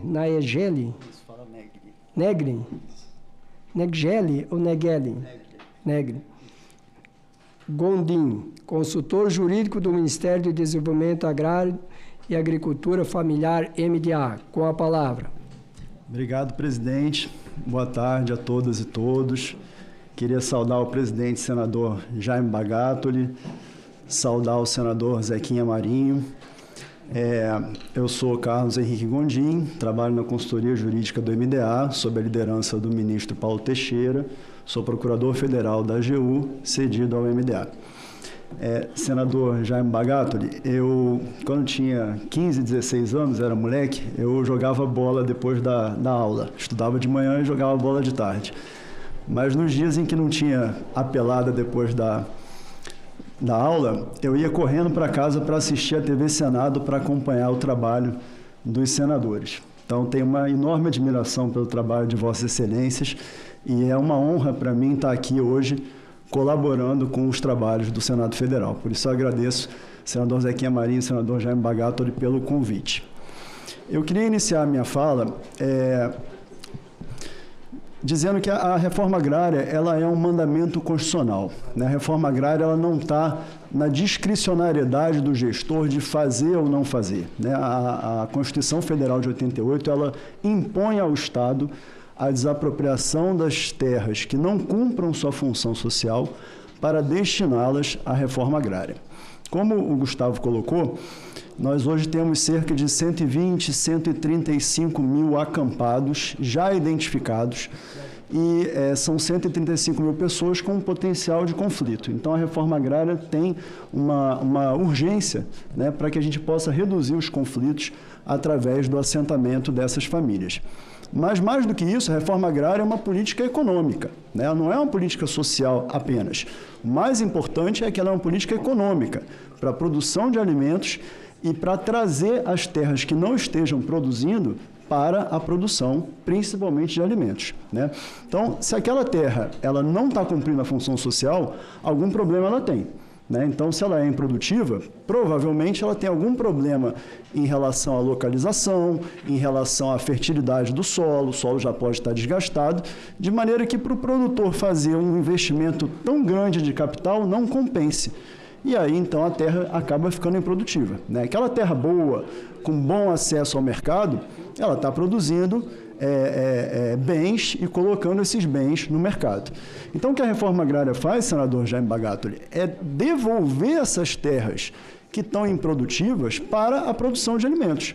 Então, a reforma agrária é importante para o agronegócio, inclusive.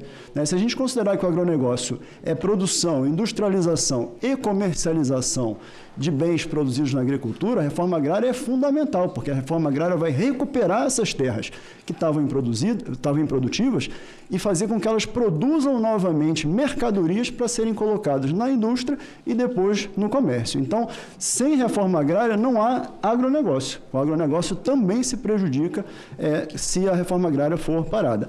E como o senador Jaime Bagatoli colocou, a reforma agrária é importante para o próprio desenvolvimento humano, senador? O senhor colocou sobre Rondônia, para que as pessoas possam prosperar, possam ter uma condição de vida melhor. Então, e com a produção de alimentos, naturalmente, a gente reduz a inflação, combate a inflação. A inflação de alimentos ela é combatida com a produção de alimentos via reforma agrária. Agora, como essa terra que entra na reforma agrária ela tem problemas, é preciso então que a gente faça uma estruturação desses assentamentos.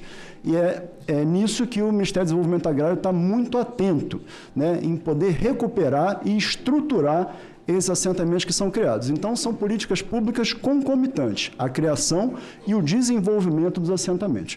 Então, eu queria rapidamente trazer o que o MDA tem desenvolvido em termos de política pública para a estruturação de assentamentos. Fazer o que a gente ouve sempre o ministro Paulo Teixeira falar, que é a criação de assentamentos em berço de ouro, para que esses assentamentos já nasçam com estrutura, com possibilidade de investimentos públicos para que ele possa prosperar mais rapidamente. Então, primeira política pública é o crédito de instalação. A gente tem hoje 10 modalidades de crédito de instalação para os assentamentos da reforma agrária.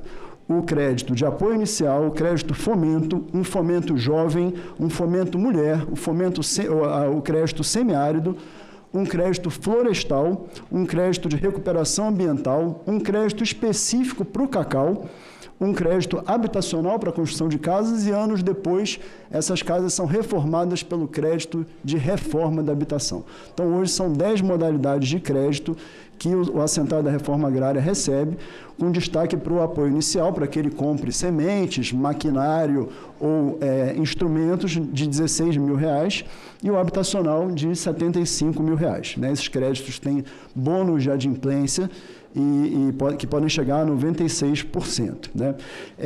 Os valores de 2024 e 2025 chegam a R$1,3 bilhão, né? Com destaque, então, para o crédito da habitação e o apoio inicial. A outra linha de crédito que o governo federal tem para a agricultura familiar é o PRONAF, nas modalidades A, B e C. O PRONAF A e o C, destinado a assentados da reforma agrária, quilombolas, povos tradicionais e também aqueles beneficiários do crédito fundiário. Né? Ele tem uma taxa de juros de 0,5% ao ano, com 10 anos para pagamento e um bônus de adimplência que pode chegar a 40%. O PRONAF B, para famílias um pouco mais estruturadas, que já têm uma renda um pouco maior, com taxa de juros de 0,5% ao ano, 3 anos para pagamento e com bônus de adimplência de 25% a 40%.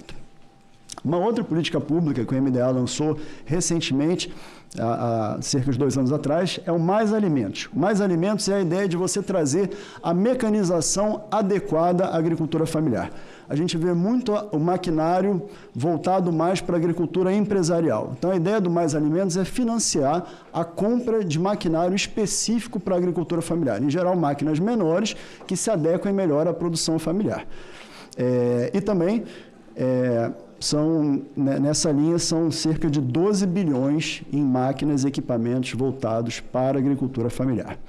O MDA também tem incentivado o melhoramento genético do gado para que as vacas deem mais leite, aumente a renda daqueles agricultores familiares que trabalham com leite. O MDA melhorou muito o CAF, o Cadastro da Agricultura Familiar, e colocou diretamente os assentados da reforma agrária, são 400 mil assentados da reforma agrária que já entraram no CAF, e o CAF é a porta de entrada de políticas públicas e de financiamento bancário para a agricultura familiar. Então, houve um cuidado desde o início de 2023 para aperfeiçoamento do CAF. E uma outra questão que foi citada também pelo senador Jaime Bagatoli, que é a questão do endividamento do agricultor familiar. Né? O senador citou, o MDA promoveu o programa Desenrola Rural, que foi um programa de muito sucesso, que fez com que agricultores familiares que estavam inadimplentes e por isso não tinham acesso a crédito, eles puderam então sair da lista de inadimplentes, limpar o nome com desconto de até 85%, para que eles então possam tomar novos financiamentos para a produção. Foram beneficiados até agora 112 mil agricultores pelo Desenrola Rural. Um outro programa que o MDA também criou é o Proforex, que é a integração com a universidade. Né? A universidade é ensino, pesquisa e extensão. Extensão é entendida como o retorno que a universidade dá para a sociedade. Né? O conhecimento gerado na universidade, através do ensino e pesquisa, tem que voltar para a sociedade. A universidade interessa a toda a sociedade. E tem que voltar para as famílias do campo. Então, a ideia é formar pessoas que possam ajudar os assentados da reforma agrária com assistência técnica, com apoio, com estruturação, nos assentamentos da reforma agrária, através de parcerias entre o governo federal e as universidades. Hoje são 6 mil famílias beneficiadas, com 16 instituições de ensino que estão participando, né, e é uma iniciativa que tem sido bem sucedida e que será, então, escalada. Uma outra política pública importante, já caminhando aqui para o final, para a estruturação dos assentamentos é a assistência técnica. A gente tem a ANATER, Agência Nacional de Assistência Técnica, que presta assistência técnica através de convênios e contratos. A gente está buscando parceria com o Senar para beneficiar cerca de 100 mil famílias e tem uma modalidade específica que é o Florestas Produtivas.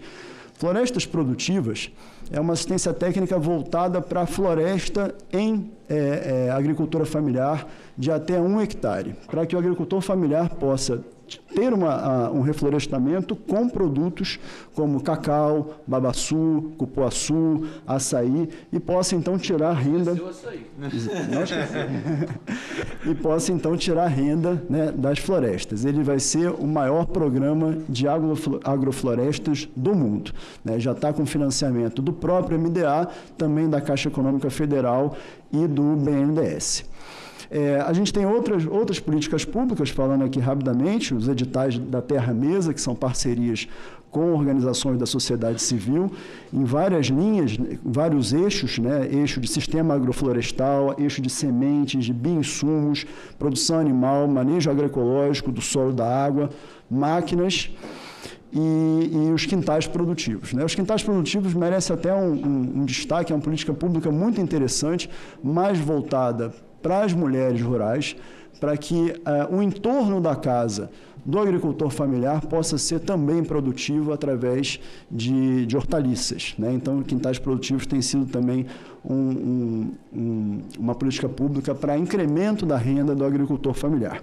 E, por fim, o senador Jaime Bagatoli leu a pergunta da Maria, do Rio de Janeiro, que fala sobre as compras públicas, né, as necessidades do Estado comprando da agricultura familiar. Nós temos hoje, basicamente, 3 programas para compras públicas. O PNAE, Programa Nacional de Alimentação Escolar, o PA, Programa de Aquisição de Alimentos, e as compras institucionais. São programas em que o governo federal, através da Conab, compra a produção do agricultor familiar para que ele já tenha garantido a compra, o mercado, quando ele vai plantar.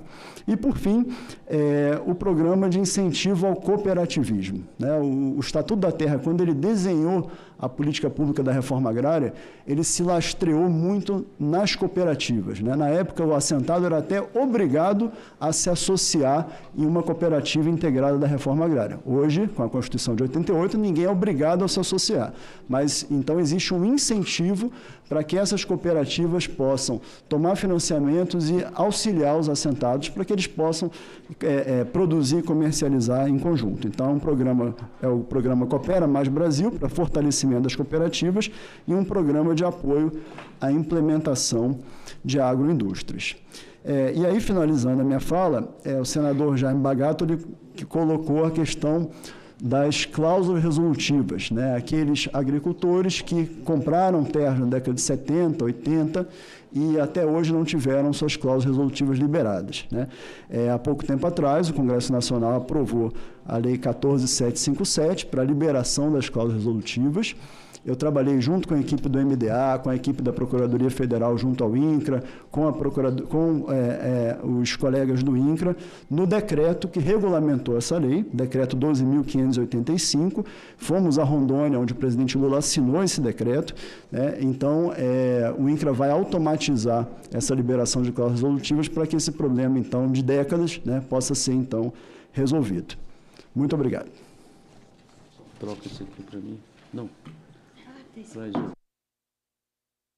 Muito obrigado, doutor Carlos Henrique Gondim. Consulta o senador Jaime, parece que ele está querendo sair, está pressionado por outro compromisso.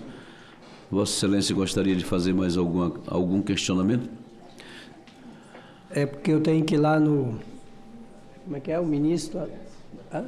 É o ministro da Assistência Social para nós discutirmos agora, daqui a pouco, aquela situação daquele emprego safrista, não temos mais mão de obra, nós temos que resolver a situação. Mas quero dizer, Carlos Henrique, você que é do MDA, eu quero dizer para você que a grande preocupação nossa no pequeno produtor é o crédito, é assistência técnica, entendeu? A infraestrutura para ele, porque se nós não adianta nós entrarmos com assentamento, como funciona, o que ele pode produzir, o que ele pode comercializar, não deixar ele ficar em monocultura.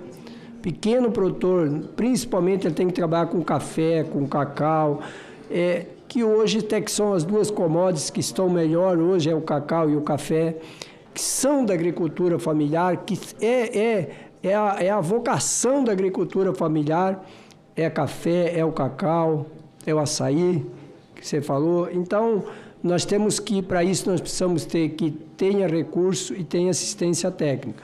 mas eu quero deixar aqui um convite a todos os nossos oradores, ao nosso senador Zequinha Marinho, a todos os que estão aqui presentes hoje aqui, aos amigos de vocês que quiserem comparecer. Devido a essa reforma agrária que aconteceu em Rondônia, ela tem uma pessoa muito importante, vai receber uma honra ao mérito aqui no Senado. O nome dele é Assis Canuto, é muito conhecido no INCRA, da década de 70.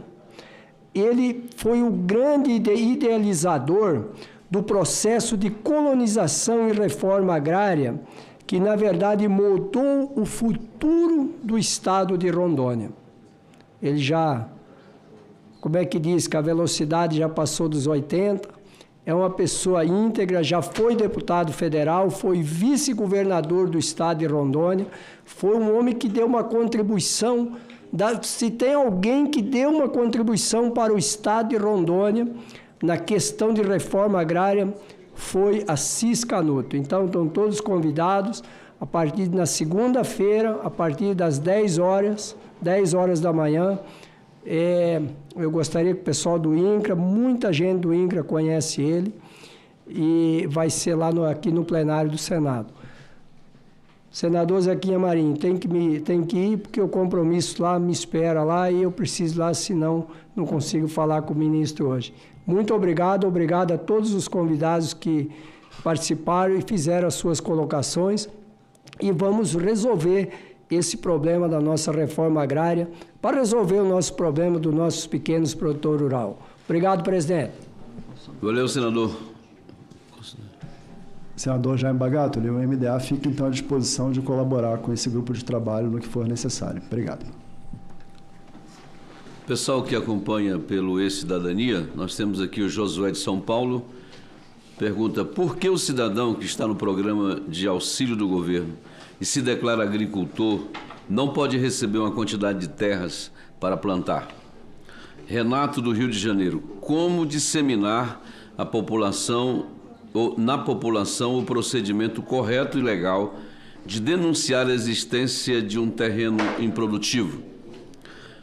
Luan, da Bahia: gostaria de saber o porquê de o Brasil não ter uma reforma agrária até hoje.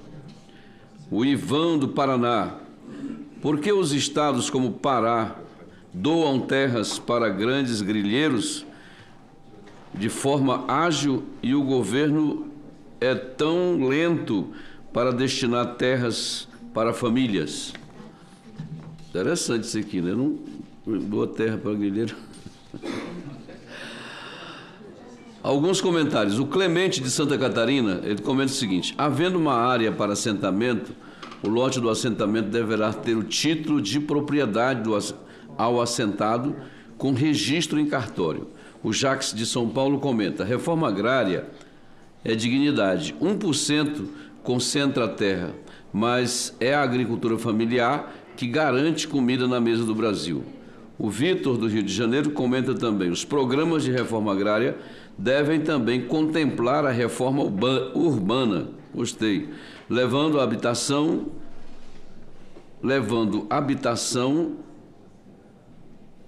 e aí se enrola aqui o negócio, de especulação imobiliária para a população. Está errado aqui as colocações, com certeza a pessoa não copiou direito. Nós vamos ouvir agora a última exposição pela doutora Thaís Brito de Oliveira, que é diretora de caracterização e incorporação de imóveis da Secretaria do Patrimônio da União, SPU, ligada ao MGI. Doutora Thaís Brito, por favor. Boa tarde, senador Zequinha Marinho. Cumprimento os demais presentes. Trago aqui os cumprimentos da ministra Esther Dweck e da secretária do Patrimônio da União, Caroline Stuck, na qual agradecemos aqui a oportunidade de estar expondo aqui o trabalho da SPU. E estando aqui nesse debate, trazendo um pouco também do nosso programa aqui, que é o Programa Imóvel da Gente. Rapidamente, que os números da SPU é uma instituição de quase mais de 170 anos, e que a gente tem aqui cadastrado em nossa base mais de 700 mil imóveis, e imóveis de diversas naturezas. Então, dentro da nossa base, ainda que a gente não faça gestão direta, a gente tem as terras indígenas, os territórios de fronteira, os sítios arqueológicos e outros que a gente faz gestão direta, como os terrenos de marinha, das praias. A gente também faz gestão territorial das praias marítimas e fluviais. Fazemos o uso dos bens de uso comum do povo e outros imóveis previstos no artigo 20 da Constituição Federal. Nesse governo, nessa nova gestão, o presidente Lula encomendou à ministra Esther que então fizesse um levantamento do nosso patrimônio com o objetivo de destinar melhor esses imóveis, sobretudo aqueles que estavam abandonados, transformar em moradia decente, em imóveis para as políticas públicas, que desse retorno direto para a sociedade. Então, toda a nossa equipe está priorizando as destinações de imóveis para as políticas públicas. E aí é que entra o nosso programa Imóvel da Gente, lançado em fevereiro de 2024, mas nós já trouxemos números aqui de janeiro de 2023 a julho de 2025, alguns números interessantes. Nesse período, nós já destinamos mais de 1.000 imóveis, 1.192 imóveis, que beneficiou mais de 400 mil famílias e 469 municípios beneficiados. Eu trouxe aqui alguns destaques, mas também dentro desse número a gente tem escola, postos de saúde, vários tipos de infraestrutura para municípios e estados. E aqui alguns números de habitação de interesse social. A gente destinou mais de 43 imóveis em parceria com Minha Casa Minha Vida para atendimento a mais de 7 mil famílias. O maior número desses 400 mil famílias beneficiadas é de regularização fundiária em núcleos urbanos. A gente também atendeu a política de reforma agrária, com 16 imóveis para 720 famílias beneficiadas, e também para povos e comunidades tradicionais, abrangendo mais de 3 mil famílias, com 147 imóveis. E a gente tem, de uma forma pública, em nossos sites, uma forma de requerer imóvel da União, que é um CIS-REI, é um sistema nosso, que deixa aqui as formas de conexão, além, claro, dos contatos das nossas superintendências. A gente tem superintendência em todas as capitais da federação e temos nossa forma de entrada controlada, inclusive com filas controladas e datas dos imóveis da União. E aí, falando rapidamente aqui do nosso fluxo de trabalho INCRA-SPU, a gente tem um acordo de cooperação técnica para melhorar os nossos fluxos de trabalho, mas o INCRA e a política de reforma agrária, ela é mais um dos pedidos, né, dos requerentes junto ao nosso programa Imóvel da Gente para políticas públicas.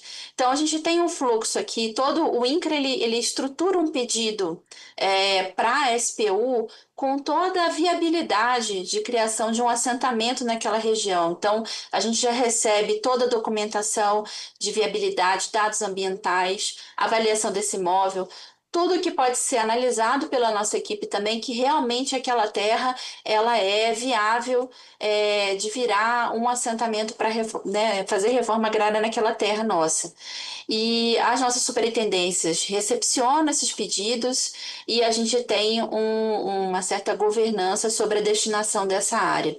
E a gente tem um instrumento específico para o INCRA, que é o termo de transferência de domínio, na qual a gente destina essas áreas, então, para a reforma agrária. Só trouxe esses números de 2023 para cá, não trouxe números anteriores a esse, mas a gente faz um acompanhamento dessas destinações para que elas realmente atinjam o objetivo dela.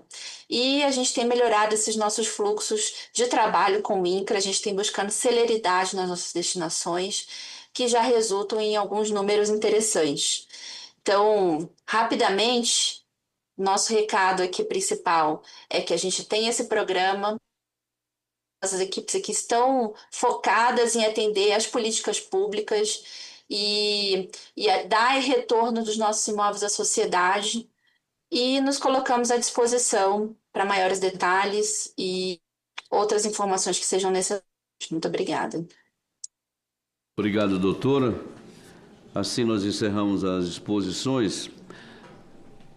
Como a gente está aqui bem reduzido, eu gostaria de contar aqui com a compreensão de todo mundo da mesa, rapidamente, também o doutor João Pedro, né, que está remoto, que fez uma boa exposição. Minha família, meu pai, era agricultor familiar. Não nos modelos modernos, né, mas lá atrás, quando o Brasil era outro. Então, eu conheço, eu sou de dentro da convivência, enfim, há muitos anos trabalhando com eles lá. Eu queria só fazer algumas perguntinhas para melhorar o conhecimento. João Pedro colocou ali na exposição uma das lâminas, dando um resumo. 9.917 assentamentos, né? Pronto, acabou o celular aqui. 9.917 assentamentos no Brasil, 93,5 milhões de hectares, né, nesses projetos todos, corresponde a 11% do território nacional. Quantos por cento desse 1 milhão de famílias assentadas no Brasil todo tem documento da terra? Essa terra já está documentada em nome do assentado. Essa é uma pergunta que eu gostaria de saber. Uma outra coisa que aí eu preciso da tua ajuda efetivamente é no Mais Alimento. O Mais Alimento não funciona no meu estado. E o meu estado é significativo nesse contexto ali. Nós temos lá 1.138 projetos de assentamento, até um tempo desse, e quase 250 mil famílias assentadas. Lá não funciona o Mais Alimento. No começo fez alguma coisa, depois parou, eu não sei qual é o problema, se é no Banco do Brasil, tem uma burocracia que travou isso lá. E eu preciso de ajuda, porque o cara que faz hoje a política de aquisição de máquina para a agricultura familiar sou eu e mais alguns poucos deputados federais lá do estado que faz isso. Senão o cara não tem acesso. E aí eu aproveito o assunto para acrescentar mais alguma coisa. Um tratorzinho agrícola, os implementos básicos, não estou falando de todos, mas uns 3 aí que funcionam, está custando aí em torno de quase R$400 mil, né? Um carro bom, sempre eu falo aqui, um carro de luxo, talvez não custe isso, não é tão luxo assim, mas é um carro, né? Talvez não custe isso. Quem é que usa o trator e quem é que usa o carro de luxo? Por que um trator agrícola, que primeira necessidade para alguém que é pobre, custa um tanto desse, quer dizer, mais caro do que um carro de luxo? Esse negócio está errado. Se o governo tem vontade de ajudar, por que não tira aí a carga tributária desses equipamentos destinados estritamente à agricultura familiar para que esse preço possa cair e esse pessoal tenha acesso a uma agricultura mais tecnificada? É uma sugestão aqui que eu estou deixando para os senhores. Esse negócio do Mais Alimento lá não deu certo, pode dar certo em alguns outros lugares, lá no Pará não deu. Mas se você reduzir o imposto da máquina e dos implementos, isso é natural, vai cair e aí o pessoal vai começar a ter acesso à agricultura. Qual é o problema lá também? Nós estamos no coração da Amazônia. Problema de emissão de CO2, problema de queimadas, problema de tanta coisa. Com o equipamento você reutiliza a terra a vida toda. Claro que não é só equipamento, porque à medida que eu não queimo, eu vou ter que ter acesso também a fertilizantes, né? Porque, lamentavelmente, a queimada traz o potássio e o negócio vai embora. Aqui fica sem potássio, ou tem fertilizante ou não produz nada, a terra não responde, pelo menos lá no meu estado é assim. Então, é outra sugestão que eu quero deixar. O governo federal ampliou significativamente os polos dos institutos federais no Brasil todo, incluindo no meu estado.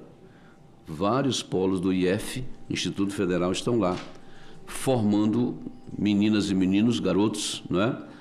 Em técnicos em agropecuária. Eu queria ver, eu acho que é até natural, aqueles meninos se envolvendo na agricultura familiar dos projetos de assentamento, que nós temos lá mais de 1000. né, e uma grande população lá. Esses dias eu visitei um polo do IF, a diretora estava quase que desesperada, coitada, em função da questão alimentar, que o dinheiro era pouco. E eu fiquei assim, não dá para esses meninos produzir aqui a verdura, essa coisa que se pode produzir nas hortas, até como forma de dar aula prática para quem está fazendo um curso técnico em agropecuária. Né? Eu achei um pouco estranho uma escola técnica, né, em agricultura e pecuária não produzir o basicão que eu posso tirar da horta para ajudar na própria alimentação. E aí esses meninos estão sendo formados muito teoricamente, do meu ponto de vista. Claro que eu não mergulhei mais, mas a impressão, né, a percepção é essa. O assentamento está logo ali do lado. Esses meninos, à medida que vão avançando no curso, precisam aprender na prática como é que isso funciona. Fica aqui, mais uma vez, a sugestão, para, de repente, os polos, que são muitos lá no Pará, possam contribuir. Porque uma das coisas que a gente vê muito dentro do assentamento é que o pequeno agricultor lá, desculpa, está meio de costa aqui, desculpa, não sabe ainda transformar o limão em limonada. O que eu quero dizer com esse negócio? Eu tenho terra, tenho um bocado de coisa, mas não sei fazer aquilo virar resultado, não é? Então eu preciso aprender a empreender, né? Os nossos projetos de assentamentos poderiam trazer um estrondo de produção lá no Pará. No entanto, aí eu vou dar aqui um dado.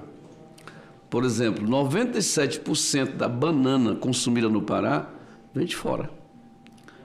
Todo o tomate consumido no Pará, quase 9 milhões de habitantes, vem de fora. E aí, junto com isso, chega também o quiabo, aquela amarga, como é que é? Giló, obrigado. E tantas outras coisas. E nós estamos lá cheios de escola técnica, cheios de assentamento, e a gente não produz nada disso. A sociedade investiu no assentamento e ela quer retorno desse assentamento.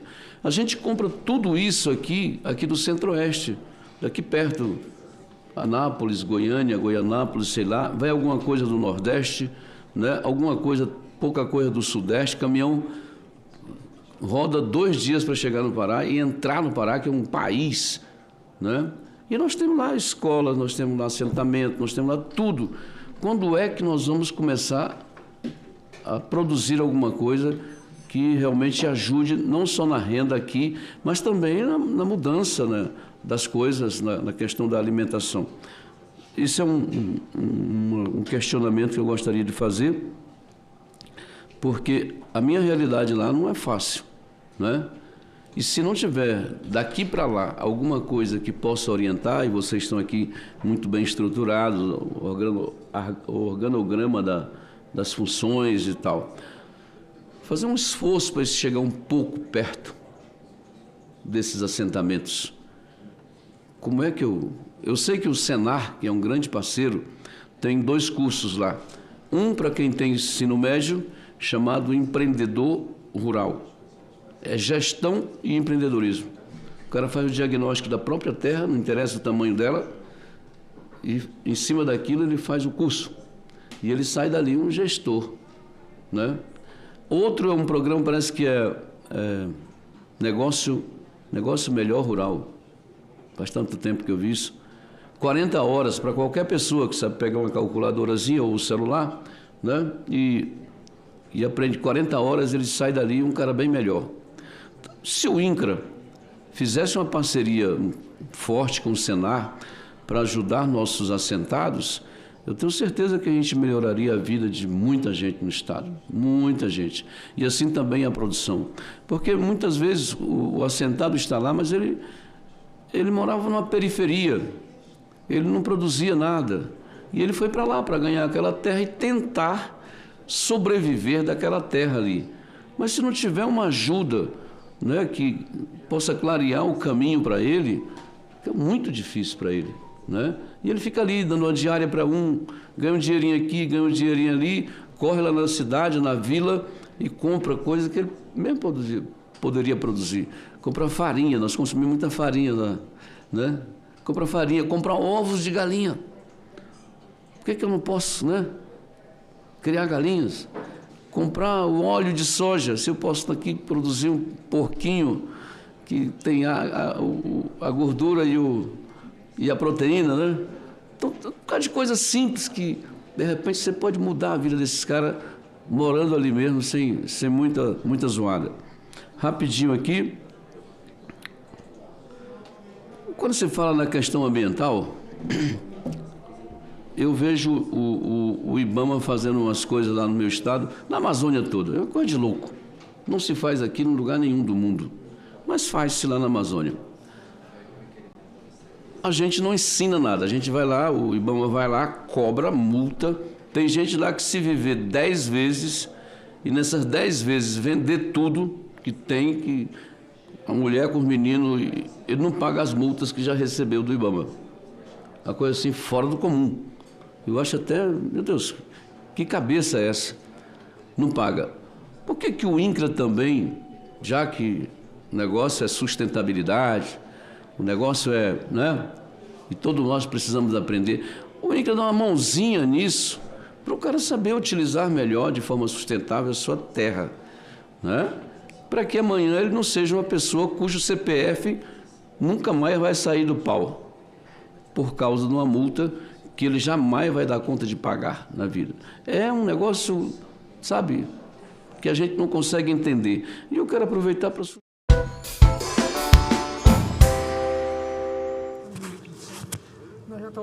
está ali. Bem,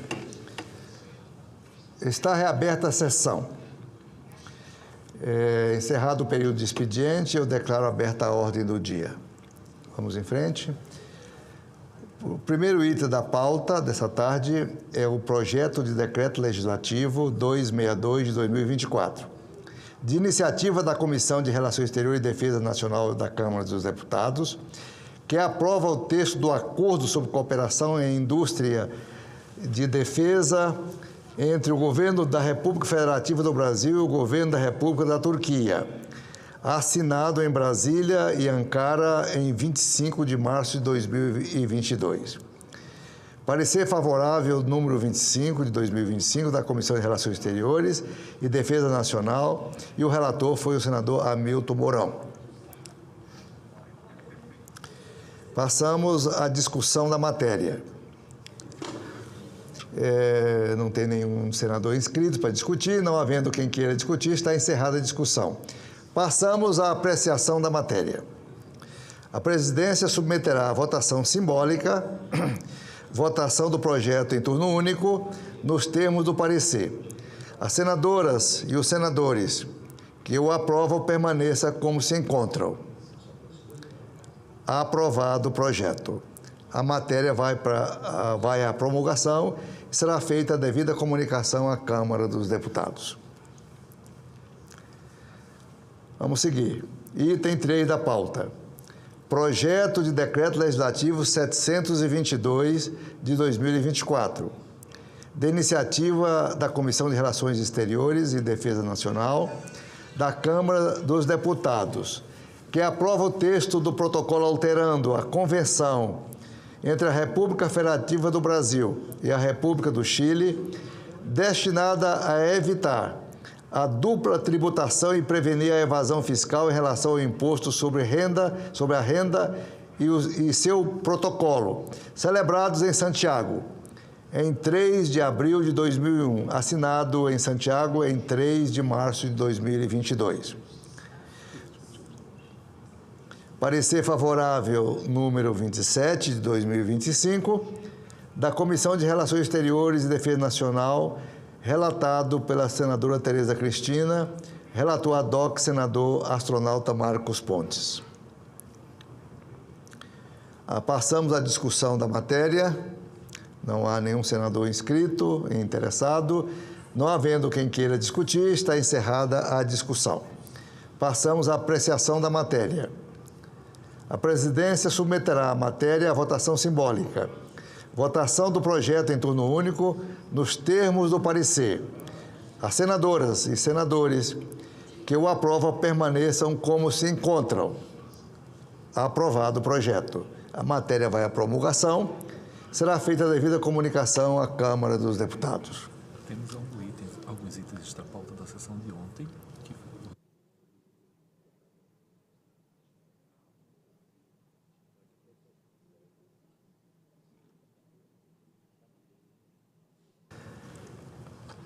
Vamos continuar, gente. Agora são os projetos extra-pauta de ontem, que foram deixados para serem votados hoje.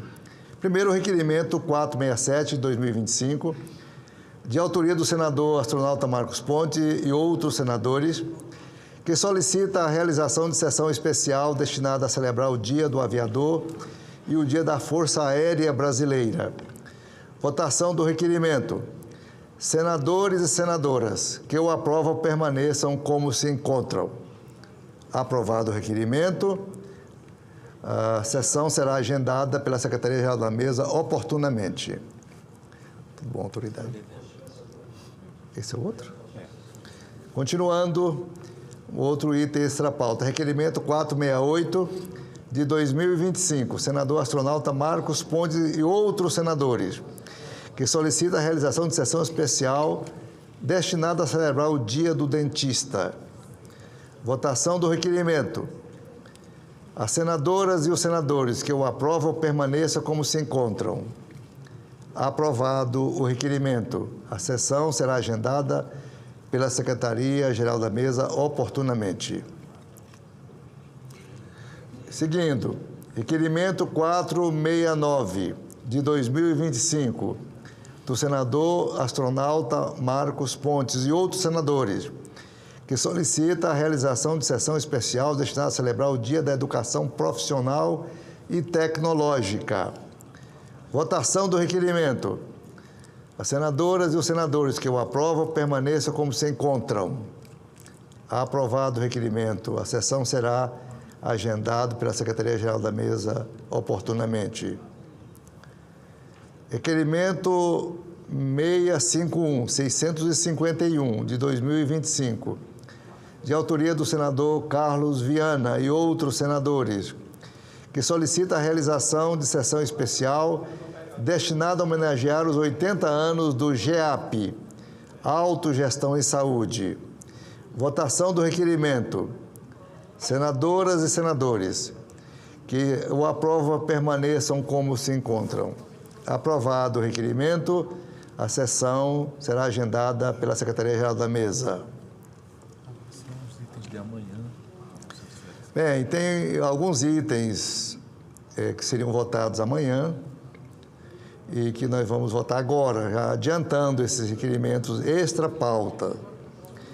Projeto de Decreto Legislativo 319, de 2024, de iniciativa da Comissão de Relações Exteriores e Defesa Nacional da Câmara dos Deputados, que aprova o texto do Acordo sobre o Transporte Aéreo entre o Governo da República Federativa do Brasil e o Governo da República de El Salvador, firmado em Nova York em 21 de setembro de 2022. Parecer favorável número 49 de 2025 da Comissão de Relações Exteriores e Defesa Nacional. O relator foi o astronauta Marcos Pontes.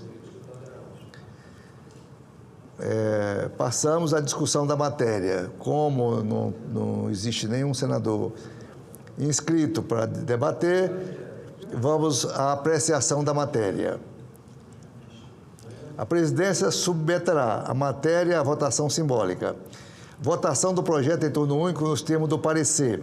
Senadoras e senadores que o aprovam permaneçam como se encontram.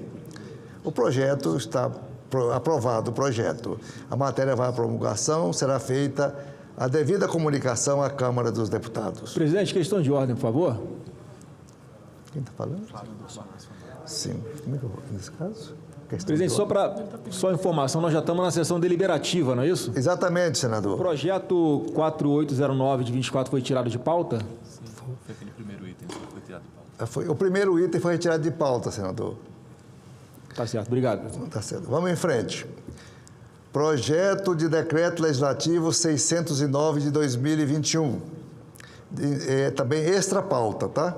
De iniciativa da Comissão de Relações Exteriores e Defesa Nacional da Câmara dos Deputados, que aprova o texto do Acordo de Cooperação e Facilitação de Investimentos entre a República Federativa do Brasil e a República da Índia, assinado em Nova Delhi em 25 de janeiro de 2020. Parecer favorável número 54 da Comissão de Relações Exteriores e Defesa Nacional, relator senador Nelsinho Trade. Passamos à discussão. Não há nenhum senador inscrito para discutir. Não havendo quem queira discutir, encerrada essa fase e passamos à apreciação da matéria. A presidência submeterá a matéria à votação simbólica, votação do projeto em turno único nos termos do parecer. As senadoras e senadores que o aprovam permaneçam como se encontram. Aprovado o projeto, a matéria vai à promulgação, será feita a devida comunicação à Câmara dos Deputados. Mais um item extra pauta.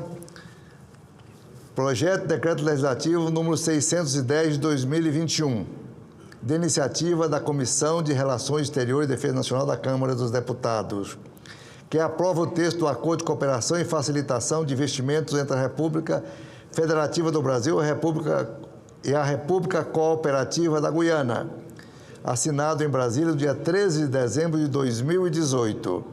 Parecer favorável número 59 de 2025 da Comissão de Relações Exteriores e Defesa Nacional. O relator foi o ilustre senador Hamilton Mourão. Passamos à discussão da matéria. Não há senadores inscritos para discutir. Passamos à apreciação da matéria. A presidência submeterá a matéria à votação simbólica. Votação do projeto em turno único nos termos do parecer. As senadoras e senadores que o aprovam permaneçam como se encontram. O projeto está aprovado. A matéria vai à promulgação, será feita a devida comunicação à Câmara dos Deputados. Requerimento de licença.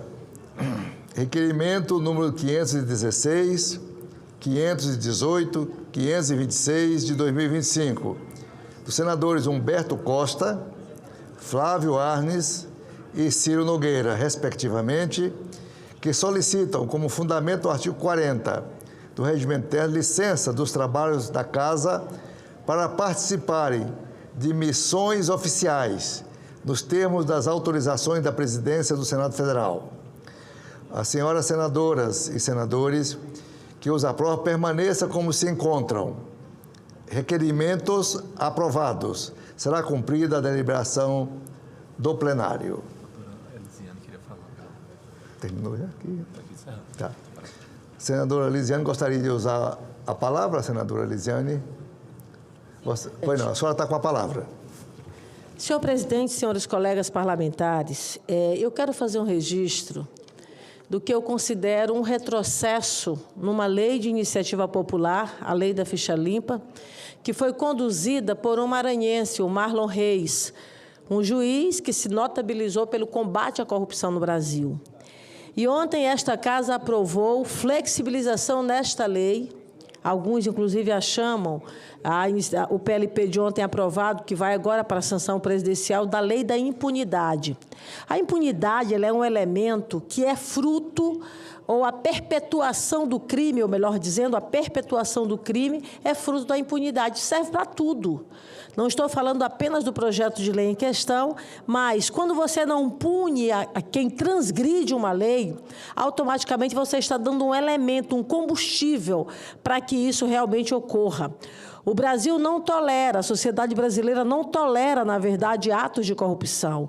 E a Lei da Ficha Limpa, ela veio exatamente com este objetivo, de criar mecanismos para que a representação política brasileira fosse minimamente razoável com aquilo que é o anseio da sociedade brasileira, que é ter uma representação proba, honesta e uma representação que, de fato, se responsabilize e tenha, na verdade, preocupação com a aplicação do recurso público, não é? Da política pública brasileira. Ao mesmo tempo também, o que foi aprovado aqui nesta casa, ela vai na contramão do que a população brasileira quis, porque o projeto de lei foi resultado da manifestação popular. Ora, quando eu altero essa legislação, automaticamente eu estou dizendo para o povo brasileiro que eu não quero agir conforme eles entendem e eles defendem. O instrumento, aliás, do projeto de lei de iniciativa popular, ele é muito fundamental, porque dá a oportunidade ao povo brasileiro de agir dentro desta casa, que aqui eu e todos os demais colegas passamos pelo crivo popular, pelo escrutínio secreto, pelo voto popular. E muitos da sociedade brasileira não conseguem chegar aqui, às vezes nem sequer conseguem entrar nesse prédio do Congresso Nacional, mas conseguem chegar através também do projeto de iniciativa popular.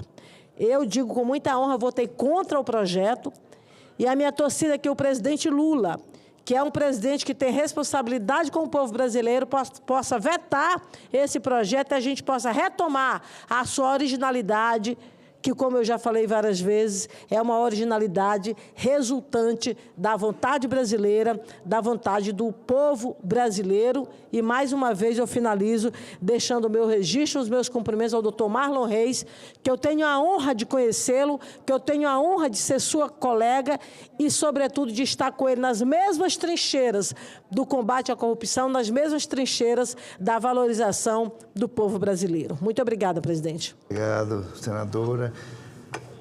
Bem, vamos dar continuidade à sessão para os oradores inscritos. E aqui o primeiro da nossa lista é o senador Messias de Jesus, do Partido Republicano do Estado de Roraima. Vossa Excelência tem até 10 minutos para o seu pronunciamento.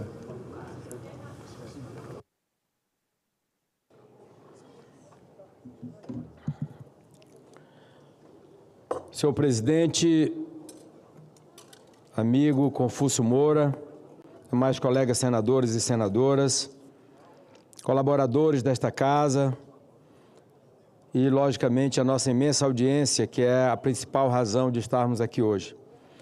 A todos que nos acompanham presencialmente ou pela Rádio e TV Senado e pelas redes sociais, o meu respeitoso cumprimento a todos. Senhoras e senhores, senhor presidente, não existe o acaso. O que existe é o encontro entre a oportunidade e o preparo. A oportunidade trata de reunir as condições minimamente propícias para que o progresso aconteça.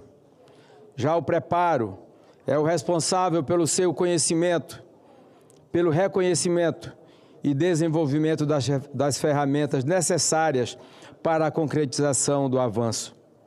Esse entendimento só é possível graças à capacidade humana de desenvolver o raciocínio baseado em observação, análise e conhecimento. Aqueles que ignoram o pensamento lógico chamam tudo isso de sorte. Mas os que estudam, trabalham e se dedicam sabem que não existe sorte, assim como não existe o acaso.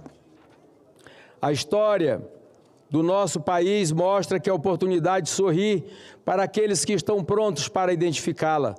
E é nesse caso, preparo também significa a capacidade de usufruir do desenvolvimento, dividindo-o com toda a comunidade.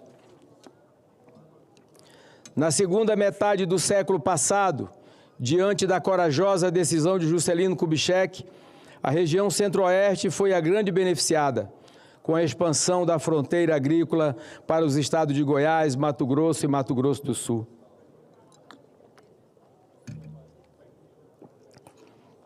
A nós, presidente Confúcio, da região norte, salvo o breve período do ciclo da borracha, restou-nos o papel de espectadores do desenvolvimento de cada região em seu devido tempo. Mas nós vivemos num cenário ainda mais dramático e que somos terminantemente impedidos de utilizar em favor do nosso povo as riquezas naturais da nossa região, condenados à miséria, num dos ecossistemas mais ricos do planeta. Felizmente, temos avançado na conscientização de que é possível aliar desenvolvimento e preservação, sem a qual todos os esforços da melhoria da qualidade de vida e progresso econômico seriam absolutamente inúteis. Como disse no início da minha fala, o desenvolvimento é fruto do encontro entre a oportunidade e o preparo. E é exatamente essa junção que estamos por testemunhar agora. A recente descoberta no complexo minerário Barreira, no município de Caracaraí, nosso querido estado de Roraima, possui o potencial de ser a maior concentração de terras raras entre as já descobertas do planeta. São mais de 100 mil hectares que reúnem pela primeira vez 3 categorias diferentes de minerais estratégicos: metais do grupo da platina, minerais críticos e terras raras. Os estudos apontam concentração entre 10 a 50 vezes superiores que os depósitos convencionais. As terras raras são conhecidas como o ouro do século XXI e formadas por 17 elementos químicos diferentes que são essenciais para categorias modernas, de objetos do cotidiano, como os smartphones e televisores, passando por turbinas eólicas e painéis solares, até mesmo os complexos sistemas de defesa militar. Todos os itens de tecnologia necessitam desses elementos. Através dessa descoberta, o Brasil ingressa no seleto grupo capaz de gerir com independência uma política de extração e gerenciamento de seus recursos voltados para a consolidação do desenvolvimento tecnológico, econômico e social, não apenas da região norte, mas também de todo o país.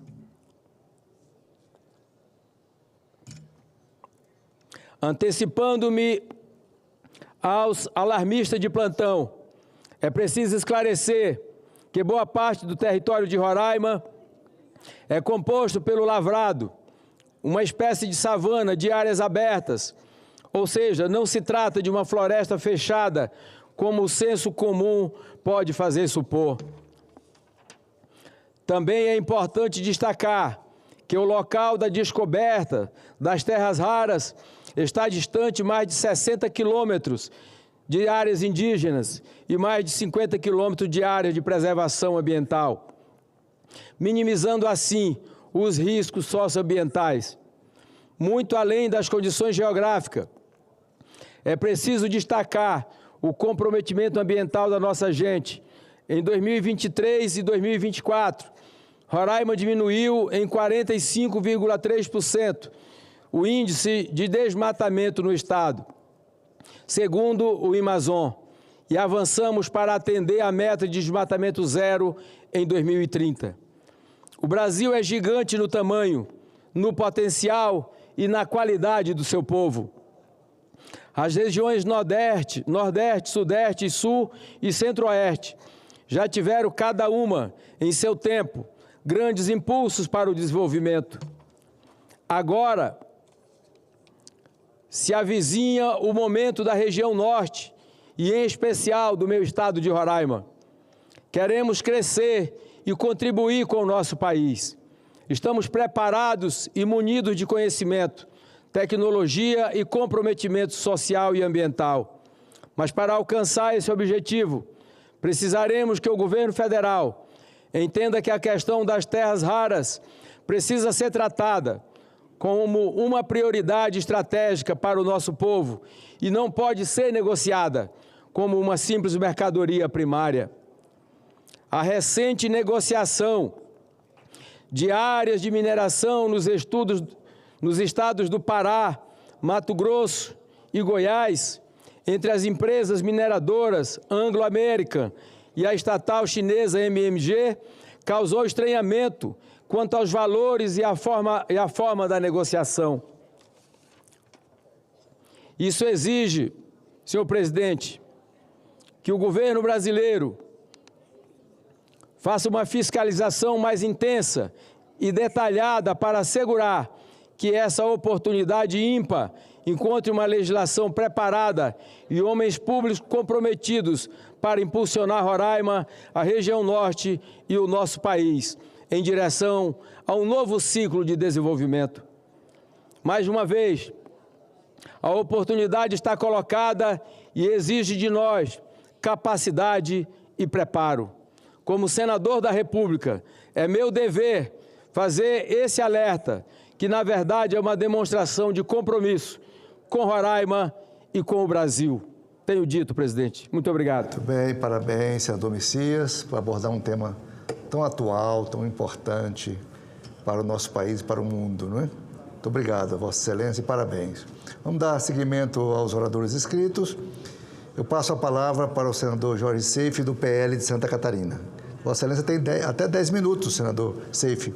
Obrigado, senhor presidente, senhoras e senhores, senadores, povo brasileiro, colegas, servidores da casa. Muito boa tarde. Senhor presidente, o que eu vou relatar aqui não é uma teoria, nem é uma disputa partidária, mas é uma história real, narrada por quem esteve dentro do coração da justiça eleitoral. E eu queria chamar a atenção de todo o Brasil para o que ocorreu ontem aqui na Comissão de Segurança Pública. Essa história, uma vez confirmada, e documentos já nos foram enviados, revela um dos capítulos mais sombrios da nossa democracia. Gravíssimo.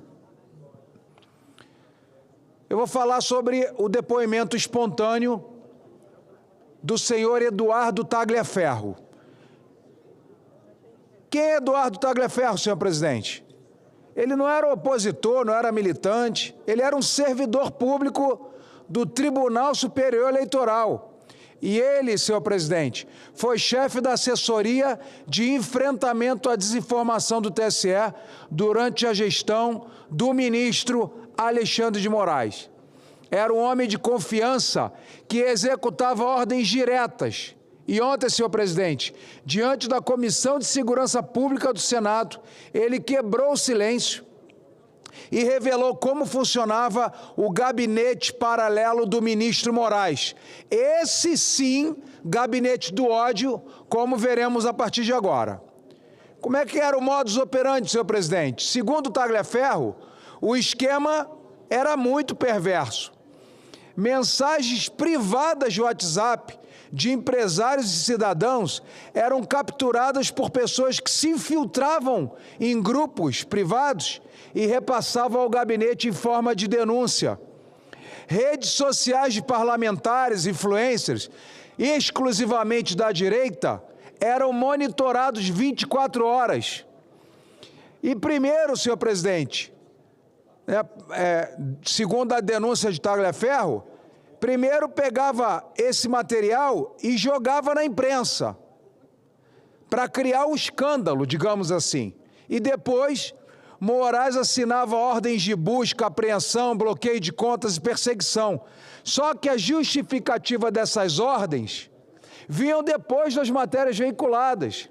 Ou seja, era uma fábrica de denúncias motivadas pela imprensa, o qual ele tinha contato.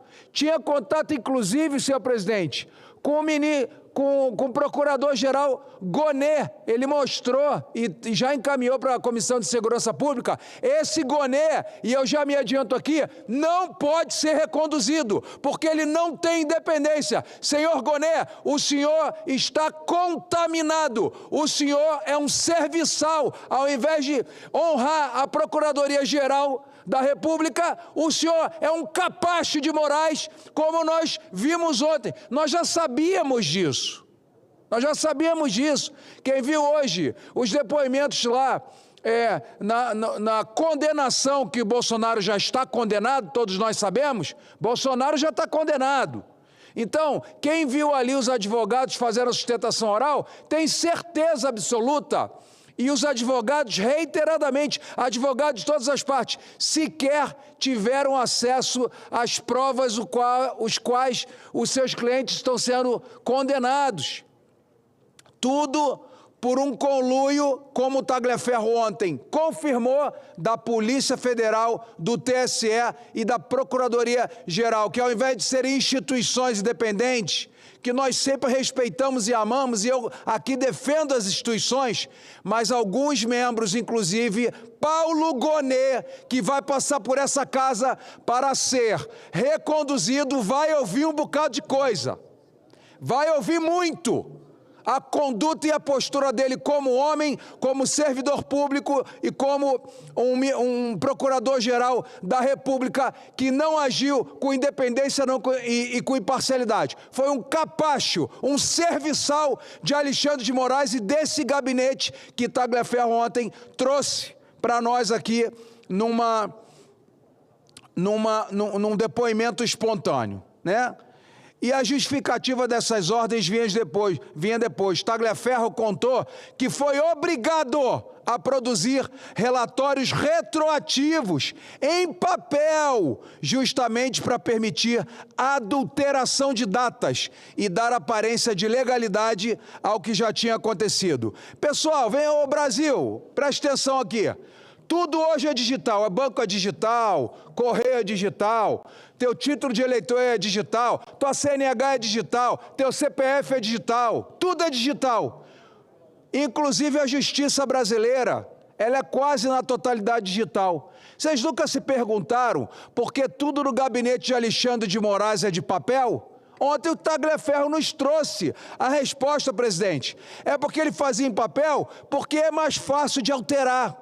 Aliás, adulterar. Adulteração de datas, inclusive, segundo o Tagliaferro nos falou ontem. Senador Seife? Sim. Senador, aqui, a presidência aqui. O senador Amin quer fazer ele pedindo uma parte, ele está remotamente. O senhor concede? Concedo. Então tá bom. Com a palavra, senador Amin, para o à parte. Está sem áudio. Sem áudio. Liga Está sem áudio, Amin. O som, senador Amin. Eu acho que está ligado. Agora está. Então, eu quero agradecer ao senador Confúcio Moura, que me facilitou acessar ao prezado amigo senador Jorge Seife. E hoje, na minha oportunidade de falar, eu descrevi, senador Seife, a parte a que eu pude assistir da participação deste patriota, Eduardo Tagliaferro. Desde os tempos em que eu li a história do Julian Assange, do Wikileaks, que eu não percebia tanta semelhança. E não quero cansar nem o meu amigo Confúcio Moura, nem Vossa Excelência, mas eu quero saudar o seu pronunciamento, que o senhor está resumindo e sintetizando o primeiro depoimento dele. E registrar aqui, nós temos o dever, como país, como sociedade, como democracia, nós temos o dever de dar uma oportunidade para que ele venha trazer esse depoimento sem medo de ser preso. Porque o próprio ministro Alexandre de Moraes já pediu a extradição dele e o Itamaraty já está se mexendo para isso. Certamente não é para que ele fale. É para colocá-lo numa masmorra de silêncio. Por isso, nós temos que instrumentar uma forma do Estado democrático de direito a que nós aspiramos e ao qual nós temos a obrigação de servir, inclusive para que ele subsista sempre, para que ele venha aqui, repita e amplie as informações que ele já nos deu, documentando-as como ele já iniciou a fazer ontem. Não são palavras ao vento, são palavras fundamentadas. E como o senhor registrou, e aí eu concluo, como aquele aparato não utiliza tanto a tecnologia digital, ele vai trazer muita coisa com atestado de veracidade, com legitimação, como se diz na linguagem acadêmica. Então, parabéns pelo seu pronunciamento, a minha solidariedade à sua força. E se eu puder visitar as dependências das instalações que Vossa Excelência promete renovar na nossa querida Itajaí, até então, meu abraço. Obrigado, senador Espiridião Amin. Uma das grandes reservas morais dessa nação, o qual orgulha Santa Catarina, sua ponderação, seu equilíbrio, sua coragem, seus posicionamentos. Para mim é uma honra ser aparteado pelo senhor. Eu só pediria ao senador Confúcio que me desse mais 3 minutinhos que eu já concluo. Senhor presidente, primeiro puniam, depois inventavam a justificativa. E quero aqui, Amin, senhor que está nos prestigiando aí, de Santa Catarina, eu quero descrever aqui que não é mera irregularidade, são crimes graves previstos em lei, vou relatá-los. Fraude processual, porque ele criava documentos falsos e adulterava depois do fato em si. Falsidade ideológica, atribuía documentos, datas e informações que nunca existiram. Violação de sigilo funcional, vazava conversas privadas para a imprensa. Abuso de autoridade, perseguia cidadãos sem justa causa, apenas por opinião política. E vou parar por aqui, porque tem mais uns 20 crimes, mas o meu discurso é um pouco mais longo. E o alvo não era só político.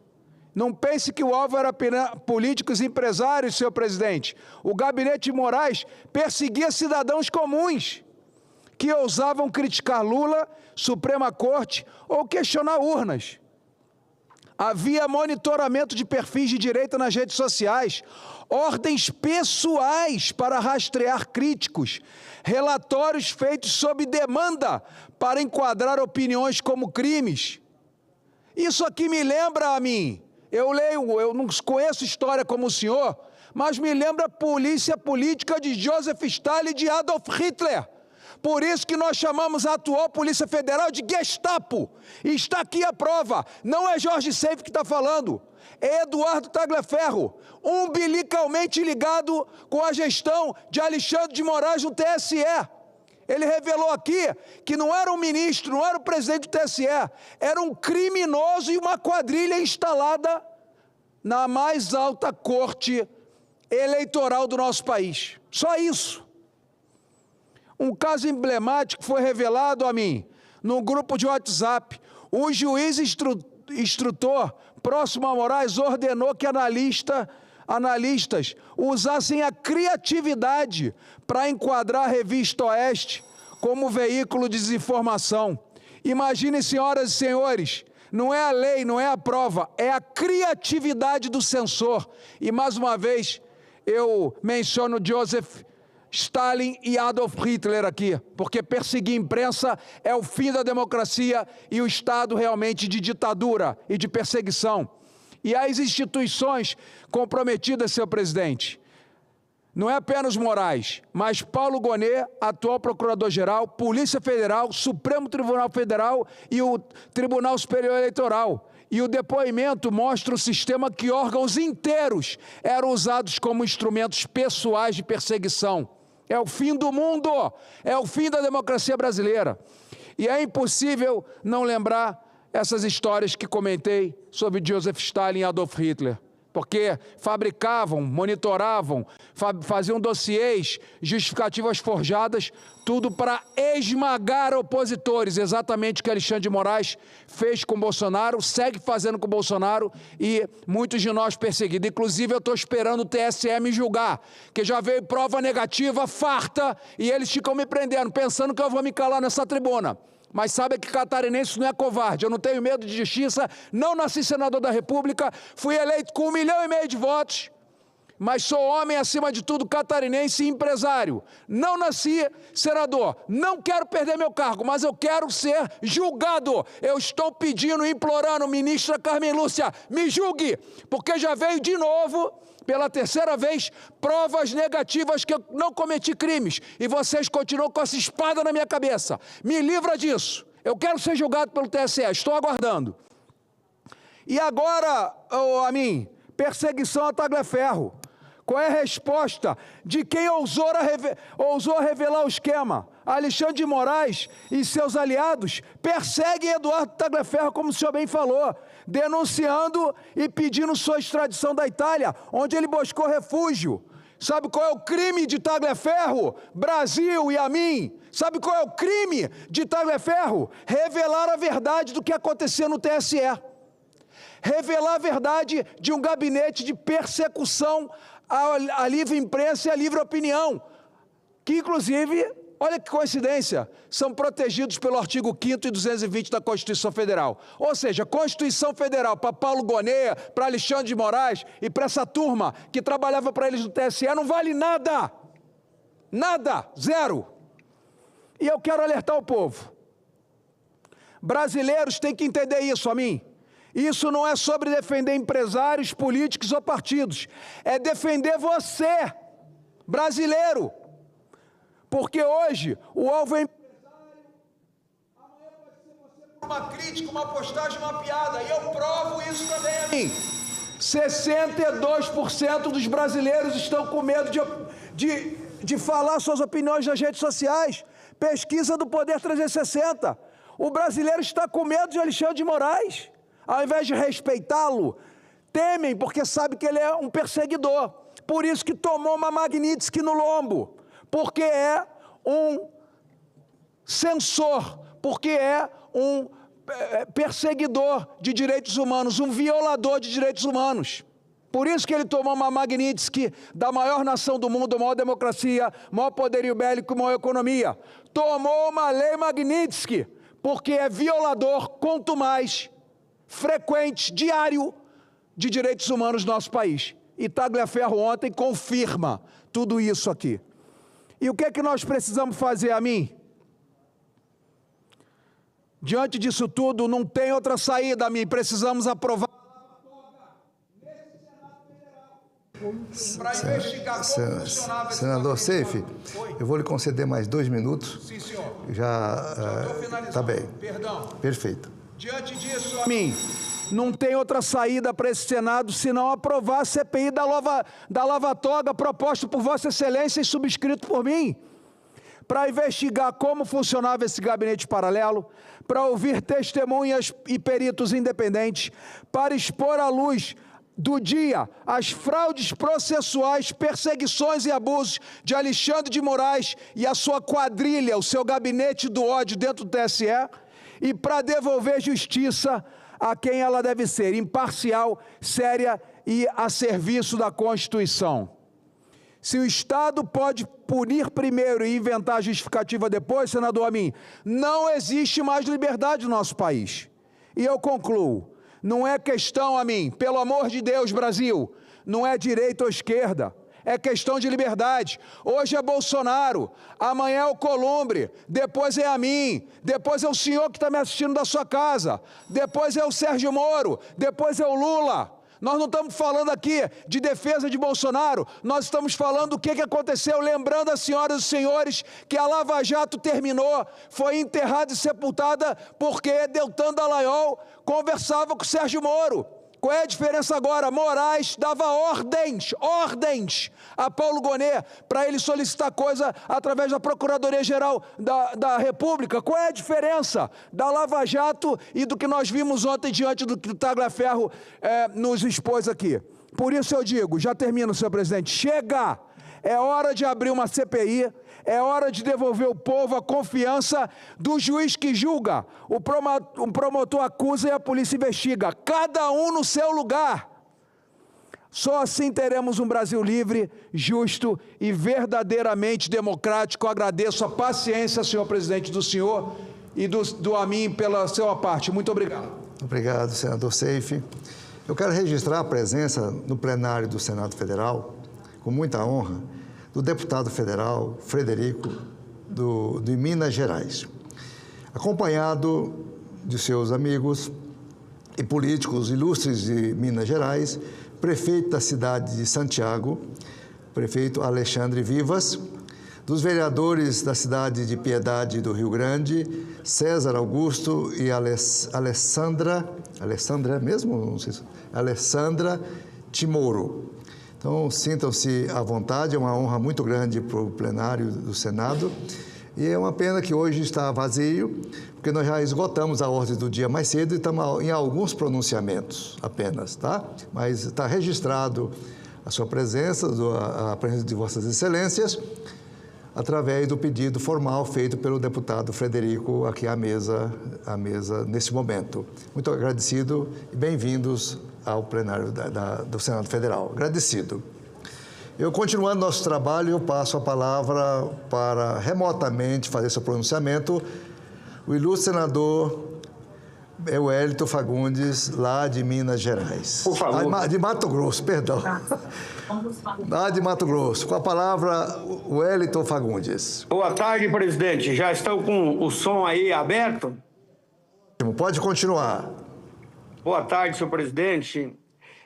Eu queria pedir a generosidade de Vossa Excelência de me permitir um pouco mais de tempo. Mas eu quero aqui, senhor presidente, também dizer que hoje nós entramos no segundo dia de julgamento no STF. Olha, onde a maior liderança política desse país, da história do Brasil, está sendo julgado por meio de uma turma. E isso tudo é na contramão da jurisprudência e também do senso comum. É o primeiro presidente desde a redemocratização, em 1985, que é julgado na primeira instância, que não é julgado na primeira instância, mas por uma turma do Supremo Tribunal Federal. E nós, meus companheiros senadores, senadoras, população brasileira que nos assiste nesse momento, nós estamos aqui assistindo a esse julgamento de mãos atadas. Exatamente na abertura, o ministro Alexandre de Moraes, ao invés de falar sobre o processo, preferiu fazer um discurso político, defendendo a economia como se ele fosse o ministro da Fazenda. Falou sobre a relação entre os poderes e também falou e afirmou que independência é quando há claramente uma tutela do legislativo e uma interdição do debate de temas importantes, isso tudo por pressão de membros que a gente sabe. Ele acusou parlamentares que pregam a anistia e também a pacificação do país de omissos e de covardes. Portanto, nos colocando nesta posição, omissos e covardes. Esse é o discurso de quem quer, de fato, ao meu ver, ser o xerife do Brasil. E nós, mesmo de mãos atadas, podemos dizer que repudiamos essa posição parcial política de quem pretende decidir o destino do país sem um único voto. Faria melhor o eminente ministro se julgasse impedido, porque a sua parcialidade nesse processo está cada vez mais clara. E eu quero lembrar que agora, no dia 7 de setembro, e convidar também, porque nós estaremos mobilizados Brasil afora, defendendo de forma pacífica e democrática a liberdade do país. E pressionando também de maneira democrática, mais uma vez falo, os senhores parlamentares para que o parlamento cumpra o seu papel constitucional, que é votar a anistia. Anistia ampla e restrita, que reconcilia e apazigua corajosamente o nosso país. Quero lembrar aqui, senhor presidente, de uma mulher que usou como arma um batom e escreveu numa estátua, repetindo uma frase irônica de um ministro do Supremo, Barroso, perdeu o mané. Esta mulher foi condenada a 14 anos de prisão. Por isso nós entendemos que está sendo exagerado. E eu sempre tenho dito e quero repetir, está faltando Deus no coração de muitos julgadores. essa estátua, senhor presidente, de população brasileira, no outro dia, só com água e sabão foi lavado e não causou nenhum dano ao patrimônio público. Por isso, eu quero dizer, presidente, que ao contrário do que quer o grande xerife da nação, que prega perseguição pela direita brasileira, nós não vamos nos calar. A vitória virá pela solução mais importante, a solução da Constituição, do parlamento que representa o povo brasileiro. Senhor presidente, claro que estamos vivendo aqui momentos difíceis no nosso país e nós precisamos, acima de tudo, fazer e dar oportunidade para que todos os brasileiros possam ter o direito de ir e vir, de falar, de se expressar. Democracia é isso. É isso que é democracia. Por isso, senhor presidente, eu encerro a minha primeira etapa do meu pronunciamento e quero aqui também pedir a Deus que ilumine os julgadores do presidente Bolsonaro, que coloque Deus no coração desses julgadores, porque nós não podemos dividir a ação e muito menos causar uma crise que quem vai sofrer mais é você, cidadão comum, que ganha 1, 2, 3, 4, 5 salários mínimos. É você, cidadão, que fica revoltado quando seu filho precisa ir para uma creche, precisa ir para uma escola e essas obras não acontecem. E eu sempre digo, repetindo o que falou Margaret Thatcher, o dinheiro, não existe dinheiro público, é dinheiro seu, cidadão, que vai faltar no seu bolso, como os nossos aposentados, as nossas velhinhas e velhinhos que tiveram a sua aposentadoria roubada. E como disse o próprio ministro, a safadeza que imperou no INSS. E esse governo quer devolver os recursos que foram roubados com o próprio dinheiro da Previdência. Senhor presidente, isso representa a possibilidade concreta de amanhã a Previdência do Brasil ela simplesmente quebrar. E aí, mais preocupação está acontecendo nos nossos aposentados, que contribuíram, que pagaram durante toda a sua vida e amanhã podem não ter mais o recebimento, a devolução do que eles pagaram. Por isso, mais uma vez, eu peço aqui a Deus que ilumine a mente e coloque Deus no coração de cada um julgador.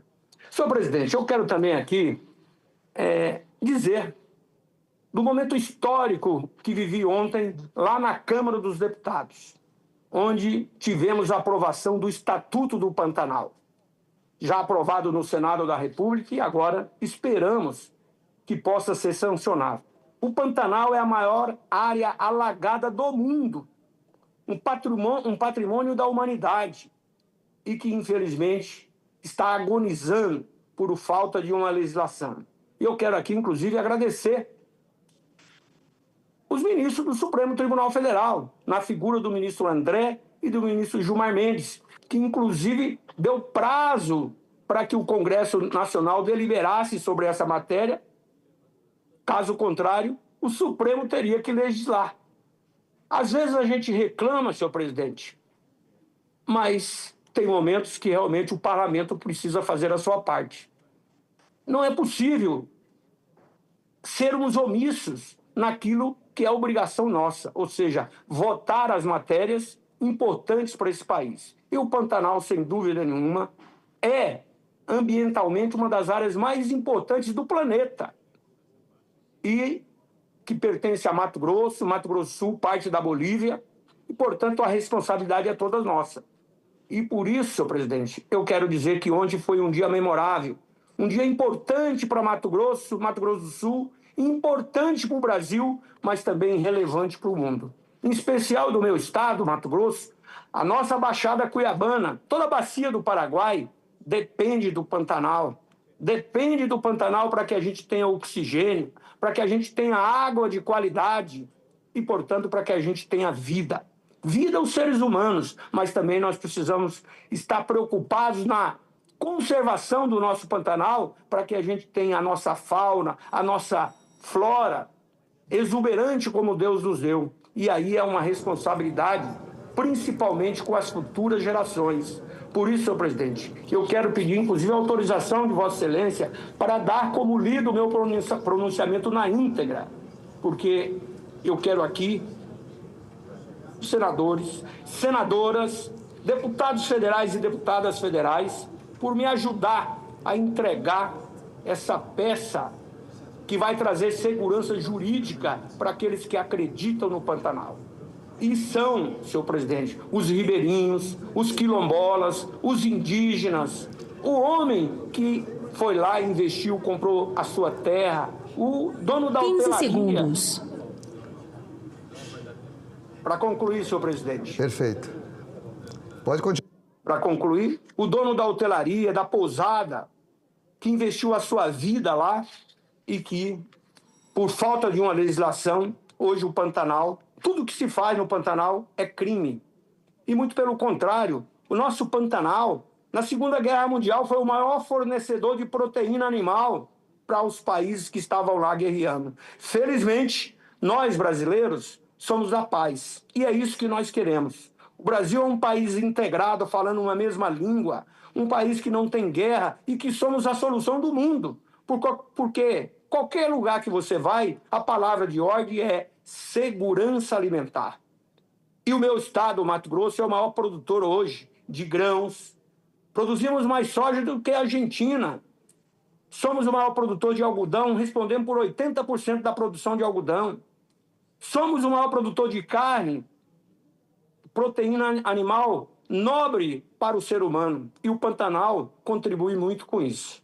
E o Pantanal, que já foi o maior produtor de carne bovina do país, hoje, infelizmente, está em declínio, exatamente pela falta de uma legislação que dê segurança e dê condições para quem quer produzir, para o pantaneiro que lá vive, para o brasileiro e ainda para ajudar o Brasil na nossa balança comercial, para que a gente possa honrar os nossos compromissos.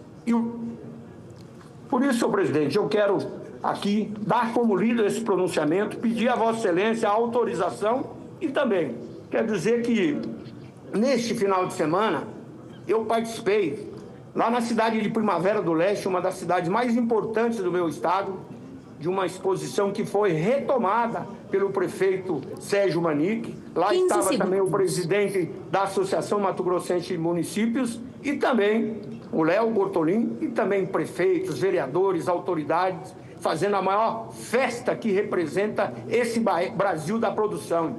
Eu, inclusive, fui autor do projeto de lei que regulamentou a profissão e o exercício do peão de rodeio. Hoje tem seguro de vida, tem a garantia e é um esporte reconhecido nacionalmente. Senhor presidente, eu quero ainda, concluindo, dizer que hoje eu tive a oportunidade de estar lá no Tribunal de Contas, com o nosso companheiro, ex-colega, ministro Anastasia, uma referência para mim e para muitos senador Wellington, nós, só senadores, para entregar a ele... Senador Wellington, só uma pequena pausa. O senhor está vendo aqui o plenário?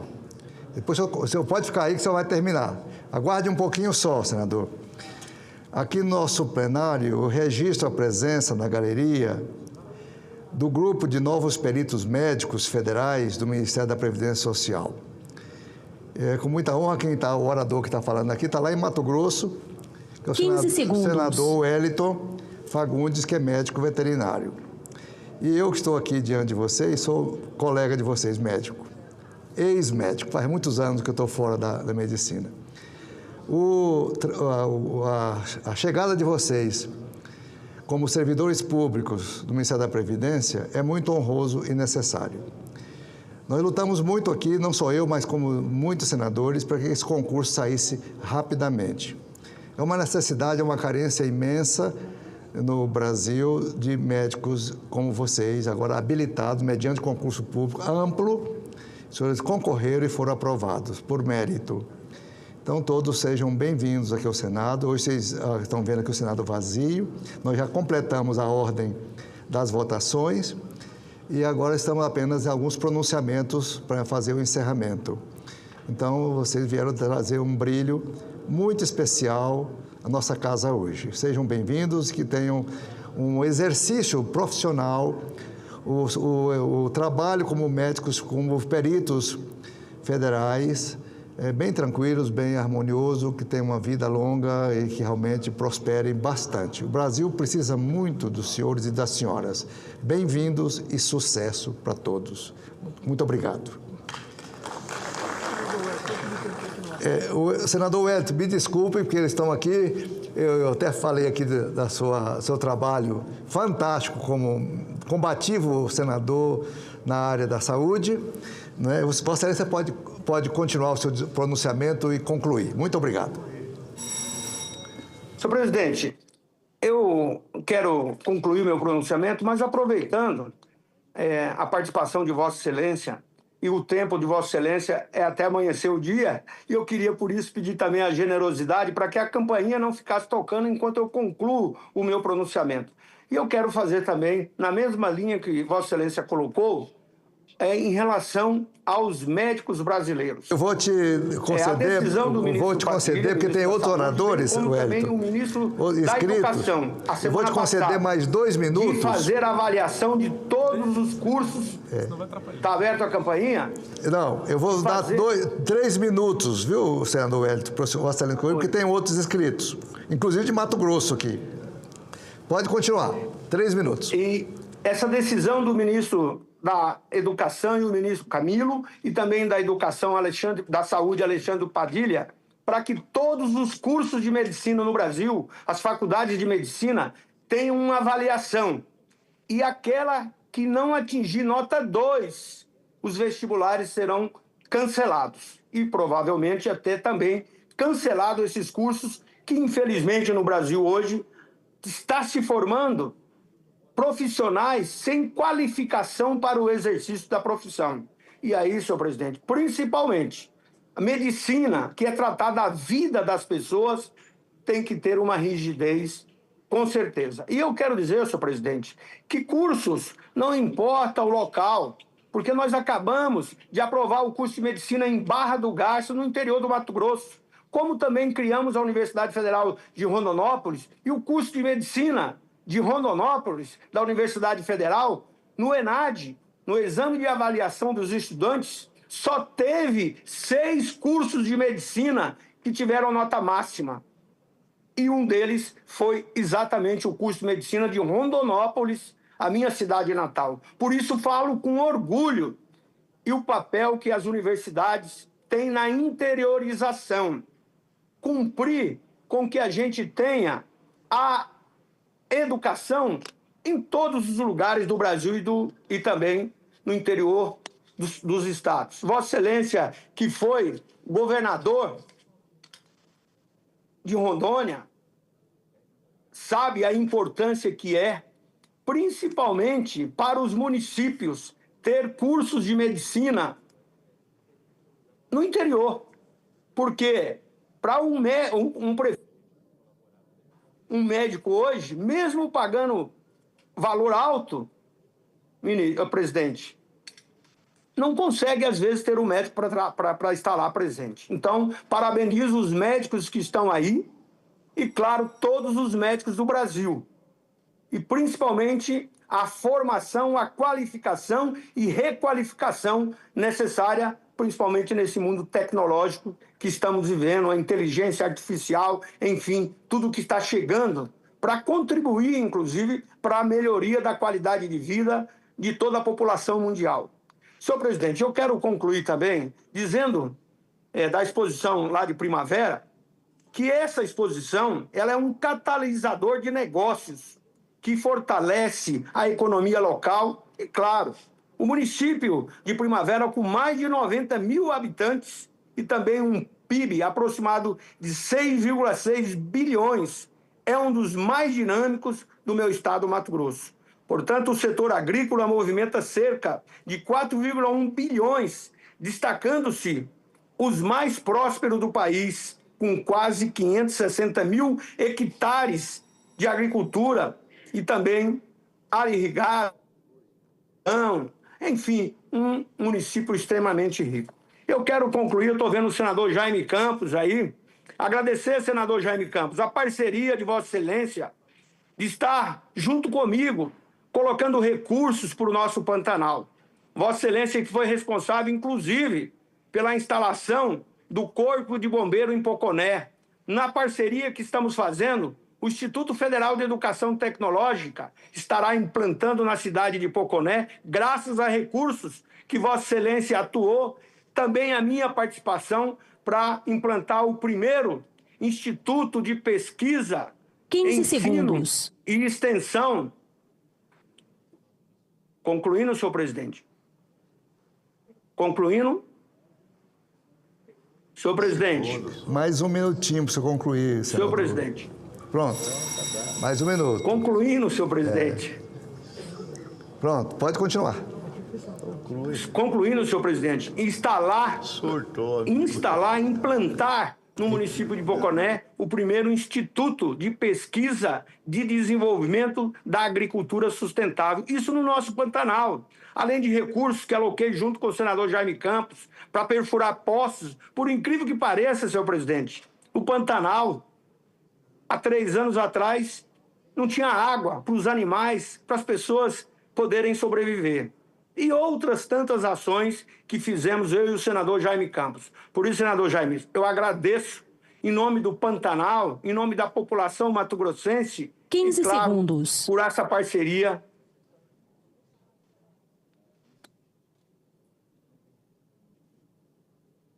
Por essa parceria, senhor presidente. Conclui. Por essa concluir, parceria, meu senador. senhor presidente. O pessoal está ansioso aqui embaixo, querendo falar também, né? Por essa parceria, senhor presidente. Senador Jaime, como Vossa Excelência está aí, eu gostaria imensamente de uma parte de Vossa Excelência, porque sei que esse trabalho que estamos fazendo é para cuidar da população brasileira hoje, da população mato-grossense, mas também das futuras gerações. Meu Deus. Senhor presidente, a parte que o colega, amigo senador Roberto Fagundes, com a devida vênia e a permissão do nosso presidente, é um prazer fazer uma parte da Vossa Excelência diante desse discurso do senhor, que é um discurso mais ou menos parecido com o de Fidel Castro, né? Me parece que tem mais de 1h30, quebrando toda aqui a regra do regimento interno. Todavia, Vossa Excelência fez uma bela fala relatando o seu trabalho aqui no Congresso Nacional, mostrando as nossas potencialidades de Mato Grosso, e prazerosamente aqui eu quero registrar a minha alegria com o meu... Não, Fidel Castro. Na medida que outros tiveram uma primazia, de aprovar na Câmara Federal o Estatuto do Pantanal, que Vossa Excelência foi autor, e eu tive o privilégio de ser relator. É um projeto extremamente importante, na medida que nós estamos mudando a concepção, naturalmente, daquilo que é aplicado no Pantanal do nosso Estado. Não só do Mato Grosso, mas, sobretudo, também do Mato Grosso Sul. E Vossa Excelência fez um trabalho maravilhoso, visitando, ouvindo nossas comunidades, dos povos originários, os nossos ribeirinhos, né? E também os quilombolas, que naturalmente habitam aquela região do nosso Estado. De forma, eu quero aqui dizer a Vossa Excelência de que o povo do Mato Grosso, sobretudo o homem pantaneiro, é muito grato pelo seu trabalho e, sobretudo, pela sua preocupação em relação às políticas públicas que possam melhorar as condições de vida daquela população. Lamentavelmente, presidente Confúcio, o Pantanal era a região pantaneira do Mato Grosso, era uma das regiões mais ricas do nosso Estado. Todavia, com o decorrer do tempo, houve um empobrecimento por falta de boas políticas que certamente pudessem buscar a permanência do homem ribeirinho, dos quilombolas, dos povos originários que compõem aquela vasta região do Mato Grosso e, infelizmente, por falta de políticas públicas, houve praticamente um abandono. O pantaneiro ficou muito pobre na medida que não temos nenhuma definição, sobretudo regras claras em relação à questão da segurança jurídica, à questão ambiental e, sobretudo, nós temos que buscar outros instrumentos e mecanismos para desenvolver essa região que já contribuiu muito para o nosso Estado, sobretudo a nossa economia. De forma, senador Edson, eu estava conversando com o senador Confúcio, nosso presidente, vi seu entusiasmo hoje aí, tudo de verde aí, né? Bonito, que está hoje de gravata verde, camisa verde aí, paletó verde aqui. Está completa, né? O time do Verde do Edson Fagundes. Ele é patriota. patriota, mas você me disse que ele não é tanto assim, né? Senador Magno Malta. Mas cumprimentar Vossa Excelência pelo seu trabalho, não só nessa área, mas sobretudo como presidente da Freelog. Muito bem representa, com certeza, a logística do nosso Brasil. E Vossa Excelência que já tem 6 mandatos de deputado federal e 2 mandatos de senador da República pelo nosso Estado, que tem muito bem representado a nossa sociedade aqui no Congresso Nacional. Eu quero só dizer, senador Confúcio, que esse moço que eu estou vendo aí, senador Edson, ele veio para a política pelas minhas mãos. Ele é um grande empresário bem-sucedido. Quando eu fui governador, de 91 e 95, eu fui atrás dele para ser candidato a deputado federal. De lá para cá, ele teve 6 eleições para federal, vitoriosa, 2 vezes senador, e eu disse a ele, olha, Edson, você é praticamente um filho meu, em que pese a idade dele é quase igual à minha, mas de qualquer forma é um político muito bem sucedido, e o povo do Mato Grosso o deve muito pelo fato de ter trabalhado em todos os setores, seja a saúde, a educação, e aqui eu quero registrar a Vossa Excelência, a minha admiração de ter como amigo e, sobretudo, esse conterrâneo, esse homem que tem trabalhado muito pelo Mato Grosso, mas certamente por todo o Brasil. Parabéns, senador Wellington. Senador Jaime, eu quero agradecer muito a parte de Vossa Excelência, mas só quero pedir uma correção. Ser comparado com Fidel Castro, não, nunca. Agora, com Leonel Brizola, Lacerda ou outro, até eu aceito. Mas fica aqui o meu agradecimento, senador Confúcio Moura. Eu não sei qual é o seu projeto, mas que Deus também lhe proteja para que Vossa Excelência volte a ser governador de Rondônia e faça um trabalho brilhante, como Vossa Excelência fez como governador daquele estado. Um grande abraço. Quero pedir a Deus que nos ilumine mais uma vez. Pedir a Deus que ilumine todos os brasileiros, mas principalmente... Senador Edson, eu retiro então o Fidel Castro. Vamos colocar Brizola, tá de bom tamanho, tá? Bem, muito obrigado, senador Edson, parabéns pelo pronunciamento. Vamos dar seguimento ao nosso pronunciamento. Eu passo, senador Magno Malta, que o senhor está inscrito, mas o Jaime Campos, pela liderança, ele tem 5 minutos, eu vou conceder a ele essa prioridade regimental e logo, logo passo a palavra para Vossa Excelência. Tá bom? Vossa Excelência, como eles são do Mato Grosso, se ele cismar de ter o mesmo tempo de Wellington, eu tenho certeza que não. Obrigado, senador Wellington. Muito obrigado ao senhor. Continue ligado aí assistindo.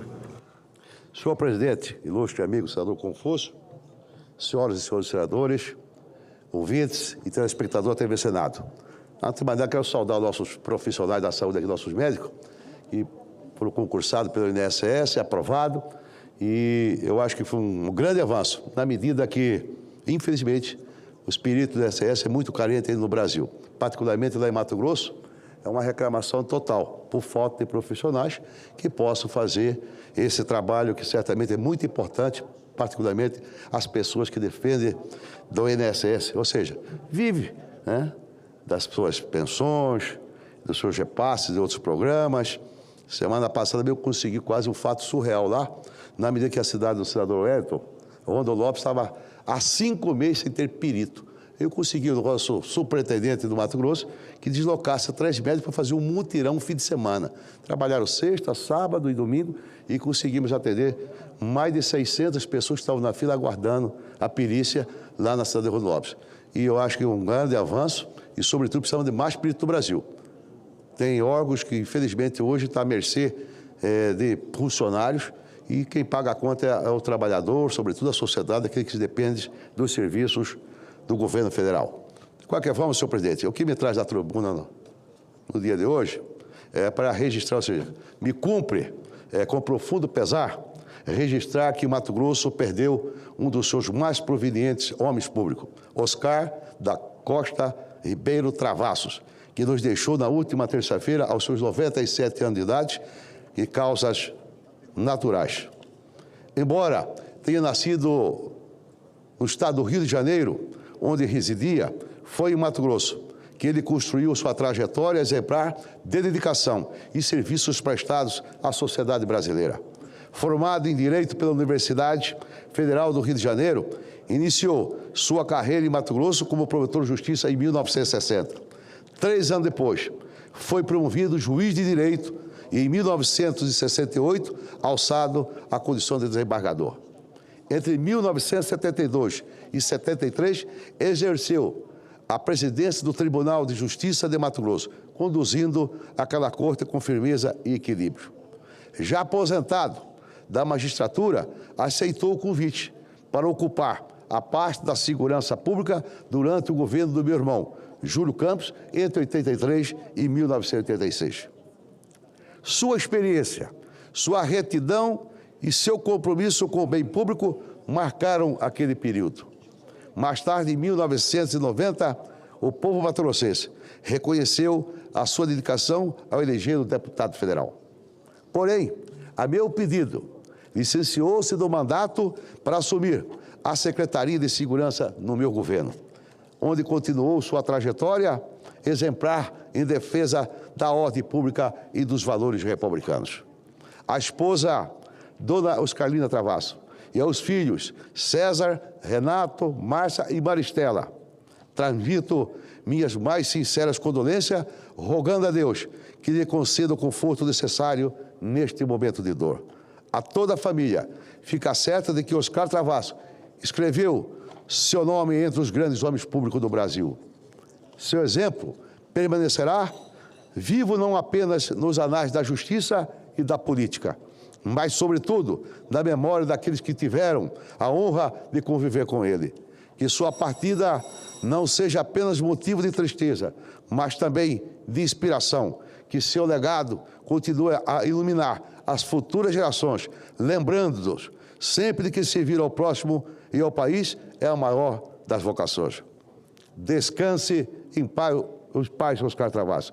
O Brasil e o Mato Grosso lhes são eternamente gratos pelo seu trabalho que desenvolveu em prol da nossa sociedade. Encerro, senhor presidente, esta matéria. Eu tenho prazo, eu acho que mais, pelo menos 5 minutos, para eu falar um pouquinho também do Estatuto Pantanal, se Vossa Excelência me permite. Tenho certeza que o ilustre senador Magno Mato me aguarda aí mais 5 minutos. Mas, concluindo a fala também do senador Wellington, eu tenho a satisfação de registrar que a Câmara dos Deputados, como bem disse, aprovou ontem o Estatuto Pantanal, que tive a honra de relatar no Senado Federal. O projeto de lei 5.482 de 2020, de autoria do senador Wellington Fagundes, é um marco histórico para a conservação, a proteção e o desenvolvimento do bioma Pantanal.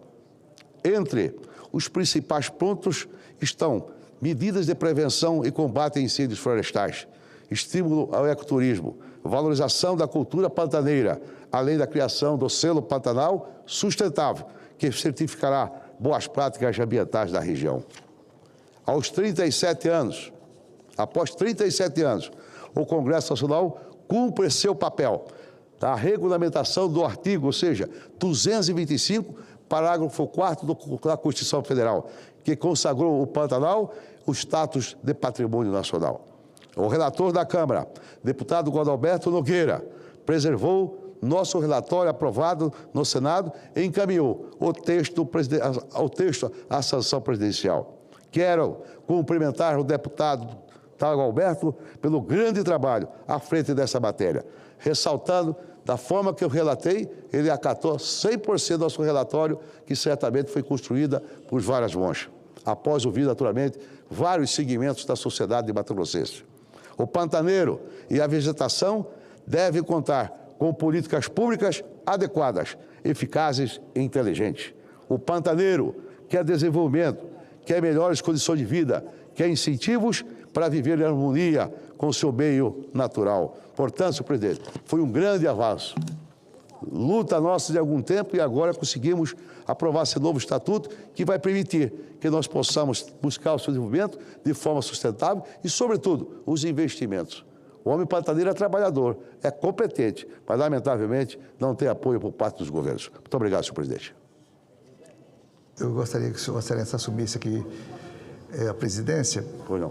Porque eu tenho que dar uma entrevista ali na TV Senado e só temos o senador Magno Malta inscrito. Por gentileza. O senador Wellington quer fazer...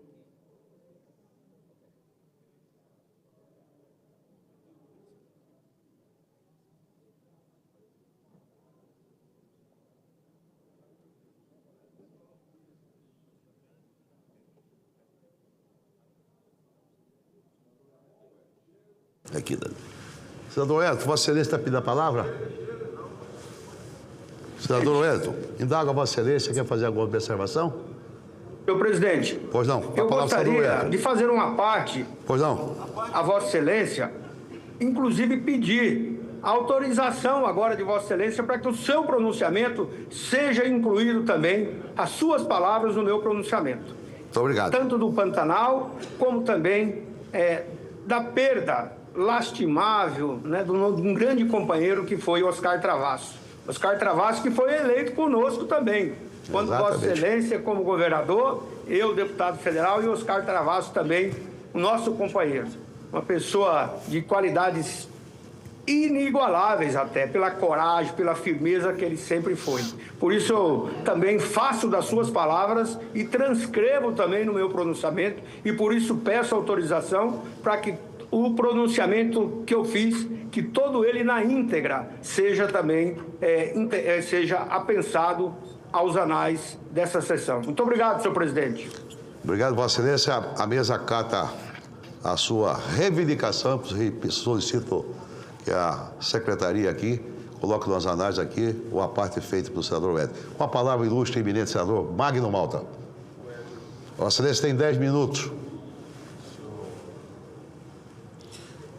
Graças a Deus que o painel apagou, não está marcando nada, e é para fazer justiça a essas 3 horas que o Wellington falou, inclusive gastando aí 10 minutos elogiando Vossa Excelência, e Vossa Excelência, de uma certa forma, retribuiu. Aqui no meu imaginário, ele está querendo alguma aliança com Vossa Excelência. Não é? Está se aproximando, né? Os momentos das conversas mais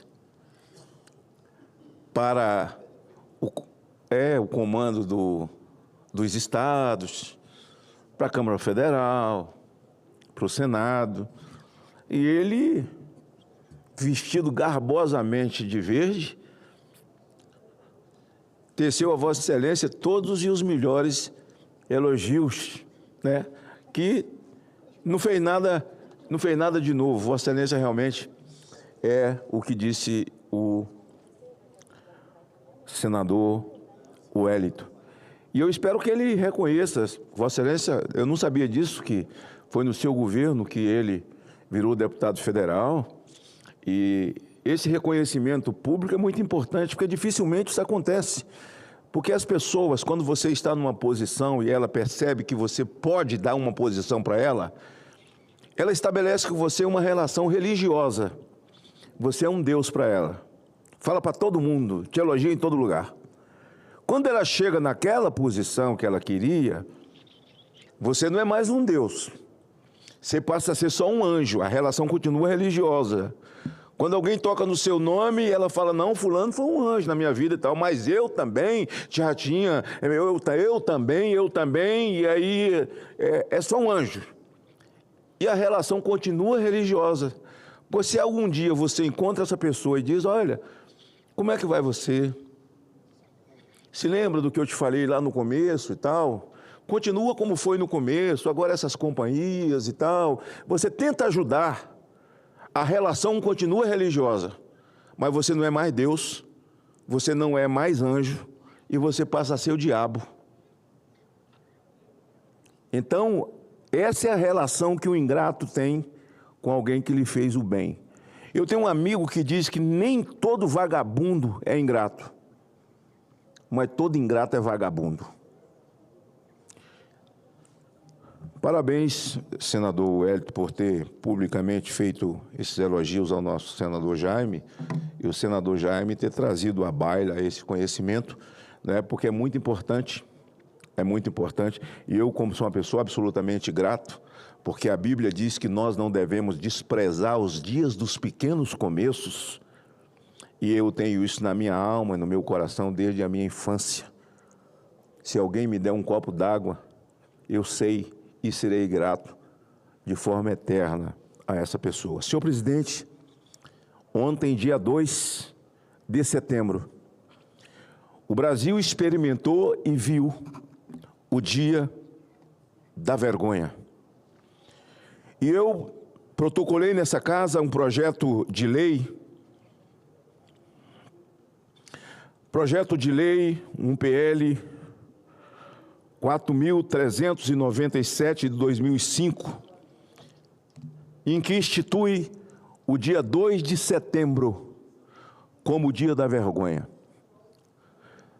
Porque é um projeto de lei para que a história registre o dia em que o réu, linchado publicamente e dentro do plenário de uma Suprema Corte, era um inocente. Os crimes a ele imputados, a Jair Messias Bolsonaro, são todos fictícios, fruto de uma invencionice diabólica que nasceu de um conluio muito antes, a mim me parece hoje, de que ele se tornasse presidente da República. Não o deixou governar, embora tenha feito o grande governo. No seu governo, aconteceu uma pandemia. No seu governo, aconteceu uma guerra entre a Rússia e a Ucrânia. Jair Messias Bolsonaro não permitiu, com auxílio emergencial, que o seu povo pagasse e morresse de fome. Nenhuma prefeitura, ao longo do mandato de Jair Messias Bolsonaro, atravessou o ano no vermelho. Nenhum governo atravessou o ano no governo. Ao estado do Espírito Santo, o meu estado, o presidente Jair Bolsonaro mandou 17 bilhões para o estado do Espírito Santo. 17 bilhões. O povo do Espírito Santo e do Brasil é testemunha. O Brasil vacinou. Quem comprou vacina? Jair Bolsonaro. Qual era a crítica trazida pela grande mídia, que a gente sabe que era um consórcio do conluio das grandes empresas de comunicação, conjuntamente com a USAID, ou seja, um órgão americano que sustentou com dinheiro George Soros, Fundação Gates, família Rockefeller, o establishment do mundo em que são amantes da ditadura, lhes sobeja dinheiro para que eles possam sorrir da desgraça alheia. São financiadores de aborto, são financiadores de legalização de drogas, e com o Brasil não foi diferente. O senhor George Soros está infiltrado aqui, juntamente com todos eles, Organização Mundial da Saúde, que nunca foi Organização Mundial da Saúde, Organização Mundial do Comunismo, ideológicos, prenderam por 4 meses a população do mundo e do Brasil. Ora, se a pessoa espirra, é claro que o vírus vai incubar. E as pessoas esqueceram que elas tinham rinite, elas esqueceram de gripe, elas esqueceram até de bala perdida, porque tudo virou Covid. O réu Jair Messias Bolsonaro está sendo condenado por ter se reunido com embaixadores. O réu Jair Bolsonaro está sendo condenado porque ele mostrou numa live uma investigação da Polícia Federal que foi pedida pela ministra-presidente do STF, a Rosa Weber.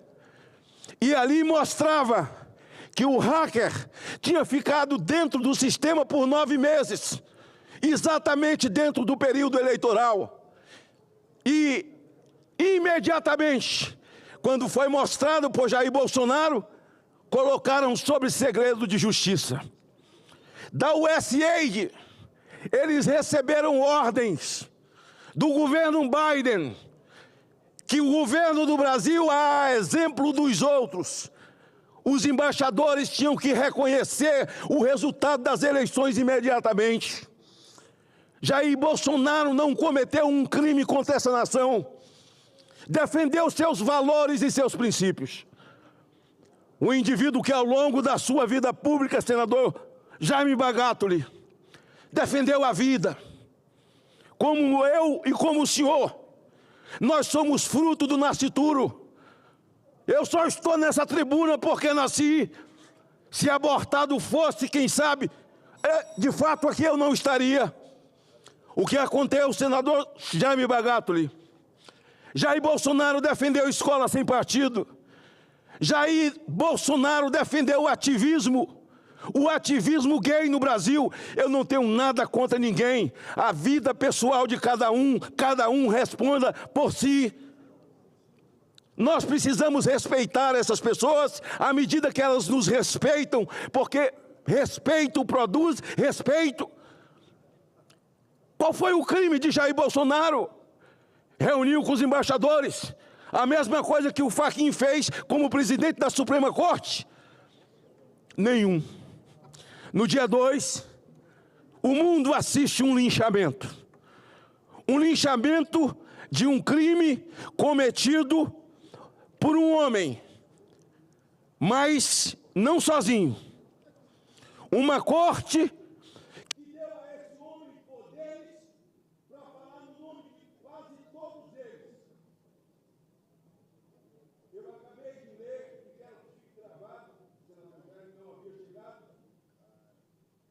eu procurei o PL 4397, que institui o Dia da Vergonha, foi ontem. Jair Bolsonaro está em casa de tornozeleira. Eu sou amigo de Bolsonaro há muitos anos. Eu sou o amigo que entrei no corredor do hospital em Juiz de Fora. Ele ainda estava na cirurgia e, ao terminar a cirurgia, eles tiraram ele do centro cirúrgico. E eu pedi um médico que, por favor, me deixasse entrar, porque eu precisava fazer uma oração. O Brasil e o mundo viu as imagens. Eu vi Jair Bolsonaro nos braços da morte, juntamente com os 4 filhos dele. Aliás, os 3 filhos do Flávio, o Eduardo e o Carlos, dentro da UTI. E o médico dificilmente ele sai dessa, porque uma infecção, ele vai morrer. E eu olhei para o médico, senadora Leila, e disse: doutor, por favor, deixe eu entrar. Mas não pode entrar. Ele disse: doutor, eu quero orar.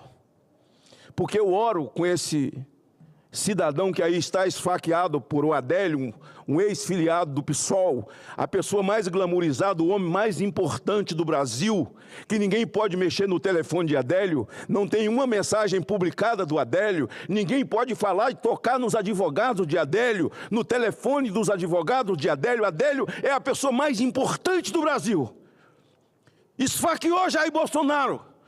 E ainda tem cretinos, canalhas, que dizem que não houve facada porque eu não vi sangue. Eu também não vi as cirurgias que alguém fez, mas muito pelo contrário, eu orei por elas e por essas autoridades. Eu estava lá, senador Jaime. Eu disse ao médico: doutor, 2 médicos, me deixa entrar. E ele falou: o senhor pode fazer em 30 segundos, porque ele não pode pegar a infecção. Eu disse: posso.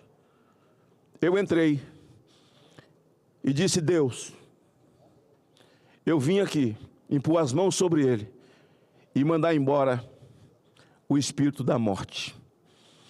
No dia 1º, senador, eu cheguei do meu estado, desci no aeroporto e fui para a frente do condomínio de Jair Bolsonaro. Eu fiquei 3 horas lá sozinho, porque eu não posso visitá-lo. Porque para visitar o dono do mundo, esse demônio chamado Alexandre de Moraes, esse ditador, esse indivíduo sem empatia, que não tem respeito pela vida humana, tem que pedir a ele. E ele não me deu o direito. E eu orei, Eu orei a Deus ali, fiquei 3 horas, pedindo a Deus que desse a Jair Bolsonaro um sono tranquilo, como alguém dorme com uma tempestade dessa em cima da sua cabeça. Mas foi isso que eu pedi a Deus.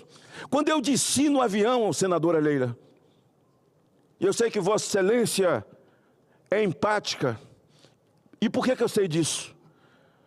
Porque eu sou empático a Vossa Excelência desde o seu sucesso como a Leila do vôlei que é até hoje.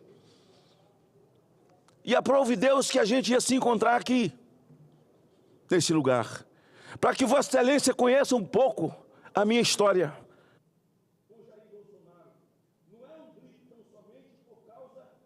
Eleitoral. Ô, Carlos, senador Magno, mais 4 minutos para Vossa Excelência, tem umas 3 oradores inscritos aqui, umas 4 minutos para Vossa Excelência. Eu peço os oradores, e cada um me dê 1 minuto, aí eu passo para 6.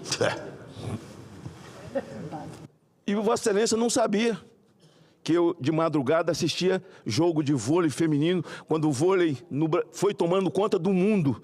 O vôlei do Brasil entrou numa crescente que nunca mais parou. E a geração Leila foi aquela geração que acendeu o sol para que todas essas brilhassem, vocês já brilhavam naquele momento. Então eu não sou um homem de direita, me chamam de extremista e eu não tenho problema nenhum. Eu não queria ser extremista do Hamas, eu não queria ser matador do Hezbollah. Isso aí eu não quero. Mas o cara me chamar de extremista porque eu defendo a vida, porque eu sou da cultura da vida, porque eu sou contra ideologia de gênero, porque eu defendo valores, princípios, direito à terra. Vossa Excelência é um homem que produz. Vossa Excelência gera honra para o Brasil, senador Jaime, porque a honra de um homem é seu trabalho. E nós temos um grupo terrorista, que Vossa Excelência, que é agricultor, senador Jaime Bagatoli, vivem ameaçados todos os dias. Mas não, pode me chamar, eu sou um homem de direita. Dia 1º eu estava na frente do condomínio com a mão para a casa dele. Não sei para que lado fica, porque nunca entrei naquele condomínio, mas eu estava na frente, eu dizia, Deus, alguma coisa tem que acontecer. No dia 2, na Comissão de Segurança Pública, a gente sabia de 2 áudios do Talhaferro que havia vazado. O Talhaferro, ele era do senhor Alexandre de Moraes.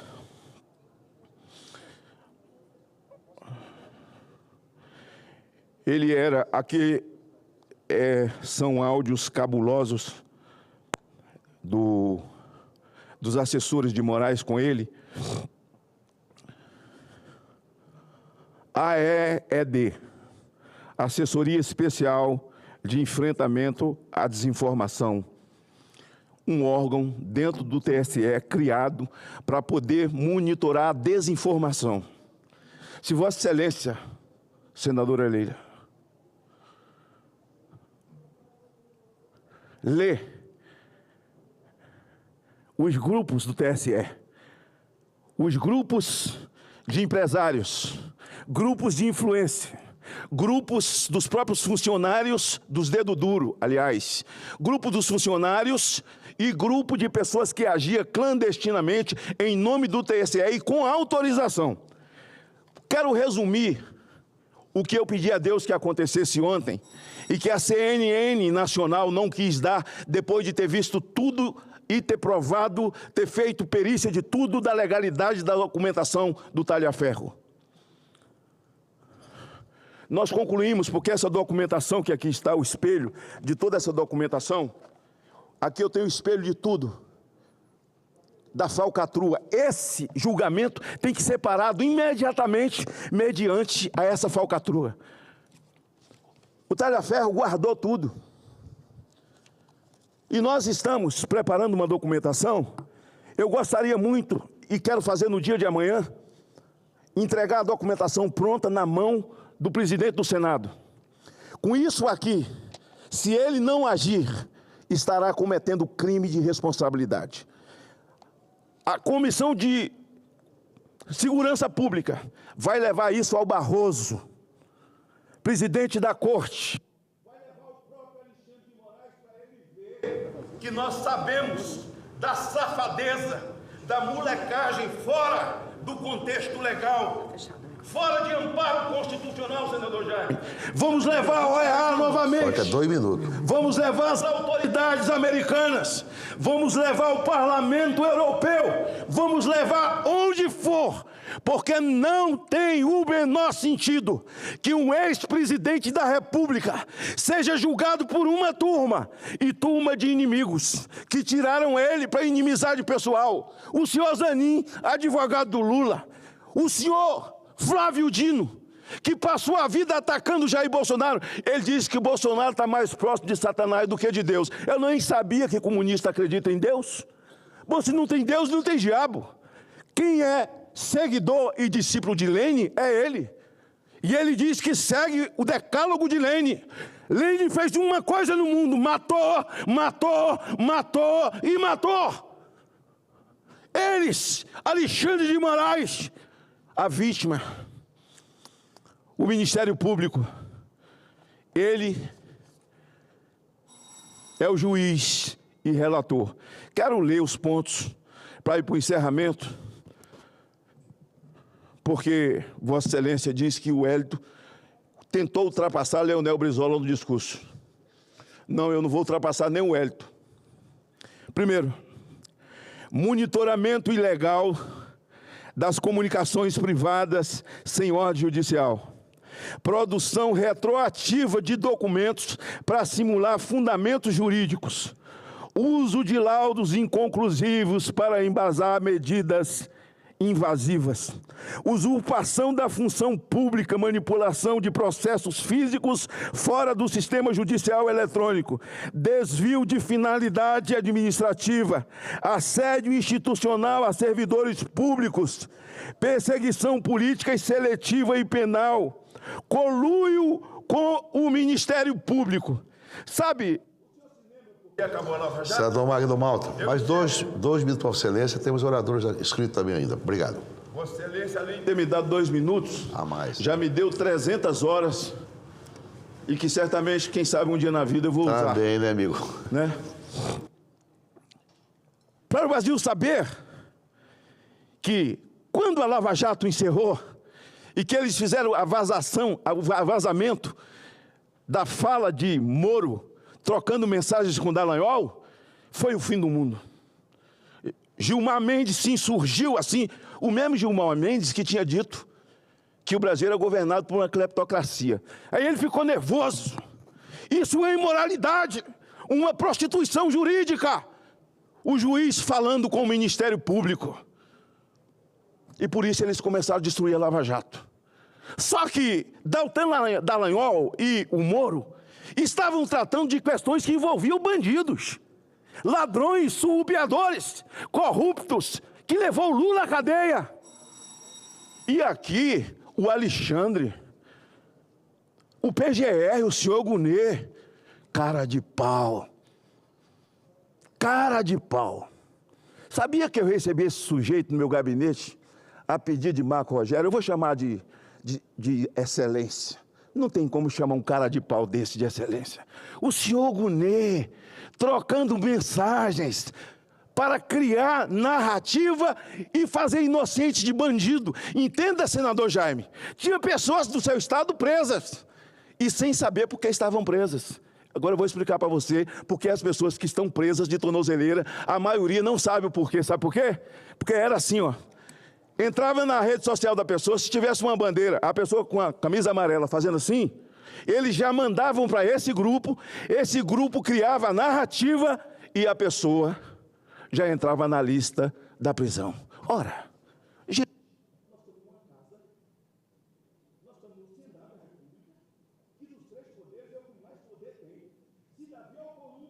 uma medida. Ô, senador Magno. Se estiver me ouvindo, eu encerro, senhor presidente. 2 minutos para encerrar. Temos a senadora Leila escrita aqui. Vossa Excelência me deu 2 minutos. Quanto é que... Foi 15 minutos, mais ou menos. Tá bem. Não, um 7 não se marca, né? É na hora que acaba mesmo, né? É verdade. 15 pontos, né? 25. Acho que eu já fiz uns 17. Se o senador Davi Alcolumbre, agora como falo ao presidente da casa, não à pessoa, nada contra a pessoa, mas se ele não tomar atitude com isso aqui, com essa documentação que ele vai receber do presidente da comissão inteira, ele estará cometendo crime de responsabilidade. Até para o Alexandre de Moraes nós vamos entregar a falcatrua dele. Até ele vai receber a safadeza dele. E todos os órgãos internacionais vão receber. Esse julgamento, esse linchamento, tem que ser anulado, porque é linchamento de um inocente. Nós não estamos falando de inocência de infância. Nós estamos falando de um presidente que não cometeu nenhum crime e deveria estar sendo julgado na primeira instância. Na primeira instância. Jair Bolsonaro perdeu o direito nas suas redes sociais e até de dar entrevista, coisa que eles não fizeram com o Lula. É um conluio velho. O Brasil hoje vive uma ditadura. Nós somos hoje um país vivendo ditatorialmente num regime totalitário. Um conluio sujo de um consórcio malvado, perverso, criminoso, que une Supremo Tribunal Federal, esse governo que aí está, e que o Brasil agora paga, Vossa Excelência de novo, que é do agronegócio. O fato desse cidadão ter colocado o Brasil no eixo do mal, junto com o Irã, junto com a China e a Rússia. Esse tarifaço do Trump é pequeno, perto do tarifaço ao longo de 2 anos.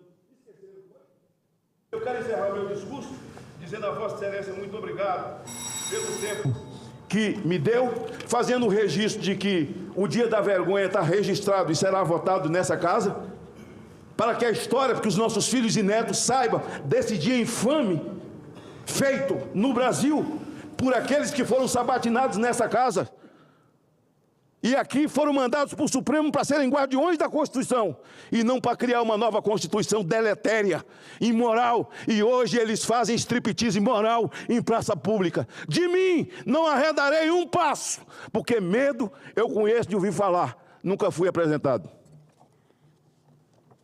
Eu quero, antes de mais nada, registrar também aqui, como já foi registrado há poucos dias atrás aqui, a presença da galeria nossa aqui, do grupo de novos peritos médicos federais, do Ministério da Previdência. Sejam bem-vindos aqui ao Senado Federal. Parabéns a todos aí.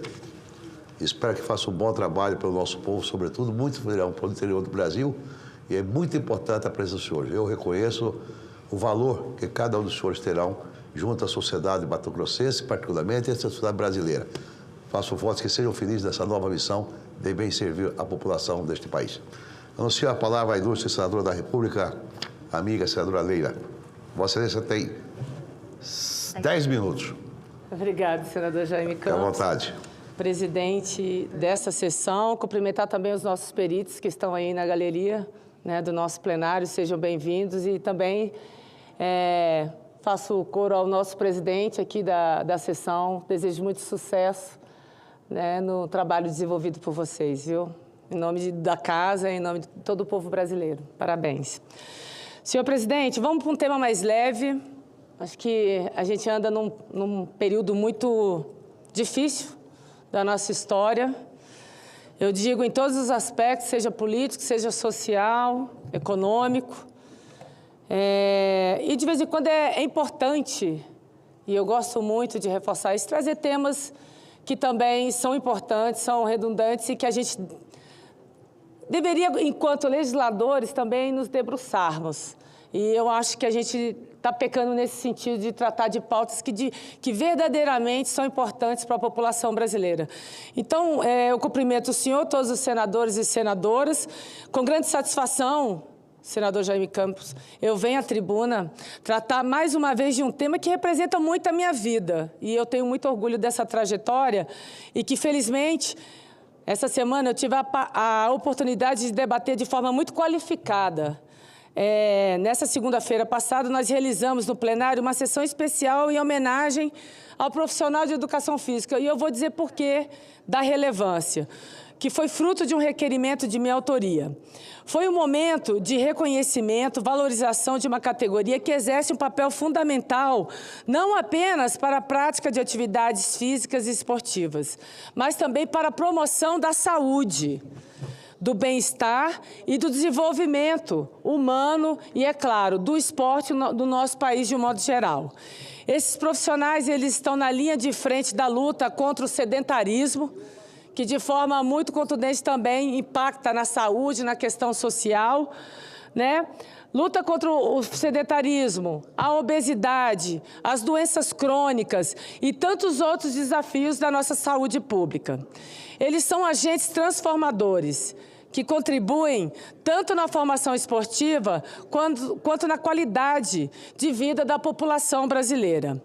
Foi muito interessante poder ouvi-los sobre suas realizações e desafios e, sobretudo, poder dar voz às suas angústias e demandas que representam, em grande parte, a promoção do esporte nacional.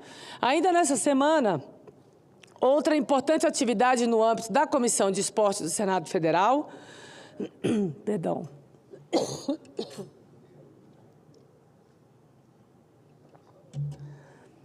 da qual eu tive a honra de presidir os trabalhos. Perdão. Realizamos mais uma mesa de debates do seminário Diálogo sobre a Formação Esportiva dos Jovens no Brasil, aprovado pela comissão, que tem promovido, senhor presidente Jaime, um ciclo de reflexões sobre o papel do esporte e da atividade física no desenvolvimento da nossa juventude. A audiência pública realizada hoje trouxe valiosas contribuições. Tivemos a presença de especialistas, gestores, educadores e representantes da sociedade civil que reforçaram a centralidade da educação física nas escolas. Não se trata apenas de preparar futuros atletas. Claro, quando alguém vê aqui eu defendendo o esporte, a atividade física, as pessoas automaticamente vão achar que eu estou aqui defendendo o Brasil enquanto uma nação olímpica, uma nação que promove, que constrói heróis esportivos, heróis olímpicos. Não se trata disso. Trata-se de formar cidadãos, oferecer a cada criança e jovem a oportunidade de viver a atividade física como um direito, como ferramenta de saúde, de socialização e de cidadania. É preciso, senhor presidente, garantir que a educação física, e isso é um fato, ela não está em todas as escolas públicas do nosso país. Eu falo em todos os municípios, né, assim, não vou generalizar, mas nós precisamos rever a questão da atividade física, de proporcionar atividade física para as nossas crianças. É preciso que ela esteja presente em todas as escolas, com qualidade, infraestrutura adequada e profissionais valorizados. Essa é a verdadeira inclusão. Não apenas selecionar talentos para competições, que é importante. Afinal de contas, os atletas, eles inspiram os jovens, inspiram gerações. Mas permitir que cada estudante, independentemente da classe social ou do bairro em que vive, ele tem acesso à atividade física, ele tem acesso ao esporte. A escola deve ser, sobretudo, em comunidades que carecem de equipamentos públicos, e esses não são poucos, equipamentos públicos de lazer, de prática esportiva, o qual é um instrumento de democratização ao acesso à atividade física. Então, a escola tem que ser esse vetor. O esporte escolar não deve ser visto apenas como competição, mas como uma prática de vida, como promoção de saúde mental, de saúde física, como um espaço de convivência, disciplina e, acima de tudo, respeito. Desculpe, senhor presidente, está uma secura aqui em Brasília. Estou sofrendo. Se quisermos uma juventude saudável, cidadã e preparada para desafios do futuro, temos que olhar para a educação física escolar com mais atenção, mais investimento e mais prioridade. Até porque, senhoras e senhores senadores, o esporte não é apenas um vetor social e de saúde. Ele também, senador Jaime, ele é um motor econômico poderoso.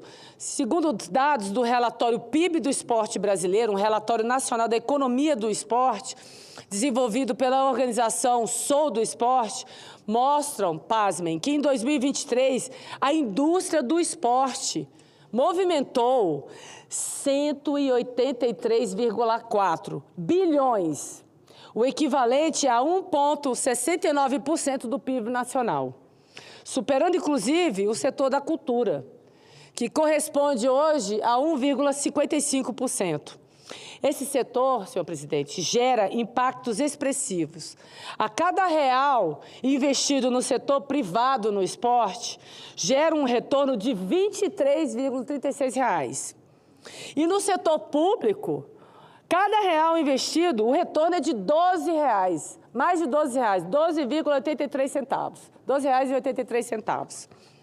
Estamos falando de uma cadeia produtiva que envolve comércio, indústria, mídia, entretenimento e serviços, e que gerou, só no último ano, mais de 3 milhões de empregos diretos.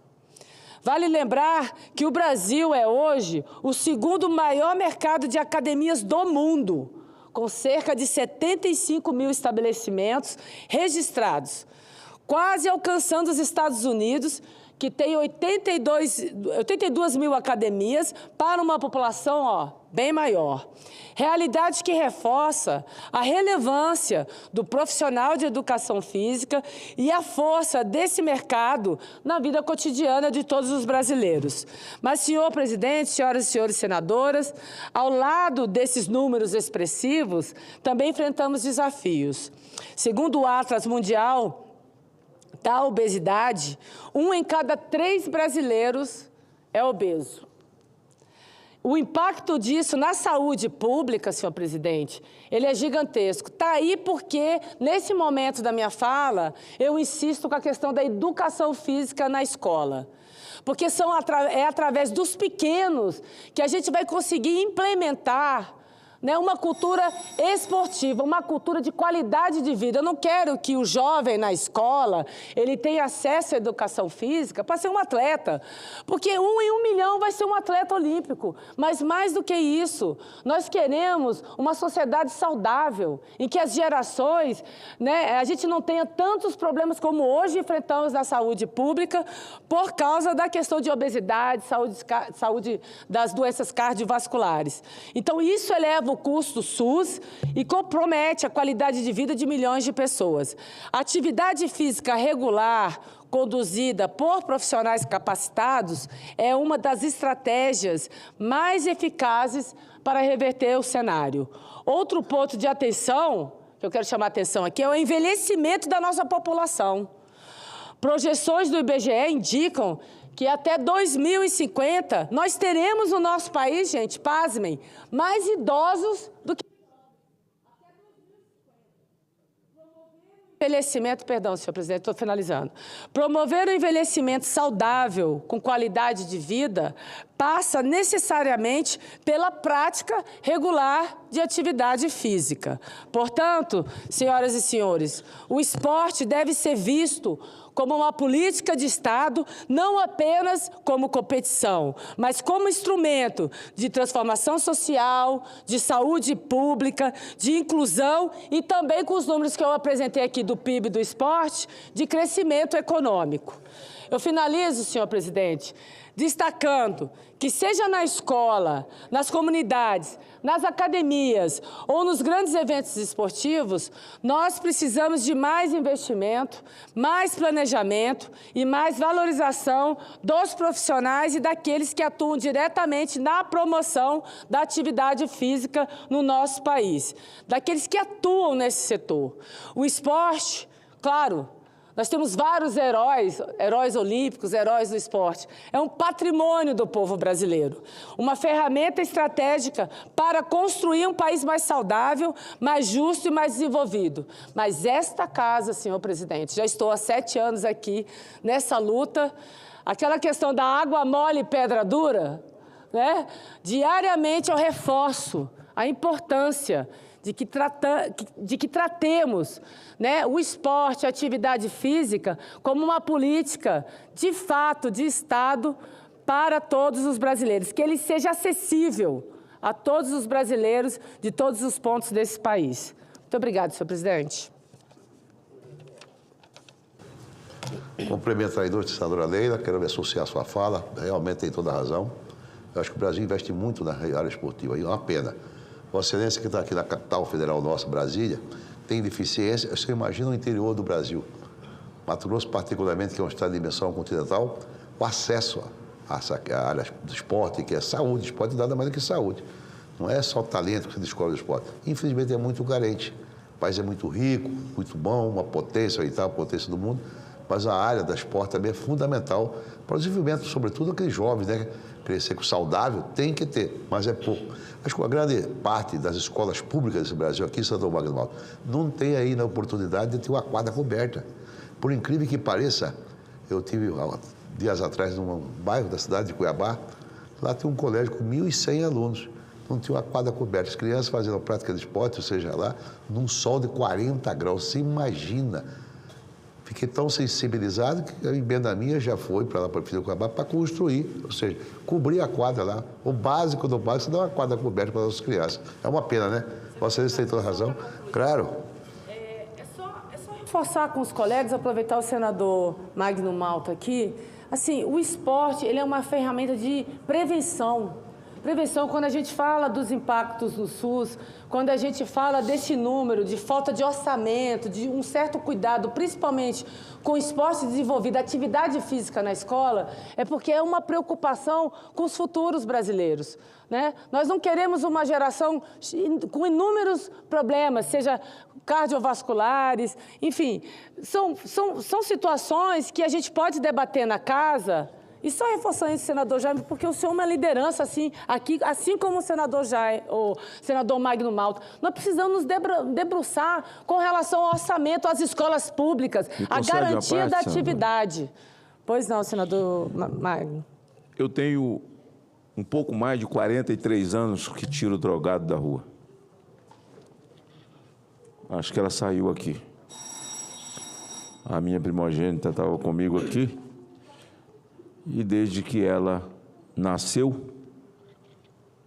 eu já tinha drogado em casa. E o esporte, ele é preventivo e também é curativo. Na nossa instituição, o Projeto Vem Viver, nós temos um pequeno centro de treinamento onde eles fazem uma atividade física, tem uma atividade, tem um campo society e tem lá um campo de bocha para as pessoas mais idosas, e normalmente são alcoólatras, e eles acabam ali conversando, jogando, participando. Quando ele se agacha para jogar uma bola daquela, fica em pé e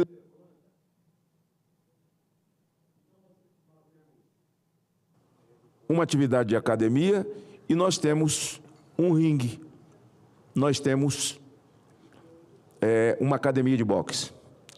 De lá saiu Marcelo Guimarães, que lá chegou, entregue a mim pelo pai, drogado. Lá ele virou um atleta e teve por 3 anos contrato no UFC. Ganhou todos os cinturões do Jungle Fight, Marcelo Guimarães, e teve por 3 anos contrato no maior evento de MMA do planeta, que é o UFC. Tem muita gente que confunde UFC com esporte, né? Fala assim, teve um UFC no meu estado. Não, não teve um UFC lá, porque UFC é uma empresa, né? Então, é luta de MMA. Então, eu compreendo isso. A minha primogênita está aqui, do meu lado aqui. E pratica esporte também. E o que é que nós usamos mesmo lá? O esporte como ferramenta. Ao longo da minha vida, se a senhora me perguntar, o que é que você fez? Eu vivi em escola e igreja. Fazendo o quê? Fazendo palestra de prevenção às drogas. O que é que eu mais encontro no meu estado?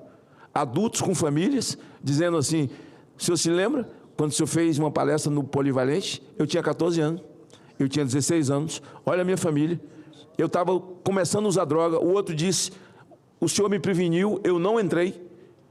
Foi aquela palestra E eu conheço muito bem isso. Aí, quando o senador Jaime diz que tinha uma escola que até hoje não tem a cobertura da quadra, eu vou chamar para um outro campo aqui para a gente refletir. Mais dinheiro para show tem. E determinados shows dá para fazer 4 quadras.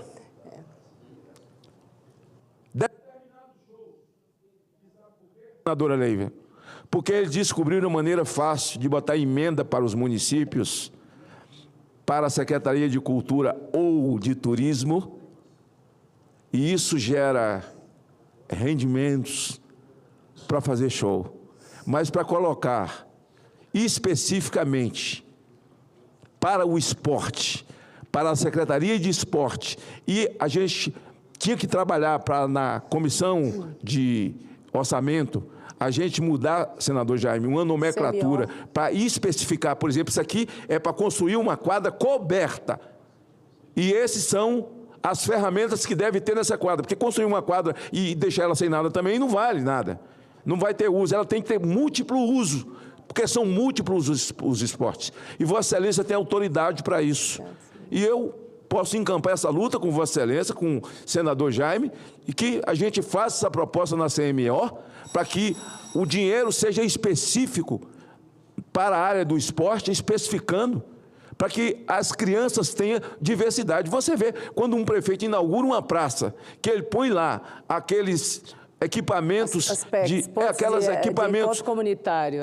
Comunitário. As pessoas já ficam felizes, porque as pessoas idosas têm recomendação médica ali. Você imagine você tendo quadras específicas, coisas específicas, instrumentos específicos colocados para o esporte. Vossa Excelência tem autoridade moral, Vossa Excelência tem autoridade por conta de ter uma história, de ter uma vida. Vossa Excelência é senadora da República e pode muito bem, nesse ano, fazer essa proposta. Eu posso participar, posso assinar com Vossa Excelência essa mudança do dinheiro que vai para a Secretaria de Esporte. Tem alguns municípios que não têm, é esporte junto com cultura, mas para especificar, intensificar. Você vai tirar...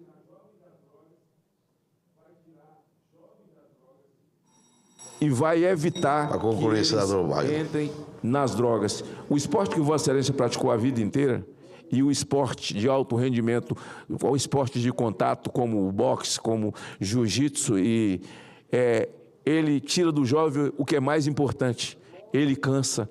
E esse esporte tem uma filosofia de disciplina que ele leva para casa. Ele acaba ajudando a educar mãe e pai, que não tiveram a mesma oportunidade. Muito oportuno o pronunciamento de Vossa Excelência, de alguma coisa que eu conheço muito de perto também, né? Até porque depois que fiquei paralítico, quando fiquei em pé, descobri que tinha talento para o boxe, me tornei treinador de boxe. Treinei o boxe de Moicano aqui, do Paulo Thiago aqui de Brasília, né? Não sei se são seus eleitores, mas são duas figuras do UFC que o mundo conhece. O Moicano está lutando ainda, né? O Massaranduba, todo mundo aqui de Brasília que eu conheço, e parabenizo Vossa Excelência por ter trazido esse tema muito importante. Eu sou de uma geração, eu tenho 53 anos, senador Magno Malta, senador Jaime. Eu despertei para o esporte através de um professor de educação física numa escola pública aqui do Distrito Federal, Centro Educacional 2 de Taguatinga-Sul, ao lado do Marista, o Centrão. Eu quero dizer a você, não é sobre o esporte olímpico, ser uma atleta olímpica, mas sim daquelas que foram comigo, estudaram comigo, praticaram o esporte comigo, e todas são mães de famílias, grandes profissionais, e foi através do esporte que nos conhecemos, e certamente o esporte foi importante na formação também delas enquanto profissionais. Obrigado, senador Jaime, obrigado, senador Magno Malta. Obrigada. Agradeço a Vossa Excelência pelo pronunciamento, senadora Leila Barros, e convido aqui o nosso querido estimado amigo Zequinha Marinho. Por favor, use a nossa tribuna aqui com um belo pronunciamento nessa tarde de hoje. Grande representante do Estado do Pará, valoroso senador da República, defendendo as boas causas, não só do povo brasileiro, mas sobretudo do povo paraense. Com a palavra do senador Zequinha Marinho. Muito obrigado, presidente. Eu retorno à tribuna da Casa hoje, nessa quarta-feira, para manifestar minha profunda preocupação com a criação da APA do Palio Canal do Rio Tocantins, bem como da APA e do Monumento Natural do Bico do Papagaio, cujas consultas públicas foram realizadas pelo ICMBio no final do mês passado. É fundamental que esta Casa e toda a sociedade brasileira compreendam as implicações dessa medida para o desenvolvimento do nosso Estado e para a vida de milhares de famílias paraenses. Embora a preservação ambiental seja um valor inquestionável e uma necessidade premente, a forma como essas propostas estão sendo conduzidas e seus potenciais impactos geram grande preocupação para todos nós. Não podemos ignorar que a criação dessas novas APAs, APA é Área de Preservação Ambiental, em particular do Palio Canal do Rio Tocantins, pode ser utilizada como um instrumento para inviabilizar obras estruturantes e essenciais para o desenvolvimento logístico e econômico do nosso estado do Pará e do Brasil, como, por exemplo, a derrocagem ou derrocamento do Pedral do Lourenço e a plena operação da hidrovia Araguaia-Tocantins. O projeto da APA Palio Canal do Rio Tocantins abrange regiões dos municípios de Marabá, Itupiranga e Nova Ipixuna, onde se concentram 56 lagos em uma área de 31.736,9 hectares. Apesar do Pedral do Lourenço não estar dentro do projeto da APA do Palio Canal, é preocupante que essa movimentação tão repentina do ICMBio e do Ministério do Meio Ambiente venha inviabilizar tanto a obra do derrocamento quanto a hidrovia, que prometem, naturalmente, impulsionar o escoamento da produção, reduzir custos e gerar empregos, trazendo prosperidade para toda aquela região. Já a APA do Bico do Papagaio impacta os municípios de Marabá, Bom Jesus do Tocantins e São João do Araguaia, todos no meu estado do Pará.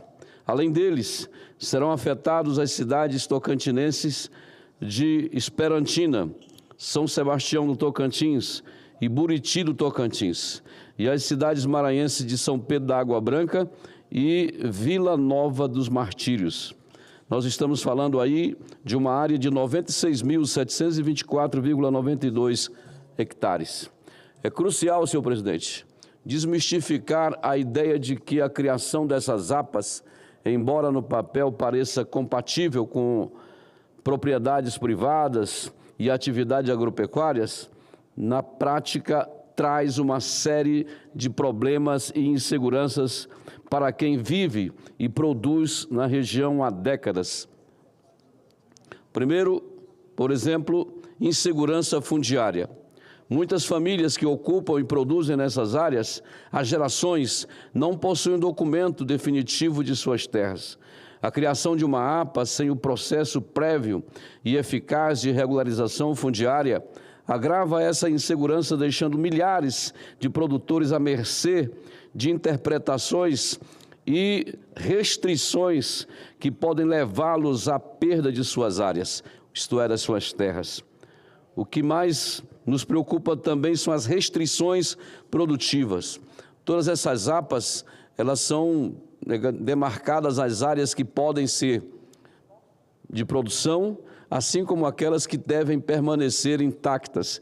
E aí, se tem algum produtor em algum lugar indevido, esse produtor vai ter que se retirar dali. Então, essas restrições produtivas trazem um problema sério à economia local. Em grande parte, é baseada na pecuária de corte de leite. As restrições impostas por uma APA, mesmo que flexíveis na teoria, podem inviabilizar essas atividades na prática, comprometendo a subsistência e o futuro de comunidades inteiras que dependem diretamente da terra. Depois, a falta de diálogo também me preocupa. É inaceitável que um processo de tamanha relevância seja conduzido sem um diálogo verdadeiro e inclusivo com todas as comunidades e associações diretamente afetadas. Relatos que correm hoje naquela região indicam que nem todos foram devidamente consultados, gerando um sentimento de exclusão e também de desconfiança. A outra coisa que me preocupa é o risco de perda de terras. As exigências e burocracias impostas pelas APAs podem ir além do que já se prevê. O Código Florestal colocando em risco a permanência de produtores em suas terras, mesmo aqueles que já cumprem a legislação ambiental vigente. Quero deixar claro que não somos contra a preservação ambiental. Pelo contrário, defendemos um desenvolvimento sustentável que concilie a produção com a conservação dos nossos biomas. No entanto, a preservação não pode significar prejuízo para quem já vive e produz na região há décadas, repito. Para quem construiu sua vida e sua história naquela terra.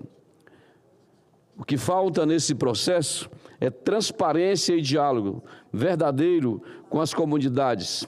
Por isso, estamos solicitando a realização de uma audiência pública a pedido dos produtores rurais, na comissão aqui do Senado Federal, Comissão de Agricultura e de Reforma Agrária, no próximo dia 10 de setembro, e terá como convidado o ICMBio, os prefeitos e vereadores de todos os municípios impactados e representantes dos produtores rurais através dos seus sindicatos rurais.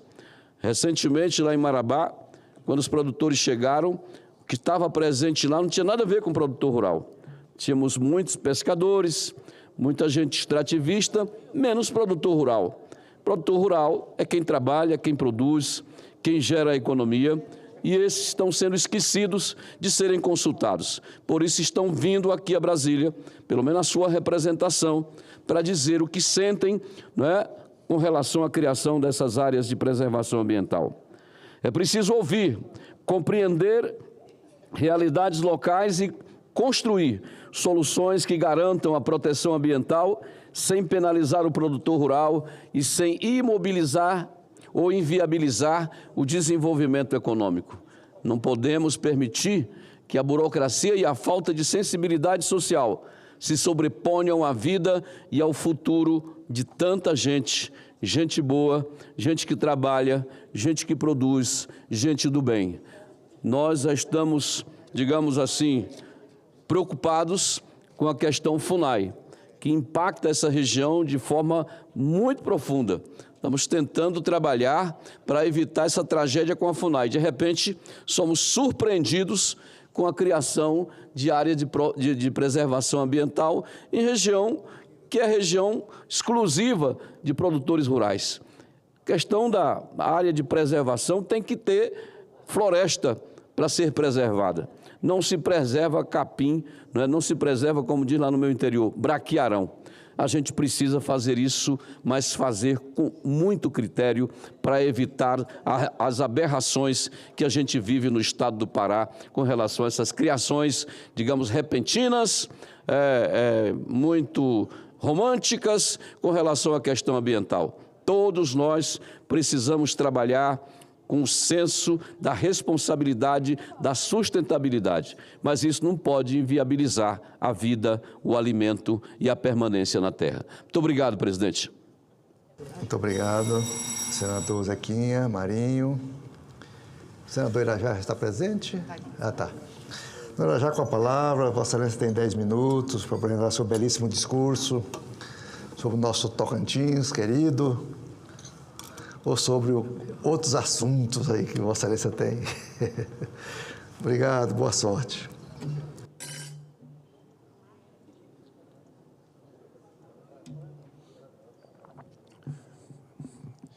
Senhor presidente, senhoras senadoras, senhores senadores, a todos os tocantinenses que nos acompanham pela rádio e também pela TV do Senado Federal. É com grande tristeza, senhor presidente, para nós tocantinenses vermos mais uma vez o nosso amado estado Tocantins envolvido e mergulhado numa lama de corrupção com o afastamento do governador Wanderlei Barbosa. Mas é também, senhor presidente, com um senso de dever cumprido como parlamentar, que volto a essa tribuna para falar sobre este afastamento mais uma vez, mais um capítulo de uma novela que parece mais mexicana, que se muda apenas o enredo, mas que se repetem os mesmos capítulos, que volto para falar desse lamentável e triste episódio de mais um afastamento de um governador de estado do Tocantins pelo Tribunal Superior de Justiça através da Operação Fames, deflagrada pela Polícia Federal nesta manhã de quarta-feira, uma manhã, infelizmente, que entristece a todos nós tocantinenses. A tristeza é porque, mais uma vez, senhor presidente, o nome do nosso estado Tocantins vai para as páginas policiais, mergulhado na lama de corrupção, com mais um governador afastado sobre graves suspeitas de crimes contra o povo que deveria proteger. O ministro do STJ, ministro Mauro Campbell, foi enfático ao justificar o seu voto pelo afastamento do governador Wanderley Barbosa, no âmbito da Operação Fames 19, e declarou que o governador teria transformado o estado do Tocantins em um verdadeiro balcão de negócios. E agora há pouco, senhoras e senhores, a Corte Especial do Superior Tribunal de Justiça decidiu por unanimidade, senhor presidente, referendar a medida cautelar que afastou o governador Wanderley Barbosa por 180 dias do cargo de governador do estado do Tocantins. Não resta dúvidas de que Wanderley Barbosa é mais um daqueles políticos que sujam o nome do nosso estado. São 20 anos, senhor presidente, 20 anos de um ciclo ininterrupto de governadores afastados no Tocantins envolvidos em escândalos. O nosso estado definitivamente precisa dar um basta nessa triste sequência. Por isso, trago o sentimento de certeza de que venho cumprindo o meu papel aqui no Senado Federal e há anos alertando a imprensa, alertando os órgãos de fiscalização como o Tribunal de Contas da União, a nossa CGU, Controladoria Geral da União, e pedindo providências exatamente sobre essas regularidades deflagradas hoje na Operação Fames e que afastou o governador Wanderley Barbosa, alvo da Polícia Federal e do STJ. A investigação, senhor presidente, aponta que mais de 97 milhões de reais foram pagos em contratos de cestas básicas durante a pandemia do coronavírus, um dos momentos mais terríveis da nossa história. Dinheiro que deveria ter chegado na forma de alimento à mesa das famílias tocantinenses, mas foi desviado em esquemas de corrupção. E eu falei disso aqui nessa casa.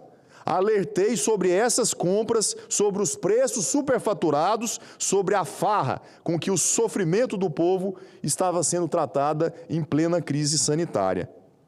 Atentem para este absurdo, senhor presidente. O governador foi afastado do cargo porque estava roubando comida dos mais pobres durante a pandemia do coronavírus. As pessoas morrendo nos hospitais, ficando sem desemprego, passando fome. E o que o Wanderley Barbosa fez? Desviou dinheiro de cestas básicas, na mais e pura crueldade que poderia ter feito. E não é só isso. Dessa tribuna, denunciei também os escândalos na Secretaria de Assistência Social, sobre o aluguel de ambulâncias com graves indícios de corrupção. Falei do comportamento flagrante do então governador Wanderley Barbosa, que admitiu publicamente na imprensa ter recebido de empresários investigados propina naquilo que ele chamou, entre aspas, consórcios entre amigos. Perguntei naquela ocasião, que consórcio é esse? Que amizade é essa que envolve repasses de milhões de reais de empresários para governantes? E quem respondeu hoje, senhor presidente, foi a Polícia Federal. Em abril deste ano, defendi aqui nessa tribuna que Wanderley Barbosa tivesse um pingo de juízo, ou mesmo um pingo de amor pelo estado do Tocantins, e que ele deveria, na verdade, renunciar ao cargo, para que as investigações pudessem avançar. E ainda evitar que o nosso estado do Tocantins passasse por mais esse vexame nacional. E hoje, vemos o que escolheu o benefício próprio e não o Estado do Tocantins. Mas o tempo, senhor presidente, senhoras e senhores senadores, mostra hoje quem estava certo. Nunca se tratou de perseguição política, nem de disputa eleitoral ou qualquer tipo de narrativa que pudesse justificar essa conduta deplorável. Tratava-se e sempre se tratará, da minha parte, da defesa inabalável do Estado Tocantins e da correção da aplicação dos recursos públicos nas ações, principalmente do social. Em 2023, senhor presidente, formalizei denúncias junto ao Tribunal de Contas da União e também à Controladoria Geral da União. As investigações mostraram que parte dessas irregularidades envolvia recursos estaduais e não federais, o que impediu, infelizmente, o avanço das apurações naquele momento. Mas hoje, passado o tempo, e como todos sabem, dizem, o tempo é o senhor da razão, hoje vemos que o nosso trabalho de fiscalização estava correto. Senhoras e senhores, a justiça começa a ser feita, como diz o Evangelho de Lucas 14, porque todo o que se exalta será humilhado, e o que se humilha será exaltado. Essas palavras mostram que se de um lado o orgulho leva à queda, que quem que se exalta e busca ser o centro das atenções não será digno de qualquer honra. Mas aqueles que se colocam em último lugar, que buscam a honra em servir em vez de serem servidos, são aqueles que serão verdadeiramente engrandecidos. Os humilhados serão exaltados. Essa é a promessa que se cumpre também na vida pública, senhor presidente. E é duro para nós tocantinenses termos mais um governador afastado no estado do Tocantins durante quase 20 anos de um ciclo que não parece acabar nunca. É vergonhoso para a história do nosso estado, mas é também, senhor presidente, uma oportunidade de virar essa triste página no estado do Tocantins. O Tocantins precisa e merece de uma gestão organizada, honesta, responsável, comprometida com o bem-estar da população. Eu quero aproveitar esse momento difícil da nossa história, mas também de desejar a boa sorte a agora o empossado governador Laurez Moreira. Ele herda um estado com certeza ferido, desorganizado e marcado pela corrupção, mas terá a chance de corrigir rumos, de resgatar a dignidade da administração pública, de reconstruir a confiança do povo e, sim, de poder inaugurar um novo tempo na história do Tocantins. Quero dizer daqui, de forma pública e transparente, o governador Laurez pode sim contar comigo nesta missão, mas naquilo que for correto, naquilo que for certo, eu estarei sempre ao lado da verdade. Estarei ao lado do que for necessário, senhor presidente, para reorganizar o estado do Tocantins e, se Deus nos permitir, colocar o Tocantins de volta nos trilhos, no ciclo virtuoso. Porque acima de qualquer divergência ou bandeira partidária está o interesse do nosso povo.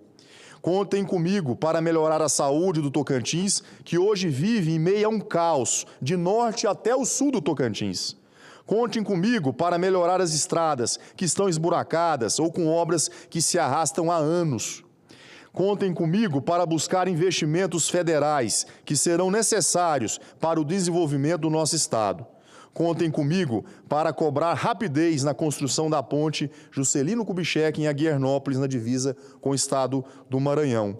Contem comigo para melhorar a educação, combater a violência, investir em programas de emprego. A Justiça, senhor presidente, fez a sua parte. Ela às vezes tarda, mas não. E agora chegou a hora de nós, representantes do povo do estado, de querermos trabalharmos com a verdade pelo Tocantins, melhorando a vida da nossa gente. E repito, este sim é um dia muito triste que mancha a reputação e a história do nosso estado. O estado do Tocantins sendo noticiado nacionalmente e motivo por muitos até de chacota. Mas também é um dia de profunda reflexão e de renovação de esperança de um Tocantins honesto, organizado e possivelmente um estado que dará bons exemplos aos tocantinenses e também ao país. Eu gostaria, senhor presidente, de agradecer a Vossa Excelência pela tolerância do tempo, mas, de fato, é um momento muito triste na história do Estado do Tocantins, de imaginar que, mais uma vez, essa história está se repetindo, de outro governador, mais uma vez, fruto de um arranjo político, ele venceu as eleições democraticamente, mas não fazer jus à confiança e à esperança de milhões de tocantinenses. E, mais uma vez, incorrer nos mesmos erros cometidos por governadores anteriores de praticar a corrupção, de achar que era invisível perante a justiça divina e a justiça dos homens. E, como dizem também as sábias pessoas, dizem que a soberba ela precede a ruína. E é exatamente o que, mais uma vez, se repetiu no estado do Tocantins. Muito obrigado, presidente. Também muito triste, sabe, senador, já por isso, esse acontecimento, porque eu sou tocantinense, né? Você bem sabe que eu sou dali, amo o estado de Tocantins, eu saí lá muito novo, menino ainda, mas eu tenho as raízes lá no estado, um estado maravilhoso, um estado onde a gente tem muitos amigos, é um estado que a gente tem um pedaço do coração lá dentro. Então, essa notícia nos desagrada a todos, chega a ser humilhante para nós todos. E eu sou testemunho do seu trabalho aqui no Senado. Várias vezes você usou a tribuna e fez uma série de denúncias e apontamentos que o pessoal achava que era dor de cotovelo, né? É dor de cotovelo porque não tem espaço no Estado, de oposição, querendo aparecer. E aí está aí agora a hora da verdade, né? Mostrando que as suas denúncias, as suas advertências eram fundamentadas. É uma pena acontecer isso, mas eu parabenizo Vossa Excelência pela coragem, pela sua juventude, pela sua determinação de pesquisar e apresentar fatos concretos que realmente agora foram consumados através das suas denúncias feitas no passado. Parabéns pelo discurso e a minha tristeza pelo acontecimento. Muito obrigado. Obrigado, presidente Confúcio, pelas suas palavras de solidariedade. Eu sei que você, como um tocantinense de coração, quer, como eu, como tantos outros, o bem do nosso Estado. E é muito triste, desde 2006, os tocantinenses estarem assistindo a esse filme de terror, que, na verdade, isso é um filme de terror. Não é possível que, em quase 20 anos, um governador não tenha o bom senso, não tenha a capacidade de iniciar um mandato e terminar o seu mandato. Isso é lamentável e eu espero de verdade que, com essa nova história que se inicia no dia de hoje, com a posse do vice-governador ao governo do estado do Tocantins, que é uma pessoa preparada, que é um homem público que está há 40 anos servindo o estado do Tocantins, que já passou por praticamente todos os cargos eletivos. Foi vereador de Dueré, uma pequena cidade do interior do Tocantins, prefeito de Gurupi, a terceira maior cidade do estado, por 2 vezes, um dos melhores prefeitos da história de Gurupi, deputado estadual por 4 mandatos consecutivos, deputado federal por 2 mandatos consecutivos, vice-governador e que agora ascende ao posto de governador do estado do Tocantins, ou seja, uma pessoa que tem durante 40 anos de vida pública dedicada, uma história dedicada ao Tocantins, com a folha de serviços prestados ao nosso estado, e não há absolutamente nada que possa desabonar a sua biografia e a sua conduta na vida pública. Eu vejo com toda franqueza uma luz no fim do túnel, que o governador Laurez Moreira possa ter muita sabedoria, que Deus possa abençoar os seus passos e as suas decisões que iniciam nesse mandato a partir do dia de hoje. E que nós possamos escrever uma história diferente, senhor presidente, uma história nova, uma história que possa inaugurar um novo tempo no estado do Tocantins. Tempos como de Siqueira Campos, um governador que marcou a sua história, o maior estadista do estado do Tocantins, governador por 4 mandatos no nosso estado, grande responsável pela fundação e criação do Tocantins, sem desmerecer a nenhum outro tocantinense que contribuiu também com a criação do nosso estado, mas tempos que nos deixam muitas saudades de um governador que tenha espírito público, um governador trabalhador, comprometido, competente e que, acima de tudo, trate o dinheiro com a seriedade que merece o dinheiro público. Por isso, fica aqui a minha mensagem ao governador Laurez Moreira, que Deus possa iluminar os passos e também possa abençoar a sua nova jornada, esse novo desafio à frente do governo do Tocantins. Muito obrigado, presidente.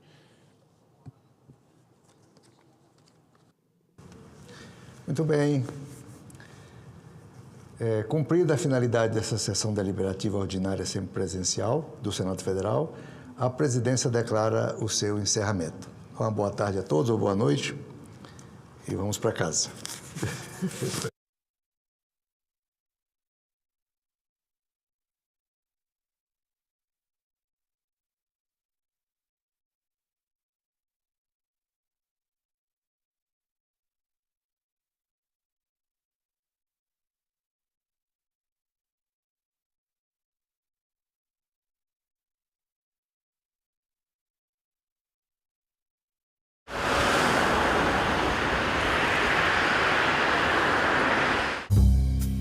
Quem vem lá de João Pessoa até Barreirinhas ou Santo Amaro no Maranhão, você vem ali da Rota das Falésias, Rota do Potiguar. A justificação do projeto diz que ele pretende promover o acesso às unidades e fortalecendo as comunidades tradicionais e povos indígenas, né? Você está falando de desenvolvimento, de geração de emprego, de renda lá. Salão Nobre, hoje, 8 horas da noite, aqui na TV Senado. Tensão em Brasília. Governo federal determina a abertura de comissão parlamentar de inquérito para investigar financiamento ilegal do IBAD a deputados e governadores. Imagine if the Brazilian government were to have funded Barack Obama, had spent $30 million on the campaign in the last campaign, or they had sent money to support the governors of Florida or California in the electoral campaign. Imagine the outcry in the United States if they had done that. Yet Gordon saw nothing wrong with the United States government funding candidates in the campaign, the anti-Goulart candidates in the election of 1962. A eleição em que eu fui candidato, em 62, eu fui procurado por um cidadão que queria me oferecer dinheiro para a campanha. Então eu falei, olha, mas como? Qual é a contrapartida? Não conheço o senhor. Não, nós só queremos que o senhor defenda a democracia. Eu disse, mas para isso o senhor não precisa me dar dinheiro. A partir do atendimento que a Defensoria Pública da União fazia nas suas unidades e nas comunidades remotas por meio de atuações itinerantes, se identificavam que aqueles descontos não eram autorizados pelo segurado. E isso foi identificado pelo Tribunal de Contas da União e pela CGU. Isso foi identificado. Em algum desses casos aí, a autorização ou o serviço oferecido teve a atuação de telemarketing? Já verifiquei que em alguns casos as gravações não correspondem à realidade, ou seja, o segurado não aderiu àquele desconto, ou seja, o termo apresentado ou ele possui uma assinatura falsa ou ele tem uma gravação falsa. A senhora observou que alguma instituição bancária específica se repetia nessa dobradinha de empréstimos consignados e descontos associativos? Algum banco específico verificou essa coincidência? Tem alguns bancos, entidades que são mais problemáticos e elas são apontadas nas diversas ações individuais e nos processos de assistência jurídica. A senhora pode dizer os nomes desses bancos? Teria que me recordar agora quais serão os bancos, que são vários, né, bancos. Todas as denúncias feitas para o INSS e a Previdência entre 19, 20, 21, nenhuma providência adotada, nenhuma ação ajuizada. Por que essa omissão? Várias ações judiciais individuais foram ajuizadas neste período. Ações coletivas foram ajuizadas, uma pelo Ministério Público Federal. O que e como fazer para apoiar alunos com altas habilidades e superdotação? A Assembleia Legislativa leva palestras e exposição a escolas. campanhas para alertar sobre o câncer de pulmão e prevenir o suicídio. Em Camaçari, na Bahia, mulheres que empreendem contam com espaço nobre. Tudo isso no Parlamento Brasil. Parlamento Brasil, toda sexta, 8 horas da noite, aqui na TV Senado.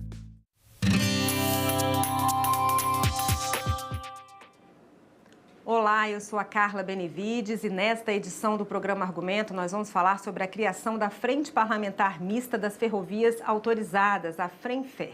Essa frente é composta por deputados e senadores e tem o objetivo de diversificar a logística de transporte no país, hoje ainda muito dependente em 65% do transporte rodoviário. O nosso convidado é o presidente dessa frente, senador Zequinha Marinho. Senador, muito obrigada pela sua presença aqui no programa. Eu que agradeço a oportunidade da gente vir falar sobre um tema que para o Brasil é fundamental, né? E também quando no detalhe ferrovias autorizadas é uma forma do governo trabalhar esse setor de maneira mais inteligente, mais eficiente, menos burocratizado e até mais barato, porque o governo não põe nada, só acompanha e regulamenta.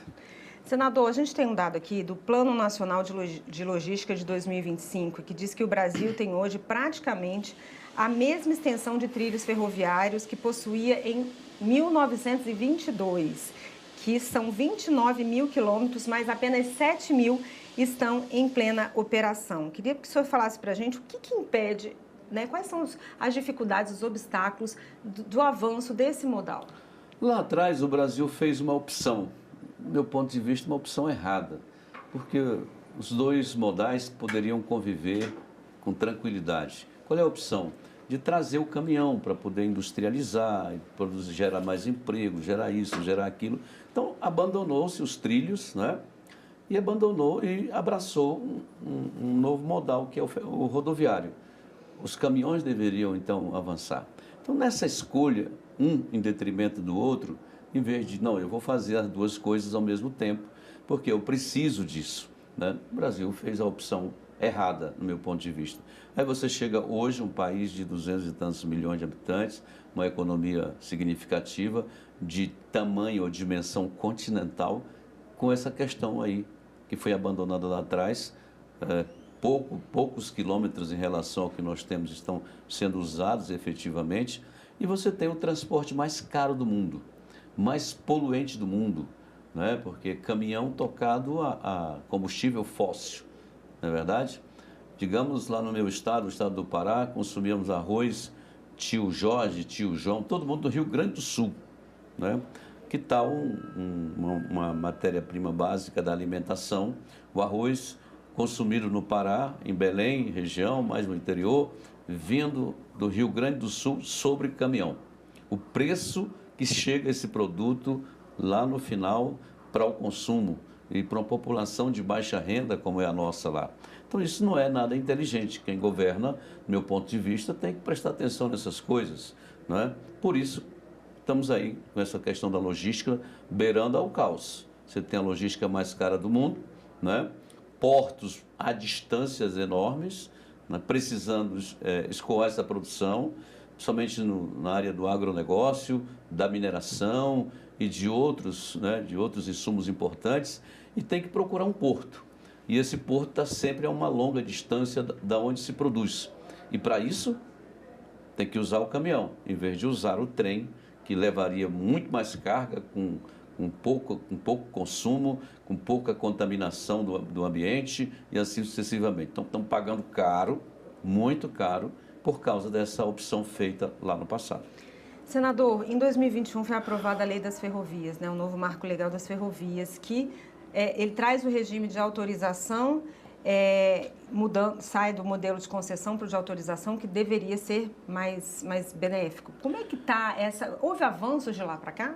Pois é, trabalhamos aqui intensamente um projeto de lei deixado ainda pelo senador José Serra, né, um grande homem dessa nação, pensou isso de maneira muito inteligente, né, e em 2021 esse trabalho se intensificou aqui dentro. O relator, me lembro que foi o senador Jean Paul Prats. Uhum. Quer dizer, depois eu vou te dizer por que eu estou citando esses nomes.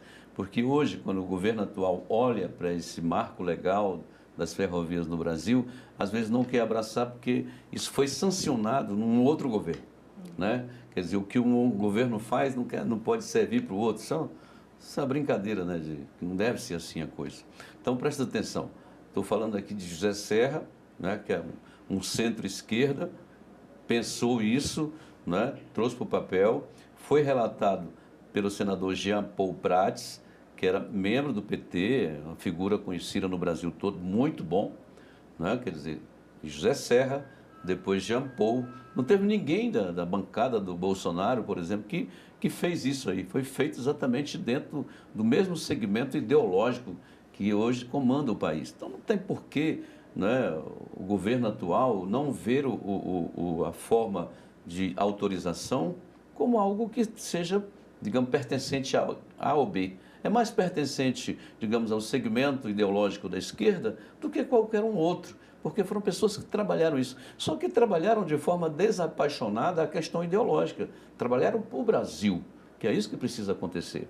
De modo que a gente vê dificuldades nessa frente parlamentar, ela vem para popularizar, né? Para explicar, para fazer o debate político, para convencer aqueles que, de repente, têm alguma dúvida ou são incrédulos com relação a isso, porque, digamos assim, a forma de conceder através da autorização é muito mais simples, muito mais simples. Enquanto na concessão, aquela antiga, tradicional, é uma burocracia, um caminho muito grande a ser percorrido, né? Depois o governo ainda tem que arrumar dinheiro para fazer a parte dele lá dentro.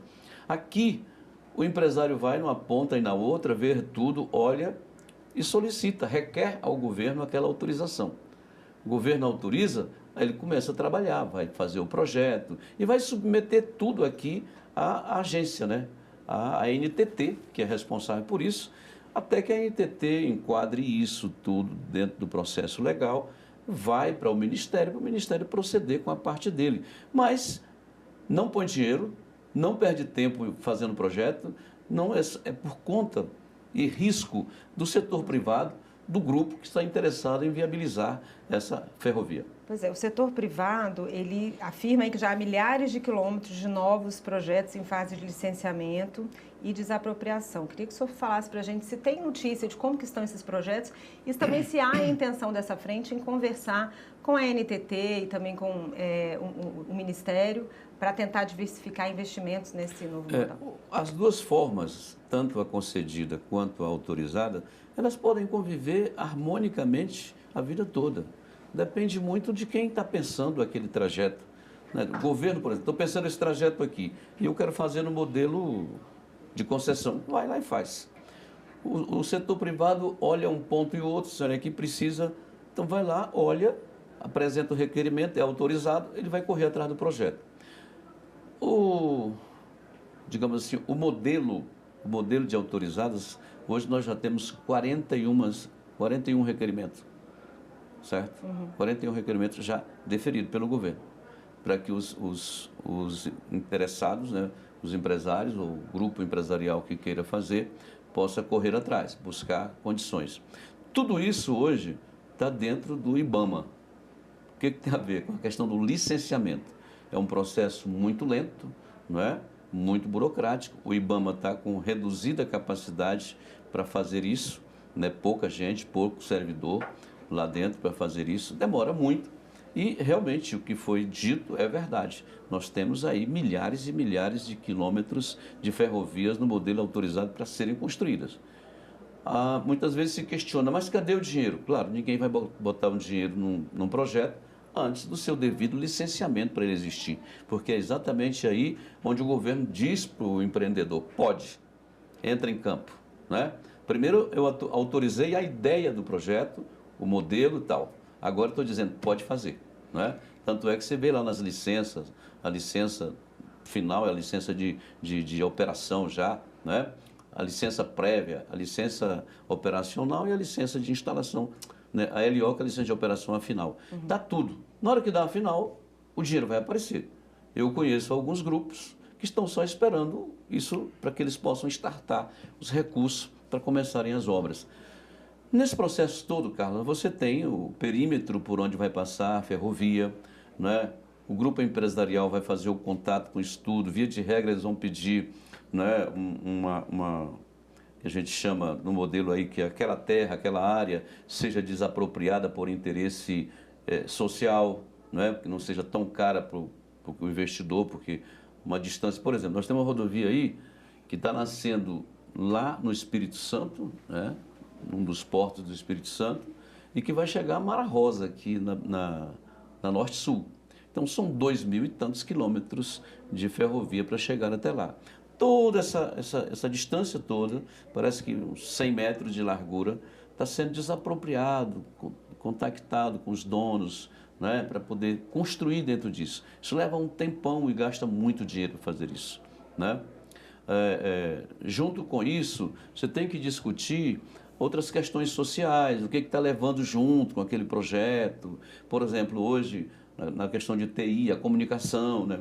Então tem muita coisa que vai não só para explorar, mas também para ajudar aquelas populações que serão impactadas diretamente com aquela ferrovia. Para finalizar, senador, no lançamento da frente, o senhor disse que o objetivo é reduzir custos, tornar o sistema, ampliar o uso das ferrovias, reduzir custos e tornar o sistema de transportes mais eficientes. As ferrovias, elas são ela resume isso tudo.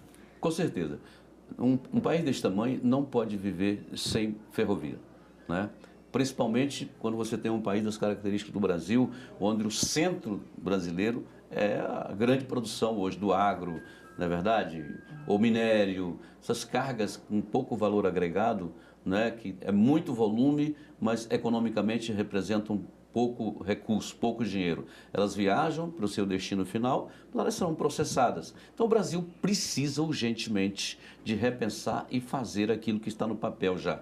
Tanto começado ou iniciado pelo governo na questão das concessões, quanto iniciado pelos grupos empresariais, no caso aí das autorizadas. A gente precisa fazer isso acontecer. Interligar regiões produtivas com outras, muitas vezes está completamente isolada, só usa caminhão, não é? O custo do transporte de caminhão é altíssimo, né? Não dá viabilidade para o projeto. Na hora que você baixa e coloca no modal mais barato, como é a questão do ferroviário, você viabiliza aquele projeto. Então o Brasil hoje pode rapidamente evoluir na sua economia, desde que a logística vá na frente. Não é? E é para isso que nós queremos colaborar. A FRENFER vem exatamente para articular politicamente o que está faltando. Tem que regulamentar esse trecho aqui, tem que negociar com alguém. Nós estamos dispostos a colaborar naquilo que for preciso para que a ferrovia brasileira se torne realidade e solte o Brasil, destrave o Brasil para crescer. Senador, obrigada pelos seus esclarecimentos, sucesso no trabalho da frente. Eu que agradeço a oportunidade de estar aqui mais uma vez. Obrigada, senador. E eu agradeço a você também que nos assistiu. Se você quiser rever esse programa, é só entrar no nosso site, senado.leg.br/tv ou acessar o nosso canal no YouTube. Obrigada pela sua companhia e até o próximo argumento.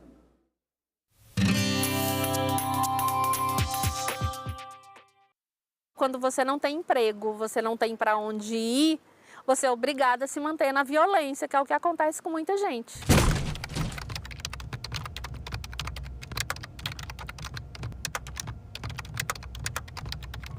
Eu fiquei casada por 22 anos.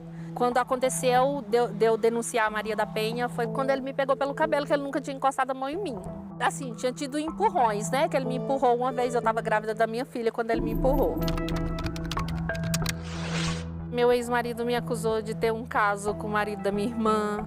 Qualquer homem que se aproximasse de mim, ou até os amigos que eu, na minha casa, quando ia embora, ele virava e falava: você acha que eu não vi você dando trela para fulano?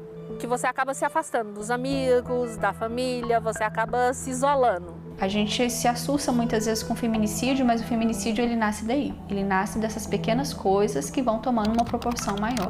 Então, xingamentos, ofensas, essas difamações, não respeitar essa mulher, né, perante terceiros, são um sinal de alerta.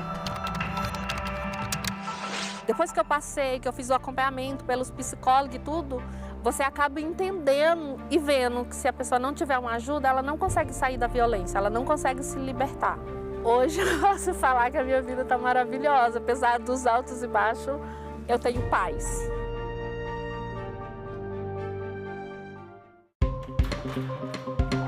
A inteligência artificial pode ser usada para tratamentos terapêuticos? Quais os riscos dessa prática? E como colocar limites? A médica psiquiatra Vanessa Fávaro e o psicólogo do Conselho Federal de Psicologia, Leonardo Martins, respondem a essas e outras perguntas ao vivo. TV Senado Live, nesta sexta, 9 horas da manhã. Nós temos evidência de presença humana na Amazônia que chega a mais ou menos 12 mil anos atrás. E mesmo na Amazônia Central, onde eu trabalhei muitos anos, a gente sabe que tem gente vivendo ali há pelo menos 8.500 anos. A gente está num sítio, né, o sítio Monte Castelo, e se a gente olhar aqui, nessa época do ano dá para ver bem que ele é uma ilha porque tudo aqui em volta está alagado. A gente tem um banhado, que é o Pantanal do Guaporé, que fica alagado, e esse lugar se destaca na paisagem como uma ilha coberta de mata.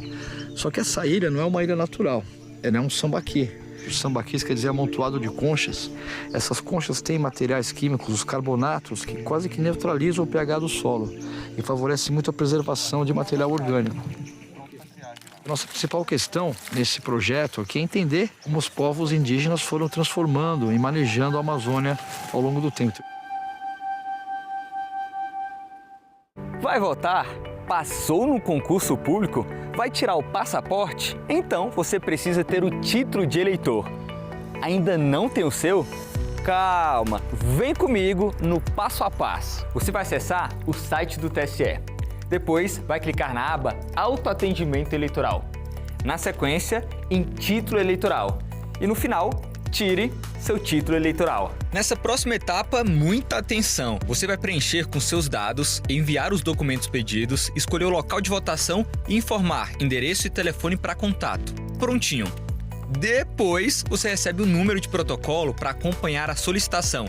E para isso, é só acessar o site, ir em Autoatendimento Eleitoral e depois clicar na aba Acompanhe uma solicitação. Importante, antes de receber a primeira via do título, você tem 30 dias para ir ao cartório eleitoral cadastrar a biometria. Consulte o TRE do seu estado para ver como funciona o agendamento. Lembrando que dá para tirar o título de eleitor com 15 anos, desde que você complete 16 antes das eleições. E militares em serviço obrigatório não podem emitir o documento. Então já sabe, né? Corre para tirar o título de eleitor.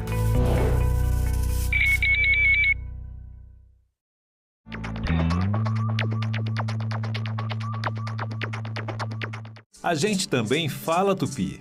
O nome do estado do Piauí vem do tupi e significa Rio dos Piaus ou Rio das Piabas. A palavra é formada a partir de piau, que designa várias espécies de piaus e piabas, peixes de água doce. O termo quer dizer pele manchada, isso porque esses peixes têm listras e marcas escuras nas laterais do corpo. Piau mais I, que significa rio, Piauí. A gente também fala tupi.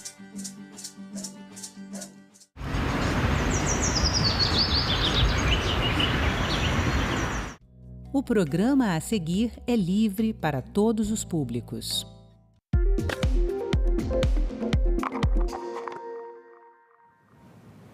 O governo federal retomou as obras da ferrovia Transnordestina, considerada uma prioridade do novo PAC. No trecho pernambucano, que liga Salgueiro ao Porto de Suape, são 548 quilômetros em um investimento de 450 milhões de reais. Começa agora mais um assunto de Estado e hoje a gente vai falar aqui no programa sobre essa ferrovia, além de saúde, emprego, entre outros temas. E para conversar comigo, o nosso convidado de hoje é o senador Humberto Costa, do PT de Pernambuco. Bem-vindo, senador. Obrigado, um prazer poder estar aqui com vocês. Senador, em março desse ano, Pernambuco recebeu mais 64 novas ambulâncias para a renovação da frota do SAMU. 55 municípios serão beneficiados. Gostaria que o senhor comentasse quais têm sido os últimos investimentos em saúde, inclusive oriundos de emendas do seu mandato. Bem, primeiro, para mim é sempre uma alegria poder falar do SAMU, porque foi na minha gestão, eu era o ministro da Saúde, quando nós criamos o SAMU, juntamente com o presidente Lula, foi no primeiro governo do presidente Lula, assim como outros projetos importantes, como a farmácia popular, o Brasil Sorridente, todos são programas do período em que eu, como ministro, né, dei início a cada um deles. Segundo, do ponto de vista dos investimentos de saúde em Pernambuco, eles têm sido extremamente elevados. A grande parte das obras na área da saúde ou das medidas no campo da saúde tem uma participação direta e muito consistente do governo federal, o governo do presidente Lula. Não apenas essa entrega de ambulâncias, que é muito importante porque vai promover um processo de renovação de uma frota que já é um pouco antiga, vários municípios foram contemplados. Eu próprio tive a oportunidade de apresentar emendas parlamentares para que o SAMU destinasse as ambulâncias para aqueles municípios, lógico, tudo dentro dos parâmetros do Sistema Único de Saúde. Nós temos investimentos pesadíssimos do governo federal, por exemplo, na constituição, na construção do Hospital da Criança no Recife. Eu próprio destinei para essa obra 10 milhões de reais e o governo federal entrou com uma parcela muito grande ao lado da prefeitura também, que é a executora dessa obra. O Hospital da Mulher em Caruaru, também uma ação que teve uma participação decisiva do governo federal, e eu, como senador, destinei 5 milhões para que pudesse haver o processo de equipamento do hospital, né? Além de recursos como o custeio da área da saúde no Recife, 2 milhões e meio de reais que eu tive a oportunidade de colocar, o IMIP, que é talvez o principal complexo hospitalar filantrópico do nosso estado, eu tive a oportunidade de destinar mais de 6 milhões de reais para lá. E o governo federal, em todas essas ações, ele é um participante majoritário. Eu diria que a saúde em Pernambuco está mudando fortemente e isso tem um componente importante, lógico, do governo do estado, mas principalmente do governo federal.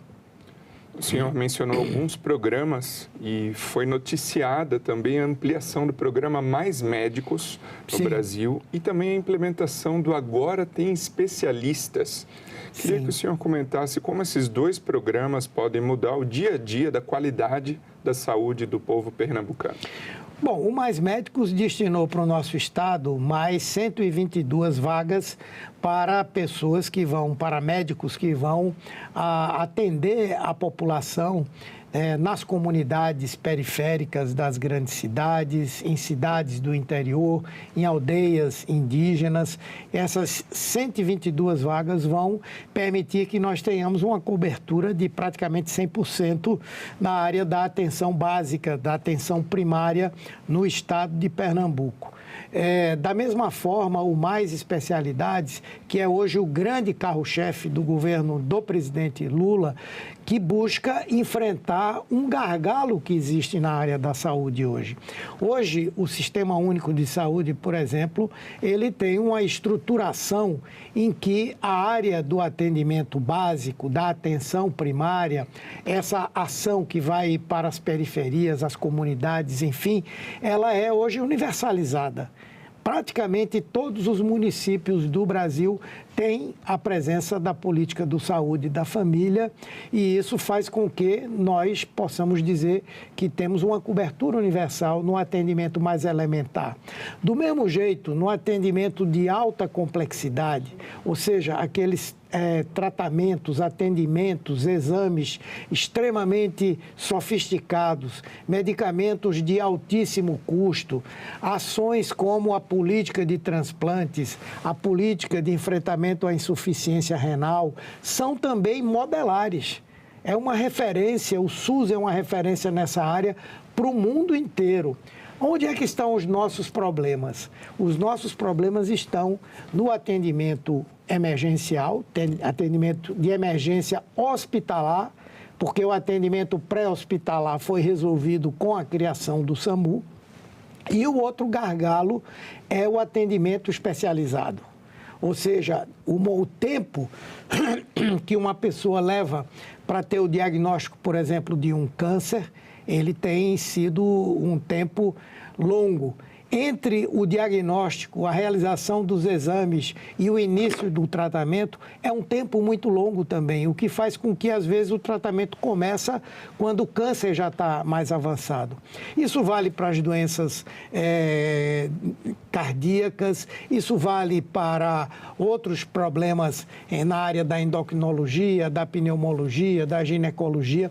Então, o Aqui Tem Especialidade, ele vem justamente para buscar resolver esse gargalo, fazer com que o tempo decorrido entre a consulta, a realização do exame e também o tratamento, ele seja fortemente encurtado.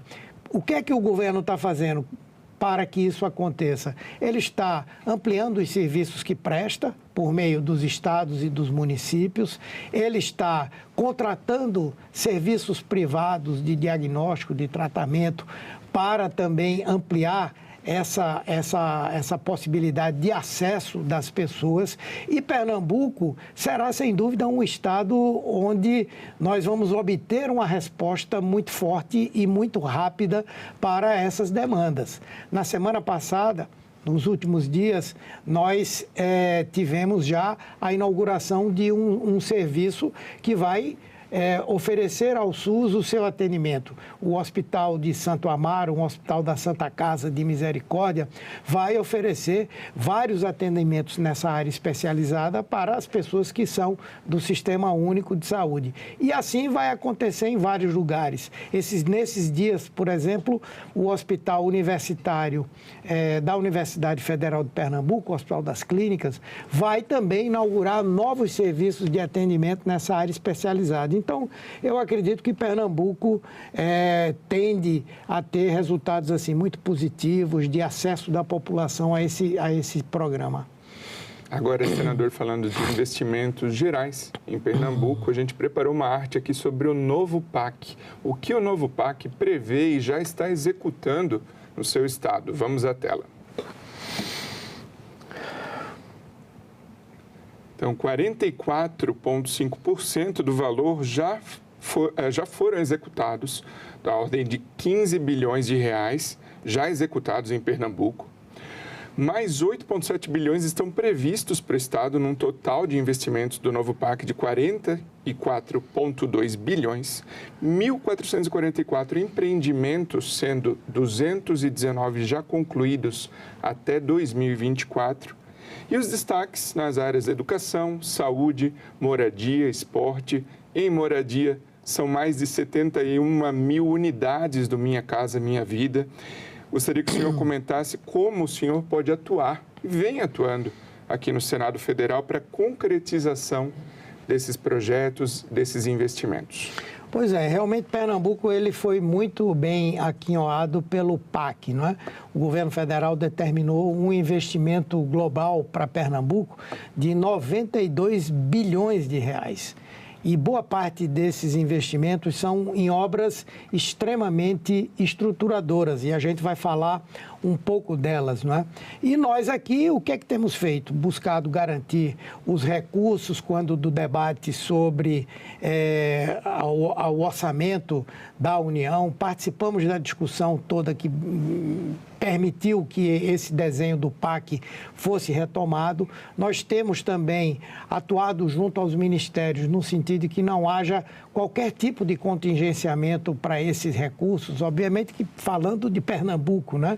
Trabalhamos nessa linha, não somente eu, mas os outros dois senadores de Pernambuco, a senadora Tereza Leitão, o senador Fernando Eire, temos batalhado para que esses recursos do PAC não faltem. E não tem faltado, né?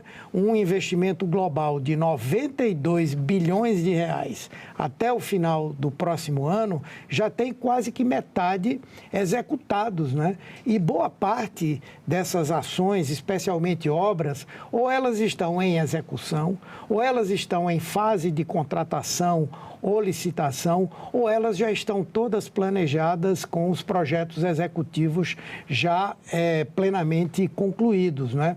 E são obras muito importantes. Por exemplo, essas obras do Minha Casa Minha Vida, mais de 70 mil unidades para um estado como Pernambuco, que ficou os últimos anos sem qualquer obra desse programa, é muito importante, porque essas casas estão destinadas a áreas de baixa renda, estão destinadas a áreas na região rural e a cidades do interior.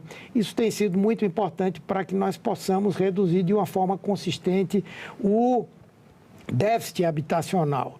Se a gente vai, por exemplo, para a área da educação, em Pernambuco, nós vamos ter a construção de 6 institutos federais de educação, descentralizados, adequados à atividade econômica de cada área. Por exemplo, vamos falar de Goiânia, que é o polo central desse polo automotivo, né? O Instituto Federal vai se instalar em Goiânia e a sua especialização será exatamente a formação de técnicos e de professores e de engenheiros, enfim, com uma habilidade específica nessa área, ou então na área da biotecnologia, porque lá nós temos a Hemobras, que foi uma empresa também que foi instalada lá em Pernambuco no período em que eu era ministro da Saúde também, e hoje é uma referência internacional de qualidade e de ampliação de produção.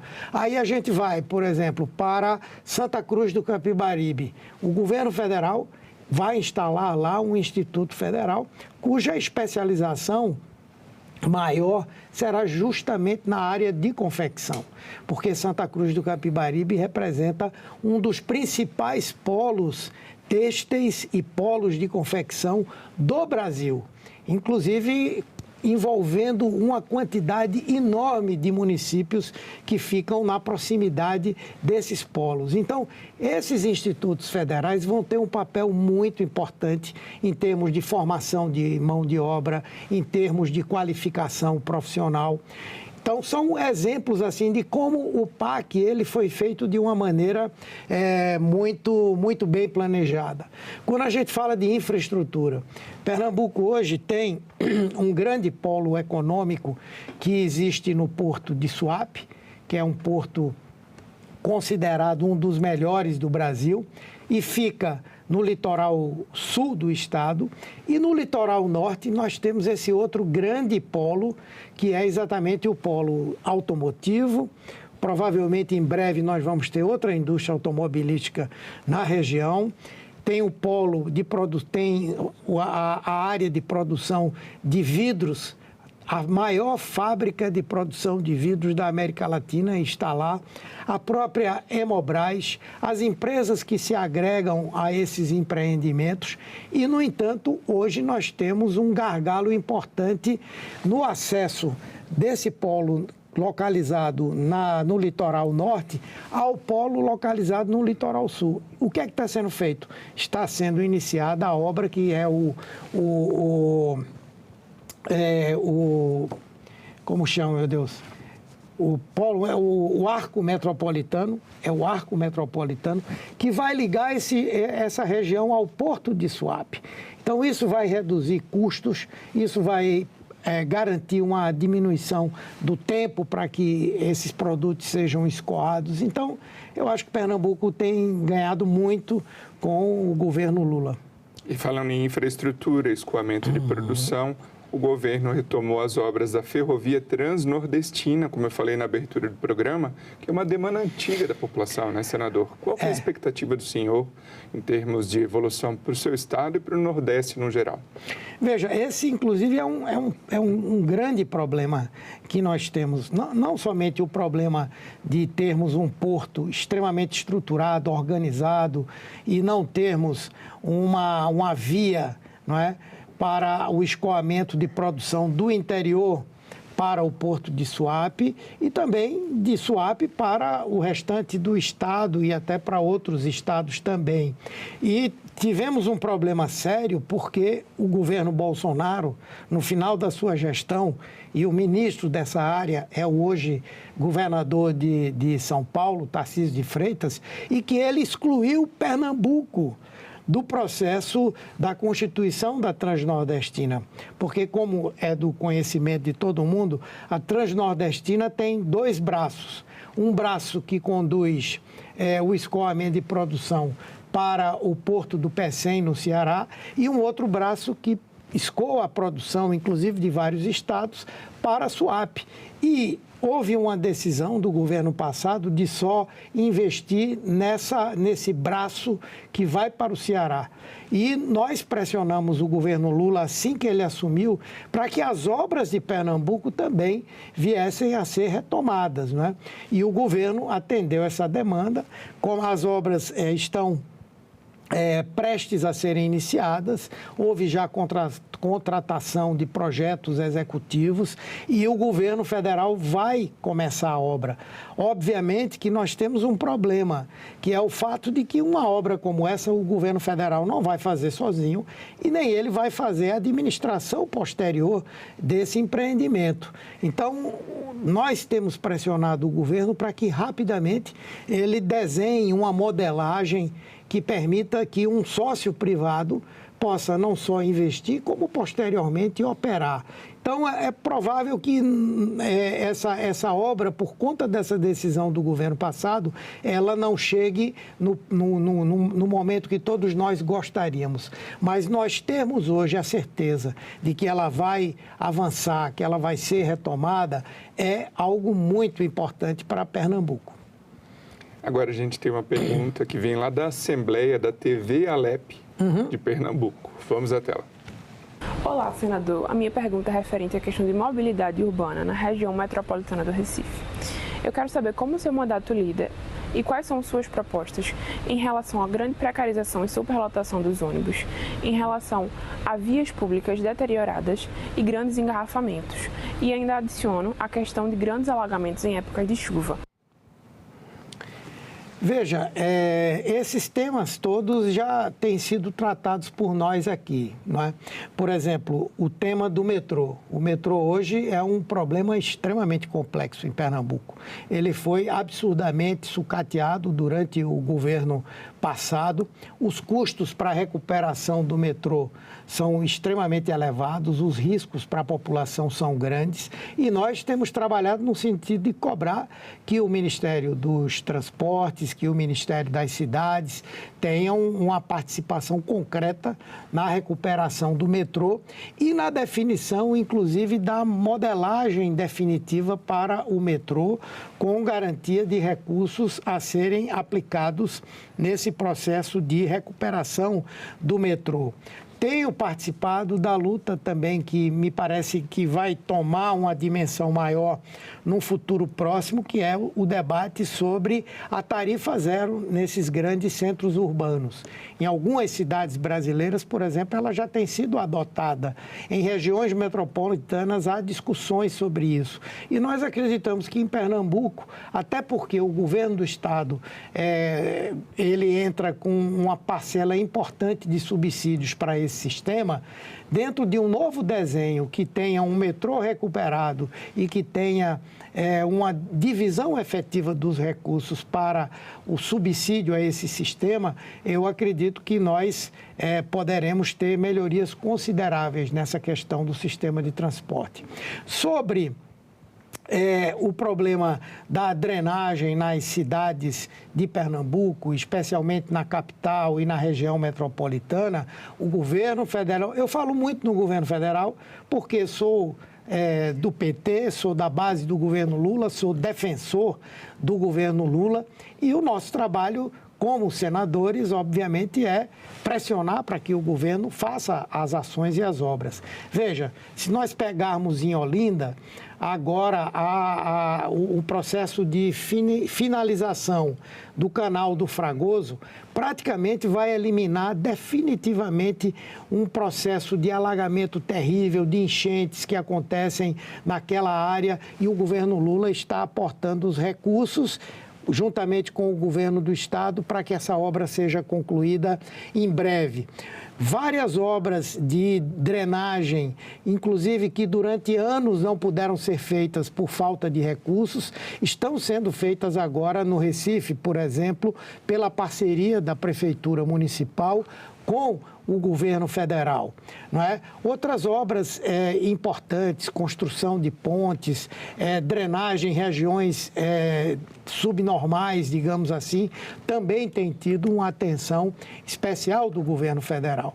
E some-se a isso o fato de que quando a gente está falando em drenagem e a gente está falando em enchentes, nós temos que falar do debate e da constituição da infraestrutura numa região como a metropolitana do Recife, que é rica em morros. E quando essas chuvas acontecem, nós temos desmoronamentos, nós temos mortes.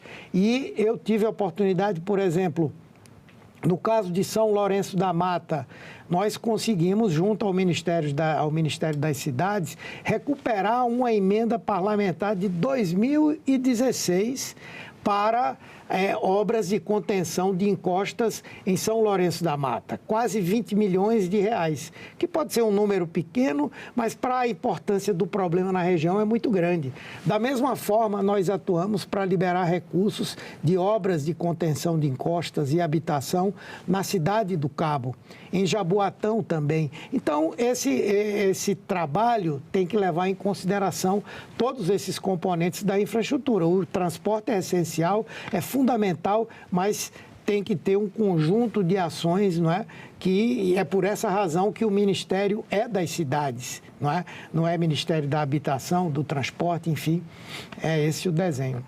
O senhor comentava há pouco sobre o polo industrial automotivo e o senhor atuou ativamente na renovação dos benefícios fiscais para essa região. Queria que o senhor comentasse a importância disso, não só para a manutenção, mas para a geração de novos empregos em Pernambuco. Bem, eu tive a oportunidade de, em vários momentos, atuar na defesa da implantação desse polo, porque ele significa, primeiro, investimentos gigantescos, são gigantescos, da ordem de bilhões. Só em Pernambuco nós vamos ter agora, em breve, mais de 10 bilhões de investimentos da Stellantis, né, que é a produtora de veículos Jeep, Fiat, enfim, que é uma empresa que gera empregos não somente em larga escala, mas extremamente qualificados. São salários melhores, são pessoas que têm uma formação técnica maior, uma mão de obra que é qualificada, e isso tudo tem um efeito gigantesco em toda aquela região. Eu tive a oportunidade de, quando houve a prorrogação do sistema automotivo para o Nordeste e o Centro-Oeste, ter sido o relator no Senado desse projeto de prorrogação. Foi isso que permitiu que a Stellantis, a Fiat, se instalasse lá em Pernambuco. Lógico que houve os investimentos do governo estadual, à época o governador era Eduardo Campos, então conseguimos a instalação. Depois, quando houve agora o debate sobre a reforma tributária, houve muitos riscos de que nós tivéssemos o desmonte desse sistema de incentivos que é fundamental para a manutenção desses empreendimentos no Estado. E eu tive a oportunidade de, nesse processo da reforma tributária, exercer um papel importante de articulação da nossa bancada, de conversas com lideranças de outro partido. Acho que o senador Eduardo Braga, que foi o relator da reforma, não aguentava mais me ver de tantas e tantas vezes que nós fomos lá brigar, porque as empresas que estão instaladas no sul do país, algumas delas, por exemplo, revendem no Brasil veículos que são produzidos na Argentina com imposto zero. E, no entanto, essas empresas não queriam que o Nordeste pudesse incentivar nos seus estados essas empresas para que nós pudéssemos ter uma indústria com a característica mais avançada de qualidade, e foi uma luta muito grande, mas conseguimos. E é importante, eu falo muito no presidente Lula, mas para Pernambuco ele é realmente alguém que olha para aquele estado o tempo inteiro. A palavra final para dizer que a prorrogação dos benefícios devia acontecer e que também na reforma tributária os benefícios que já foram concedidos deveriam permanecer dentro daquele período de transição, foi o presidente Lula. Então, nós estamos sempre nessa luta, mas sempre com esse respaldo do presidente da República, né? Muito obrigado, senador Humberto Costa, pela participação aqui no Assunto do Estado. É um prazer estar aqui com vocês e falar de Pernambuco.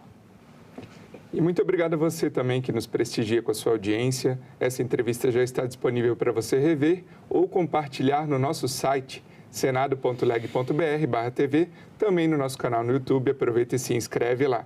Até o próximo Assunto do Estado.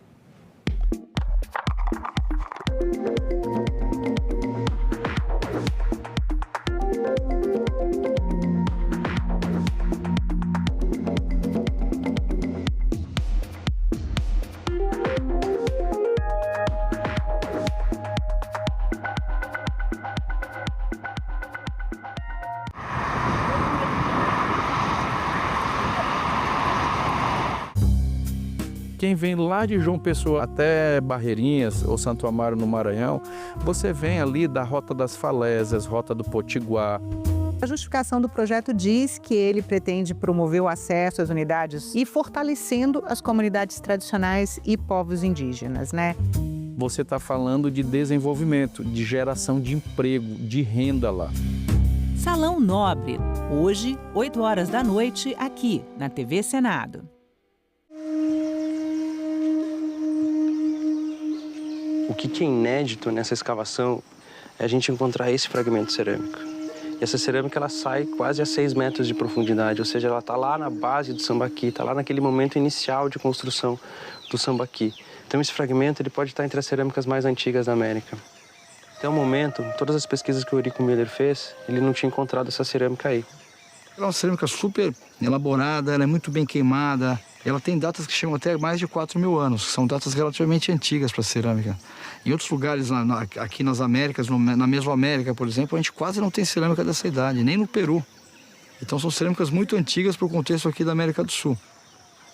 Olha só, ela é toda achurada, tem essa alça bem pequenininha, igual as panelas grandes, só que essa é bem menor. Agora por quê? Será que era para consumir alguma coisa, guardar pimenta? Olha só. Essa é a primeira que sai, depois de muitos anos de campo aqui.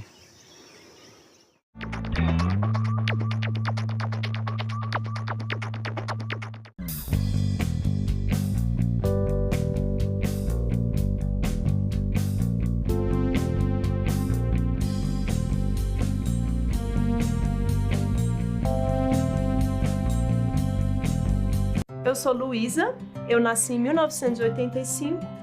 Eu já sabia desde muito nova o que eu queria fazer. Eu era uma péssima aluna e, curiosamente, na vida adulta eu virei uma professora. Talvez por ter sido essa aluna com muita dificuldade, eu tenha desenvolvido uma empatia. Sou professora de artes visuais, me especializei em arte e ditadura, por isso que o tema de democracia é muito caro para mim, é muito importante. A democracia sempre foi um valor, um farol que me guiou. Então, eu acho que um sistema democrático saudável, fortalecido, ele deve assegurar os mesmos direitos para todos, independente da sua raça, da sua condição de gênero, sexual, da região, das formas de vida, de como vive. Eu sou Luísa e eu nasci com a democracia.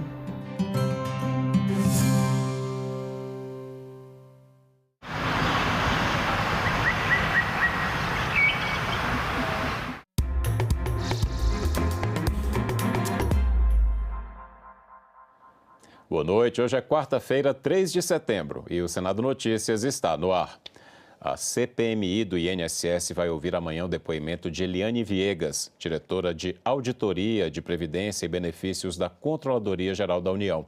Em 2024, a CGU analisou os descontos em aposentadorias e pensões e identificou a necessidade de correção nessas deduções. A comissão também deve votar 56 requerimentos, entre eles o que pede à CGU informações sobre procedimentos de fiscalização dos ressarcimentos às vítimas das fraudes.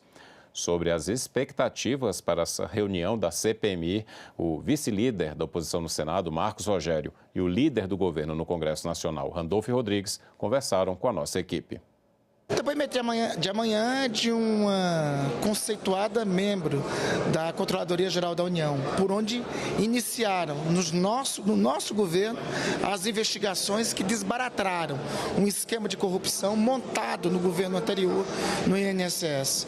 Então acho que vai ser um depoimento que elucidará muitas informações sobre como esse esquema funcionou, como esse esquema foi instaurado dentro do INSS e, sobretudo, como a Controladoria Geral da União, do nosso governo, atuou para desbaratar esse movimento fraudulento que lesou aposentados e pensionistas. As associações alegaram à Controladoria Geral da União que tiveram a autorização ou a adesão, dos associados, dos aposentados. Então, eu estou solicitando que a CGU encaminhe à CPMI as gravações que demonstram justamente essa confirmação de que o aposentado realmente concordou em se associar, concordou com o desconto associativo. Caso contrário, nós estamos diante de uma situação em que houve um golpe aos aposentados, ou seja, fizeram aí uma adesão em massa sem a devida autorização. Portanto, descontos ilegais, descontos criminosos. Os senadores aprovaram hoje em plenário 3 acordos internacionais. O primeiro, entre Brasil e Turquia, prevê a cooperação na indústria de defesa. O segundo acordo, com o Chile, é um protocolo para evitar a dupla tributação e prevenir a evasão fiscal. O último acordo, com a Índia, trata da cooperação e facilitação de investimentos entre os dois países. Famílias de baixa renda podem ficar isentas do pagamento da conta de luz em casos de pouco consumo. É o que prevê o relatório aprovado na comissão mista que analisa a medida provisória que altera legislações do setor elétrico no país.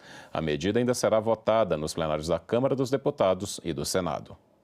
O relatório aprovado reformula a tarifa social de energia elétrica, com isenção total de pagamento da conta de luz para famílias de baixa renda, que consumam até 80 kWh por mês. Atualmente, a tarifa social concede descontos entre 10% e 65% para consumo mensal de até 220 kWh. O texto aprovado também isenta as famílias inscritas no Cadastro Único, com renda entre meio e um salário mínimo, da conta de desenvolvimento energético, a CDE, se consumirem até 120 kWh mensais. A CDE é um valor cobrado todos os meses na conta de energia elétrica e que ajuda a financiar o setor. Eu gostaria sim que a 1.300 tratasse de muitos outros temas. E a gente ia debater aqui, talvez, dias para poder chegar ou não chegar na redação que a gente gostaria ou que achasse a mais apropriada. Mas esse foi o possível. E eu quero acreditar, Afonso, que a gente vai fazer um bom debate na 1.304, que a gente vai conseguir incluir as coisas que precisam ser incluídas na 1.304, mas eu quero também que a gente não perca tempo e a gente não prejudique um tema importante, que é o prazo para poder votar a tarifa social, que vai atender milhões de brasileiros. Por isso, presidente, eu queria pedir para que a gente pudesse votar o relatório na forma como foi apresentada. Em votação, o relatório. Os parlamentares que concordam permanecem como se encontram. Aprovado o relatório, que passa a constituir o parecer da comissão. A comissão mista que discute a medida provisória 1303 ouviu hoje especialistas em tributos e representantes da indústria e do setor financeiro. A medida provisória 1303, que tributa investimentos e ativos virtuais, foi debatida em audiência pública na comissão mista que estuda o assunto. A superintendente do Banco Nacional de Desenvolvimento Econômico e Social falou sobre o mercado. Ter o mercado em prazos e condições compatíveis para casar com o funding público, não só do BNDES, como de outros atores institucionais, é fundamental, né? E claro, garante, obviamente, acesso a mais recursos no futuro para que a gente possa dar andamento a esse conjunto de setores e de investimentos que estão acontecendo no país. A MP 1303 foi elaborada para compensar a revogação do aumento do Imposto sobre Operações Financeiras, o IOF, e determina a tributação de fundos de investimentos, como letras de créditos e fundos imobiliários, e amplia a tributação sobre as apostas de cota fixa, as BETs. O presidente executivo da Associação Brasileira da Infraestrutura e Indústria de Base indagou a eficácia da MP. É um choque negativo num ciclo virtuoso da infraestrutura com consequências negativas sobre a competitividade da nossa economia, redução da arrecadação líquida de tributos. Então, o que está na medida provisória não é verdadeiro. Nós colocamos um exército para discutir. Não digam que isso é para substituir a questão do IOF, que não é verdadeiro. É só calcular. Temos redução do funding para infraestrutura, a LCD e debêntures incentivadas e a debênture de infraestrutura. Debênture incentivada afeta a remuneração dos tomadores, LCD afeta a capacidade de geração de captação dos bancos de fomento, debêntures de infraestrutura afeta a captação junto a investidores institucionais. Pelo amor de Deus, geramos 10 anos trabalhando nisso e com o incentivo do próprio governo para a infraestrutura para que isso fosse aprovado recentemente e agora se tira isso numa penada sem uma discussão com o setor de atividade. A representante da Queiroz Maluf Reis Advogados questionou a regulação proposta no texto. É por isso que eu lanço aqui a questão, como equipe econômica tão competente, se não há realmente nenhum outro modo de regular o volume desses títulos que não seja esse mecanismo que acaba um financiamento importante de um setor tão relevante para a nossa economia, que destrói um mercado de capitais que estava se formando, concentra no BNDES o financiamento e, portanto, demanda mais recursos do Tesouro, recursos que estavam sendo aportados pelo mercado de capitais. Então, será que não encontramos uma outra via, não só para o passado, deputado, mas também para o futuro? A Comissão de Fiscalização e Controle vai investigar possíveis irregularidades na gestão dos Correios. A proposta foi aprovada na reunião realizada hoje. De acordo com a proposta apresentada pela senadora Damares Alves e relatada pelo senador Flávio Bolsonaro, a investigação seria feita pela comissão com o apoio do Tribunal de Contas da União, o TCU. A intenção, segundo a autora, é investigar denúncias recentes de má gestão, desvio de recursos, interferência político-partidária, fraudes operacionais e descumprimento de normas legais e contábeis na administração da Empresa Brasileira de Correios e Telégrafos. A Constituição atribui ao Congresso o dever de fiscalizar os atos da administração pública direta e indireta. São gravíssimas as denúncias apontadas. Todo o planejamento para coleta de informações oitiva de pessoas importantes dentro da instituição dos Correios, a oitiva de servidores e até possíveis visitas em loco, eu acredito que vão consubstanciar, presidente Irã, um relatório que seja fidedigno a toda suspeita que recai sobre os desvios bilionários e aos crimes cometidos contra as diversas pessoas dentro da própria instituição dos Correios. O senador Rogério Carvalho reclamou que a proposta foi aprovada de forma apressada, sem espaço para discussão. O que nós vimos aqui hoje foi uma manobra para poder aprovar de forma assodada, porque não é assodada porque teve 1, 2, 3 reuniões, é porque não deu espaço para o contraditório na hora do debate da votação final. O senhor falou, o senhor abriu, fechou, dentro de 7 minutos... certo? O senhor colocou em votação a questão mais importante da pauta. O que eu vou fazer, senhor presidente, é encaminhar para a presidência do Senado, certo? As questões relacionadas ao descumprimento do regimento interno do Senado Federal sobre a extrapolação das competências desta comissão para que a gente possa colocar a investigação, a proposta de fiscalização dentro do que rege o regulamento do Senado. Eu queria deixar bem claro a Vossa Excelência que eu não cerceio direito de ninguém, muito menos de Vossa Excelência. O senhor chegou atrasado na reunião, só isso. Então não há que se discutir. Eu não posso abrir a discussão para quem não está aqui. A Comissão de Fiscalização e Controle também aprovou um projeto que obriga os planos de saúde a comunicar ao consumidor de modo individualizado o descredenciamento ou substituição de prestador de serviço de saúde. A lei dos planos de saúde permite que a operadora substitua um prestador de serviço por outro prestador equivalente. E os consumidores devem ser comunicados com 30 dias de antecedência. No caso específico da substituição de hospitais, a comunicação deve ser feita também à Agência Nacional de Saúde, ANS. O texto aprovado pela comissão quer garantir que o consumidor não seja pego de surpresa. Ele estabelece que o aviso de descredenciamento de hospital ou outro prestador de serviço deve ser feito por meio do canal de comunicação indicado pelo consumidor e que permita que ele possa comprovar o recebimento. Caso o consumidor não indique a melhor forma de receber a comunicação eletrônica de maneira individualizada, a obrigação do fornecedor permanecerá incólume e ele terá que adotar um meio de comunicação à sua escolha que permita comprovar o recebimento da mensagem pelo consumidor. Este projeto, de autoria do senador Wilder Moraes, tem decisão terminativa e segue direto para votação na Câmara dos Deputados, a não ser que haja um requerimento para votação em plenário. A Comissão de Agricultura realizou hoje audiência pública para discutir propostas de melhorias no PNRA, Programa Nacional de Reforma Agrária.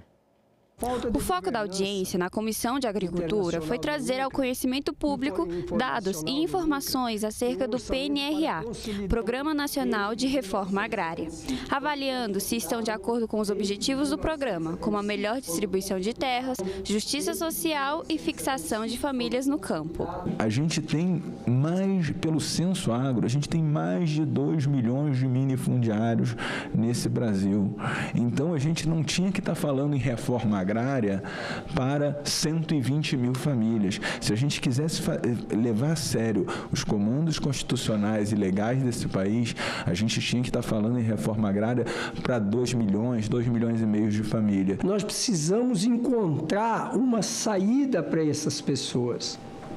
Porque hoje o que está acontecendo, vocês estão vendo pelo Brasil afora, principalmente na região norte, se destruindo as casas, destruindo o curral, destruindo a propriedade, expulsando essas pessoas do campo. A reforma agrária é uma política econômica, né? Não é uma política social apenas.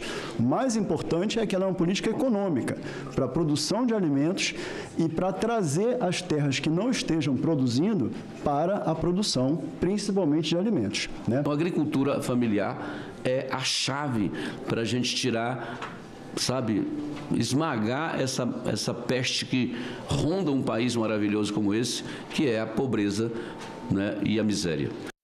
Pacientes com amiloidose hereditária, uma doença rara, pediram em audiência pública na Comissão de Ciência e Tecnologia a incorporação de novos medicamentos no SUS.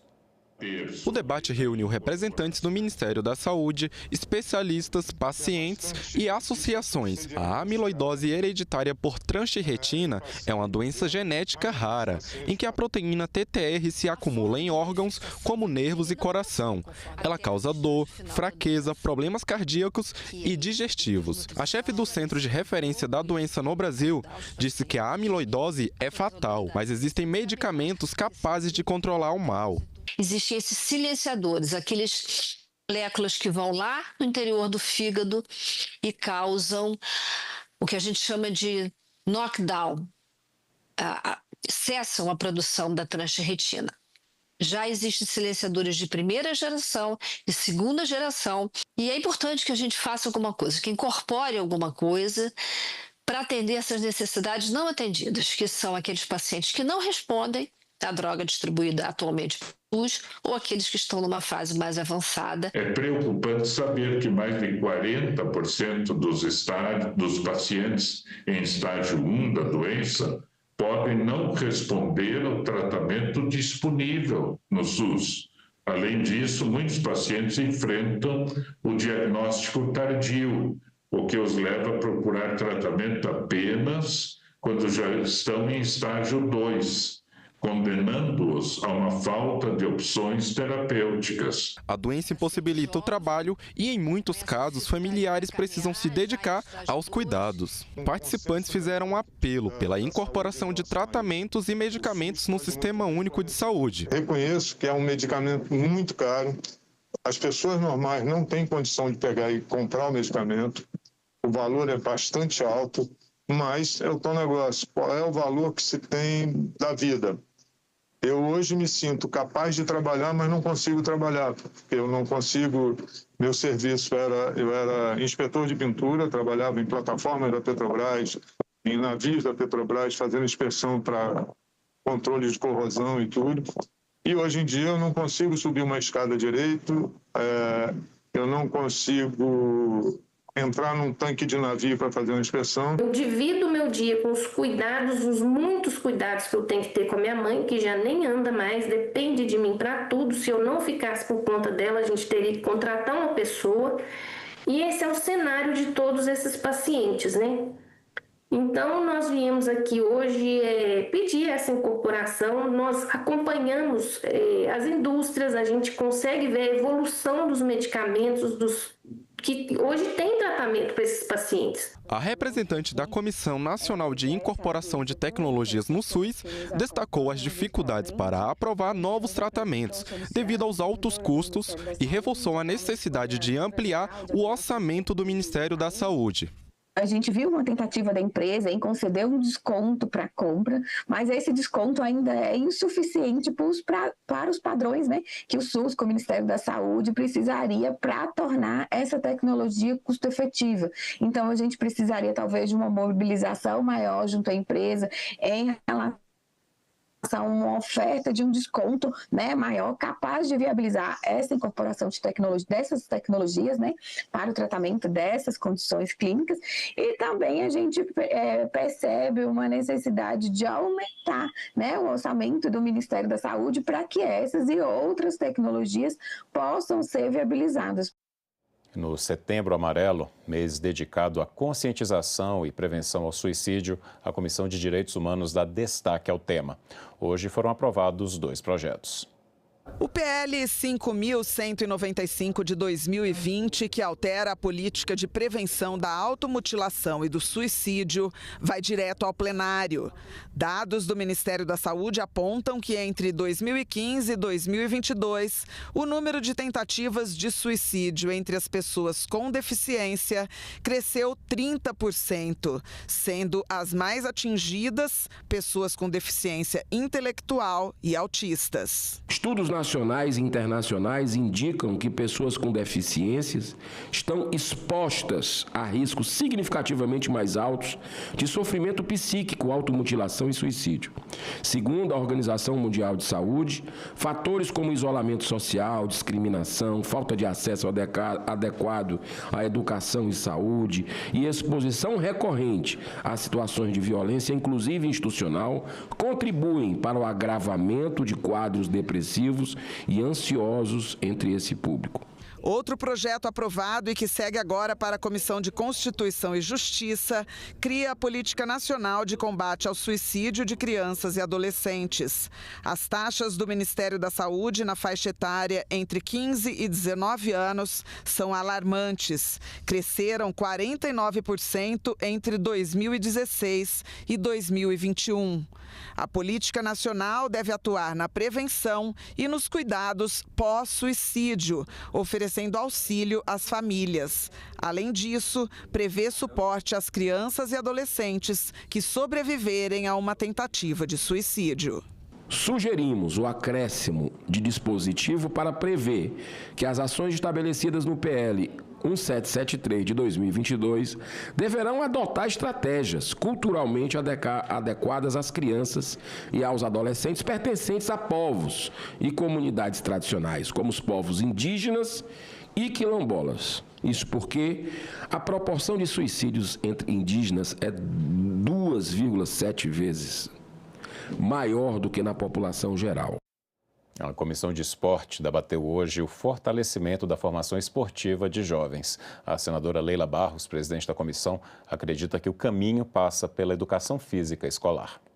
A Comissão de Educação, de Esporte, ela tem uma função nesse sentido, de fazer o debate do como que nós vamos trabalhar uma política pública que oportunize o acesso daquela criança, já nos anos iniciais, na escola, né, ou seja, em suas comunidades, ter o acesso à educação física, atividade física, principalmente a escolar. O que nós estamos tratando hoje é algo que a gente sabe que futuramente pode impactar na segurança, porque aquele jovem, quando ele está na escola, num contraturno, praticando um esporte, ele está fora do assédio da violência, ou mesmo o sistema de saúde, porque ele pode se tornar um adulto obeso, com sérios comprometimentos de saúde. Então, nós estamos tratando disso com muita seriedade, para além de alto rendimento e de resultados.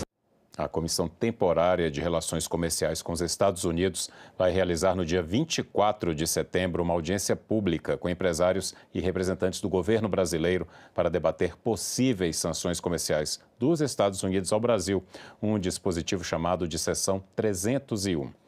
O presidente da comissão, senador Nelsinho Trade, conversou com a nossa equipe sobre o assunto.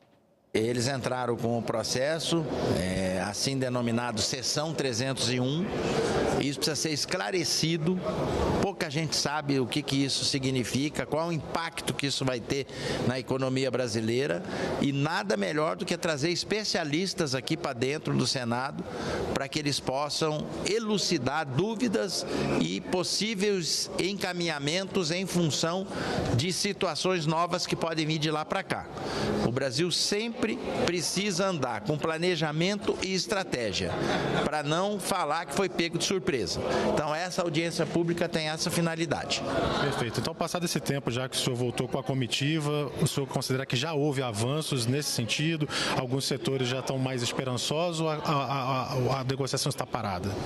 Já houve avanço, o canal continua aberto, nós vamos também, tirado da reunião, estimular novos contatos com os mesmos atores que nos receberam, porque eles se sensibilizaram, fazer com que isso não caia no esquecimento, que não se esfrie, porque o que está ruim pode ficar muito pior. Então a gente tem que se antecipar e evitar que isso aconteça.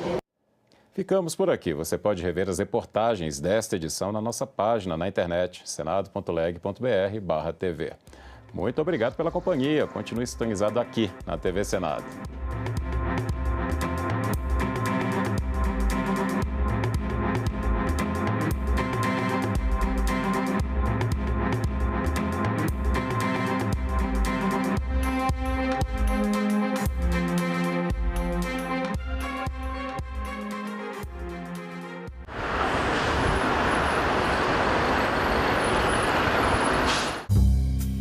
Quem vem lá de João Pessoa até Barreirinhas ou Santo Amaro no Maranhão, você vem ali da Rota das Falésias, Rota do Potiguar.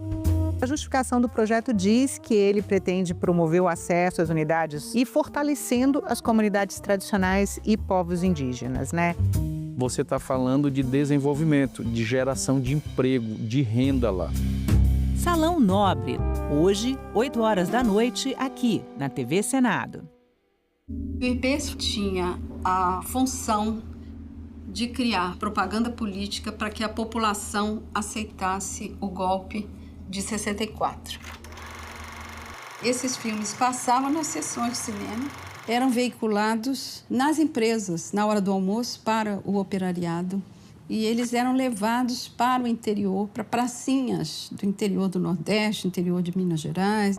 Leve à compreensão do homem, do povo, o valor da sua empresa para a comunidade brasileira. Media operations, labor operations, helping to support strikes, planting false articles in the newspapers, that kind of thing, which frankly is the CIA's bread and butter in a lot of countries where it's trying to orchestrate instability and overthrow. Não havia nem um minuto no Brasil, das 24 horas do dia, em que não houvesse uma emissora financiada pelo IBAT dizendo algo contra o presidente João Goulart.